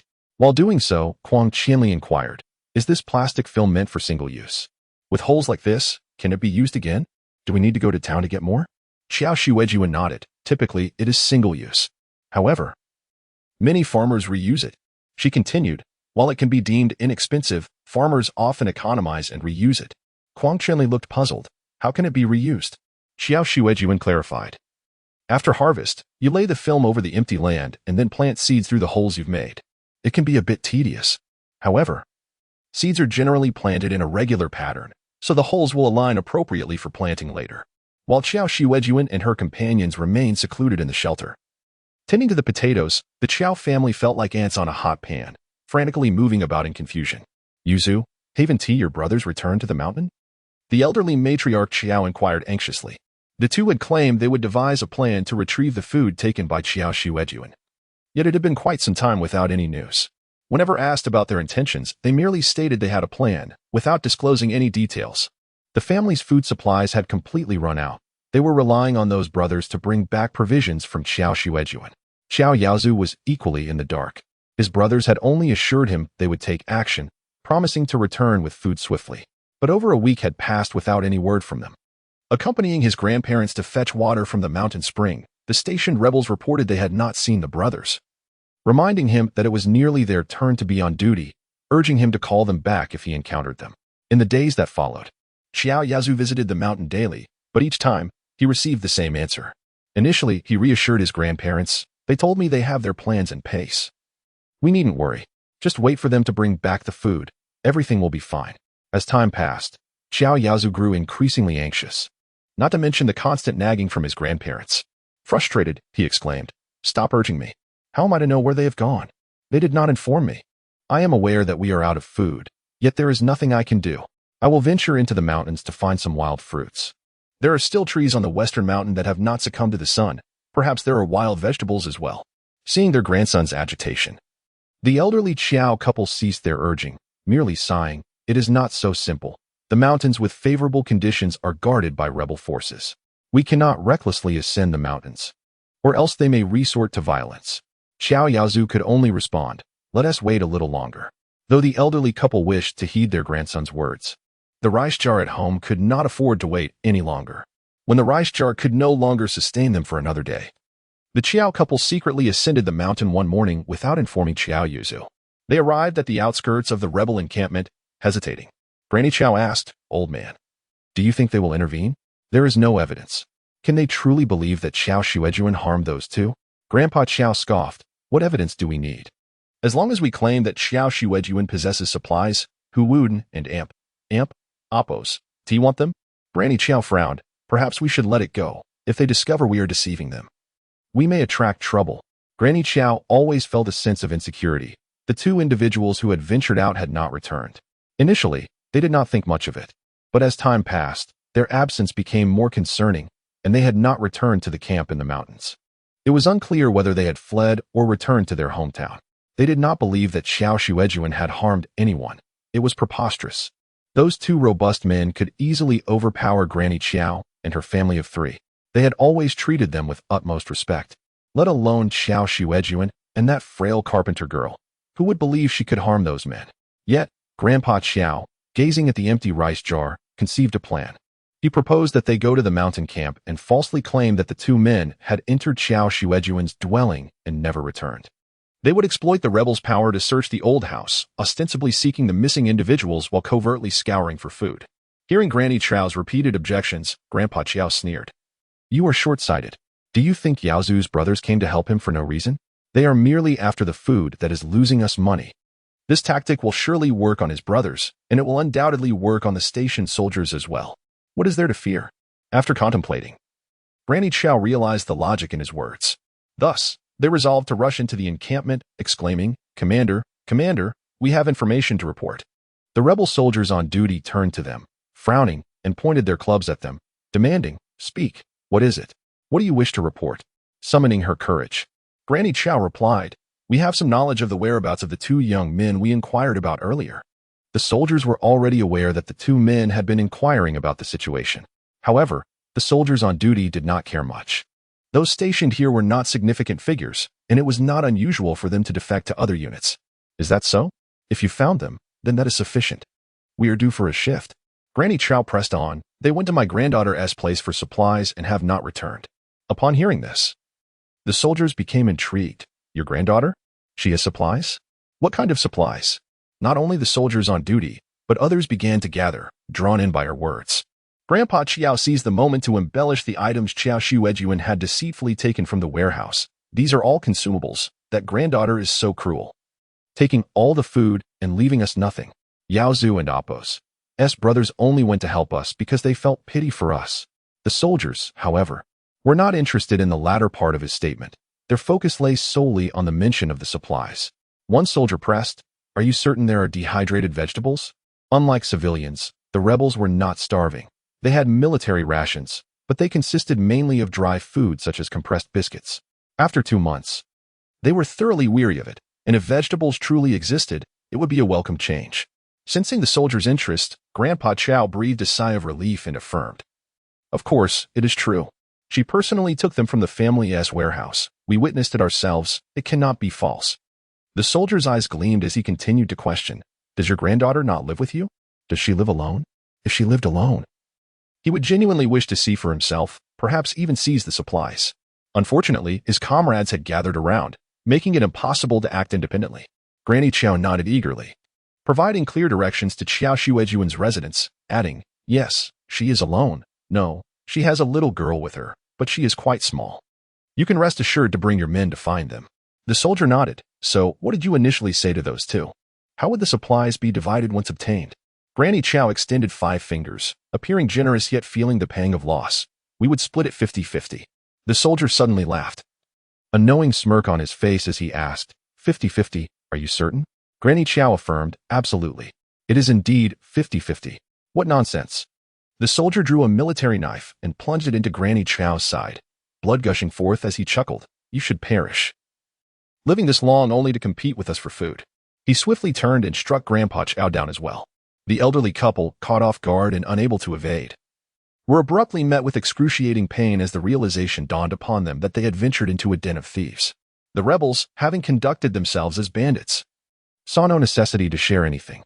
The 2 elders collapsed, blood pooling around them, while the surrounding rebels erupted into laughter. Fools, you thought you could share? Let us go see if there truly are dehydrated vegetables. Chapter 48. Air conditioning installation. One of the rebels called out, Brothers, let us quickly investigate.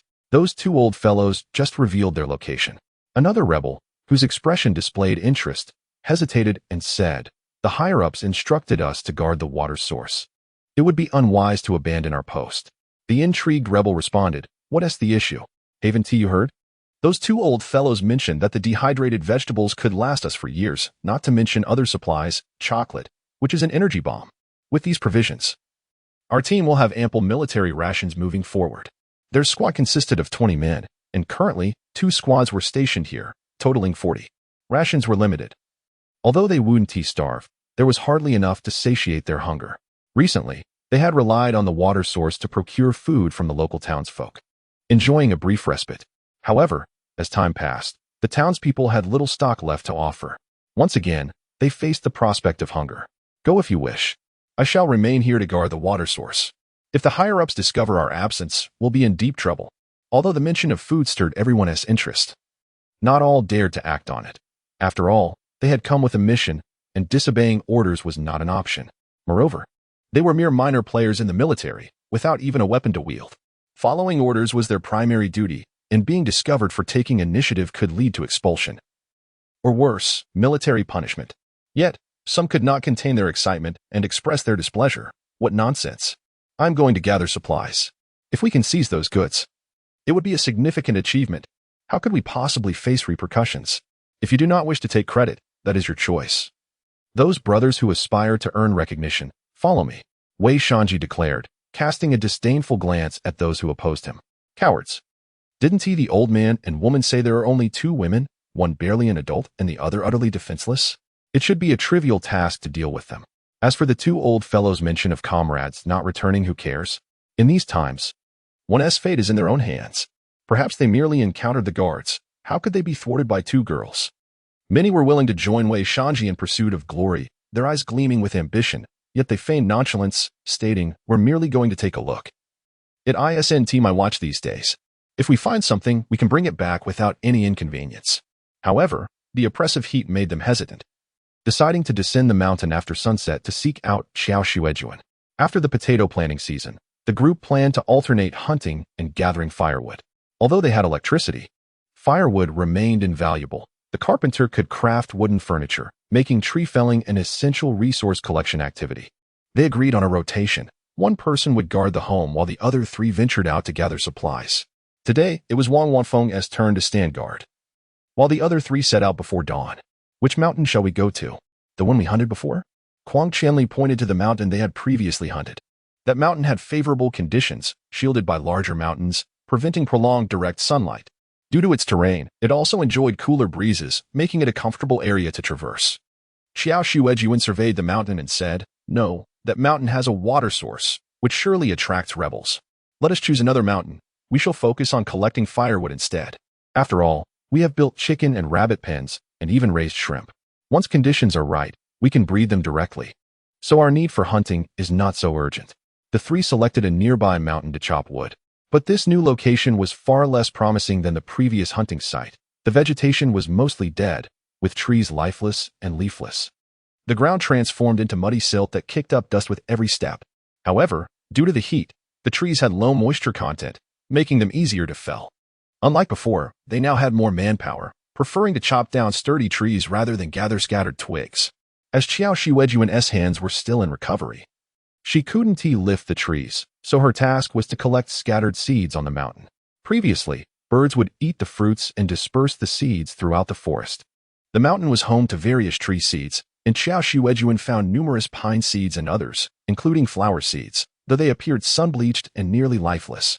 Nevertheless, she gathered all she could, hoping that some heat-resistant seeds were merely dormant and not completely dead. She intended to rescue them. Qiao Xuejun's choice proved wise. The mountain was safe, and they encountered no rebels on their descent. For several consecutive days, their harvest was substantial. Qiao Xuejun collected both viable and non-viable seeds. However, the weather continued to grow increasingly hot. Upon returning to the shelter, the carpenter collapsed onto the ground, fanning himself with his hand, his face flushed. "It's sweltering. Why does it feel even hotter now that we're back?" Indeed, it was hot. Nearly 3 months had passed. It was now June, the peak of summer, with temperatures in the shelter exceeding 30 degrees Celsius. In the morning, Qiao Xuejun felt unusually warm. Glancing at the thermometer in the living room, she noted a temperature of 27 degrees. Approaching noon, she checked again, and the reading had climbed to 30 degrees. "Host, the temperature in the shelter has now reached its maximum. with an indoor peak of 32 C. This high temperature will persist for 2 months, the system alerted. Qiao Xuejun inquired, "Does this mean the temperature will decrease in 2 months?"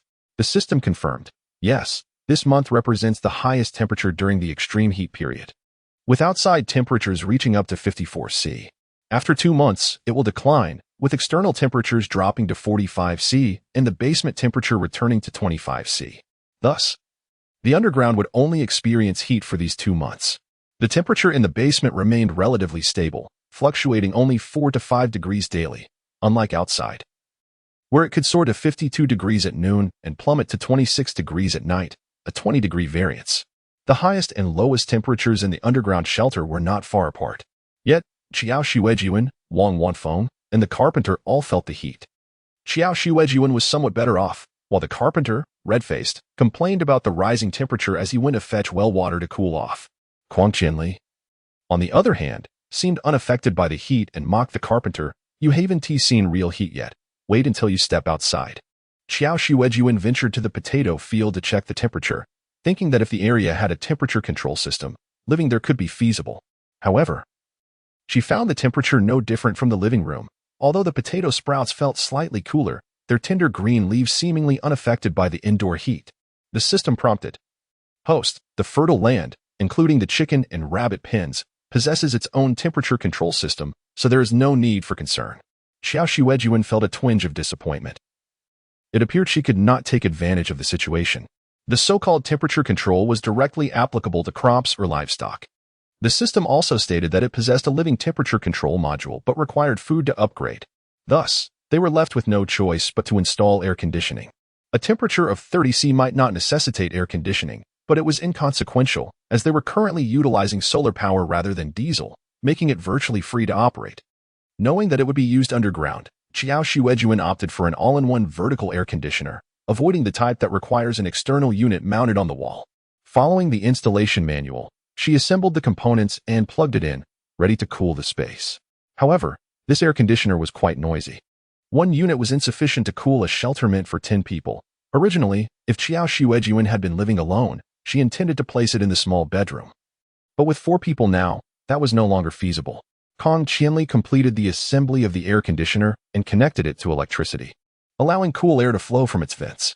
The carpenter stood before the air conditioner, arms outstretched to embrace the refreshing breeze. "How delightful! So comfortable!" he exclaimed. Yet, the spacious living room diminished the actual cooling effect. "No worries. I can create a wooden partition," he suggested. "You wouldn't believe it, but when I worked as a carpenter, many landlords would ask me to build partitions to accommodate more tenants. A single room could be divided into 5. Wang Wanfeng chimed in my previous job, I lived in a partitioned room as well, just 8 square meters. However, the carpenter was not as drastic. He centered the air conditioner and used wooden boards along with a cabinet moved from Wang Zhuanfeng's clinic to create a small room of about 20 square meters. This significantly improved the cooling effect. After finishing the task, the carpenter announced, "I'll be sleeping here on the ground tonight." All the furniture from Wang Zhuanfeng's clinic had been moved, including a refrigerator, but the solar panels could not support it, and there was nothing urgent to refrigerate. So it remained unplugged. However, Qiao Xuejun had a small seed box with cooling capabilities. Due to its size, it consumed little electricity. The carpenter plugged it in to freeze a few bottles of water. After hauling heavy bags of wood and seeds from the mountain, they were all drenched in sweat and lined up to cool off under a well of water. At that moment, taking out the frozen water bottles and sharing them brought immense relief. After a brief rest, Qiao Xuejun began categorizing and storing seeds in the small corner of Wang Zhuanfeng's medical cabinet for refrigeration, planning to test these seeds for growth whenever there was spare land after the potatoes were harvested. For several consecutive days, as Qiao Xuejun adjusted to this routine, unexpected visitors approached the shelter. The system was the first to sound the alarm. Host, detecting personnel approaching the shelter within a 200-meter range. Identification, unknown individuals, male. For in total, please remain vigilant. Initially, Qiao Xuejun was only slightly surprised but did not feel alarmed. After all, as dusk fell, villagers often ventured out for food and water, and it was not unusual for passers-by to be present. Earlier that day, Qiao Yazu had visited, mentioning that the 2 elderly members of the Qiao family had left early in the morning and had not returned by midday, asking if she had seen them. Qiao Xuejun had disregarded it. However, Upon learning that 4 men were approaching the shelter, her senses heightened, and she accessed the surveillance footage. The 4 men donned white uniforms, wielding steel rods and machetes. At a glance, Qiao Xuejun was alarmed. They were rebels. Their attire mirrored that of the 2 individuals who had perished in the yard. What were they here for? As they drew nearer, she contemplated how to respond if these rebels sought revenge while keenly monitoring the information on the screen. Wei Shanji, accompanied by 3 teammates, descended the mountain as the sun dipped low. The temperature was still stifling, hovering around 40 degrees Celsius. It's unbearably hot, Wei Shanji remarked, wiping the sweat from his brow. Although their uniforms included outer layers, no one was willing to wear them, as the sun would scorch their skin, causing painful peeling. Hence, they ventured out only after sunset. Do you think those 2 old folks were telling the truth? That a woman could really clear out his warehouse? One teammate speculated. I doubt it. Otherwise, they wouldn't come looking for us to seek justice, another laughed. I can't believe they think we would help them. We can barely feed ourselves. Upon hearing this, Qiao Xuejun felt a jolt of fear. No wonder Qiao Yuzu mentioned the 2 elders were missing. They had gone to the mountain seeking reinforcements. Where were they now? Had they been captured? The 4 men soon arrived at the small courtyard's entrance, gazing at the heavily fortified area, with wooden boards sealing even the gaps in the iron gate to prevent peering inside. One rebel remarked, "It's so well secured. There must be something valuable inside. What should we do? Should we just smash the door?" The rebel swung his club against the iron gate, but it proved ineffective, causing pain to his hand instead. Qiao Xuejun felt a slight sense of relief, knowing that they had not only boarded up the gate but had also installed a second layer of iron. A security door brought from Wang Zhuanfeng's clinic, along with the original roller door that had been removed and affixed to the strong iron gate. In essence, the gate was now both thick and heavy, not easily breached by mere blows. They could only breach the outer wall or climb over it, but that would require tools, as human effort alone would be insufficient. If they sought speed, scaling the wall was the only option. The rebels seemed to find the task daunting, lamenting. If only we hadn't killed those 2 old folks. After all, they were related to that woman. We could have used them as leverage to force her to open the door. What? The 2 elders from the Qiao family were killed? Qiao Xuejun was startled. Standing up abruptly, Kong Qianli, grab the bow and follow me to the rooftop. I believe I heard someone shouting outside. She overheard the band of ruthless individuals joking. How about this? Let's trick her into believing we are here to help. If she buys it, we won't have to climb the wall. Another rebel chimed in. Great idea. Who wouldn't want a military backing in these times? Give her a chance, and she'll surely open the door for us. After their discussion, one rebel began to shout, Qiao family girl, we are the glorious army, here to help you seek justice. Your elders have accused you and are now in our custody. Open the door quickly, and we will hand them over to you. They laughed heartily. Don't worry, we are the good guys, here to back you up. Chapter 49, The Living Wall. Why the silence? The 4 insurgents were still vociferating outside, their actions clearly visible in the fading light. One of them stacked a stone to peer over the wall, recoiling in astonishment at the sight within. There's another wall inside, and traps on the ground. It won't be easy to get in. We should bring more men tomorrow. In recent days, Kong Qianli and the young carpenter had been engrossed in studying contraptions, including defensive mechanisms for the courtyard. The ground, bristling with bamboo stakes, was crisscrossed with tripwires. Anyone charging through like the bearded brute would meet a dire fate. Beyond the wires, Qiao Xuejun had suggested embedding sharp stone shards at the bottom of the trenches, ensuring that anyone who fell would suffer grievous injuries. Another insurgent, skeptical, scoffed. What are you, a coward? He shoved his comrade off the wall and clambered up himself. But as he prepared to jump, he gazed down and froze. There was absolutely no foothold to be found. Wei Shanji, surveying the scene, exclaimed, Didn't they say it was just 2 young girls? How could they set up such formidable defenses? Those 2 old codgers must be leading us to our deaths. Honestly, their mountain camp wasn't oppose this well defended. He began to suspect the intentions of the 2 elders of the Qiao family. What now? Someone asked. Keep shouting. Young girls are easily coaxed, someone suggested. He bellowed toward the courtyard. We and Oppos. Re here to protect you. Don and Oppos. T be afraid. Your grandparents are in our custody, and one and Oppos. T bother you again. Silence persisted. He grumbled. The little wenches are putting on airs. Another, eyeing the defenses, hesitated.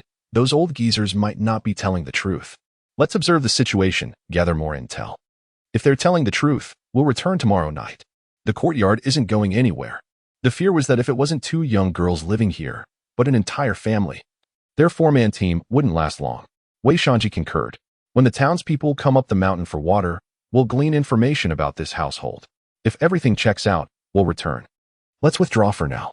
From the second-floor terrace, the quartet watched the insurgents turn to leave, their tense nerves easing slightly. Huang Qianli lowered his bow. Wait. Just as the insurgents were about to depart, a shout rang out from the crossroads nearby. Qiao Xuejun looked up to see Qiao Yaozu running towards them, waving. Wait, stop. The four insurgents halted. Huang Qianli raised his bow again. I heard you mention seeing my grandparents? Qiao Yaozu confronted Wei Shanji, his voice hushed. Wei Shanji sized up Qiao Yaozu, sneering. You and Oppos. Really old geezers and Oppos, grandson? Look at you, all plump and well-fed. Your grandparents are as thin as reeds, while you're stuffed like a pig. Qiao Yaozu, intimidated, asked, Where are my grandparents? Wei Shanji scoffed. Need you ask? They came to the mountain, asking for our help. Naturally, we took a little interest. Qiao Yaozu, realizing the situation, beamed. My grandparents hired you? They sent you to get something from my sister? He could only assume his grandparents had offered something valuable to enlist their help. If they could hire them, it meant everything was under control. But seeing them about to leave, he grew anxious. Why aren't you acting? Why are you leaving? Wei Shanji chuckled. Are you telling us how to do our job? The last one to do that was your grandparents. Like grandfather, like grandson. He and his comrades erupted in laughter. Qiao Yaozu and Oppos' face flushed. He recoiled, yelling. What do you mean? Where are my grandparents? Wei Shanji and his men laughed. Come along, we and Oppos. I'll take you to them. Qiao Xuejun sensed impending doom. Qiao Yaozu followed them in, but they soon stopped. Qiao Xuejun heard a scream of agony. As darkness fell, she saw Qiao Yaozu collapse, blood pooling beneath him. You want to come with us? Wei Shanji spat at the fallen Qiao Yaozu, brandishing a bloodstained cleaver. They left, ignoring Qiao Yaozu. Qiao Xuejun's pupils constricted. The other three were speechless. After a long pause, the young carpenter whispered they killed him? Why? It was their first time witnessing such ruthless violence. Qiao Yaozu, in their eyes, had done nothing to warrant such a fate. They were chilled by the insurgents' inhumanity. While they felt no sympathy for Qiao Yaozu, they were repulsed by the wanton cruelty. Wang Wanfeng replied, There is no why. She gritted her teeth, seething. They don't value human life. They wield their authority with weapons and do as they please. That's what insurgents are. Qiao Xuejun noted, they didn't seem to have guns. Huang Qianli explained. There's a hierarchy among the insurgents. Low-ranking soldiers like them probably aren't issued firearms. Qiao Xuejun felt a slight relief. Guns were harder to deal with. She thought of Zhao Xian, the man with a rifle she'd met in town. Was he a member of the defense force, tasked with repelling the insurgents? But the insurgents had been in town for so long. Why hadn't Oppos, the defense force driven them out? Soon, the four insurgents vanished into the night. The night deepened, and the eerie howls of monsters echoed in the distance, a macabre serenade. The four on the terrace felt a fleeting sense of escape, quickly replaced by anxiety. The young carpenter asked, Boss, they said they'd be back tomorrow, with more men. What do we do? Huang Qianli frowned. If it's 4, we can barely manage. But if there are more, it'll be difficult. There are only 4 of us. Wang Wanfeng suggested, let's hide in the shelter. Don't show ourselves. Even if they break in, they might not find us. If they find the house empty, they might leave. It wasn't a good plan. Qiao Xuejun was loath to let anyone inside the house. If the courtyard had been left empty from the start, it might have fooled them. But with such elaborate defenses, they'd be suspicious. They'd leave no stone unturned. But the shelter's defenses hadn't been upgraded yet. They couldn't let anyone discover the entrance, or they'd be doomed. Qiao Xuejun gazed intently in the direction of Qiao Yaozu, who lay on the ground. There is yet another method to consider. The ground was already saturated with blood, and despite the passage of time, Qiao Yaozu had not risen again. What method? Huang Qianli inquired, turning his gaze to Qiao Xuejun. She replied, They say to return tomorrow night. At night, the mad cow disease will emerge. Wang Wanfeng grasped Qiao Xuejun's implication and added, Are you suggesting we let the mad cow disease deal with them? Huang Qianli also began to understand, yet he expressed his skepticism. The combat efficacy of mad cow disease is rather weak. I fear they may not be able to confront these individuals. 1 or 2 will not suffice. Qiao Xuejun nodded, continuing to observe the direction of Qiao Yaozu. But what if we take some blood and smear it on the outer walls? What do you think will happen? Without further ado, under Qiao Xuejun's leadership, the 3 set about retrieving the blood that had not yet dried from Qiao Yaozu and smeared it onto the outer walls of the courtyard. That night, Qiao Xuejun discovered that the mad cow disease was remarkably sensitive to the scent of blood. Their yearning for it even subdued their fear of mugwort. They moved swiftly, with each person assigned a different direction, ensuring the walls and all 4 cardinal points, and even the main gate, were covered. The effect was immediate. Before they had finished, the howls grew increasingly frequent and alarmingly close. Hurry, hurry, Quang Chinli urged. I can tell from the sound that they're only 500 meters away. If we delay, we risk being bitten. Consequently, their movements quickened. Qiao Xuejun, using a cloth, smeared the last bit of blood into the crevices of the wall, creating a dark red mixture with the wall's plaster. The fresh blood emitted a pungent stench. By the time they returned, Qiao Yaozu had already ceased to breathe, the blood flowing in torrents. Boss, hurry. Are they coming? The carpenter beside him stammered, still applying the final stroke to a brick, glancing nervously towards the source of the monstrous howls. They were indeed perilously close, the outlines of the creatures discernible. Qiao Xuejun wasted no time. She seized the carpenter's wrist and pulled him towards the gate, calling out to the others, It's done. Dr. Wang, God Quang, let us retreat. The breath of the beast seemed to echo right behind them as Wang Wanfeng and Quang Chinli hastily finished the last touches, unable to apply a perfect coat, and followed Qiao Xuejun into the courtyard. With a resounding clang, they slammed the heavy iron gate shut. Just as it locked, they heard something collide violently against it. Fortunately, the gate had been fortified, an inner layer of wood, an outer layer of wood, and reinforced with steel sheets from a rolling shutter. The massive iron gate was remarkably sturdy, akin to an impenetrable steel barrier, instilling a sense of safety. Once locked, nothing could shake it. The creatures were confined outside. Be careful not to step on any traps, Quang Chinli warned the group. The monsters outside seemed to have heard his voice, howling even more vigorously in response. A woo. Oh, it was as if they were answering him. Damn it, Quang Chinli thought, feeling a chill run down his spine. We must reinforce the outer walls by tomorrow. I dread the thought of them smashing through. This notion was likely a product of his imagination. These mad cows, made of flesh and blood, could hardly obliterate walls. Nonetheless, Qiao Xuejun concurred, reinforcement would be prudent. The rebel forces stationed on the mountain possess only rudimentary weapons. Should our defenses be sufficiently robust, their entry would become a daunting task, even if they were determined. The cacophony of howls persisted, sending shivers down their spines. These sounds, reminiscent of humanity yet entirely alien, stirred primal fears within them. The group did not linger by the gate. Qiao Xuejun ascended to the rooftop, where she could easily survey the courtyard and the creatures outside, huddled against the walls and howling. Some even extended their tongues to lick the blood on the wall.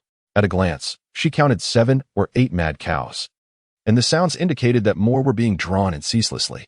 Some attempted to climb the walls, but their awkward limbs failed to support such endeavors, leading to repeated failures. Some collapsed and could not rise again. After observing for 15 minutes, Qiao Xuejun was alarmed to see nearly 20 mad cows gathering outside. I can hardly believe there are so many, she remarked. Wang Wanfeng responded, It's not surprising. Our town has a population of over 30,000. The infection rate for mad cow disease, according to the broadcast this morning, has reached 15. That means over 4,000 afflicted in our town. This isn't even a large number. Indeed, their village housed fewer residents, but the mad cows roamed freely. Luring 20 was not excessive at all. Realizing Qiao Xuejun's intention, Quang Chinli acknowledged, 1 or 2 mad cows are manageable, but what of 30, 40, or even 100? During our recent ventures to gather firewood, we've gleaned some knowledge. The rebel forces guarding the water source on the mountain number less than 100, perhaps around 40 or 50. Even if they all emerged at night to confront such a swarm of mad cows, they would surely face significant challenges. If we strike while they are entangled with the mad cows, wouldn't that be an effortless victory? After a moment more, as Qiao Xuejun confirmed that the mad cows continued to be drawn in and were indeed unable to scale the walls, she declared, Let us rest for now. We shall rise early tomorrow to reinforce the walls. Chapter 50, Natural Defenses with Heavy Hearts. The 4 returned to the shelter to prepare for rest. Tomorrow would surely bring a fierce battle, and without adequate rest, victory would be elusive. However, despite the late hour, Qiao Xuejun found it difficult to sleep. She rose from her bed and quietly ascended the stairs to investigate. Upon lifting the floor tiles at the shelter's entrance, she was immediately met with the chilling howls of monstrous creatures outside. Fortunately, the sounds were inaudible within the shelter, or else sleep would have been an impossible feat. Exiting the shelter, Qiao Xuejun swiftly replaced the floor tiles and made her way to the rooftop. From the rooftop, she peered through the observation window. and in the unfiltered moonlight, the creatures encircling the outer walls became distinctly visible. She counted them, 3 layers deep, totaling around 40 to 50. This was more than sufficient to deal with a mere 10 individuals, yet she pondered how many rebels would arrive that night. Even if all showed up, they would number no more than 40. With these rabid beasts serving as a buffer, the rebels would not easily breach the courtyard. By the time they dealt with the mindless creatures, Qiao Xuejun and her companions could rain arrows down upon them from the rooftop, likely taking out several. Once the rabid beasts were subdued and the rebels entered the courtyard, the bamboo matting on the ground would inflict additional injuries, and hidden traps would claim a few more lives. The survivors would have to navigate the earthen walls, leap down, and risk a painful fall into the trench below 2 meters deep and 3 meters wide, making it nearly impossible to avoid. Even if they survived the fall, they would become easy targets, falling prey to the arrows that would surely find their mark. Given these calculations, Qiao Xuejun felt a sense of reassurance. The odds were decidedly in their favor. The following evening, at the mountain camp, Wei Shanji gathered 4 comrades, summoning a total of 8 to descend the mountain. The words of villagers who had come to fetch water that day had proven too enticing to resist. After observing the arrangements in Qiao Xuejun's courtyard, Wei Shanji began to suspect that the elderly couple might be deceiving them. It seemed implausible that 2 frail women could orchestrate such a setup. When villagers arrived to draw water, they seized the opportunity to inquire about Qiao Xuejun. "Sir, are you referring to the young girl who was sent back to her old house?" A villager confirmed. Wei Shanji nodded affirmatively and pressed for details. The villager hesitated, setting down their water buckets, and cautiously replied, "Well, she left for work before reaching adulthood, completing only junior high. Both her parents have passed, and she was raised by her grandparents. They favored their grandson and would even ask their granddaughter for money." Frowning, Wei Shanji asked, "So you're saying she is alone? No siblings? What about a partner?" The villager replied, "No siblings. She is an only child. As for a partner, I heard her grandparents were planning to introduce her to a wealthy man, but with the heat and rabid beasts, it never materialized." Wei Shanji scrutinized the villager. "You seem well informed." The villager blushed slightly. "It's not that I know much. Sir, our town is small, and rumors spread quickly. Old Qiao loves to talk, so pretty much everyone knows." Wei Shanji waved his hand. "That's not what I'm asking. Old Qiao claimed their food supplies were taken by this girl. Do you know anything about that?" After pondering, the villager nodded. "Ah, you must mean the potatoes, right?" Wei Shanji raised an eyebrow. "Potatoes? The old couple didn't mention that." The villager quickly explained, "That caused quite a stir in our town. The Qiao family's grandson stocked up on potatoes, but too many went unsold. The old couple wanted their granddaughter to buy them. It seems she had been working and earned quite a bit, tens of thousands of pounds. They had her haul them all home, and my uncle even helped with the transport." Wei Shanji was taken aback. Tens of thousands of pounds of potatoes? That would sustain their team for 2 years. The villager nodded vigorously. "Yes, sir. The grain in their storage must be from that transaction." This revelation stirred interest not only in Wei Shanji but also among the other rebels. Tens of thousands of pounds of potatoes. Such a staple would provide sustenance. Unlike the dehydrated vegetables and candies mentioned by the old couple, the high temperatures would only last a few months if they had that many potatoes. They could withstand the heat without the constant fear of starvation. Wei Shanji continued to question other villagers who had come for water and received similar responses. It was confirmed that only Qiao Xuejun and another girl from the Zhao family resided in the old house. 2 girls would be no match if a confrontation arose. And there were the provisions. This Qiao girl possessed a substantial stock of potatoes, dehydrated vegetables, and chocolates. Each item served as a compelling incentive for action. With the knowledge that only 2 girls remained in the old house, Wei Shanji rallied his teammates, planning to return that night, this time without the need for subterfuge. They would charge in directly. Indeed, many were eager to join, and ultimately, 4 more were added to the original 4, totaling 8. As the sun began to set, impatience grew among them. "Why haven't we descended yet? The rabid beasts will be out soon." Wei Shanji equipped himself, securing his machete. "It'll be cooler once the sun sets. What are those beasts to us? A single blow should suffice." Others concurred. How many could there be? 1 or 2 at most, perhaps 3 or 4. "There are 8 of us. We could each handle one." The others fell silent, as they deemed the rabid beast manageable. With the heat rising to an unbearable 54 degrees during the day, the temperature posed a greater threat than the creatures. As long as the sun remained high, they would not descend. Most agreed, waiting until the sun fully set before embarking down the mountain. Their descent was swift, and before darkness enveloped them, they reached the small town. I wonder if those potatoes are truly out there, they mused as they hurried toward Qiao Xuejun's courtyard, envisioning the bounty they might retrieve to survive the sweltering summer. The vegetables and chocolates were also enticing prospects. They chattered excitedly if it weren't for the rumors. I wouldn't have believed it. Yes, the setup in that courtyard seemed far too elaborate for just two women to manage. Perhaps it's all a ruse to intimidate us. It could merely be a facade, lacking substance. As they continued their banter, they soon caught sight of Qiao Xuejun's courtyard. Look, is there someone outside her yard? Someone pointed outside. The night had not fully descended, allowing for a vague outline to be discerned. Indeed, there appeared to be 3 or 4 individuals. Oh no, it's the mad cow disease. After a prolonged gaze, the figures became clearer. The 3 to 5 people outside Qiao Xuejun's yard moved stiffly, their actions uncoordinated, unmistakably indicating they were not normal. The 8 individuals halted, some hesitating whether to advance. It was Wei Shanji who rallied them with a shout.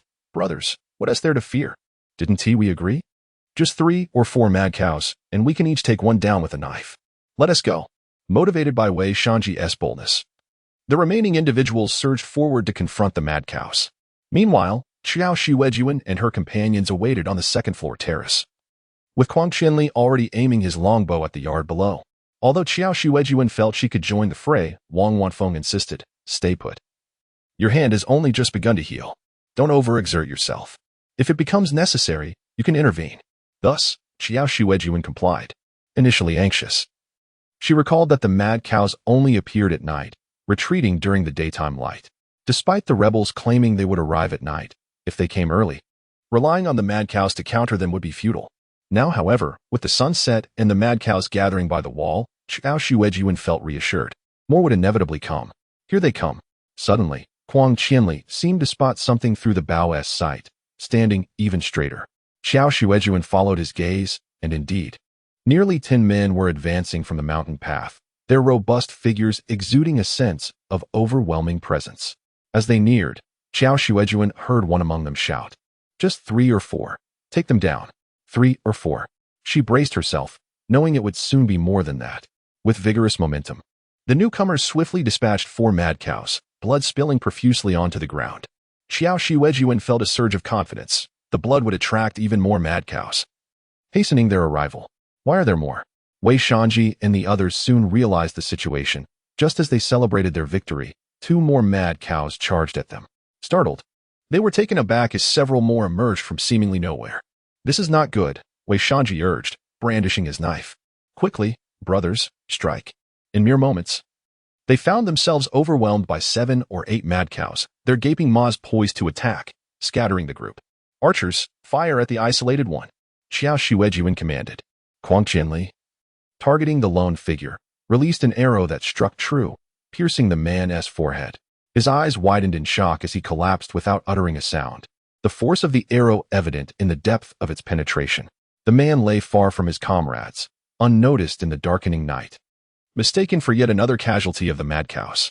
Be cautious, don't get bitten, Wei Shanji warned, slashing down 2 more mad cows. What is going on tonight? Why are there so many? He ducked and dodged, pressed against the wall, focusing solely on striking outward, while the relentless tide of mad cows surged toward him. Damn it! When will this end? Someone cursed. The mad cows, devoid of awareness or fear, continued to charge, heedless of the carnage wrought upon them. Above, Quang Qianli intermittently loosed arrows, but the frequency drew attention. There is someone shooting arrows from the yard. Be careful. Wei Shanji immediately ordered, gather close, find a wall to lean against. By pressing their backs against the wall, they created a blind spot, shielding themselves from arrows. The remaining 6, still capable of action, complied. This left Quang Qianli without a target. Amidst the chaos, he had successfully struck 2 individuals in the forehead, with others hit in the arms or thighs, diminishing their combat effectiveness. Though unable to aid those below, Quang Qianli remained unperturbed, observing the mad cows, which saw the rebels as prey. Drawn by the bloodstains on the wall, he turned to Qiao Xuejun. Your defensive strategy is remarkably ingenious. How did you conceive it? Pleased to see her plan in action and yielding favorable results, Qiao Xuejun replied, keep a close watch. Don't let them breach our defenses. The 4 stood vigilant from dusk until dawn, while 6 of the 8 rebels survived, having slain over 40 mad cows. Yet, the rebels were visibly fatigued, and except for the 2 deceased, all bore injuries. Clearly, the mad cows had been artificially lured. Yet, disbelief lingered among them. Could this be the idea of a woman? Is this truly her yard? What now? A rebel inquired. Wei Shanji, exhausted, slid down to rest against the wall, murmuring, "I'm worn out. Dawn is near. There shouldn't be any mad cows left. Let us take a moment to recuperate. We're safe now." He was so fatigued he could barely lift his arm. Suddenly, the system announced, Host. Detection of an individual approaching within 200 meters, identified as a male villager, approximately 30 years old. Without needing to view surveillance, Qiao Xuejun spotted a man appearing around the yard, balancing 2 water buckets on his shoulder, seemingly on his way to fetch water from the mountains. Chapter 51. A stroke of luck. The water carrier, approach. With his strength depleted, Wei Shanji issued the command. From the upper floor, Qiao Xuejun observed as the villager reluctantly set down his yoke and buckets, cautiously approaching Wei Shanji. When you ascend the mountain to fetch water, upon reaching the encampment, inform them of our presence here. Urge them to dispatch reinforcements immediately, Wei Shanji barked, his tone imperious. The villager eyed Wei Shanji warily, taking in their blood-soaked appearance. What happened to you all? Are you unable to rise? We battled the rabid cattle all day. Damn it, nearly killed us, Wei Shanji spat. Then fixed the man with a disdainful glare. What's it to you? Just deliver the message and be done with it. During daylight, the rabid cattle no longer pose a threat. Wei Shanji intends to infiltrate during the day, Qiao Xuejun realized. As she pondered a solution, she witnessed the villager suddenly seize a discarded machete belonging to one of the rebels and plunge it directly into Wei Shanji's chest. The other 3 rebels recoiled in shock. Huang Chenli exclaimed, "What in the world?" The villager, not content with a single blow, withdrew the blade and struck again and again, repeatedly stabbing Wei Shanji's body. The remaining rebels stood dumbfounded for a moment before shouting, "What are you doing? Do you have a death wish?" The villager extracted the machete, turning towards the other rebels, bellowing, "You are the ones courting death. You, who guard the water source and demand tribute. It's water from our village. Water bartered for grain. My mother couldn't bear to drink. She perished of thirst." The man swung the machete at the neck of one of the rebels. "Die, all of you. Descend to the 18th level of hell." The quartet was initially stunned by this unexpected turn of events, but relief soon washed over them as they realized that no one would be ascending the mountain for reinforcements. At least for today. The mountain dwellers were unlikely to descend and cause trouble. Huang Chenli rejoiced, serves them right. Hack away. The villager possessed immense strength, while the rebels, having spent the night battling the rabid cattle, were utterly exhausted and no match for him. One rebel, barely able to stand, attempted to confront the villager, only to have his head cleaved in 2. Before long, all 6 surviving rebels lay dead. The villager's actions transcended mere killing. It was an act of brutal vengeance. Even as Wei Shanji's corpse lay lifeless, he continued to hack away with the machete, reducing the body to an unrecognizable mess. Die, die, the villager roared, hacking with unrestrained fury. The dawn cast a lurid, blood-soaked heel. Avert your gaze, Qiao Xuejun said, shielding the eyes of the young carpenter beside her to spare her from the gruesome spectacle. Beyond the initial relief at witnessing the rebels' comeuppance, a profound sense of gravity settled upon the quartet as they continued to watch. This was more than a mere natural disaster, or rather, the escalating prices had already signaled that this was no longer just a natural disaster. Unable to bear witness to the villagers' cathartic rage, the 4 retreated to the sanctuary. Through the surveillance cameras, Qiao Xuejun observed the villager discard the machete after his murderous spree. He then dragged the corpses of the rabid cattle slain by the rebels and piled them upon the rebels' bodies, placing the machete in the cattle's grasp, as if attempting to stage the scene as a cattle attack. But after a moment, he seemed to realize that rabid cattle would not kill in such a manner. He then retrieved the machete and thrust it into the rebels' hands, attempting to portray the scene as a case of infighting. Having completed his macabre task, he returned home, his clothes drenched in blood, carrying his water buckets. Later, when other villagers passed by and discovered the horrific scene, they were initially aghast and terrified. However, they quickly recognized the victims by their uniforms. No one in the village harbored anything but hatred for these brigands who controlled their water supply. As more villagers passed by, most pretended not to notice. A young woman eventually approached. After surveying the surroundings to ensure she was alone, she set the pile of corpses ablaze and fled. Qiao Xuejun was startled. After confirming that the fire was contained by the wall and would not spread to the courtyard, she breathed a sigh of relief. There was no wind, so the fire would not spread. After burning itself out, the corpses of the rabid cattle and rebels outside the courtyard were reduced to charred, indistinguishable masses. Wang Wanfeng recognized the woman. That and Apos, the sister of the man who committed the murders. So, the man must have gone home to tell her what happened. And his sister came to clean up after him, destroying the evidence. All 8 rebels who had descended the mountain were dead, including the 2 rebels who had previously come from the Qiao family. A total of 10 had perished. Of the 40 rebels stationed there, a quarter were now dead. The rebel encampment on the mountain did not realize anything was amiss until the following evening, when they sent a group down to investigate, since the 8 had not returned. The rebels, taking precautions, dispatched a dozen men, heavily armed. Apparently, no one had warned them about the rabid cattle at night, as they headed directly towards Qiao Xuejun's courtyard.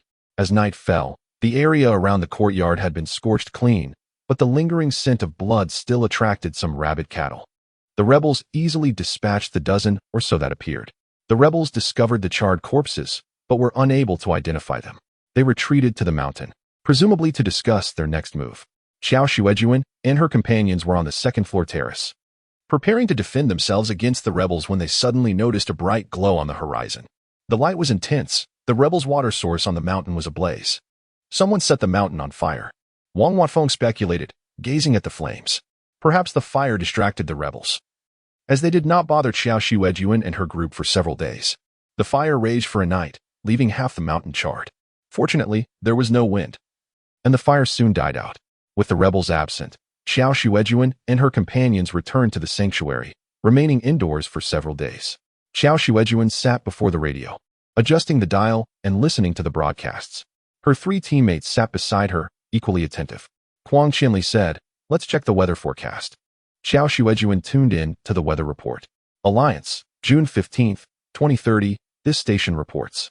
Residents of the Alliance continent, tomorrow. The global temperature will range from 28°C to 54°C. The extreme heat is expected to persist for half a month. Experts predict that the temperature will not decrease in the short term. Residents are advised to take precautions against the heat and adhere to the principle of staying indoors unless absolutely necessary. The weather forecast no longer provided regional breakdowns, instead offering a unified global forecast. After playing once, it was repeated from beginning to end.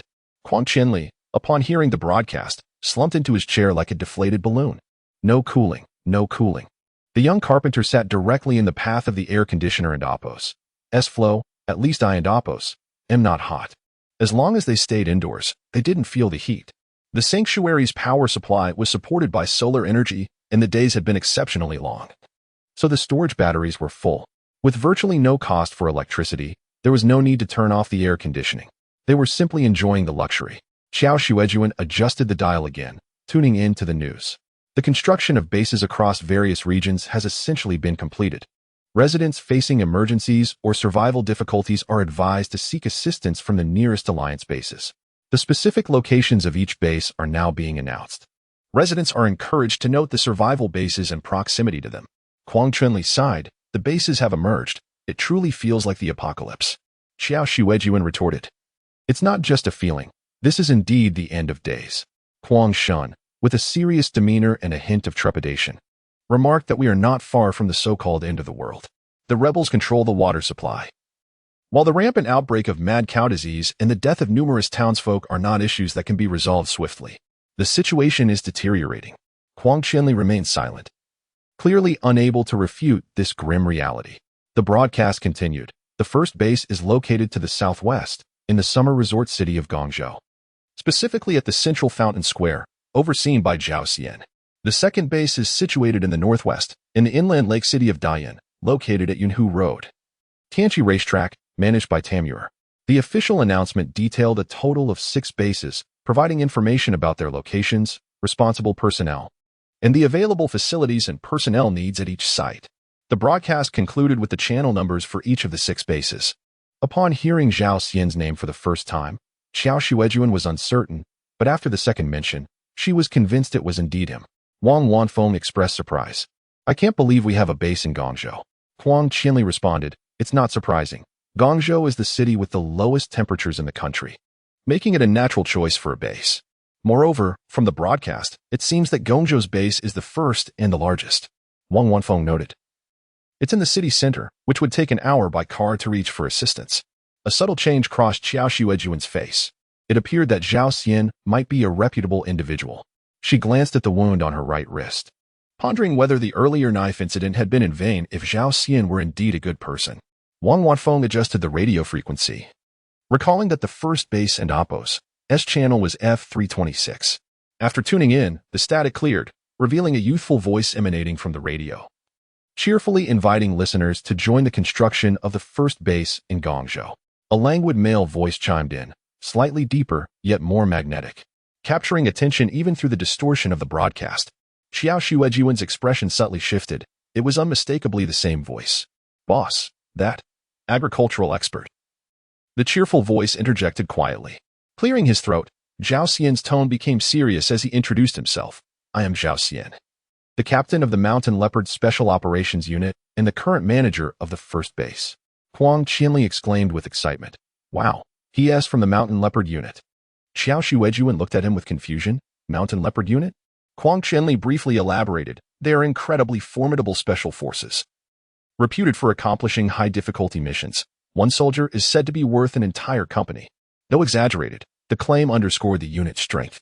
The broadcast continued, detailing that the base in Guangzhou currently houses over 3,000 military and civilian personnel.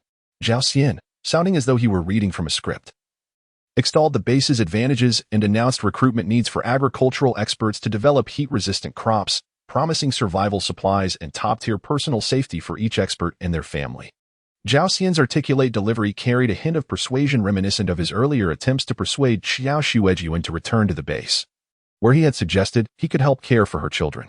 Wang Wanfeng glanced at Qiao Xuejun, jesting, It sounds like they're recruiting you, Qiao. To which Qiao Xuejun calmly replied, I want to be going. The outside is still chaotic, and the situation is uncertain. It's safer and more secure in the shelter. Wang Wanfeng nodded in agreement, acknowledging that for those hiding at home like other villagers, seeking refuge at the base would indeed be the best choice. However, for Qiao Xuejun, the underground shelter was undoubtedly preferable. The carpenter pointed out, they only have 5 acres of land, which is even less than we have here. Qiao Xuejun concurred, exactly. After absorbing the crucial broadcast information, Qiao Xuejun proceeded to her breeding area. In recent days, she had been attempting to domesticate and breed the looting chickens, wild rabbits, and pheasants. She had begun breeding the looting chickens half a month ago, as she currently possessed only 11, which barely produced enough eggs to meet her needs. Having sown potatoes half a month prior, and with time on her hands, she selected 1 rooster and 2 hens for the carpenter to construct a dedicated coop. Unlike ordinary chickens, looting chickens require more light exposure to stimulate egg laying. The shelter simulates natural light, but with insufficient time. Qiao Xuejun added a lamp taken from an empty room upstairs. Since looting chickens do not incubate their eggs independently, she utilized a seed incubator, originally empty. The carpenter had used it to freeze water, but now Qiao Xuejun had emptied it and asked her to consult Dr. Wang about storing it in her medicine cabinet for freezing, as the incubator needed to be heated. The incubator was set to 37.5°C, the optimal temperature for breeding looting chickens. Daily, she rotated the eggs and adjusted the temperature gradually while ensuring adequate ventilation to prevent the eggs from suffocating. Now entering the 15th day of incubation, hatching was imminent, and Qiao Xuejun checked on them several times a day. The system, too, awaited the outcome, feeling somewhat anxious. Host. Will you succeed? Qiao Xuejun remained unfazed, responding, Success or failure is normal. Both are probabilities. The system inquired, Have you ever incubated eggs before? Qiao Xuejun nodded, Of course. I've taken courses on it and have hands-on experience. Suddenly, the system raised its voice. Host. The chicks seem to be hatching. Observing the activity in the incubator, Qiao Xuejun found the system's excitement somewhat amusing. Why are you so worked up? You're just a system. The system continued, Host. Do you realize that this new life breeding function requires food credits to obtain a lottery opportunity with only a 1% chance of winning? It takes at least 1 million pounds of food to become a VIP member eligible for the lottery. Qiao Xuejun perked up. Oh? So? Can I now use this function to exchange for 1 million pounds of food? Previously, she had traded food for water, coops, and shelters. Since she had managed to create these functions herself, the system marketplace could reward her with corresponding food based on her achievements. For instance, If a chicken coop required 10,000 pounds of food to be redeemed from the system, having built one herself entitled her to that reward. Similarly, if she has now developed the breeding function, can she not exchange it for 1,000,000 pounds of grain? The system seems somewhat dispirited. There is no grain. Yet it immediately added, however, there is one opportunity for a lottery. Just one. Qiao Xuejun replied, did you not mention that the breeding function only has a 1 chance of winning? Shouldn't that entail 100 chances to draw? Chapter 52. The shaking machine. The system felt somewhat embarrassed. Although it is merely one, there are fortunate hosts who may win on their first attempt. Thus, the mall has provided only one opportunity for the lottery. Qiao Xuejun remarked, how stingy. So what exactly is this lottery, and what can one win? The system hastily displayed the lottery page from the mall for Qiao Xuejun. Before her appeared a grand spinning wheel adorned with numerous prizes, each accompanied by its respective probability of winning. Qiao Xuejun scanned the wheel, noting prizes such as successful flower cultivation, a chick, corn seeds, chicken feed, and a fish pond. Essentially, all features related to traditional agricultural techniques were available. However, the probabilities of winning these prizes were rather low, all under 10. These were indeed high-tier rewards. The pinnacle prize boasted a 100 success rate for breeding, enabling the host to raise one small animal in the shelter with a 1 chance of winning. This, it seemed, was the feature the system had mentioned could only be obtained through the lottery. After a brief review, Qiao Xuejun furrowed her brow. These are not particularly useful. Planting flowers, raising small animals, growing crops, and maintaining a fish pond. These are tasks I can accomplish on my own without needing a lottery. The system explained, host. You are simply too capable. These features are inherently powerful. Typically, other hosts struggle to cultivate crops even within the shelter, and hunting proves to be a challenge, prompting them to exchange for these items via the system mall. It provided an example. For successful crop cultivation, the host merely needs to scatter seeds in the soil, without the need for watering or care, and they will mature in due time. Once the breeding feature is activated, chicks will hatch on schedule without the need for incubation. It's remarkable. Qiao Xuejun considered this. When you put it that way, it is indeed impressive. Cultivating crops is not as simple as just sowing seeds. One must pay attention to watering amounts, timing, fertilization, pest control, and more. Incubating eggs is equally complex, requiring careful attention to lighting, ventilation, and temperature control. Even the frequency of turning the eggs matters. I could also fail in my attempts. However, she mused, while it may be impressive, it holds little utility for her. With sufficient time and attention, her success rate would naturally be high. Moreover, Qiao Xuejun found herself puzzled. How do those hosts you mentioned accumulate rewards from the system if they cannot grow food? Currently, I can only exchange for items from the shelter by growing food myself or through hunting and creating breeding zones to extract food rewards from the system. How do others who cannot farm obtain system rewards? The system responded, host, do you recall that our shelter is categorized into several types, small, medium, large, and super large, based on population? If residents are recruited to the shelter, rewards can also be exchanged. Most other hosts rely on housing residents to develop the shelter and earn points. It continued, points can be used in the mall to purchase seeds guaranteed to yield crops, eggs that are certain to hatch, and pigs that will definitely give birth. Other hosts follow this cycle, recruiting people to earn points, using those points to acquire food, cultivating crops, and upgrading the system. It's a positive feedback loop. Isn't it said that recruiting people brings rewards? Qiao Xuejun inquired. I recruited 3 individuals. So where is my reward? The system clarified. There is a 3-month probation period before they can be certified as new residents. Your teammates have not yet met the required duration of stay. Understanding dawned upon her. She recalled that the carpenter who had entered first had only been there for 2 months. The system flipped a page on the lottery display. There are also these prizes, though they possess lesser utility. Please take a look. As Qiao Xuejun examined the new prize pool, she noted that the rewards were all of a lower tier, with winning probabilities exceeding 20.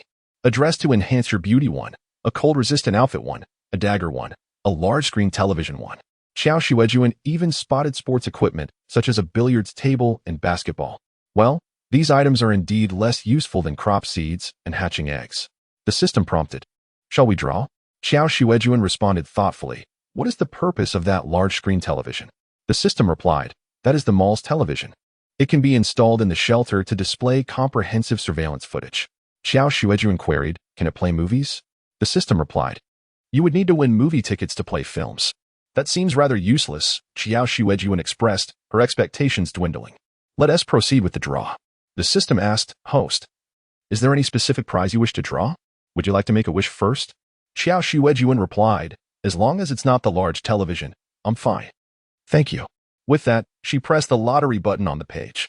As the spinning wheel turned, the prizes on the screen danced in anticipation until the countdown ceased, finally stopping on an item image that resembled a walkie-talkie. The information below read, Life supplies, shaking machine. Item description, shake to connect with nearby individuals. It allows random communication with users of nearby radio stations, usable once a day. A shaking machine? Qiao Xuejun felt a mix of amusement and incredulity. What am I supposed to do with this? Shake to connect with nearby people. Am I supposed to find love online? It sounds akin to a mobile phone, yet it lacks targeted communication, only allowing random contact with those using nearby radio stations. It resembles a QQ message bottle. Connecting by chance. It seemed to offer a means to gather information from the outside world or convey her own messages, which held some value. However, the randomness of the contacts left her apprehensive. Who could say whether she would connect with a friend or foe? Engaging in online romance would be limited to one-time interactions, as each contact would not be the same. It was less appealing than the large television. The system insisted, this is a life supply. It can enhance personal social interactions and improve your mood. Maintaining a positive outlook is beneficial for survival in the post-apocalyptic world. Qiao Xuejun concluded, all right. Let us leave it at that for today. Notify me when the next lottery event occurs. The system pressed, Host, wouldn't you like to try that function? Qiao Xuejun replied, perhaps another time. Her focus returned to the newly hatched chicks, which required meticulous care, for this was a crucial step. The fragile chicks needed proper nurturing to ensure their survival. Over the past few days, she had successfully hatched 6 chicks, tending to them with utmost care, even waking several times at night to check on their condition, and none had perished. Once the situation stabilized and her wrist healed, she planned to venture out again to gather supplies. She requested Wang Wanfeng to assist her in removing the stitches from her wrist. The stitches had been meticulously done, leaving only a slight scar, with the newly grown tissue appearing slightly pinker than the surrounding skin. Wang Wanfeng looked at her scar and sighed, having undergone a second stitching. This scar will be difficult to fade completely. Take care of it. I have ointment in my cabinet, and I will retrieve it for you. Remember to apply it daily to promote skin regeneration. However, he added, it is unlikely to return to its original state. Qiao Xuejun was unconcerned. As long as I'm not disabled, it's not a big deal. My hand still functions, and that's what matters. After observing her for a moment, Wang Wanfeng suggested, I'll make you a wrist guard for protection. You need to be cautious during this recovery phase. Only exert yourself once it has fully healed. Understood? Wang Wanfeng indeed cut a piece of soft white fabric from one of her garments, sewing it into a small circle that could encircle Qiao Xuejun's wrist, concealing the injury. It resembled a wrist guard. While Qiao Xuejun wore it in the shelter, she would discreetly remove it when outside, as it became uncomfortably warm. However, Wang Wanfeng would vigilantly prevent her from doing so. In recent days, they resumed their efforts on the mountain, chopping wood, gathering firewood, and collecting seeds. On her first day out, Qiao Xuejun beheld the charred remains of a small peak. The rebels had been silent for some time, leaving uncertainty whether they had perished in the flames. Perhaps due to that wildfire, Qiao Xuejun felt the heat more acutely these past few days, even before the sun had risen. Yet, the rebels remained restless. One morning, before the sun fully emerged, Qiao Xuejun, the carpenter, and Wang Wanfeng ascended the mountain to cut trees. Unable to transport entire trunks home, they processed the wood on site, sawing it into manageable lengths to fit into burlap sacks for the journey back. They spent several days moving a single tree. As the carpenter prepared to saw off a particularly thick section, Qiao Xuejun, while digging for seeds nearby, suddenly caught sight of something on the mountain path below. She quickly exclaimed, Carpenter, hold still. The sound of the chainsaw could easily attract unwanted attention, especially in the current stillness. To facilitate the transport of timber, they primarily worked near the foot of the mountain, close to home, avoiding the arduous task of climbing up and down with heavy loads. However, this proximity to the path allowed for clear visibility of any activity below. The carpenter, initially bewildered, complied with Qiao Xuejun and Appo's command and turned off the machine, falling silent. Wang Wanfeng instinctively sensed something amiss and stepped closer to Qiao Xuejun, peering down the path. It's the rebels, Qiao Xuejun whispered. A long line of individuals in white uniforms traversed the road, their attire resembling that of previous troublemakers, now soiled and ragged from travel. Unlike the earlier rebels, some among this group donned tactical vests, bearing rifles and ammunition. Qiao Xuejun pulled Wang Wanfeng into the cover of withered grass and underbrush, silently observing the marching troops. Concealed by the dim light of dawn. Where are they headed? Wang Wanfeng murmured. Qiao Xuejun shook her head, her gaze fixed. As the rebels drew nearer, the system's alarm blared, indicating they were only 200 meters away, within the alert range. Alongside the warning, Qiao Xuejun received real-time surveillance footage and audio. Her attention was drawn to the front lines, where a tall, fierce-looking man stood out, unmistakably the rebel leader. He had a striking appearance, marked by a bandaged eye, suggesting a grievous injury. Leader, we are almost there, just ahead at that mountain. A seemingly subordinate officer eagerly accompanied him. The Seventh Lord has designated this small mountain, nestled between larger peaks, as a suitable location for a base due to its favorable climate, abundant water sources, wildlife, edible plants, and suitable caves for construction. 2 of our teams have already arrived. I sent someone to confirm their location a few days ago, and it appears they have settled on the same mountain the Seventh Lord mentioned. Qiao Xuejun furrowed her brow at the mention of the Seventh Lord and the 7th base. Hadn't the broadcasts only acknowledged 6 major bases? The one-eyed leader grunted, gazing at the mountain ahead. Let us clear the area. Once Xingtong arrives, we can commence the construction of the 7th base. Xingtong, was that the name of the 7th base's leader?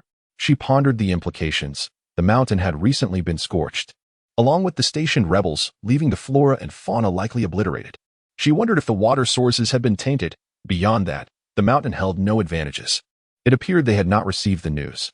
Moments later, the military contingent moved further away, and although Qiao Xuejun could no longer hear the leader's conversation, she caught snippets of the soldiers' idle chatter. I wish to join the 7th Lord. I've heard she cooks exceptionally well. Indeed, she is gentle and beautiful. I've heard our leader also wishes to align with the 7th Lord. Qiao Xuejun's expression shifted subtly. Cooking well and being beautiful? This was unexpected. At such a juncture, should not combat prowess take precedence? Yet, perhaps culinary skills were indeed an asset. Having enough to eat was paramount. Suddenly, the previously silent system interjected. Host, do you recall that you have traversed into a post-apocalyptic novel? Of course, Qiao Xuejun replied. Since it is a novel, there must be a protagonist. After a moment and oppose, as contemplation, she inquired, has the protagonist made her entrance? The 7th Lord? The system, impressed by her acuity, confirmed, indeed, the female lead of this narrative is Shun Xingtong. She possesses a favorability system, allowing her to gain goodwill from pivotal characters and earn system rewards. Is this akin to what was mentioned previously? Precisely. Qiao Xuejun suddenly mused. If she is the female lead, does that not imply she is destined to survive until the end? Should I not simply align with her to secure an effortless victory? Host, you could certainly strive for success independently. Relying on others is unnecessary. The system expressed unwavering confidence in her survival capabilities.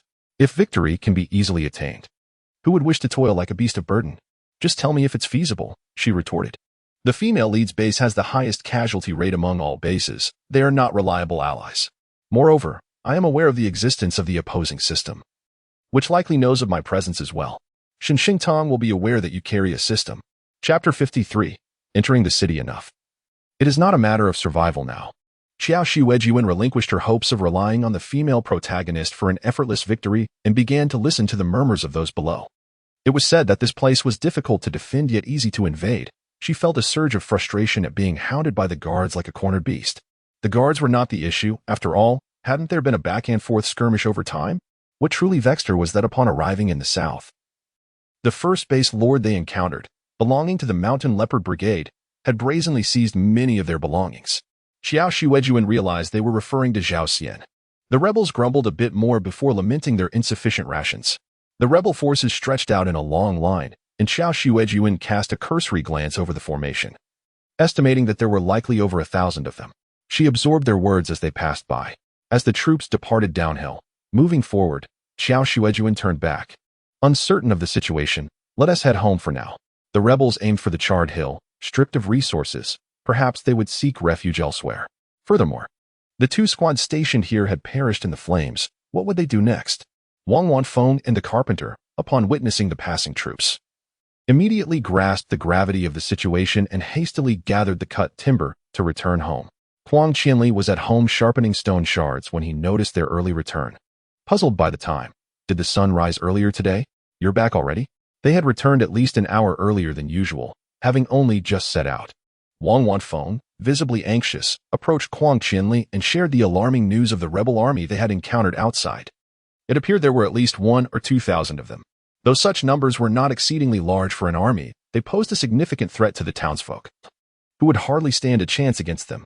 Huang Qianli's expression darkened as he listened. The broadcast reported that the rebel army was being routed by the guards, originally numbering in the tens of thousands, but now fragmented. It seems the largest faction has come this way. Why would they come to our town?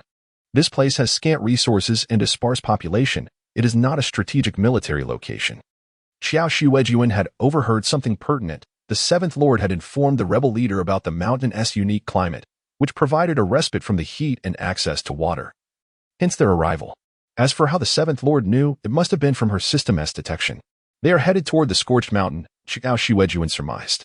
It's likely those previous rebels reported on the mountain's peculiarities, leading to the arrival of their main force. The pressing concern was whether they would seek accountability for the fallen soldiers stationed there in the Lost Mountain. If the rebels pursued this matter, what actions would they take?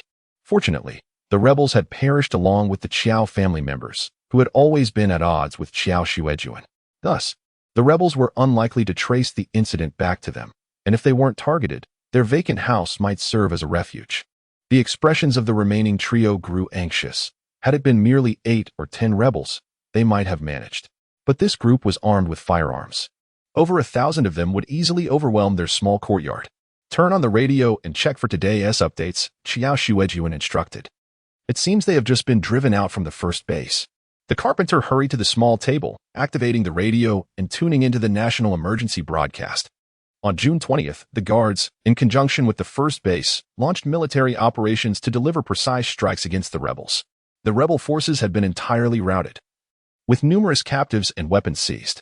The remnants of the rebel army were reportedly fleeing southward, urging residents to remain vigilant and adhere to the principle of not venturing out unless necessary. Residents with information regarding the rebels' movements could report to the Guards. The frequency for communicating with the Guard's radio station was now announced. Qiao Xuejun noted the broadcast relaying a series of numbers, which could connect residents with the Guard's communication system. "It's a pity we lack a radio," Huang Qianli lamented. "What is that?" the carpenter inquired, intrigued. "Walkie-talkies," Qiao Xuejun explained. "You know those security staff you see at supermarkets or neighborhoods? They usually communicate through walkie-talkies." "Oh, I see. Those don't require the internet, right?" The carpenter, having worked with his grandfather instead of studying, was unfamiliar with such knowledge. "They communicate via radio waves, unlike mobile phones. No internet is needed," she clarified. Turning to Huang Qianli, "Don't you have one? Aren't you an outdoor enthusiast? What if you venture deep into the mountains where there is no network coverage?" "I'm into cycling live streams. I only broadcast where there is internet. Why would I go into the wilderness?" Wang Wanfeng glanced at the radio. "Let us wait and see how the rebels react. They've just faced defeat, and it's not certain they will come down here looking for trouble. As long as they remain inactive, we needn't worry. We can just wait for the Guards to find them." Yet Qiao Xuejun shook her head. "No, I must go to the city." She could not afford to be passive. Those rebels were ruthless brigands. It was foolish to gamble whether they would stir up trouble. It was simply out of the question. Moreover, their soldiers had been lamenting hunger on the way. How could the towns and homes downhill not become their granaries? Finding their residents was merely a matter of time. For a fleeting moment, Qiao Xuejun even contemplated the stratagem of an empty city, to leave the courtyard open and invite them to search, hoping they would leave upon discovering it was deserted. However, their courtyard had been fortified multiple times, with bamboo strips, traps, earthen walls, and trenches. The signs of human defense were too evident. Anyone with eyes could see how meticulously it had been arranged. It was impossible that no one remained. She had to find the Guards or a means to contact them before the rebels descended to create havoc. Hearing her resolve, Wang Wanfeng immediately declared, "This time, I will go with you." Huang Qianli stood up. "Let me go alone. I can handle it by myself. You stay here and wait. I'll find one in town and return." "Where will you find one?" Huang Qianli replied confidently. "It's simple. Various hospitals, schools, supermarkets, and security offices generally have them." Qiao Xuejun shook her head. "Don't be reckless. I have my plan. I intend to see for myself what is happening outside the city. The last time I was in town, there were hardly any people left. The more information I gather, the better for our survival. Such a crucial task. I must undertake myself to feel at ease. Moreover, Quang Qianli and Wang Wanfeng were rather slow-witted, especially Quang Qianli. She feared they might not return after venturing out.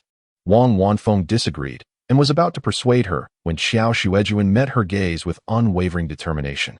Leaving no room for rebuttal, now is not the time for leisurely discussions. This is how it will be. When you came in, you all agreed to follow my lead. Qiao Xuejun's words rang with authority, leaving no space for negotiation. Wang Wanfeng furrowed her brow. Qiao Xuejun reiterated firmly, just follow my lead.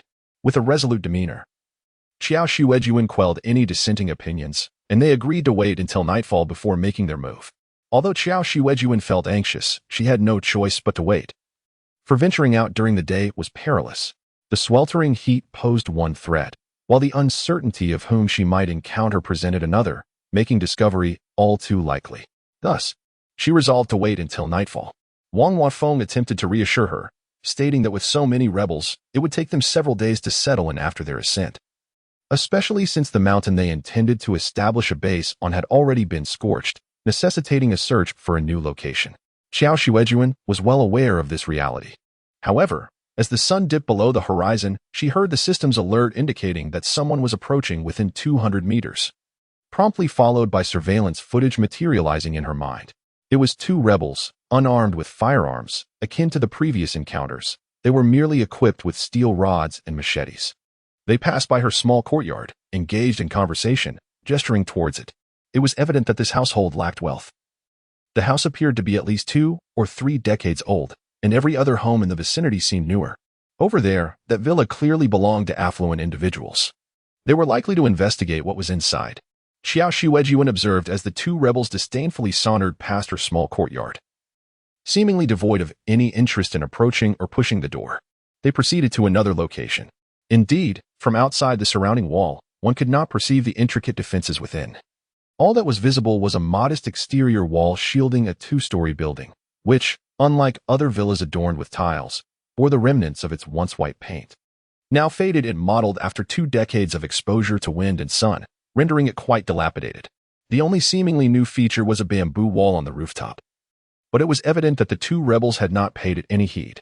The rebels jotted down notes regarding the villa, as they intended to report back to their leader later. It seemed their purpose was merely reconnaissance, sketching maps rather than engaging in outright plunder. Once the two rebels had departed, Qiao Xuejun noted the encroaching darkness and proceeded to equip herself with her backpack, woven cloth pouch, small leather bag, slingshot, and steel balls. Preparing to head into the city. Before setting off, she filled her motorcycle with diesel fuel and packed 2 steamed potatoes, a bottle of water, and, knowing she might not return promptly, considered her provisions. Wang Wanfeng even added a Snickers bar and 2 dry loaves of bread into her backpack. The journey from the town to the city took an hour. This marked her second excursion since the last trip to buy plastic film. The night was similarly dark, yet the heat felt more oppressive than before. The sound of Quang Qianli's motorcycle was remarkably quiet, blending seamlessly into the night. Unfamiliar with the route to the city, she maintained a speed of 30 miles per hour, the moonlight illuminating her path steadily. Upon entering the main thoroughfare of the city, military roadblocks were established, mirroring those she had encountered in the town. As she halted before the barricade, sweat dripped from her brow. She maneuvered her motorcycle into a dark alley, removed the key, and retrieved the lock prepared by Quang Qianli from her backpack. After laying the motorcycle down in a concealed corner of the alley, she secured it with the lock and covered it with the woven pouch. The town had been sparsely populated, but the city might be more crowded, necessitating precautions against potential theft. Once she confirmed that her concealment was adequate and checked her surroundings with the system, Qiao Xuejun cautiously departed. Her pace quickened as she crossed the barricade, heading directly toward the city center. The roadblocks were confined to the central area where the defense forces were stationed. As mentioned in the broadcast, positioned at the former location of the Public Security Bureau. According to the map provided by the system, Qiao Xuejun needed a 15-minute walk to reach her destination. She walked briskly along the roadside. The conditions in the city resembled those she had observed in the town, perhaps even more dire. Not a single storefront along the street remained unscathed. Glass doors had been shattered, leaving the interiors stripped bare of their original merchandise. Clothing stores retained some stock, but convenience stores and liquor shops were entirely depleted. The colorful sign of a barber shop lay shattered on the ground, in tatters. The roadside was littered with remnants of vandalism, broken wooden sticks, shards of glass, empty plastic bottles, and scraps of fabric left uncleaned, creating a chaotic scene as if a hurricane had just swept through. Qiao Xuejun even spotted bullet marks embedded in the wall of a shop, with metal fragments resembling bullets lodged within. Biting her lip, she pressed onward. Suddenly, a faint sound of a collision reached her ears, akin to someone inadvertently kicking a plastic bottle. It came from the corner ahead. Instantly, Qiao Xuejun froze. Concurrently, the system issued an urgent alert. Host. New individuals have appeared in your vicinity. 2 unfamiliar young males. She swiftly sidestepped into a shop, concealing herself behind the door, straining to listen intently. Footsteps approached, one light, one heavy, indicating the presence of 2 individuals. Let us head to base 1. I'm starving, one male voice murmured as they passed by the shop entrance, sounding weak and lethargic. The other voice, equally feeble, responded, No, we shouldn't go to base 1. If we're going anywhere, it should be base 7. Base 7 has everything. The key is that the Lord of 7 is just an ordinary civilian like us, and she is incredibly kind, having taken in many who are in dire straits. Seeking refuge with her is the safest option. Indeed, I connected with the radio station at base 7 a few days ago. The Lord of 7 mentioned she is already on her way to Guangzhou. The location for the base has been determined. We just need to wait a little longer. There's a pet shop there. Let us see if they have cat and dog food. Qiao Xuejun listened as the footsteps hurried away. Once the sounds faded, she planned to exit. But the system suddenly alerted her again, this time with urgency. Host, there are still individuals nearby, observing you from 50 meters above. 2 unfamiliar males were on the 2nd floor of a CAF, capable of looking down at her. Cold sweat broke out on Qiao Xuejun's brow. How long had they been watching her? Were they armed? Chapter 54. The market no sooner had the words been spoken than the system transmitted the surveillance footage into Qiao Xuejun's mind. The once empty CAF, which boasted a 2nd floor, now revealed 2 men who were cautiously peering over the railing, keeping a close watch on her. Qiao Xuejun remained still, her first instinct to ascertain whether they bore arms. It was nighttime, and the CAF was shrouded in darkness. However, the 2 men were clad in simple attire, just vests, suggesting they were quite young yet robust. Their minimalist clothing made it evident they were unarmed, wielding only clubs, while one brandished a long knife resembling a cleaver. The absence of firearms eased Qiao Xuejun's apprehension slightly. The men clutched a burlap sack, from which a green shard of glass protruded, likely a beer bottle, along with a kettle. Were they scavenging for supplies in the CAF? They seemed to be on a quest for resources. The men above exhibited a keen wariness, likely fearful of the sudden intrusion of a stranger. After a moment's contemplation, Qiao Xuejun decided that as long as they remained passive, she would feign ignorance and simply depart. Hey, just as she resolved to leave, one of the men called out to her. Qiao Xuejun had already discreetly grasped her slingshot, but upon hearing their voice, she turned to face them directly. Miss, are you here to gather supplies? One of the men inquired in a hushed tone, gesturing to her. Qiao Xuejun gazed up at them, her silence a testament to her caution. The man scrutinized her carefully, his demeanor cautious. Don't be afraid. We've found quite a few things here. What do you have? Would you like to trade? His gaze fell upon her large backpack. Feeling a tightening in her chest at his scrutiny, Qiao Xuejun maintained her composure and replied. What do you have for trade? What are you seeking? We have a kettle and a homemade water filter. We're hoping to exchange them for some food, he answered, producing a water filter crafted from a large mineral water bottle for her inspection. This filter could purify water from ponds or ditches, making it safe for consumption after boiling. It was indeed a valuable item, especially with the current water shortages. The water source from nature was often contaminated, appearing green, blue, or yellow. Even boiling it would not suffice without filtration. While the filter was useful, both Qiao Xuejun and Quang Qianli were capable of constructing such devices, and their well was relatively clean, rendering filtration unnecessary. Moreover, they had purification tablets at home. This is quite impressive, Qiao Xuejun remarked, though she shook her head in regret. However, I have no food. She adopted a sincere tone, adding, but I possess several sturdy burlap sacks. Would you consider trading your filter for those? With that, she placed her backpack in front of her, unzipped it, and retrieved a burlap sack. This sack, originally intended for potatoes, had been taken from the shelter to conceal her motorcycle. Concerned that one sack might not suffice, she had brought several along.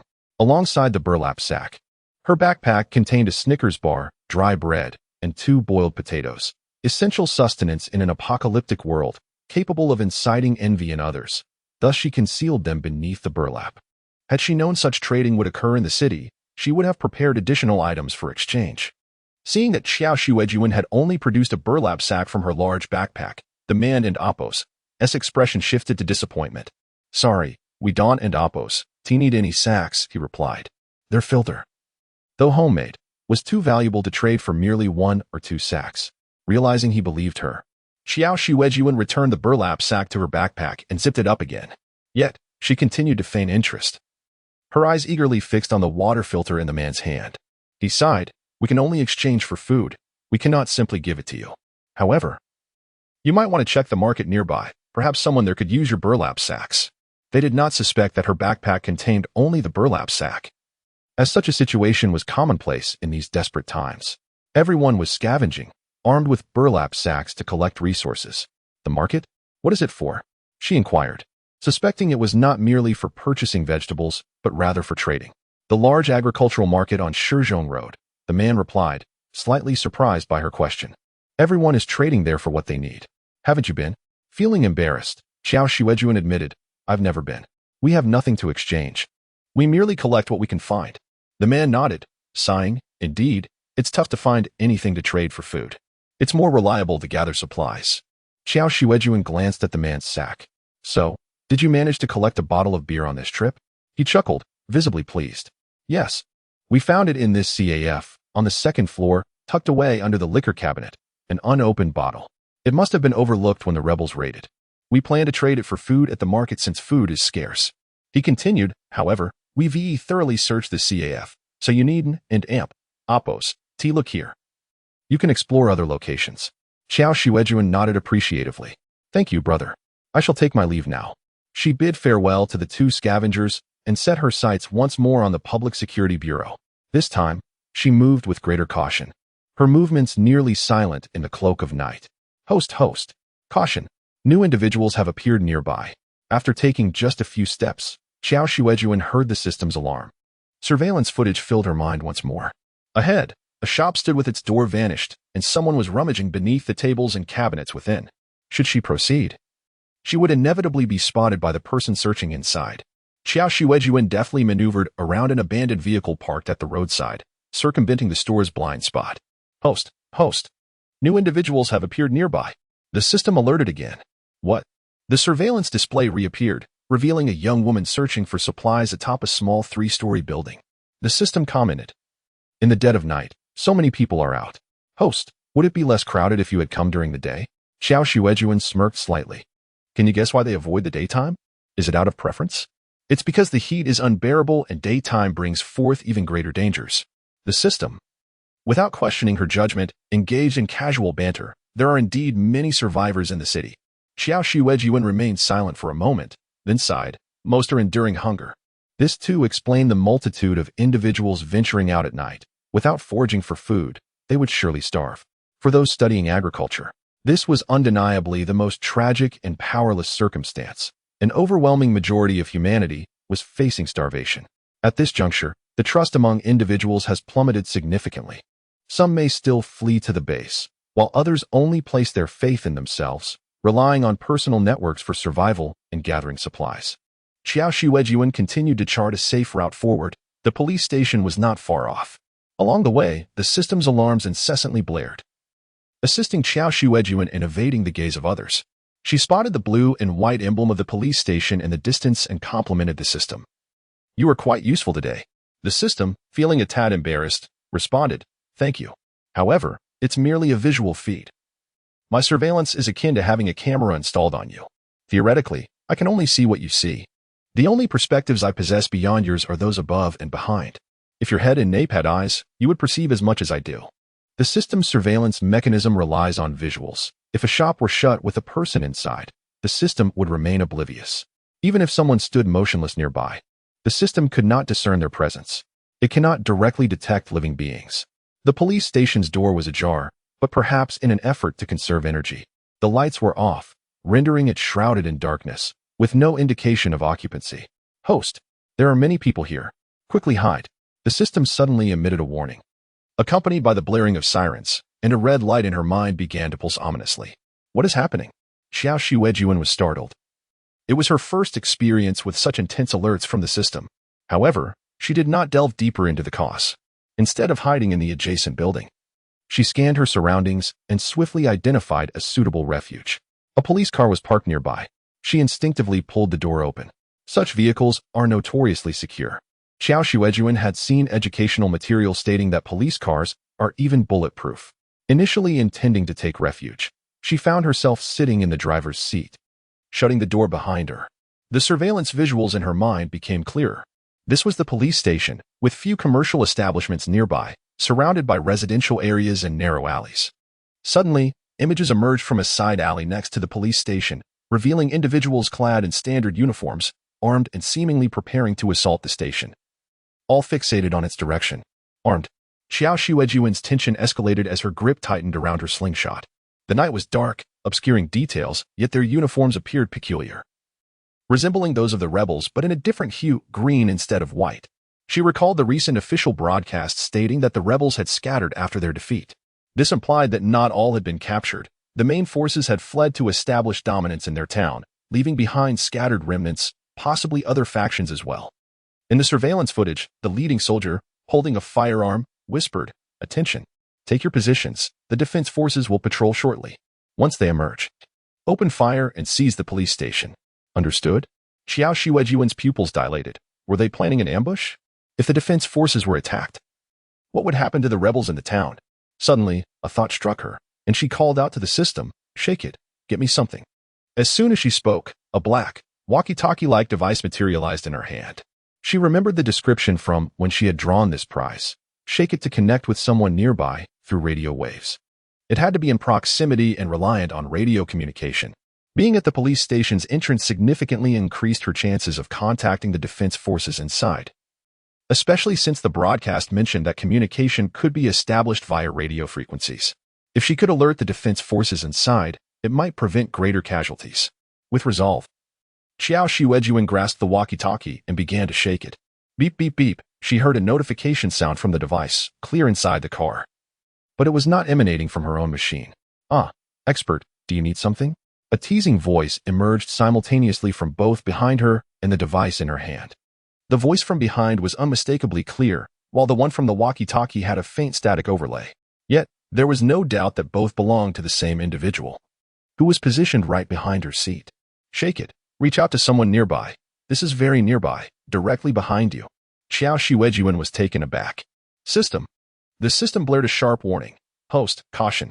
A person is hiding behind your driver's seat. Armed." Qiao Xuejun felt weary. "I told you." He already spoke. "Can you even function? He's such a large presence. How did you not see him?" The system defended itself. "He is concealed within the vehicle. He hasn't moved."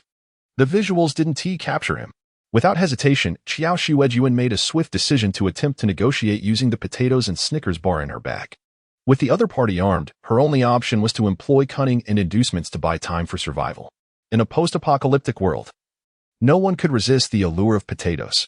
However, as the surveillance visual sharpened, she clearly discerned the figure behind the seat. He was crouched against the driver's seat, dressed in formal camouflage, a gray helmet atop his head, tactical vest secured, and a handgun in hand. The spacious interior of the police car lacked a back seat, allowing him to fit comfortably. One hand held a walkie-talkie, currently in use. What surprised Qiao Xuejun most was that she recognized this face. It was Zhao Xian, whom she had encountered earlier. Qiao Xuejun blinked. Lord Zhao? She recalled that those she had met referred to the base's overseers as lords. Zhao Xian remained still. Expert. What are you doing here? Have you run out of supplies? Qiao Xuejun watched the walkie-talkie in her hand flicker, with Zhao Xian's voice emanating from it, blending with his voice from behind her, creating a peculiar yet captivating sound. She had no idea how to turn it off. Squat down. Do not move. The situation outside is complicated and very dangerous. Chapter 55. Rest assured to pursue upon hearing his instructions. Qiao Xuejun mimicked his actions, sliding down beneath the seat and crouching inside the police vehicle. This police car, evidently designed for combat, boasted ample interior space, making it easy to huddle down. In this concealed position, those outside could not see them through the glass. Once settled, Qiao Xuejun whispered, Do you know that someone is planning to attack the police station and has already laid an ambush? Qiao Xuejun replied, indeed. What brings you here? I came to report. She stated, isn't there a handheld radio? It's dangerous to run about like this, he cautioned. Qiao Xuejun glanced at the device in her hand, which continued to emit a blinking light. It indeed resembled a walkie-talkie, just as Qiao Xuejun had mentioned. I found it on the road. Qiao Xuejun did not probe into whether it was truly found. His gaze remained fixed on the alley outside, his hand firmly clutching his firearm, his demeanor unchanged. What do you intend to report? The rebels, the illustrious army, are stationed on the mountain at the edge of the village in Shaokai town. They intend to loot. And the broadcast mentioned reporting, so I came, she explained. My team has already moved in, Qiao Xuejun stated. Already? That was quick. Qiao Xuejun exclaimed, her curiosity piqued. When did this happen? I followed closely behind them. Like fishing, he replied casually. Qiao Xuejun felt a wave of apprehension wash over her. Her visit now felt futile. Had she known, she wouldn't have come. Qiao Xuejun continued. Make sure to keep the car door closed and stay still. Don't exit the vehicle. If a fight breaks out, I can't protect you. Bullets don't discriminate. In her mind, Qiao Xuejun monitored the military presence in the alley. The moonlight shone brightly, yet the narrow corridor obscured much of it, making it hard to see clearly. However, their stances suggested they were armed and poised to spring into action at any moment. Was this vehicle truly bulletproof? If someone were to fire at it, would she be safe inside? Should she remain in the car or find a place to hide? Although it was her decision to enter the police car, the gravity of the situation led her to second-guess herself. This was her first encounter with such a scene, both sides armed, waiting for the other to reveal themselves for a lethal strike. What would the ensuing chaos look like? If bullets rained down upon the vehicle, would hiding beneath the seats suffice? If someone shattered the glass to enter, how should she respond? Perhaps wielding a Swiss Army knife at the window and striking out might be a viable option. Do you want a gun? Qiao Xuejun's sudden inquiry startled her. What did you say? She asked, uncertain if she had misheard. Qiao Xuejun chuckled lightly and repeated, do you want a gun? It felt as casual as asking if she desired a cigarette, as if he would simply hand one to her. Qiao Xuejun replied honestly, yes. However, she had little faith that Qiao Xuejun would actually provide her with a firearm.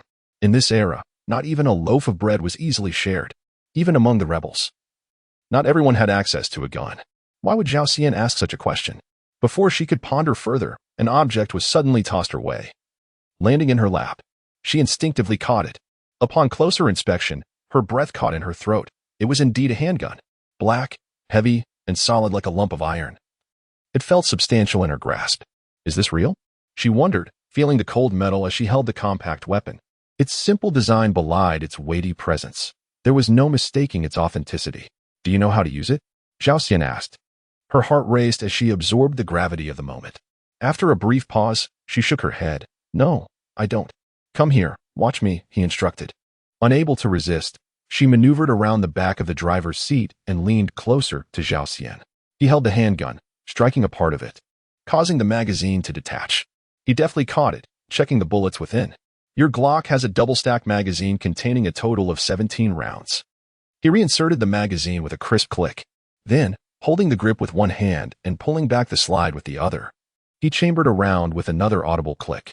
He then aimed the weapon forward, steadying it, his finger poised on the trigger. Qiao Xuejun watched, entranced by his fluidity.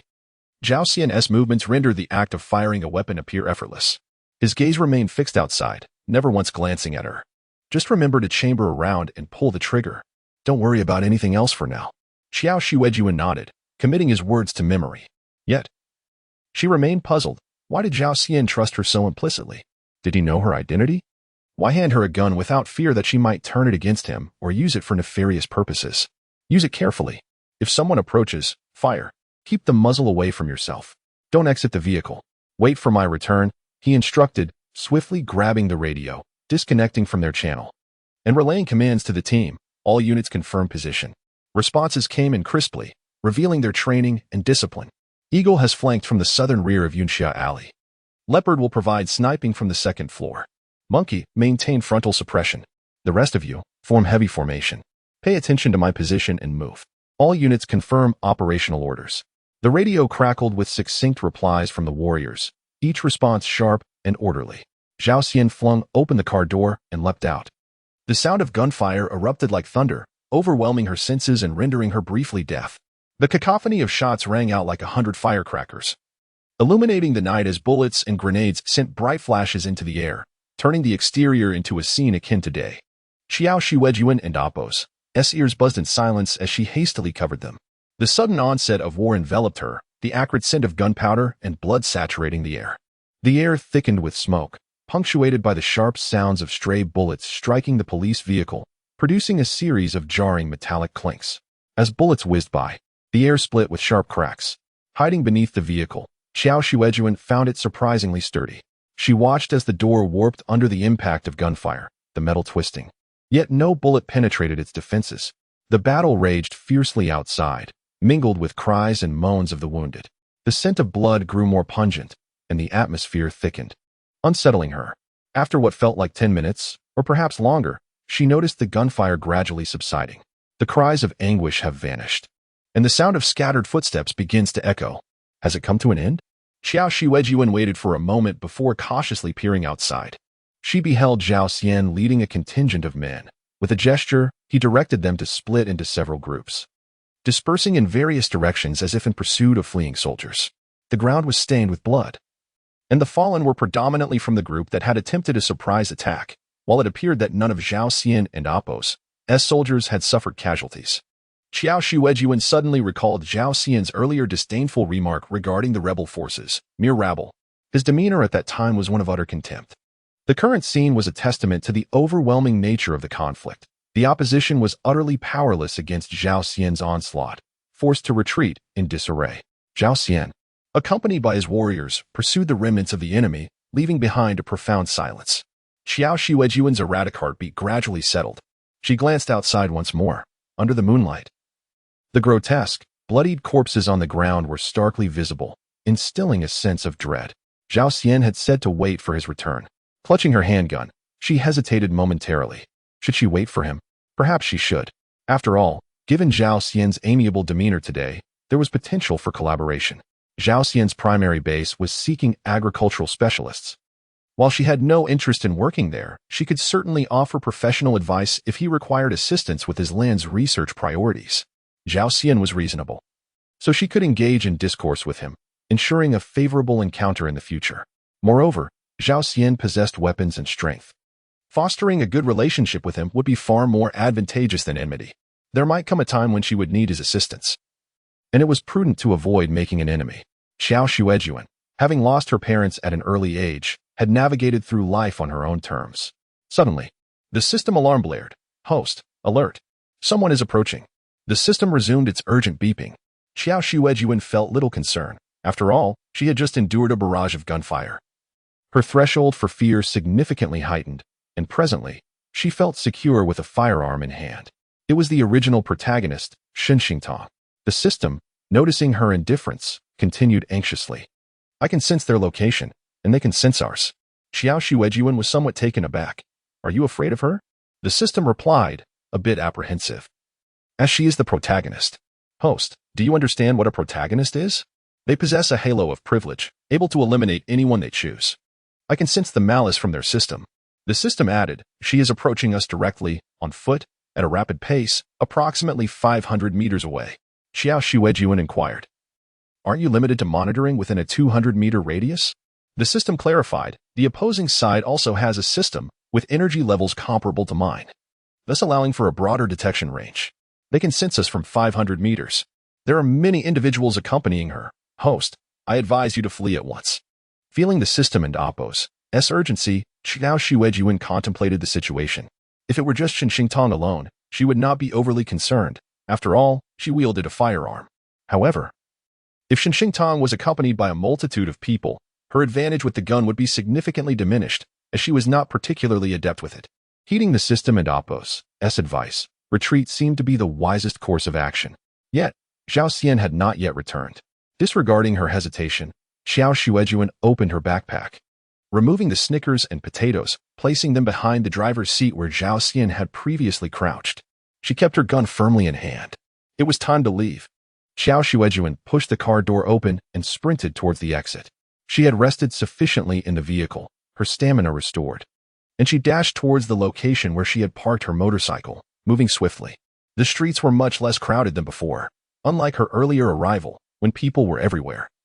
It seemed the recent gunfire had driven everyone into hiding, and for the moment, no one dared to show themselves. Qiao Xuejun kept close to the walls, running lightly and nearly soundlessly. Host, Shen Xingtang is in pursuit. You must run faster. The system urged, its tone laced with urgency. Qiao Xuejun was surprised. She is pursuing me? She had covered a considerable distance, far from her previous location. The system continued anxiously. If we get beyond 500 meters, the opposing system will lose track of me. Host, they are also running swiftly. They are closing in. Qiao Xuejun furrowed her brow. Why was the opposing side so relentless in their pursuit? She had clearly attempted to evade them. She began to align with the system's assessment. Perhaps the other party harbored little goodwill. Increasing her pace, she reflected on her recent activities. Climbing mountains and gathering firewood had significantly improved her physical condition, making running relatively effortless. Until now, she had restrained her speed, mindful of maintaining silence. 500 meters away, a petite girl with long curly hair raced ahead, accompanied by several men and women. One man exclaimed, Xingtang, who are you chasing? Just say the word, and I will help you capture them. His tone was indulgent, as if he wished for Shen Xingtang to rely entirely on him. Shen Xingtang, breathless and sweating, replied, It's nothing. I will catch up soon. There is a woman ahead. I have placed a tracking device on her. Shen Xingtang produced a device resembling a smartphone, displaying a map of the city. With a red dot moving not far from their location, they seemed indeed poised to catch up. Shen Xingtang glanced at the map, a subtle smile playing on her lips. This woman was another system bearer? She would not allow such an unpredictable element to exist. It was best to eliminate her before she could pose a threat. Earlier that morning, she had received word from the rebels that the mountain she had chosen had been burned, leaving it devoid of resources, even the water supply contaminated. And they were currently engaged in cleanup. That mountain had been a narrative boon bestowed upon her. It was inconceivable that it could be destroyed without reason. There was no doubt, this woman must have meddled, or such a situation would not have arisen. Conveniently, she had just entered Gonggo City when her system detected the presence of this woman. Without a moment's hesitation, Shen Xingtang resolved to pursue, intent on capturing her. She had never entertained the notion of failing to catch up. Her system was formidable, a favorability system, allowing her to exchange favorability for anything, including enhanced physical prowess and stamina. Just moments ago, she had exchanged favorability for an additional 10 minutes of endurance. She was confident that the woman could not compete with her enhanced capabilities. As Shen Xingtang observed the red dot on the map, she noted a sudden increase in its speed. Frowning, she queried her system, Can that woman also exchange stamina and strength through her system? The system, with an air of arrogance, replied, Rest assured, host. The opposing system is vastly inferior to mine. It is merely a resource system, capable of exchanging for basic supplies like food, and cannot enhance one's strength. It pales in comparison to the favorability system. Then why is she accelerating? Shen Xingtang pondered. Humans can unleash extraordinary strength when facing life-and-death situations, but such power is fleeting. Please continue your pursuit, host. Reassured, Shen Xingtang pressed on. We are almost there. Accelerate, she urged. She should not be able to sustain this pace for long. She is bound to exhaust herself. Chapter 56. Return from the city upon hearing the system's words. Shen Xingtang rallied her teammates and urged them to pursue forward. Without questioning the circumstances or seeking clarification, her three companions followed her lead, sprinting ahead. Their eyes were fixed on the red dot on Shen Xingtang's phone screen, relentlessly chasing after it. She was remarkably swift. The man beside Shen Xingtang noticed the red dot and furrowed his brow, muttering something under his breath. Shen Xingtang remarked, She can't run for much longer. No sooner had she spoken than the red dot suddenly halted, flickering in place. Shen Xingtang's eyes lit up. She can't keep going. She's just ahead, for 100 meters. Quick. Let's catch up. The four of them quickened their pace towards the direction of the red dot. Wait. Xingtang, look, she's moving again. One of Shen Xingtang's teammates, fixated on the phone screen, observed the red dot advancing. Without glancing back, Shen Xingtang pressed on. She's just pushing herself, running for a bit and then resting. How far can she go? No, wait. Xingtang, we definitely won't catch up. A teammate grasped her arm, signaling her to look at the screen. The red dot, which had initially been moving at a leisurely walking pace, suddenly accelerated, darting forward in a matter of moments, far beyond their reach. This was not the pace of a mere pedestrian. Shen Xingtang's expression darkened as realization dawned. She has a vehicle. One of her teammates commented. Our car is still back in the eastern part of the city. We haven't driven it over. Xingtong had no choice but to concede defeat. Xingtong, why are you chasing her? A teammate inquired. Why chase? Because that woman has a system too. It unsettles me. She came to Guangzhou because she needs favorability to survive. And the more significant a figure is in this world, the higher the favorability points. Who could be more crucial than the Lord of Base 1, Qiao Xuejun? As for whether she could garner favorability, that was not her primary concern. Naturally beautiful and possessing a gentle demeanor, no man could resist her charm. Besides, she had a system to assist her, providing her with the best strategies. However, upon arriving in Guangzhou, she discovered another woman with a system. She had to eliminate all unstable factors, suppressing her inner discontent. Xingtong donned a sorrowful expression and fabricated a reason. I received news from the glorious army that this woman burned down our future base. I wanted to ask her why she did it. What? The base was burned? Her teammates were taken aback. Xingtong nodded, her gaze downcast. We are all commoners. Why must we make things difficult for each other? Xingtong, don't be upset. Xingtong's teammates held her in high regard, and none questioned the truthfulness of her words. They began to comfort her, asserting that they could find another place to build if the base was lost. Guangzhou was already much cooler than the outside. Many places were suitable. Xingtong offered a perfectly timed smile to her teammates. Yes, that's right. At the entrance of the Public Security Bureau, the self-defense forces of Base 1 apprehended several fleeing rebels, escorting the captives inside for detention. Qiao Xuejun returned with his men but did not enter the bureau. Instead, he walked towards a police car parked by the roadside. One of his subordinates followed closely, grinning. Captain, this group had quite a haul today. We seized several new Type 09 rifles. They look almost new and are quite functional, with plenty of ammunition. Qiao Xuejun nodded. The lynx is locating their hideout. His subordinate, Ren Wang, excitedly chattered. We must be able to find more good stuff. If only there was food. I'm really starving. This cursed weather has left nothing alive. Not even grass to nibble on. Qiao Xuejun halted in front of the police car. His expression darkened, although he had yet to enter. He felt that the people inside were already gone. She left again, without a word. The gun he had urgently dispatched was likely a wasted effort. She slipped away quickly. Qiao Xuejun cast a glance at the driver's seat and turned to leave. Captain, aren't you using the car? Ren Wang queried, puzzled. Why stand in front of the car for so long if I'm not using it? Qiao Xuejun was on his way into the Public Security Bureau when he suddenly halted, his peripheral vision catching sight of a series of footprints on the road. Ren Wang noticed too, and immediately sensed something was amiss. They were all from the Mountain Leopard Special Operations Unit, and reconnaissance was a requisite skill. The footprints were not those of the rebels, nor of their comrades. Though they were not conspicuous amidst the chaos of battle, the traces, their direction, size, and spacing were sufficient to deduce that 4 individuals had passed through the scene while they were pursuing the rebels. This group must have been together, comprising 2 men and 2 women, all quite young. Qiao Xuejun narrowed his eyes. There are mice in the city. We need to alert the brothers to catch them. Ren Wang was not surprised. He could discern this at a glance, and his captain would undoubtedly glean even more information. Qiao Xuejun turned back towards the police car, opening the driver's door to inspect the spot where Qiao Xuejun had previously sat. Nothing was there. What are you looking for, Captain? Ren Wang asked in bewilderment. His captain had been acting strangely, standing in front of the car without using it, and now he seemed even more peculiar, searching for something. Qiao Xuejun closed the driver's door and opened the rear door instead. This was where he had crouched earlier. What the hell? Ren Wang leaned into the car, his gaze fixated on the ground. What is this? Food? 2 potatoes? Chocolate? Qiao Xuejun tucked the gun back into his waist pocket and bent down to pick up the items from the ground.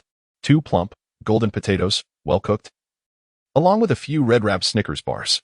Qiao Xuejun's lips curled into a slight smile. It wasn't entirely a wasted effort. It could be considered a token of reciprocity.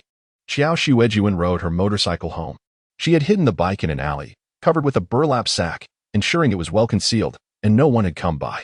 It was exactly as she had left it when she returned. She propped the motorcycle up, inserted the key, and drove off. Have they caught up? Qiao Xuejun inquired of the system as she sped down the main road. Host, they did not catch up. The system replied, its tone considerably lighter than before. No longer hastening Qiao Xuejun. Upon hearing this, Qiao Xuejun felt a wave of relief. It was already late at night, past 11 o'clock. The moonlight illuminated the road as the motorcycle sliced through the wind, blowing her hair back. Qiao Xuejun maintained a brisk pace, riding towards the small town. The journey took an hour going, but now, familiar with the roads, She shortened her return to under an hour. I'm home. Will Shun Xingtong be able to find my location when she arrives?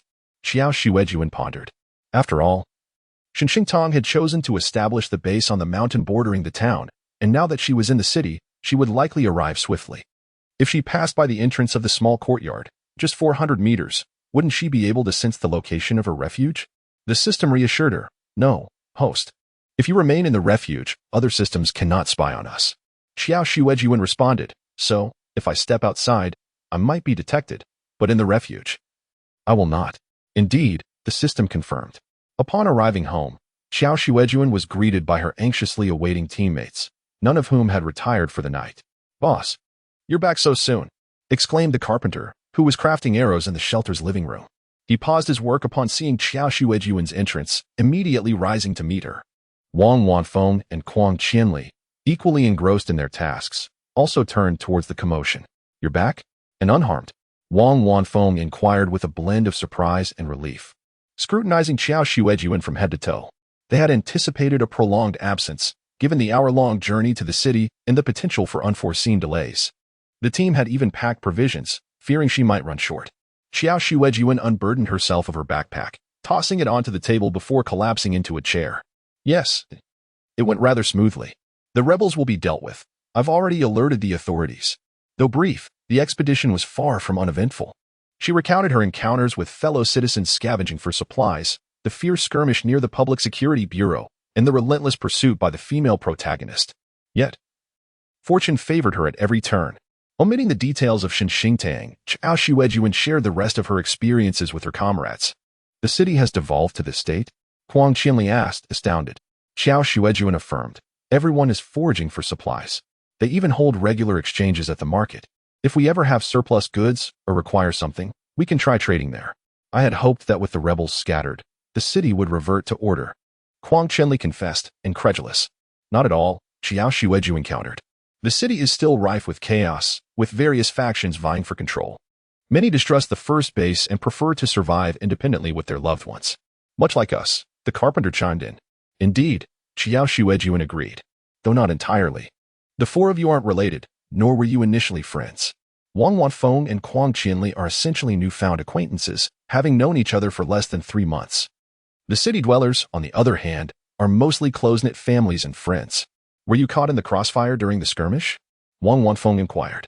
No.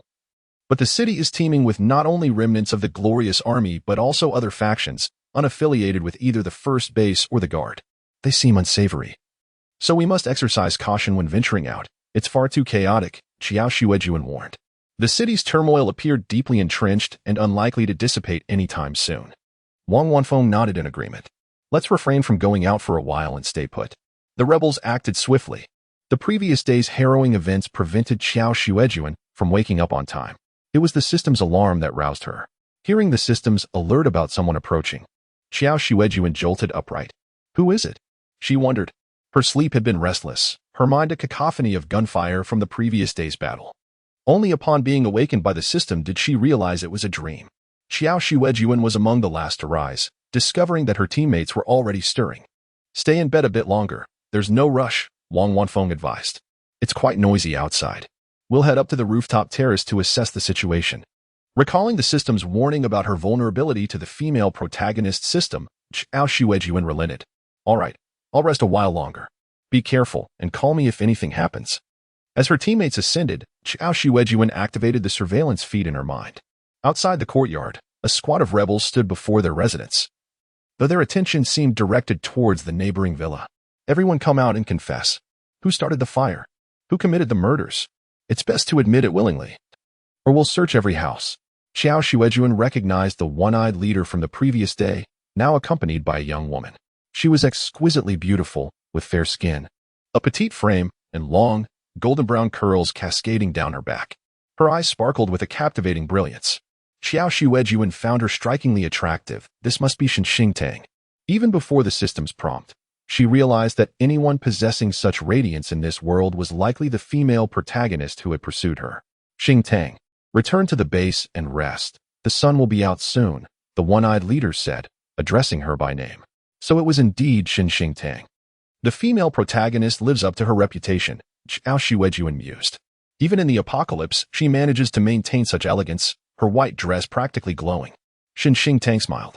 There's no need to rush. I'll stay here with you, boss. Once we've searched every house, I'll see who dares to defy you. System, host. The female protagonist is urging the rebel leader to search every house, likely to find you. Qiao Xuejun watched as the one-eyed leader gestured, and his subordinates sprang into action. They were ruthless, targeting the town's most opulent residences first. Qiao Xuejun's dilapidated courtyard remained unmolested, offering temporary sanctuary. Yet, if they were allowed to continue their search, they would inevitably reach her home. Hadn't Zhao Xian claimed his men were monitoring the rebels? Why hadn't they intervened when the rebels were about to commit murder? Just as Qiao Xuejun pondered this, a gunshot rang out. A bullet, seemingly from nowhere, pierced the air and struck the one-eyed leader squarely in the forehead. A single, fatal shot. The bullet's force obliterated half of his head, splattering Xinxing, who stood beside him, with blood. Her fair skin and white dress were stained with crimson. The coppery scent of blood dripped from her chin. Ah! A piercing scream erupted as Xinxing recoiled in horror, stumbling backward and collapsing to the ground. Her eyes shut tight as she shrieked, "Who is it? Show yourselves." Another shot rang out, felling another rebel with a bullet to the forehead. Qiao Xuejun's heart leaped. Realizing it was a professional sniper, Zhao Xian's men, as expected. Shots continued to rain down, felling several rebels before they could discern the source of the attack. With their leader dead, the remaining rebels, leaderless and unwilling to be slaughtered, scattered in disarray. "Run! To the mountains!" they cried, fleeing into the wilderness. Beyond 200 meters, Qiao Xuejun lost sight of the chaos. Strangely, Xinxing, who had been paralyzed with fear, regained her composure. Her expression hardened as she scanned her surroundings, seeking refuge from the gunfire. Her mental fortitude is remarkable, Qiao Xuejun marveled, truly befitting a female protagonist. She regained her composure so quickly. System, host. The female protagonist's affinity system allows her to exchange points for courage. Chapter 57. Season 2 Harvest. Qiao Xuejun was momentarily taken aback. Can courage be exchanged? System, indeed. The affection system is quite flexible. As long as others hold you in high regard, you can accumulate affection points, which can be exchanged for various items: beauty points, courage points, combat prowess, or essentials like food, water, and medicine. It appears that nearly anything can be traded, unlike her system, which merely offers useless trinkets through a lottery. Qiao Xuejun. Does this mean the female protagonist is invincible? System, theoretically yes.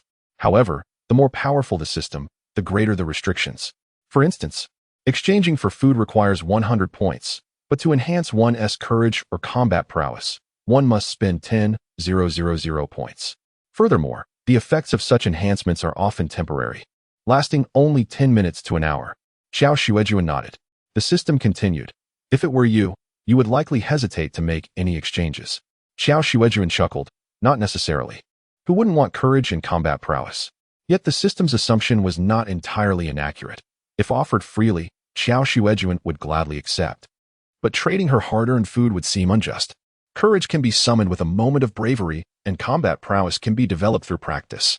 Upon returning to her room, she felt beneath her pillow, instantly gaining both courage and combat prowess. The handgun lay concealed under her pillow. In the surveillance footage, the area within a 200-meter radius was devoid of life, save for scattered corpses, as the rebels fled en masse up the mountain, gunfire echoing incessantly. Xinxing had also exited the scene. The system performed a quick check and informed Qiao Xuejun. Host, the female protagonist has departed. She is undetectable beyond 500 meters. Shortly after, the three teammates who had gone upstairs returned. Qiao Xuejun concealed her handgun and ventured outside. The expressions of the trio were grim. The carpenter approached Qiao Xuejun and whispered, "Boss, there are more dead outside. Many of them." Qiao Xuejun reassured him, "We are quite safe." Wang Zhuanfeng's demeanor was also somber. Yet her tone was invigorated. Those people deserve their fate. The defenders performed admirably. They should drive them all out and eliminate them, teaching them a lesson against their misdeeds. Though taken aback by the sight of death, she applauded the defenders' actions. Huang Chenli remarked, "I was particularly observant and prudent and oppose to discern where the bullets originated from or where the sniper was concealed. They must be top-tier professionals, incredibly skilled." With impeccable accuracy, the defenders acted swiftly. Qiao Xuejun interjected, "No, it was Zhao Xian's people, from base 1. Huang Qianli realized. No wonder, the mountain leopard team, comprised of special forces, undoubtedly includes elite snipers. Truly impressive. He seemed quite knowledgeable about the mountain leopard team's legend. I've heard that their mission success rate is 100. They are almost mythical. With them around, we should be safe. Qiao Xuejun pondered. But such a special forces unit consists of only a few dozen individuals, right? The rebels on the mountain number in the thousands. The soldiers Zhao Xian brought to the police station last night were barely a dozen, not even 20. The disparity in numbers is staggering. Huang Qianli was taken aback by Qiao Xuejun's observation. Haven't you heard of them? This is hardly a challenge for the mountain leopard team. You didn't see it earlier. The rebels were already in disarray before the mountain leopard team even revealed themselves. Seeing Huang Qianli's prideful expression, Qiao Xuejun asked, "Are you a fan of theirs?" Huang Qianli proudly admitted, "One might say that. They are my idols. My childhood dream was to join the mountain leopard team. All my childhood friends aspired to join them. How cool and impressive they are." Huang Qianli's enthusiasm for the mountain leopard team was not unfounded. In the ensuing days, the town remained unusually tranquil, as the once arrogant rebels no longer dared to roam freely. At night, Qiao Xuejun occasionally heard the system's alerts, indicating that someone had entered the 200-meter radius. Upon checking the surveillance, she discovered it was merely passing rebels, hastily retreating from the town and skirting past her courtyard. Cursed misfortune. 2 rebels walked past her courtyard, incessantly grumbling. One whispered, "Lower your voice. We don't want to attract the mountain leopard team's attention. I'm utterly fed up. We've consumed everything we had on the mountain, and if we don't venture out soon, we won't end oppos to survive." They previously claimed that Base 7 would shelter us, yet look at this predicament. After the leader and oppos' death, that woman has completely abandoned us. Their conversation implied that chaos ensued following their leader's demise, and Xingtong, as the lord of Base 7, paid them no heed. These rebels could only wait until nightfall to evade the snipers and stealthily scatter away. The 4 of them remained in the shelter for nearly half a month before finally emerging. By the time they ventured out, most of the rebels in the mountains had been eradicated, and those that remained had hidden themselves away, too fearful to act. Xingtong had established a base on the mountain, and due to her clear demarcation from the rebels, she was not targeted for elimination. After all, the primary personnel of her Base 7 were civilians. With the mountains tranquil, the mountain leopard team withdrew. During their time in the shelter, Qiao Xuejun and her companions consumed a considerable amount of food and water. However, they remained untroubled, as the potatoes from their 10 acres of land would soon be ready for harvest. The well provided an abundant supply of water, and they had successfully bred dozens of Lu Ding chickens, adding 3 new coops, resulting in a substantial egg yield. The shrimp pond also saw some reproduction, though it was not sufficiently active, leading to a low quantity of shrimp. While they had an abundance of Lu Ding chickens, their meat yield was minimal. The wild chickens and rabbits they initially captured were growing slowly due to a lack of quality feed, making breeding challenging. Their supplies for 4 individuals remained woefully inadequate. Recently, Qiao Xuejun often explored the nearby mountains, hoping to find any lingering small creatures. They set up some rudimentary traps, yet after all this time, their efforts yielded little success. It was increasingly difficult to find a mountain with the unique terrain and environment they once knew. Ultimately, Xingtong's base was established on that very mountain. Qiao Xuejun had glimpsed it from a distance. It featured a steel shelter that resembled her own, albeit significantly larger, accommodating up to 50 individuals. The system eagerly promoted, "Host. The female protagonist shelter accommodates 50 individuals. You too can upgrade to a 50-person capacity." Qiao Xuejun replied, "I have no interest." Her other teammates also noticed Xingtong's shelter. Huang Qianli was the first to realize the similarity. Returning to inform Qiao Xuejun, that house from Base 7 appears to have been constructed by the same research team as yours, the Intelligent Research Institute, right? The architectural style seems quite similar. Qiao Xuejun mused, perhaps. She had previously exchanged the harvested potatoes with the system to purchase land, fabricating a story about the potatoes' sudden disappearance, claiming they were consumed as energy by the shelter. She casually invented the name of the shelter's builders, the Intelligent Research Institute, and they all believed her. She wondered how Xingtong explained it to others. Did she also fabricate a tale about the Intelligent Research Institute? In the past few days, their outings had yielded only firewood and some shriveled seeds from the fields, with no prey caught to bring back home. Soon, the time for harvesting the potatoes from the 10 acres of land arrived. The four individuals ceased their excursions and devoted themselves solely to gathering potatoes at home. The site of the 10 acres was lush and vibrant, with dense potato plants flourishing. During the 2-month growth period, Qiao Xuejun had mostly been in the shelter, tending to the crops with great care, resulting in exceptionally large and plump potatoes. As they peeled back the ground cover and unearthed the potatoes, Huang Qianli lifted a plant, marveling at the 4 or 5 sizable potatoes attached beneath it, exclaiming with satisfaction, "Is this really the potato we planted? Look how much they've grown. We are truly remarkable." Evidently, this was Mr. Huang's first experience of the joy of harvest. Despite the arduous task of harvesting 10 acres, he relished it as if imbued with boundless energy, perspiring profusely while humming a tune. Nearby, Wang Wanfeng chuckled at him, saying, "Clearly, it was Qiao's effort. Apart from the initial help we offered in sowing the seeds, she has been solely responsible for watering and fertilizing them. Did you lend a hand at any point?" Mr. Huang retorted, "But you must acknowledge, I sowed the seeds. I sowed, I harvested, I rejoice." The true victor in this scenario was the system, which was interrupted by Qiao Xuejun as it repeated the phrase "good days" for the 10th time. "Stop the broadcast."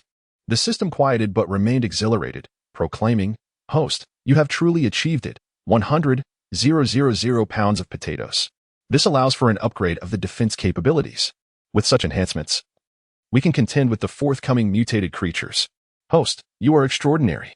The system was profoundly moved. Originally, according to its plan, it would take at least 8 months to expand from 1 acre to over 10 acres, and only then would 100,000 pounds of food be produced. Yet, it had only taken 4 months, merely half the anticipated time. Qiao Xuejun responded, "You are just an AI. Where do you derive such rich emotions?" The system replied, "Host, you are not the system. You cannot comprehend. I have previously guided 2 other hosts, neither of whom reached this stage. They could not cultivate the land. The first host relied on recruiting individuals to earn points for rewards, but was ultimately killed by a malicious person who sought to seize the shelter. The second host also depended on others for points, but ultimately could not sustain everyone and perished from starvation. Thus, in the system's perspective, Qiao Xuejun's ability to cultivate land was an exceptional skill. As long as she had land, she would not face hunger. By the way, host, Zhao Linlin has resided here for 3 months now. In another half-month, both Huang Qianli and Wang Wanfeng will complete their 3 months as well. The 3 of them will have enough points to exchange for 60,000 pounds of food.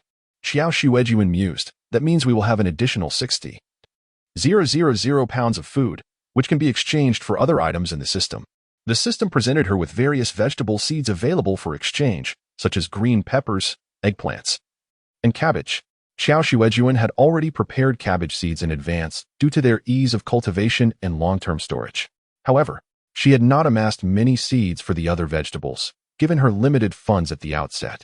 Therefore, she found herself quite tempted by the green peppers and eggplants, which could directly enhance their quality of life. Nevertheless, in this apocalyptic scenario, there were more pressing matters at hand. Did you not mention earlier about offensive shelters? They could provide various weapons. The system confirmed, indeed, there are firearms and ammunition, which would be effective against the mutated creatures. However, unlocking the shelter's offensive capabilities also requires 100,000 pounds of food. 60,000 is insufficient. This implied that further cultivation was necessary.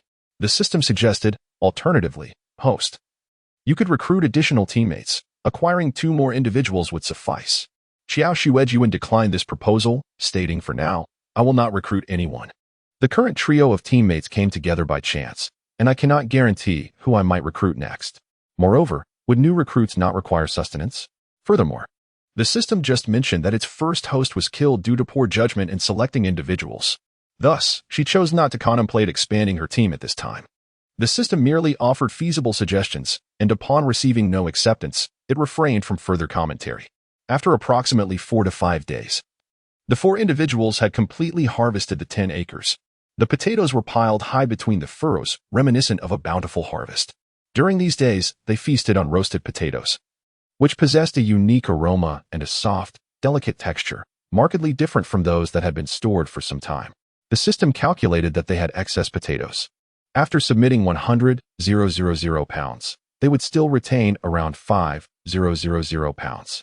Setting aside 3,000 pounds for the next season's seeds would leave them with 2. £000 for regular reserves, just as they finished harvesting the potatoes and prepared to plant the next season's crop. Guests arrived at the entrance of Qiao Xuejun's courtyard during sunset. The visitors were from Base 7, detected first by her system. Upon activating the surveillance, she observed a man clad in a traditional outfit, banging a drum, alongside Xin Xingtong, who wore a flowing white dress. The man struck the drum vigorously and shouted, "Greetings, residents of Shaokai Town. We are from Base 7. He continued to beat the drum with fervor. The commotion caught the attention of the other 3 individuals in the underground shelter. What is happening? Huang Qianli and Wang Wanfeng, who were assisting Qiao Xuejun in cutting potatoes, exchanged curious glances, while the carpenter prepared the cut seed potatoes by soaking them in a fungicide solution. Shall we go and investigate? Wang Wanfeng inquired. Qiao Xuejun nodded. You may go, return and inform me of what transpires. The 3, eager for a spectacle, ascended the stairs. Meanwhile, Qiao Xuejun monitored the situation through her surveillance. As the drumming man continued to holler, Base 7 is recruiting. We have everything you could need, food, drink, you name it. All you need to do is come, and we shall provide. He persisted. We require nothing in return. Those willing to join, please step forward. Act swiftly. As we have limited spots available, only 20 individuals will be accepted. Hurry, before it's too late. Chapter 58. The flyer as Qiao Xuejun sliced the potatoes. She observed the surveillance footage being projected in her mind by the system. Once they entered the base, sustenance would be assured. Rest assured, our 7th base is a sanctuary built by the common folk. Our Lord is the most empathetic of individuals, all of whom have fled hardship. Everyone is enduring their struggles, and the 7th base welcomes survivors. A man from the 7th base fervently promoted this message through a loudspeaker. If what he said were true, it would indeed be quite commendable, Qiao Xuejun pondered, for many were indeed facing dire circumstances, lacking even the most basic sustenance. The system interjected, however. The protagonist is motivated by the acquisition of their points. Once they enter the base, rewards in the form of survivor points will be granted to her. Her base is likely already over capacity. Originally designed for 50 individuals, it is now estimated to house 70, and if she were to accept 20 more, the count would reach 90. Qiao Xuejun reasoned, as long as basic safety and food are guaranteed, survival is all that matters. At this juncture, who would dare to be picky? Although she refrained from taking in other survivors due to her own circumstances, she believed it to be a noble act if someone like the protagonist could indeed save more lives. Even though she harbored no fondness for the protagonist personally, she recognized the merit in their actions. However, a thought crossed her mind. If the rumors about the official bases being problematic were not disseminated by her, then it would be a genuine act of kindness. Last time she was in the city to report a crime, she overheard discussions about which survival base to seek refuge in. Many expressed a desire to join the 7th base, believing the 1st base was affiliated with the authorities and thus untrustworthy. In contrast, the lord of the 7th base was of common origin, aligning more closely with their expectations. Xin Xingtong's base boasted the lowest survival rate among all. Growing up under the red banner, Qiao Xuejun found this logic perplexing, but at the time, she thought little of it. It was only now, with Xin Xingtong's people repeating similar sentiments outside, that the pieces began to align in her mind. If this narrative was engineered by Xin Xingtong to mislead the populace into choosing her base, one with the lowest survival prospects, the implications were far from innocent. The nature of the situation shifted. While others might find refuge in different bases, those who sought shelter with her would face a higher likelihood of demise. Currently, my information repository is not yet fully unlocked, leaving me in ignorance of many details. The system cautiously suggested, as long as you do not venture forth, all will be well. Qiao Xuejun, continuing her work, replied nonchalantly, I have no penchant for courting death, thank you. Before long, her 3 teammates returned. Having witnessed the commotion outside, the carpenter began recounting their observations. Boss, it's the 7th base. They're recruiting survivors to help build the base, promising food and shelter, claiming it is absolutely safe. The carpenter's curiosity was evident, noting they seemed quite different from the rebels. Many were already following them. Qiao Xuejun inquired, would you like to go see for yourself? The carpenter instinctively displayed wariness. Absolutely not. What if they are in league with the rebels? Her curiosity was merely a response to the allure of new figures and forces. However, the notion of joining them was out of the question. After all they had experienced, the carpenter had developed a sense of caution. Wang Wanfeng stated directly, They are going door to door to promote their message, unless one is as naive as Qiao Xuejun. It certainly appears that they have ulterior motives. Qiao Xuejun retorted, "Hey, how am I naive? Have you no respect for your idol?" After exchanging light banner with Wang Wanfeng, Qiao Xuejun added, "I'm not sure. We'll need to observe further." However, when the rebels came that day, that woman was alongside them, making it difficult to ascertain if they were affiliated. Yet, the Mountain Leopard squad did not harm her, suggesting she is likely not from the rebels. Indeed, she was not from the rebels. According to the information provided by the system, the protagonist was merely a civilian who leveraged her status in the affinity system to rise as a formidable survivor in the post-apocalyptic world. After a brief discussion, the group resumed cutting potatoes.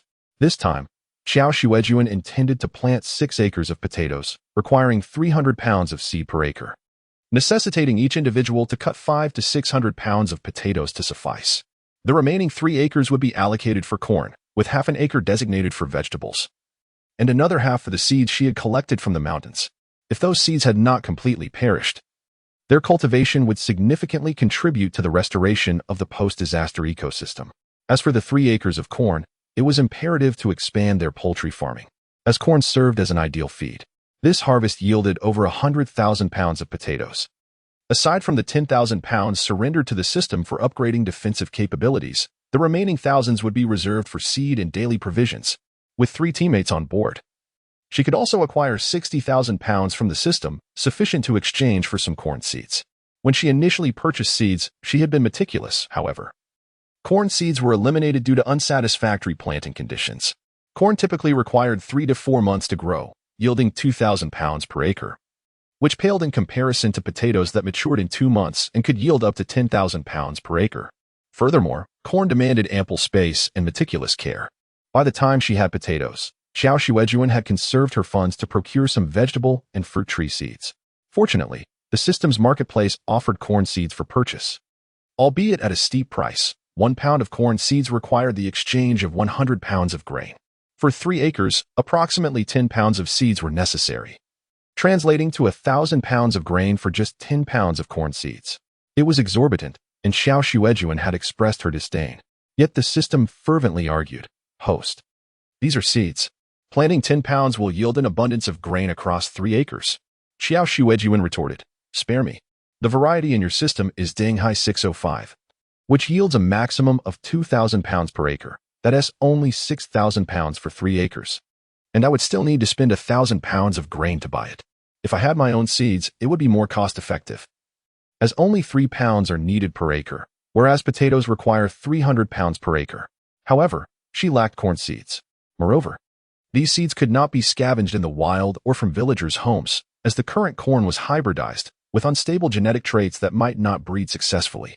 To ensure stability, one could only purchase them from agricultural product stores. Yet, during her last visit to buy plastic film, she had noted that seeds suitable for direct consumption, like corn, were all snatched up.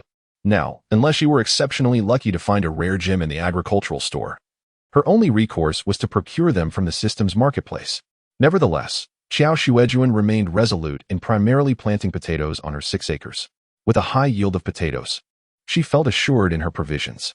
Once more, she employed the same method as before to announce over the loudspeaker that the 100,000 pounds of potatoes were to counteract upcoming consumption, to be utilized as fuel by the shelter, while also informing them of the impending upgrade of the shelter. Except for Wang Wanfeng, who expressed some skepticism, neither Qiao Xuejun nor the carpenter harbored any doubts. In fact, Qiao Xuejun even tapped the now fortified walls of the shelter and exclaimed, "This is remarkably advanced. I wonder if the 7th base possesses such sophistication." "Undoubtedly, they do," Qiao Xuejun mused. 100,000 pounds would suffice to enhance the defensive capabilities. Xingtong only needed to bring 5 survivors into her base to acquire the same amount, and given that she now housed 90 individuals, it represented a significant point accumulation. The system added, not merely 90, according to the narrative, several individuals had previously perished in her base. Qiao Xuejun, indeed, that is quite affluent. It seems that people have become mere commodities, all equated to points. Each individual represents 20,000 pounds of grain. If Xingtong has managed to recruit 100 survivors, that amounts to 2 million pounds of grain. This is merely the reward for the number of people. She also receives bonuses from goodwill. With such wealth, It is no wonder she can construct a large shelter capable of accommodating 50 individuals. The carpenter did not inquire about the extraordinary features of this refuge. While Huang Qianli was utterly captivated by the technological aspect of the shelter and expressed no doubts. However, Wang Wanfeng approached Qiao Xuejun and bluntly warned her, "This shelter feels exceedingly strange. It appears technological, yet its operational mechanisms remain inscrutable. Did they explain anything to you when you found this research institute to build the shelter?" Qiao Xuejun reassured her, "Rest assured. I am well aware of the situation regarding this building. There is no need for concern." Wang Wanfeng felt reassured by Qiao Xuejun's actions and thus refrained from further interference. The recent sowing process proved somewhat cumbersome due to the necessity of coordinating with the seedling membranes. After planting everything in the fields, a little over half a month had passed. The sheer expanse of land made irrigation a troublesome task, so they had spent nearly all of that time within the base, without venturing outside. During this period, Base 7 had been consistently collecting people, operating under the guise of a civilian base, offering the promise of meals and accommodation. Particularly in recent days, they had frequently appeared outside her courtyard, lingering for quite some time. Qiao Xuejun, have they not yet gathered enough people? The other three found the spectacle amusing. Upon hearing the raucous recruitment efforts, they would often ascend to the second-floor terrace to observe and share their thoughts with Qiao Xuejun. "I counted, and it should be full." Wang Wanfeng stated that if they are recruiting so frequently, there are only two possibilities. Either those previously recruited have perished, resulting in a constant shortage, or they have ulterior motives. "They have been loitering around our courtyard of late." Wang Zhuanfeng's intuition proved accurate. Qiao Xuejun believed that Shen Xingtong was deliberately attempting to draw her out by pacing around her small courtyard, especially since there were no other individuals nearby. Initially, Shen Xingtong had not appeared so frequently, but after Qiao Xuejun had taken in those 20 people, it seemed she had inquired about her and discovered her residence. Though Qiao Xuejun had never met Shen Xingtong, the latter persisted, nearly daily arriving and shouting outside her courtyard with a loudspeaker. Qiao Xuejun had grown less concerned, as her defensive systems had been upgraded. Even if Shen Xingtong intended to confront her, it was now impossible. At first, Qiao Xuejun had little objection to Shen Xingtong's recruitment efforts, but after a month of persistent shouting from her associates outside the courtyard, Qiao Xuejun had begun to feel somewhat irked. Eventually, Shen Xingtong even forced her way into Qiao Xuejun's courtyard, shoving flyers demanding her presence within. The flyer was discovered by Huang Qianli while he was out for fresh air in the morning. He picked it up and brought it back to the shelter, presenting it to Qiao Xuejun. She was in the breeding area, having just checked on the newly sprouted potato and corn seedlings. "Look at this. It seems to be directed at you. The Lord of Base 7, is she your old classmate?" The flyer was a simple sheet of notebook paper, inscribed in red ink. "Is this Miss Qiao? In this unfamiliar world, we are kindred spirits. Rather than struggling for survival alone, let us build a home together. My base has developed quite well, certainly better than yours. Why not choose to join me? If you are wise, you will stand with me. I shall always await your arrival, eternally welcoming you, and I harbor no ill intentions." Shen Xingtong, Huang Qianli, true to his naive nature, chose to believe. "She seems quite eager for you to join her. Your relationship appears quite amicable, given her concern." Wang Wanfeng inquired, "Why does she place a question mark after your name? And Oppos, Ms. Qiao, and Oppos, it seems odd." This was because Shen Xingtong had only learned Qiao Xuejun's surname from other townsfolk and had not fully confirmed whether Qiao was indeed her true name, hence the question mark. Qiao Xuejun merely glanced at it before diverting her gaze to the newly hatched quails in the seedling breeding box. "Who knows? I do not know her." Huang Qianli, astonished and perplexed, remarked, "Then why did she send you a letter? And what does she mean by kindred spirits? I thought you were old classmates." Qiao Xuejun's patience began to wane. That evening, after her teammates had retreated to their respective quarters, Qiao Xuejun returned to her room and retrieved the radio. "System, host. Do you intend to engage in social activities?" Qiao Xuejun chuckled. "ISN and Oppos. Shen Xingtong fond of promoting herself? Does she think she is the only one with a voice? Since she is so enthusiastic, I shall assist her in her promotion." Without further ado, she initiated the transmission. The device quickly illuminated with a green light indicating a connection. A gentle female voice responded from the other end. See you? This is the exclusive frequency for the Urban Survivor Alliance. May I inquire if there is a friendly station attempting to connect? Can you hear me clearly? Urban Survivor Alliance exclusive frequency? Is this akin to a local survivor communication network?" Qiao Xuejun raised an eyebrow, clearly connected to a significant channel. As for the meaning of CQCQ, she had no understanding of it, nor did she need to.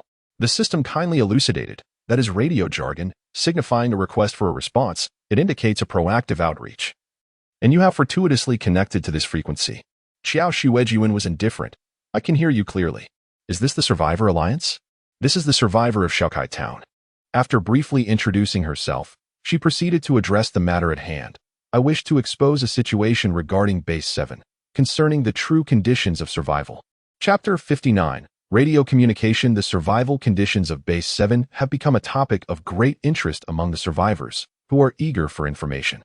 After a moment of reflection, the other party responded, "This is your friendly station from Little Qiao. Please proceed." Over. The system seemed quite astonished, urging, "Host, you must reveal that her base is housing twice the number of people it can accommodate. Their supplies are utterly insufficient for survival." Qiao Xuejun pondered for a moment and remarked, "Since Base 7 relocated here, they have been continuously recruiting. Not a single day has passed without their efforts. Yet those who entered have never been seen again. The residents of Little Qiao can hear the announcements from Base 7. From the very first day, they advertised for 20 individuals, specifically targeting civilians. They filled their quota on the first day, but for the next half-month, they continued to recruit. Still seeking 20 each day. Qiao Xuejun continued, "It's been over half a month, and this morning they were still recruiting. I am left wondering how a shelter that seems only capable of accommodating 40 or 50 people is managing to take in so many." After speaking, she paused, realizing the other party had not responded, and added, "That end oppos. S all. Over." The female voice on the other end expressed surprise, acknowledged. "Thank you, Survivor, for sharing this information. Base 7 has received favorable feedback among survivors. Are there any others nearby who can share more insights regarding Base 7? Over." The system hesitated, processing Qiao Xuejun's words. Although Base 7 had indeed been broadcasting daily for 20 recruits, the messages were pre-recorded and did not signify actual recruitment. They merely served to disrupt Qiao Xuejun. Calculating based on her statements, if they were indeed recruiting 20 individuals every day for over half a month, that would amount to more than 300 people. In reality, however, only the original 90 remained. Yet Qiao Xuejun's assertions implied that Base 7 was indeed taking in such numbers, as if they were feeding on them. The system expressed concern. "Host, radio communications require a higher signal quality. Ordinary devices will fail to connect over long distances. Most of those who can connect are likely from nearby. What if the townsfolk challenge your claims?" Unfazed, Qiao Xuejun replied, "Have I spread any rumors? I merely stated they are recruiting and that they filled their quota on the first day. I did not comment on whether they returned anyone. This is fact. Those who have witnessed it will surely attest to it. After all, with Shun Xingtong so enthusiastic about advertising, blaring the loudspeaker at full volume, even I, sheltered here, can faintly hear it, let alone the nearby residents." As the female host finished speaking, another voice interjected. "Radio station, requesting communication. My call sign is BH. Never mind, why bother with call signs now? I happen to be a resident of this area, and I am somewhat familiar with the situation that the previous lady discussed. Since Base 7 arrived here, things have indeed been peculiar. On the first day, they were running around the town announcing their recruitment, making quite a stir. I can confirm they took 20 individuals. I saw it clearly. Each subsequent day, I could hear their loudspeaker calling for recruits. My wife and I initially considered joining Base 7, but with their methods, we have grown fearful. If they cannot fill their ranks daily, where have all those previously taken individuals gone?" Suddenly, a third voice chimed in. "Could it be that they are resorting to cannibalism?" A profound silence enveloped the radio station following that brief statement. The system, observing this strange turn of events, felt a sense of admiration for Qiao Xuejun. "Host, how could they lead to the conclusion of cannibalism? There has been no evidence apart from the first day that anyone was taken away. How can they believe such a thing? The absence of evidence yet being trusted defies logical reasoning, especially for an AI not particularly astute." Qiao Xuejun raised an eyebrow. "Little system, conspiracy theories require no evidence, only a stance. History is replete with such instances. Your database is too limited. Not to mention the modern era, many instances of online harassment begin with allegiances and positions. As long as the disclosed information aligns with certain individual stances, they hardly bother to verify its truth. They even scour through minutiae to find supporting evidence for their bias. Even if the truth eventually emerges, many will remain oblivious, for they care not for the truth, but for the validation their stance provides. The system, somewhat abashed, admitted, "I have only updated the database regarding survival skills." After a moment of silence, a rugged male voice interjected, "When others are speaking, do not interrupt unless they have concluded with over. The gentleman before me, please continue. Over. Why should I not speak?" The individual who mentioned cannibalism is rather agitated. "We are all using radio communication on the same frequency. Why can you speak while I cannot? Do you look down on me? Are you from base 7, trying to silence me?" The male voice retorted, "Are you foolish? Do you think this is a chat group where anyone can speak at will? Too many voices lead to interference and static, rendering communication impossible. Is it so difficult to understand the concept of taking turns? You are quite dense. Insulting others shows a lack of civility." As the argument escalated, Qiao Xuejun found it amusing. Why are they able to converse simultaneously? Aren't they supposed to follow the host's lead on who gets to speak? She had always imagined it akin to a car radio selecting lucky listeners for a connection. Yet here they were, bickering like a hive of bees, each person taking turns to interject. The system clarified, "Not quite, host. What you described is broadcasting, whereas this is a radio. As long as you are on the same frequency, you can communicate, akin to being in a peer group without a leader. Everyone has equal rights, and anyone wishing to speak may do so directly. However, if too many speak at once, signal interference occurs, and low-end devices may completely fail to catch the exchanges. Thus, those who engage in radio communication value orderly dialogue, taking turns to speak. You have already spoken and used your opportunity for today, so you can only listen now." Seeing the argument unfold, the radio host quickly intervened. All right. Many new survivors have recently joined and are just beginning to use radio communication. It is normal to be unfamiliar. Please remain calm and civil. The gentleman from Little Kaijin who shared earlier, please continue. Over." The individual who had echoed Qiao Xuejun earlier resumed, "I have no further information. I merely found the previous lady's remarks compelling. My wife and I feel that Base 7 is indeed suspicious, so we remain cautious. We hope others with intelligence will also share the true situation. 73 cent, over." The radio replied, "Thank you for your communication, 73 cent. Until next time." Qiao Xuejun heard a new term and inquired, "What does 73 cent mean?" The system explained, "It originates from Morse code, a numerical shorthand meaning best regards, akin to wishing you a pleasant day." Qiao Xuejun nodded, recognizing the importance of such etiquette. After finishing her remarks, she listened quietly to the ongoing discussions, discovering that many individuals on this frequency were indeed providing valuable information. Is there a group of thieves operating on Shernan Road? Those gathering supplies in this vicinity must be sure to carry weapons and equipment to avoid being robbed. The greenery at the entrance of the Xinhua bookstore has been stripped bare, likely taken home for fuel. Friends wishing to gather greenery should refrain from coming this way, as it has been thoroughly depleted. There are also advertisements. Tomorrow at the market, exchange a water filter for food. Those interested should come. Additionally, some are merely lamenting. Life has become unbearable. When will it end? Living like this is worse than death. Others are trying to find humor in their plight. Greetings, everyone. I am a comedian, and today I will share a joke. Once, there was a fool in me, of course, one day. Suddenly, the radio only emitted chaotic static, rendering it impossible to hear anything. Qiao Xuejun tapped the device. What happened? Is the next segment paid content? The system replied, "Your usage time has expired. Host, this is merely a radio, not a true communication device. You have the opportunity to connect with others only once a day, and the usage is limited." Qiao Xuejun nodded. Understood.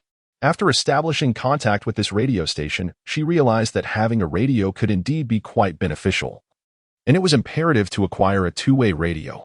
This would enable her to gather more information about resources, such as the advertisement about the market, which would provide prior notice about selling goods.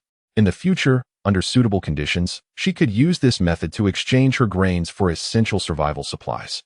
Moreover, the radio communications were predominantly among locals, akin to a community group. Some even reported high-risk areas, warning of robberies and rebel activity. Valuable intelligence indeed. Had she ventured into the city last time, had it not been for Shen Xingtong pursuing her, she might have intended to return with a radio. In retrospect, it could be said that Shen Xingtong truly deserved her fate, she mused. The system interjected. What if someone from Base 7 clarifies the situation? Host, would that not render your efforts in vain? Qiao Xuejun retorted. Foolishness. It is not the truth that concerns the onlookers, but their stance. The effect of preconceived notions is clear. Just wait and see. Recently, Qiao Xuejun noticed that Shen Xingtong had ceased her loudspeaker antics at her doorstep. Her 3 teammates found it peculiar. Why has she stopped pursuing you? Has she given up? Just days prior, she had been persistently shoving flyers into the yard, displaying an unwavering determination. Qiao Xuejun, she must realize it is ineffective. She chuckled. It has been quite effective. Striking at the right moment. Doesn't He Xingtong care whether more people are gathering at base 7? She likely has already sensed something amiss. Huang Chenli remarked, if she doesn't come out to rob, I shall venture out to work.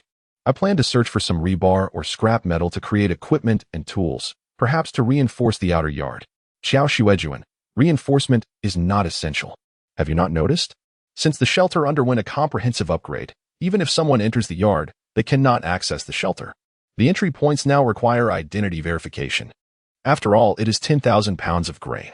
Previously, if someone discovered the entrance, they could easily invade, but now it is different. Even if discovered, they cannot enter. The shelter's defenses have been significantly enhanced. Huang Qianli's eyes lit up. Such high-tech upgrades. He dashed outside to inspect, confirming its authenticity. Upon returning, he was even more excited. For the past few days, I have manually operated the entrance tiles, but now it truly is automated. 10,000 pounds of grain was worth it. After marveling, Huang Qianli scratched his head.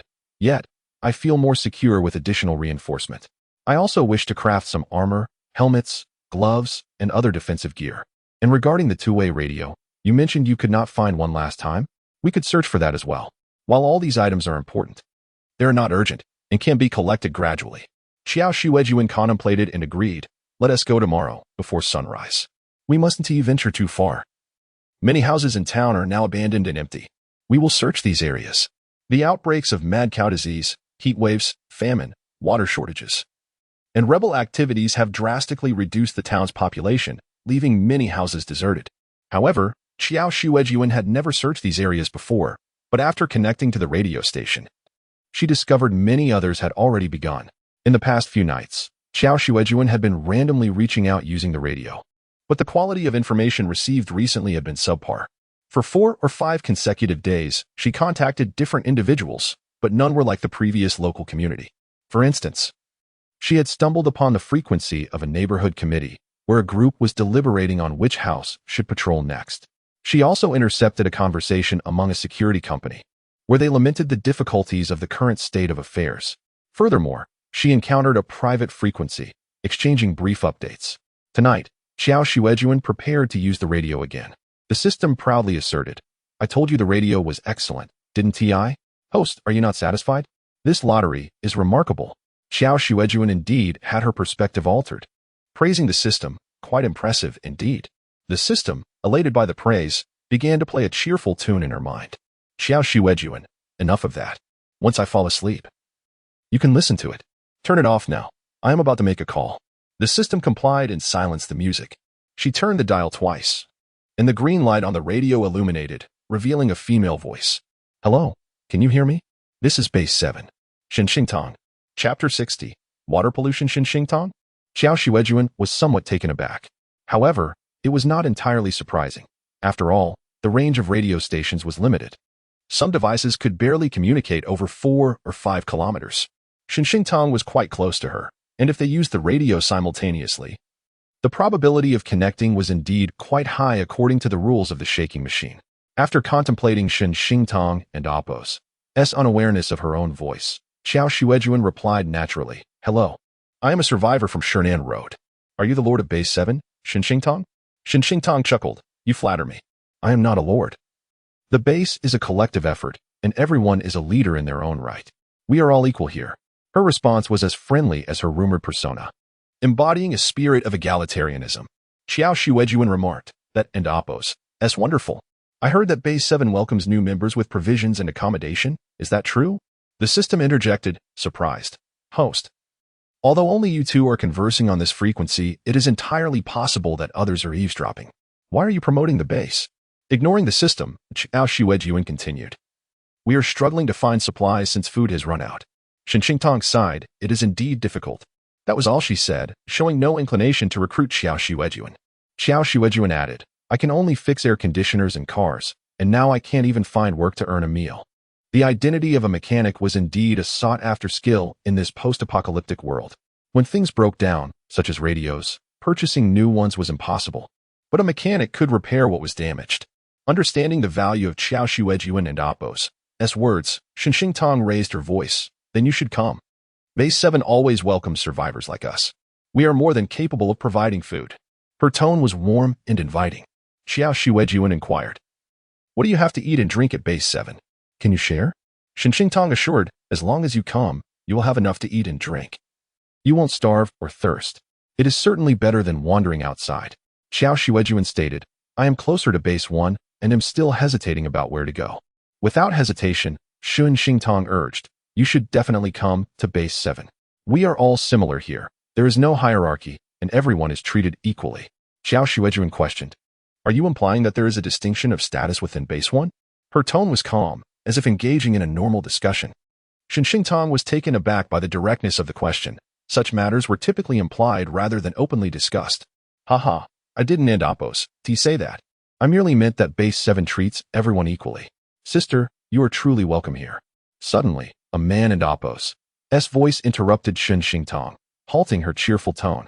Base 7. Not even a dog would go there.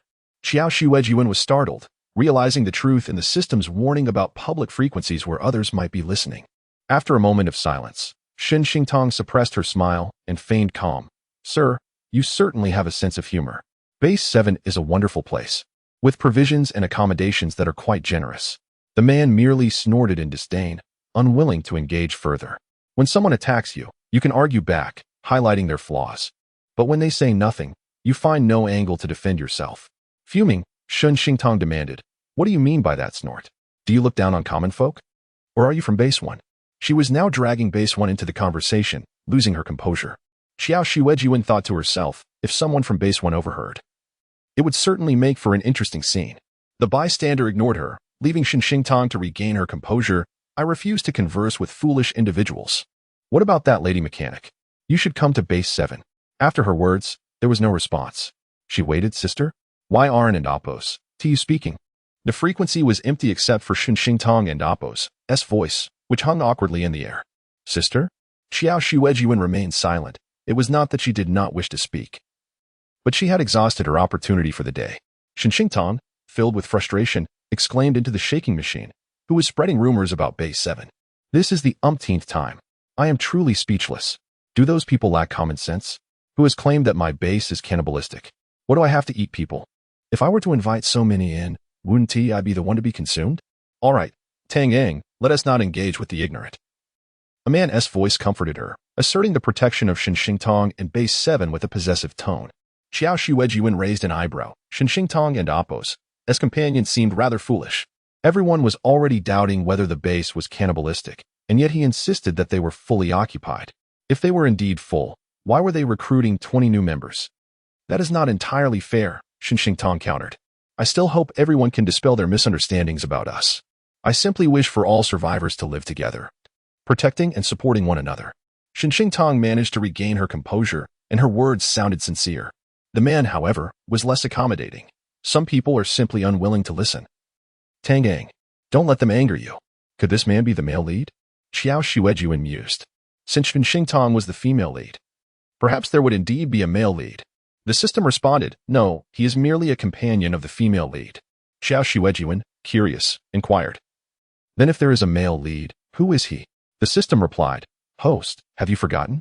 The female lead is a system of affection. She needs the goodwill of many individuals. The more significant the character, the higher the affection points. Shen Tong navigates among the leaders of several bases, cultivating their affections and keeping them under her control. Several base leaders? Qiao Xuejun's expression shifted. Is Zhao Xian one of them? Truthfully, Zhao Xian did not seem like someone who could be easily manipulated by Shen Tong. The system clarified, not quite. The first leader, Zhao Xian, is the ultimate antagonist of this narrative, destined to perish by the story and Appo's conclusion. Qiao Xuejun and Appo's gaze hardened. Why? The system explained. He is a rival to the female lead's primary male counterpart, who will appear later in the plot. He is the head of a research institute, focused on extracting genes from mutated organisms to inject into humans, aiming to enhance humanity and create superpowers. Qiao Xuejun coldly pointed out, human experimentation. Who do you think they use for that? It and Appo's, the common people. The system responded, Zhao Xian does not agree. He is regarded by the male and female leads as an obstacle to the advancement of humanity. Qiao Xuejun frowned. Isn't he a soldier of the state? How could he possibly consent? After a brief silence, she asked, then why does Zhao Xian ultimately die? Does he truly acquire superpowers from that male lead? After all, this was a novel, and the emergence of superpowers was not entirely implausible. The system confirmed, indeed. In the end, the antagonist Zhao Xian attempts to kill the superpowered male lead, leading to a deadly confrontation that results in mutual destruction. The female lead uses the system and Apos' abilities to revive the male lead. Only Zhao Xian is dead. Qiao Xuejun gazed at the shaking machine in her hand. Where Xingtong continued to broadcast, is anyone listening? This is Base 7, a civilian settlement formed by survivors. We welcome all civilian survivors to join us in building our home. Exclusively for civilians, this couple indeed seemed well-matched. In retrospect, one could argue that it was akin to cannibalism. Soon, the time for the shaking machine elapsed, silencing Xingtong and Apos' voice. Qiao Xuejun stowed the machine away, returned to her bed, and set an alarm for an early rise to scavenge for supplies. Before dawn, they left the little carpenter to guard the home while the three ventured out in search of usable resources. They were acutely aware that several houses had long been abandoned. Wang Wanfeng pointed to a small villa, saying, "That's the Wang family's place. I saw it during the mad cow disease outbreak. It was one of the first to be devastated, and the entire family perished. The villa and Apos' doors and windows had been vandalized." The trio entered with their bags, only to find the house almost stripped bare, with only a few relatively large pieces of furniture left in disarray. It was evident they were not the first to scavenge this place. Others had come before them. Kong Qianli glanced around and remarked, "We can take the television. Many of its components can be repurposed." The Wang family and Apos' television was small and had been toppled by previous looters. The screen shattered. Kong Qianli paid no heed to the damage, dusting off the shards of glass and righting the television. It and Apos' quite heavy, he noted. Wang Wanfeng offered, "I and Apos' help you." The two decided to carry the television back, as it was only a distance of 200 or 300 meters. Qiao Xuejun ascended the stairs to continue her search. She inspected the house thoroughly, realizing that the previous marauders, like them, were likely townsfolk who had little interest in the remnants left behind, taking only survival supplies, such as cabinets and the contents of the refrigerator, which were now empty. The family had vanished during the mad cow disease outbreak, when there was still electricity and resources available. Now, nearly everything had been looted, leaving scant opportunities for Qiao Xuejun and her companions. Before proceeding, Qiao Xuejun mentally reassured herself that this was not theft. Yet a voice within countered, asserting that taking without asking was indeed stealing. She relinquished her self-justification. If it was theft, so be it. Survival was paramount. Without hesitation, she began dismantling the electrical wires and lights. The shelter simulated sunlight and daylight, necessitating illumination even at night. Moreover, potential future disasters could render external light sources unavailable, making electricity vital, especially as her poultry and rabbits would require power once scaled up. They had no refrigerator in the old house. Their current one was an antiquated single-door model salvaged from Wang Zhuanfeng's home. They had refrained from plugging it in to save energy. Although solar power was freely available, their photovoltaic panels were limited, capable of powering only a few large appliances. They opted for the air conditioning unit and the medicine cabinet, as there was little need for refrigeration at this stage. However, future needs were uncertain.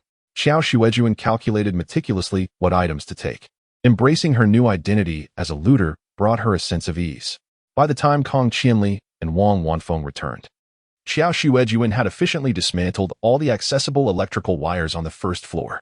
As she continued her task, she instructed the two to pack the wires they had gathered. Kong Qianli was astonished, exclaiming, "You really know how to dismantle things. Where did you get those pliers?"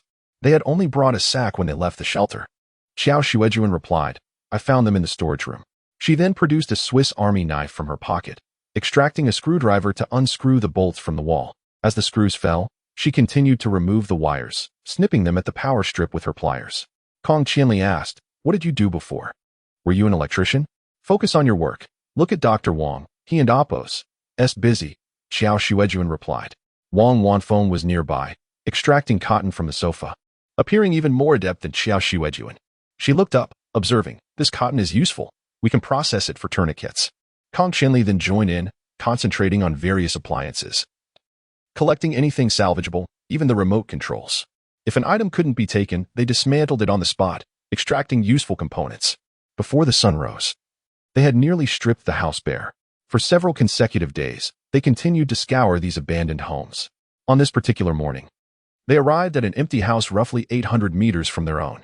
This place was situated farther from the town center, but close to where Wang Zhuanfeng's clinic once stood. Even before dawn, the sky was dim. As they approached, Kong Qianli remarked, there were quite a few cases of mad cow disease along this route. What could they have eaten to survive this long without starving? How could there be so many cases? The three of them hunched down, trying to minimize their presence as they navigated along the walls. Qiao Xuejun noted, with resources scarce, venturing out on an empty stomach makes one vulnerable to mad cow disease attacks, making infection rates unsurprising. Wang Wanfeng quietly informed them, this house belongs to the Xiao family. They moved to the city for work, leaving it uninhabited for years. However, even with this knowledge, they were prepared for the likelihood that this vacant house had long been ransacked, as nearly every dwelling they had encountered on their journey had been pillaged by surviving villagers. Yet, as they neared the house, Qiao Xuejun found something odd. While it appeared similar to others, broken window glass and an ajar door, there were still remnants of the steel security bars on the windows, and the door looked remarkably clean, devoid of any signs of disturbance from mad cow disease. Many houses they had visited bore footprints from the initial looters who had kicked down doors. Wang Zhuanfeng's nose twitched, a frown creasing his brow as he turned to inform Qiao Xuejun, there's a sin of mugwort. Qiao Xuejun, lacking Wang Zhuanfeng's keen sense of smell, only detected it upon her mention. Nevertheless, mugwort was a remedy against mad cow disease. Had someone scattered it here? Was there someone living here? Kong Qianli was the first to halt, his expression puzzled as he turned to Qiao Xuejun. Could there be anyone inside? His initial encounter with her had been when he mistakenly believed her home was empty, leading to a knife wound. Qiao Xuejun pressed her lips together, surveying the house. Let's go inside and take a look. After all, with the front door wide open, would anyone in their right mind leave their home unguarded? Kong Qianli took the lead and stepped inside, followed closely by Wang Wanfeng and Qiao Xuejun. As Qiao Xuejun brushed her fingers against the pocket at her waist, she recalled that her small leather pouch was originally for her slingshot, but now housed a handgun, somewhat conspicuous but concealed beneath her clothing, evading detection. The courage instilled by ample firepower was boundless. The thought of the 17 bullets within made her feel invincible. The house was spacious, and upon entering, the first floor was not barren like the others, it was filled with items. Qiao Xuejun froze, her instincts kicking in as she decisively declared, we should leave, someone is definitely here. The act of seizing possessions from the living and that from the deceased are two entirely different matters. They may scour empty houses and gather supplies for storage. Should the day come when survival becomes untenable, it would not be surprising for humanity to devolve into cannibalism. However, we have not yet reached a point where the baseness of human nature must be displayed. Thus, taking from the living is inappropriate. Kong Qianli and Wang Wanfeng habitually obeyed Qiao Xuejun's commands, offering no dissent. When Qiao Xuejun declared it was time to leave, they turned and prepared to depart. Yet, as the three began to retreat, a sudden noise emanated from the house, originating from the second floor. Qiao Xuejun immediately halted, lifting her gaze toward the staircase. The other two, wary, moved closer to her, aligning their backs for mutual protection. Kong Qianli readied the crossbow he had crafted, while Wang Wanfeng clutched a scalpel. The noise from above continued, reminiscent of an object colliding with the floor, followed by a voice. Who's there? It was the feeble voice of a man. The trio exchanged glances, silence enveloping them. Qiao Xuejun fixated on the staircase, where a silhouette slowly emerged. The room was dim, revealing a man hunched over. One hand pressed against his abdomen, peering down at them. We stumbled in accidentally and took nothing of yours. We are leaving now, stated Qiao Xuejun. The man gazed at them and, finally, his eyes lingered on Wang Wanfeng, a look of confusion crossing his face. Dr. Wang? His voice was weak, betraying his condition. Recognizing her, he continued, I heard you say you were leaving. I know you haven't taken my things. You are good people. Qiao Xuejun replied. Then we shall take our leave. We mean no disturbance. However, Wang Wanfeng scrutinized him and inquired, Xiaogu, are you unwell? The man bowed his head, murmuring, yes. I've been vomiting and have diarrhea for 2 days. I might be dying. After returning home yesterday, he lacked even the strength to close the door. Wang Wanfeng, shedding her defensive posture, could not help but say, stay there. Let me examine you. Qiao Xuejun instinctively grasped Wang Zhuanfeng's wrist, hesitating as she regarded her friend. Unconvinced of the decision to aid the man, Wang Wanfeng reassured her, "It's all right, Qiao. I will only take a quick look." Though Qiao Xuejun wanted to protest, she reconsidered and ultimately relented. If Wang Wanfeng could be dissuaded from helping someone in need, then she too would have ignored the warning from Huang Qianli when the rebels approached the town, yet she had still chosen to inform her. Moreover, the situation was not dire at present. She possessed a firearm for protection. "Be careful," Qiao Xuejun advised, releasing Wang Wanfeng. As Wang Wanfeng stepped forward, she nudged Huang Qianli, urging him to keep watch. Upon hearing Wang Zhuanfen's intention to treat him, the man hastily took 2 steps down the staircase, exclaiming, "Thank you, Dr. Wang. Thank you. He faltered, losing his balance and tumbling down the stairs, collapsing at the bottom in a dazed heap. Huang Qianli barely had time to assist him. "Indeed, he appears to pose no threat," Qiao Xuejun remarked. Wang Wanfeng approached to assess him, and after a moment, he regained his senses and said, "Dr. Wang, I have these items at home. If you help me recover, you may take whatever you want." Huang Qianli interjected with a smirk, "What need is there? If she were to inadvertently cause your demise, then those possessions would be hers for the taking." "What could you say then?" The man fell silent. Wang Wanfeng shot a resigned glance at Huang Qianli before reassuring the man, "Rest assured, I will not intentionally harm you.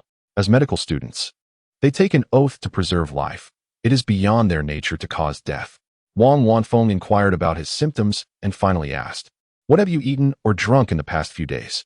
The man replied, "I've eaten what I gathered from others, corn, flour, and such. I had no drink. Just water from the mountains, sourced from a cave, which has a strange taste." "Did you boil it?" Wang Wanfeng pressed. The man nodded, "Yes, but it was still quite murky." Wang Zhuanfeng's expression grew serious. "You've consumed something contaminated. You have a high fever. It could be food poisoning or a bacterial infection. Antibiotics are essential. His condition would not improve on its own. He required medical intervention. However, he could not be taken back to the shelter. Wang Wanfeng would need to retrieve medication from there for him. Qiao Xuejun also assessed the man. The system had previously mentioned that many succumb to illness in this extreme heat due to unclean water. She felt fortunate that they had access to relatively clean water. Otherwise, they too would face such perils. Wang Wanfeng instructed, "Wait here for a moment. I will fetch some medicine for you." The man, filled with excitement, stood up, his eyes red and voice trembling. "You have medicine to cure my illness?" "Really, doctor, thank you. I thought I was going to die." Wang Wanfeng simply smiled. "It will help you feel much better. Huang, please assist him to the sofa to lie down." "Huang?" Huang Qianli was surveying the surroundings. "What are you looking for?" Wang Wanfeng asked. "Just checking what might be of use if we can secure your treatment," Huang Qianli replied. As they conversed, a sudden noise came from the doorway, sounding as if something had fallen. They turned to see Qiao Xuejun at the entrance, pulling back the slingshot's rubber band, aimed steadily at the outside. In her fingers, a steel ball glinted with a cold, sharp metallic sheen. A mad cow had collapsed 3 meters from the door, thrashing about helplessly, its cries echoing. Qiao Xuejun had just felled the creature with her shot. Though mad cows typically do not enter homes, their presence nearby remains perilous. She fired another steel ball, which struck the creature in the throat with a resounding crack, silencing it completely. No blood was shed, nor any sound emitted, thus avoiding attracting other mad cows. Qiao Xuejun lowered her slingshot and said, "Dr. Wang, you and Huang Qianli continue here. I will gather supplies elsewhere. Be cautious and close the door." For her, remaining idle felt like a waste of precious time. "Understood," Huang Qianli replied. "You go ahead." Qiao Xuejun nodded, glancing back at the man, fingering a steel ball with a steely gaze that conveyed a warning. Best not harbor any ill intentions. The man averted his eyes. This woman was formidable. She had so swiftly incapacitated the mad cow. He dared not entertain any malicious thoughts, especially in his current feeble state. Arriving at an adjacent house, Qiao Xuejun commenced her usual gathering of supplies. Before the sun had fully descended, she returned home, while Wang Wanfeng remained with the ailing man, tending to him, accompanied by Huang Qianli. Upon her return, Qiao Xuejun began to inventory the treasures she had collected that day. Recently, she had been connecting with the outside world through a shaking device, noting that many referred to the act of gathering supplies as opening treasure chests. If one was fortunate enough to find food, they would proclaim their good luck. Conversely, if their efforts yielded only useless items, they would lament their misfortune. It seemed Qiao Xuejun's hands had never once been graced by luck. Huang Qianli was rather fortunate, having stumbled upon a bottle of erguo tu.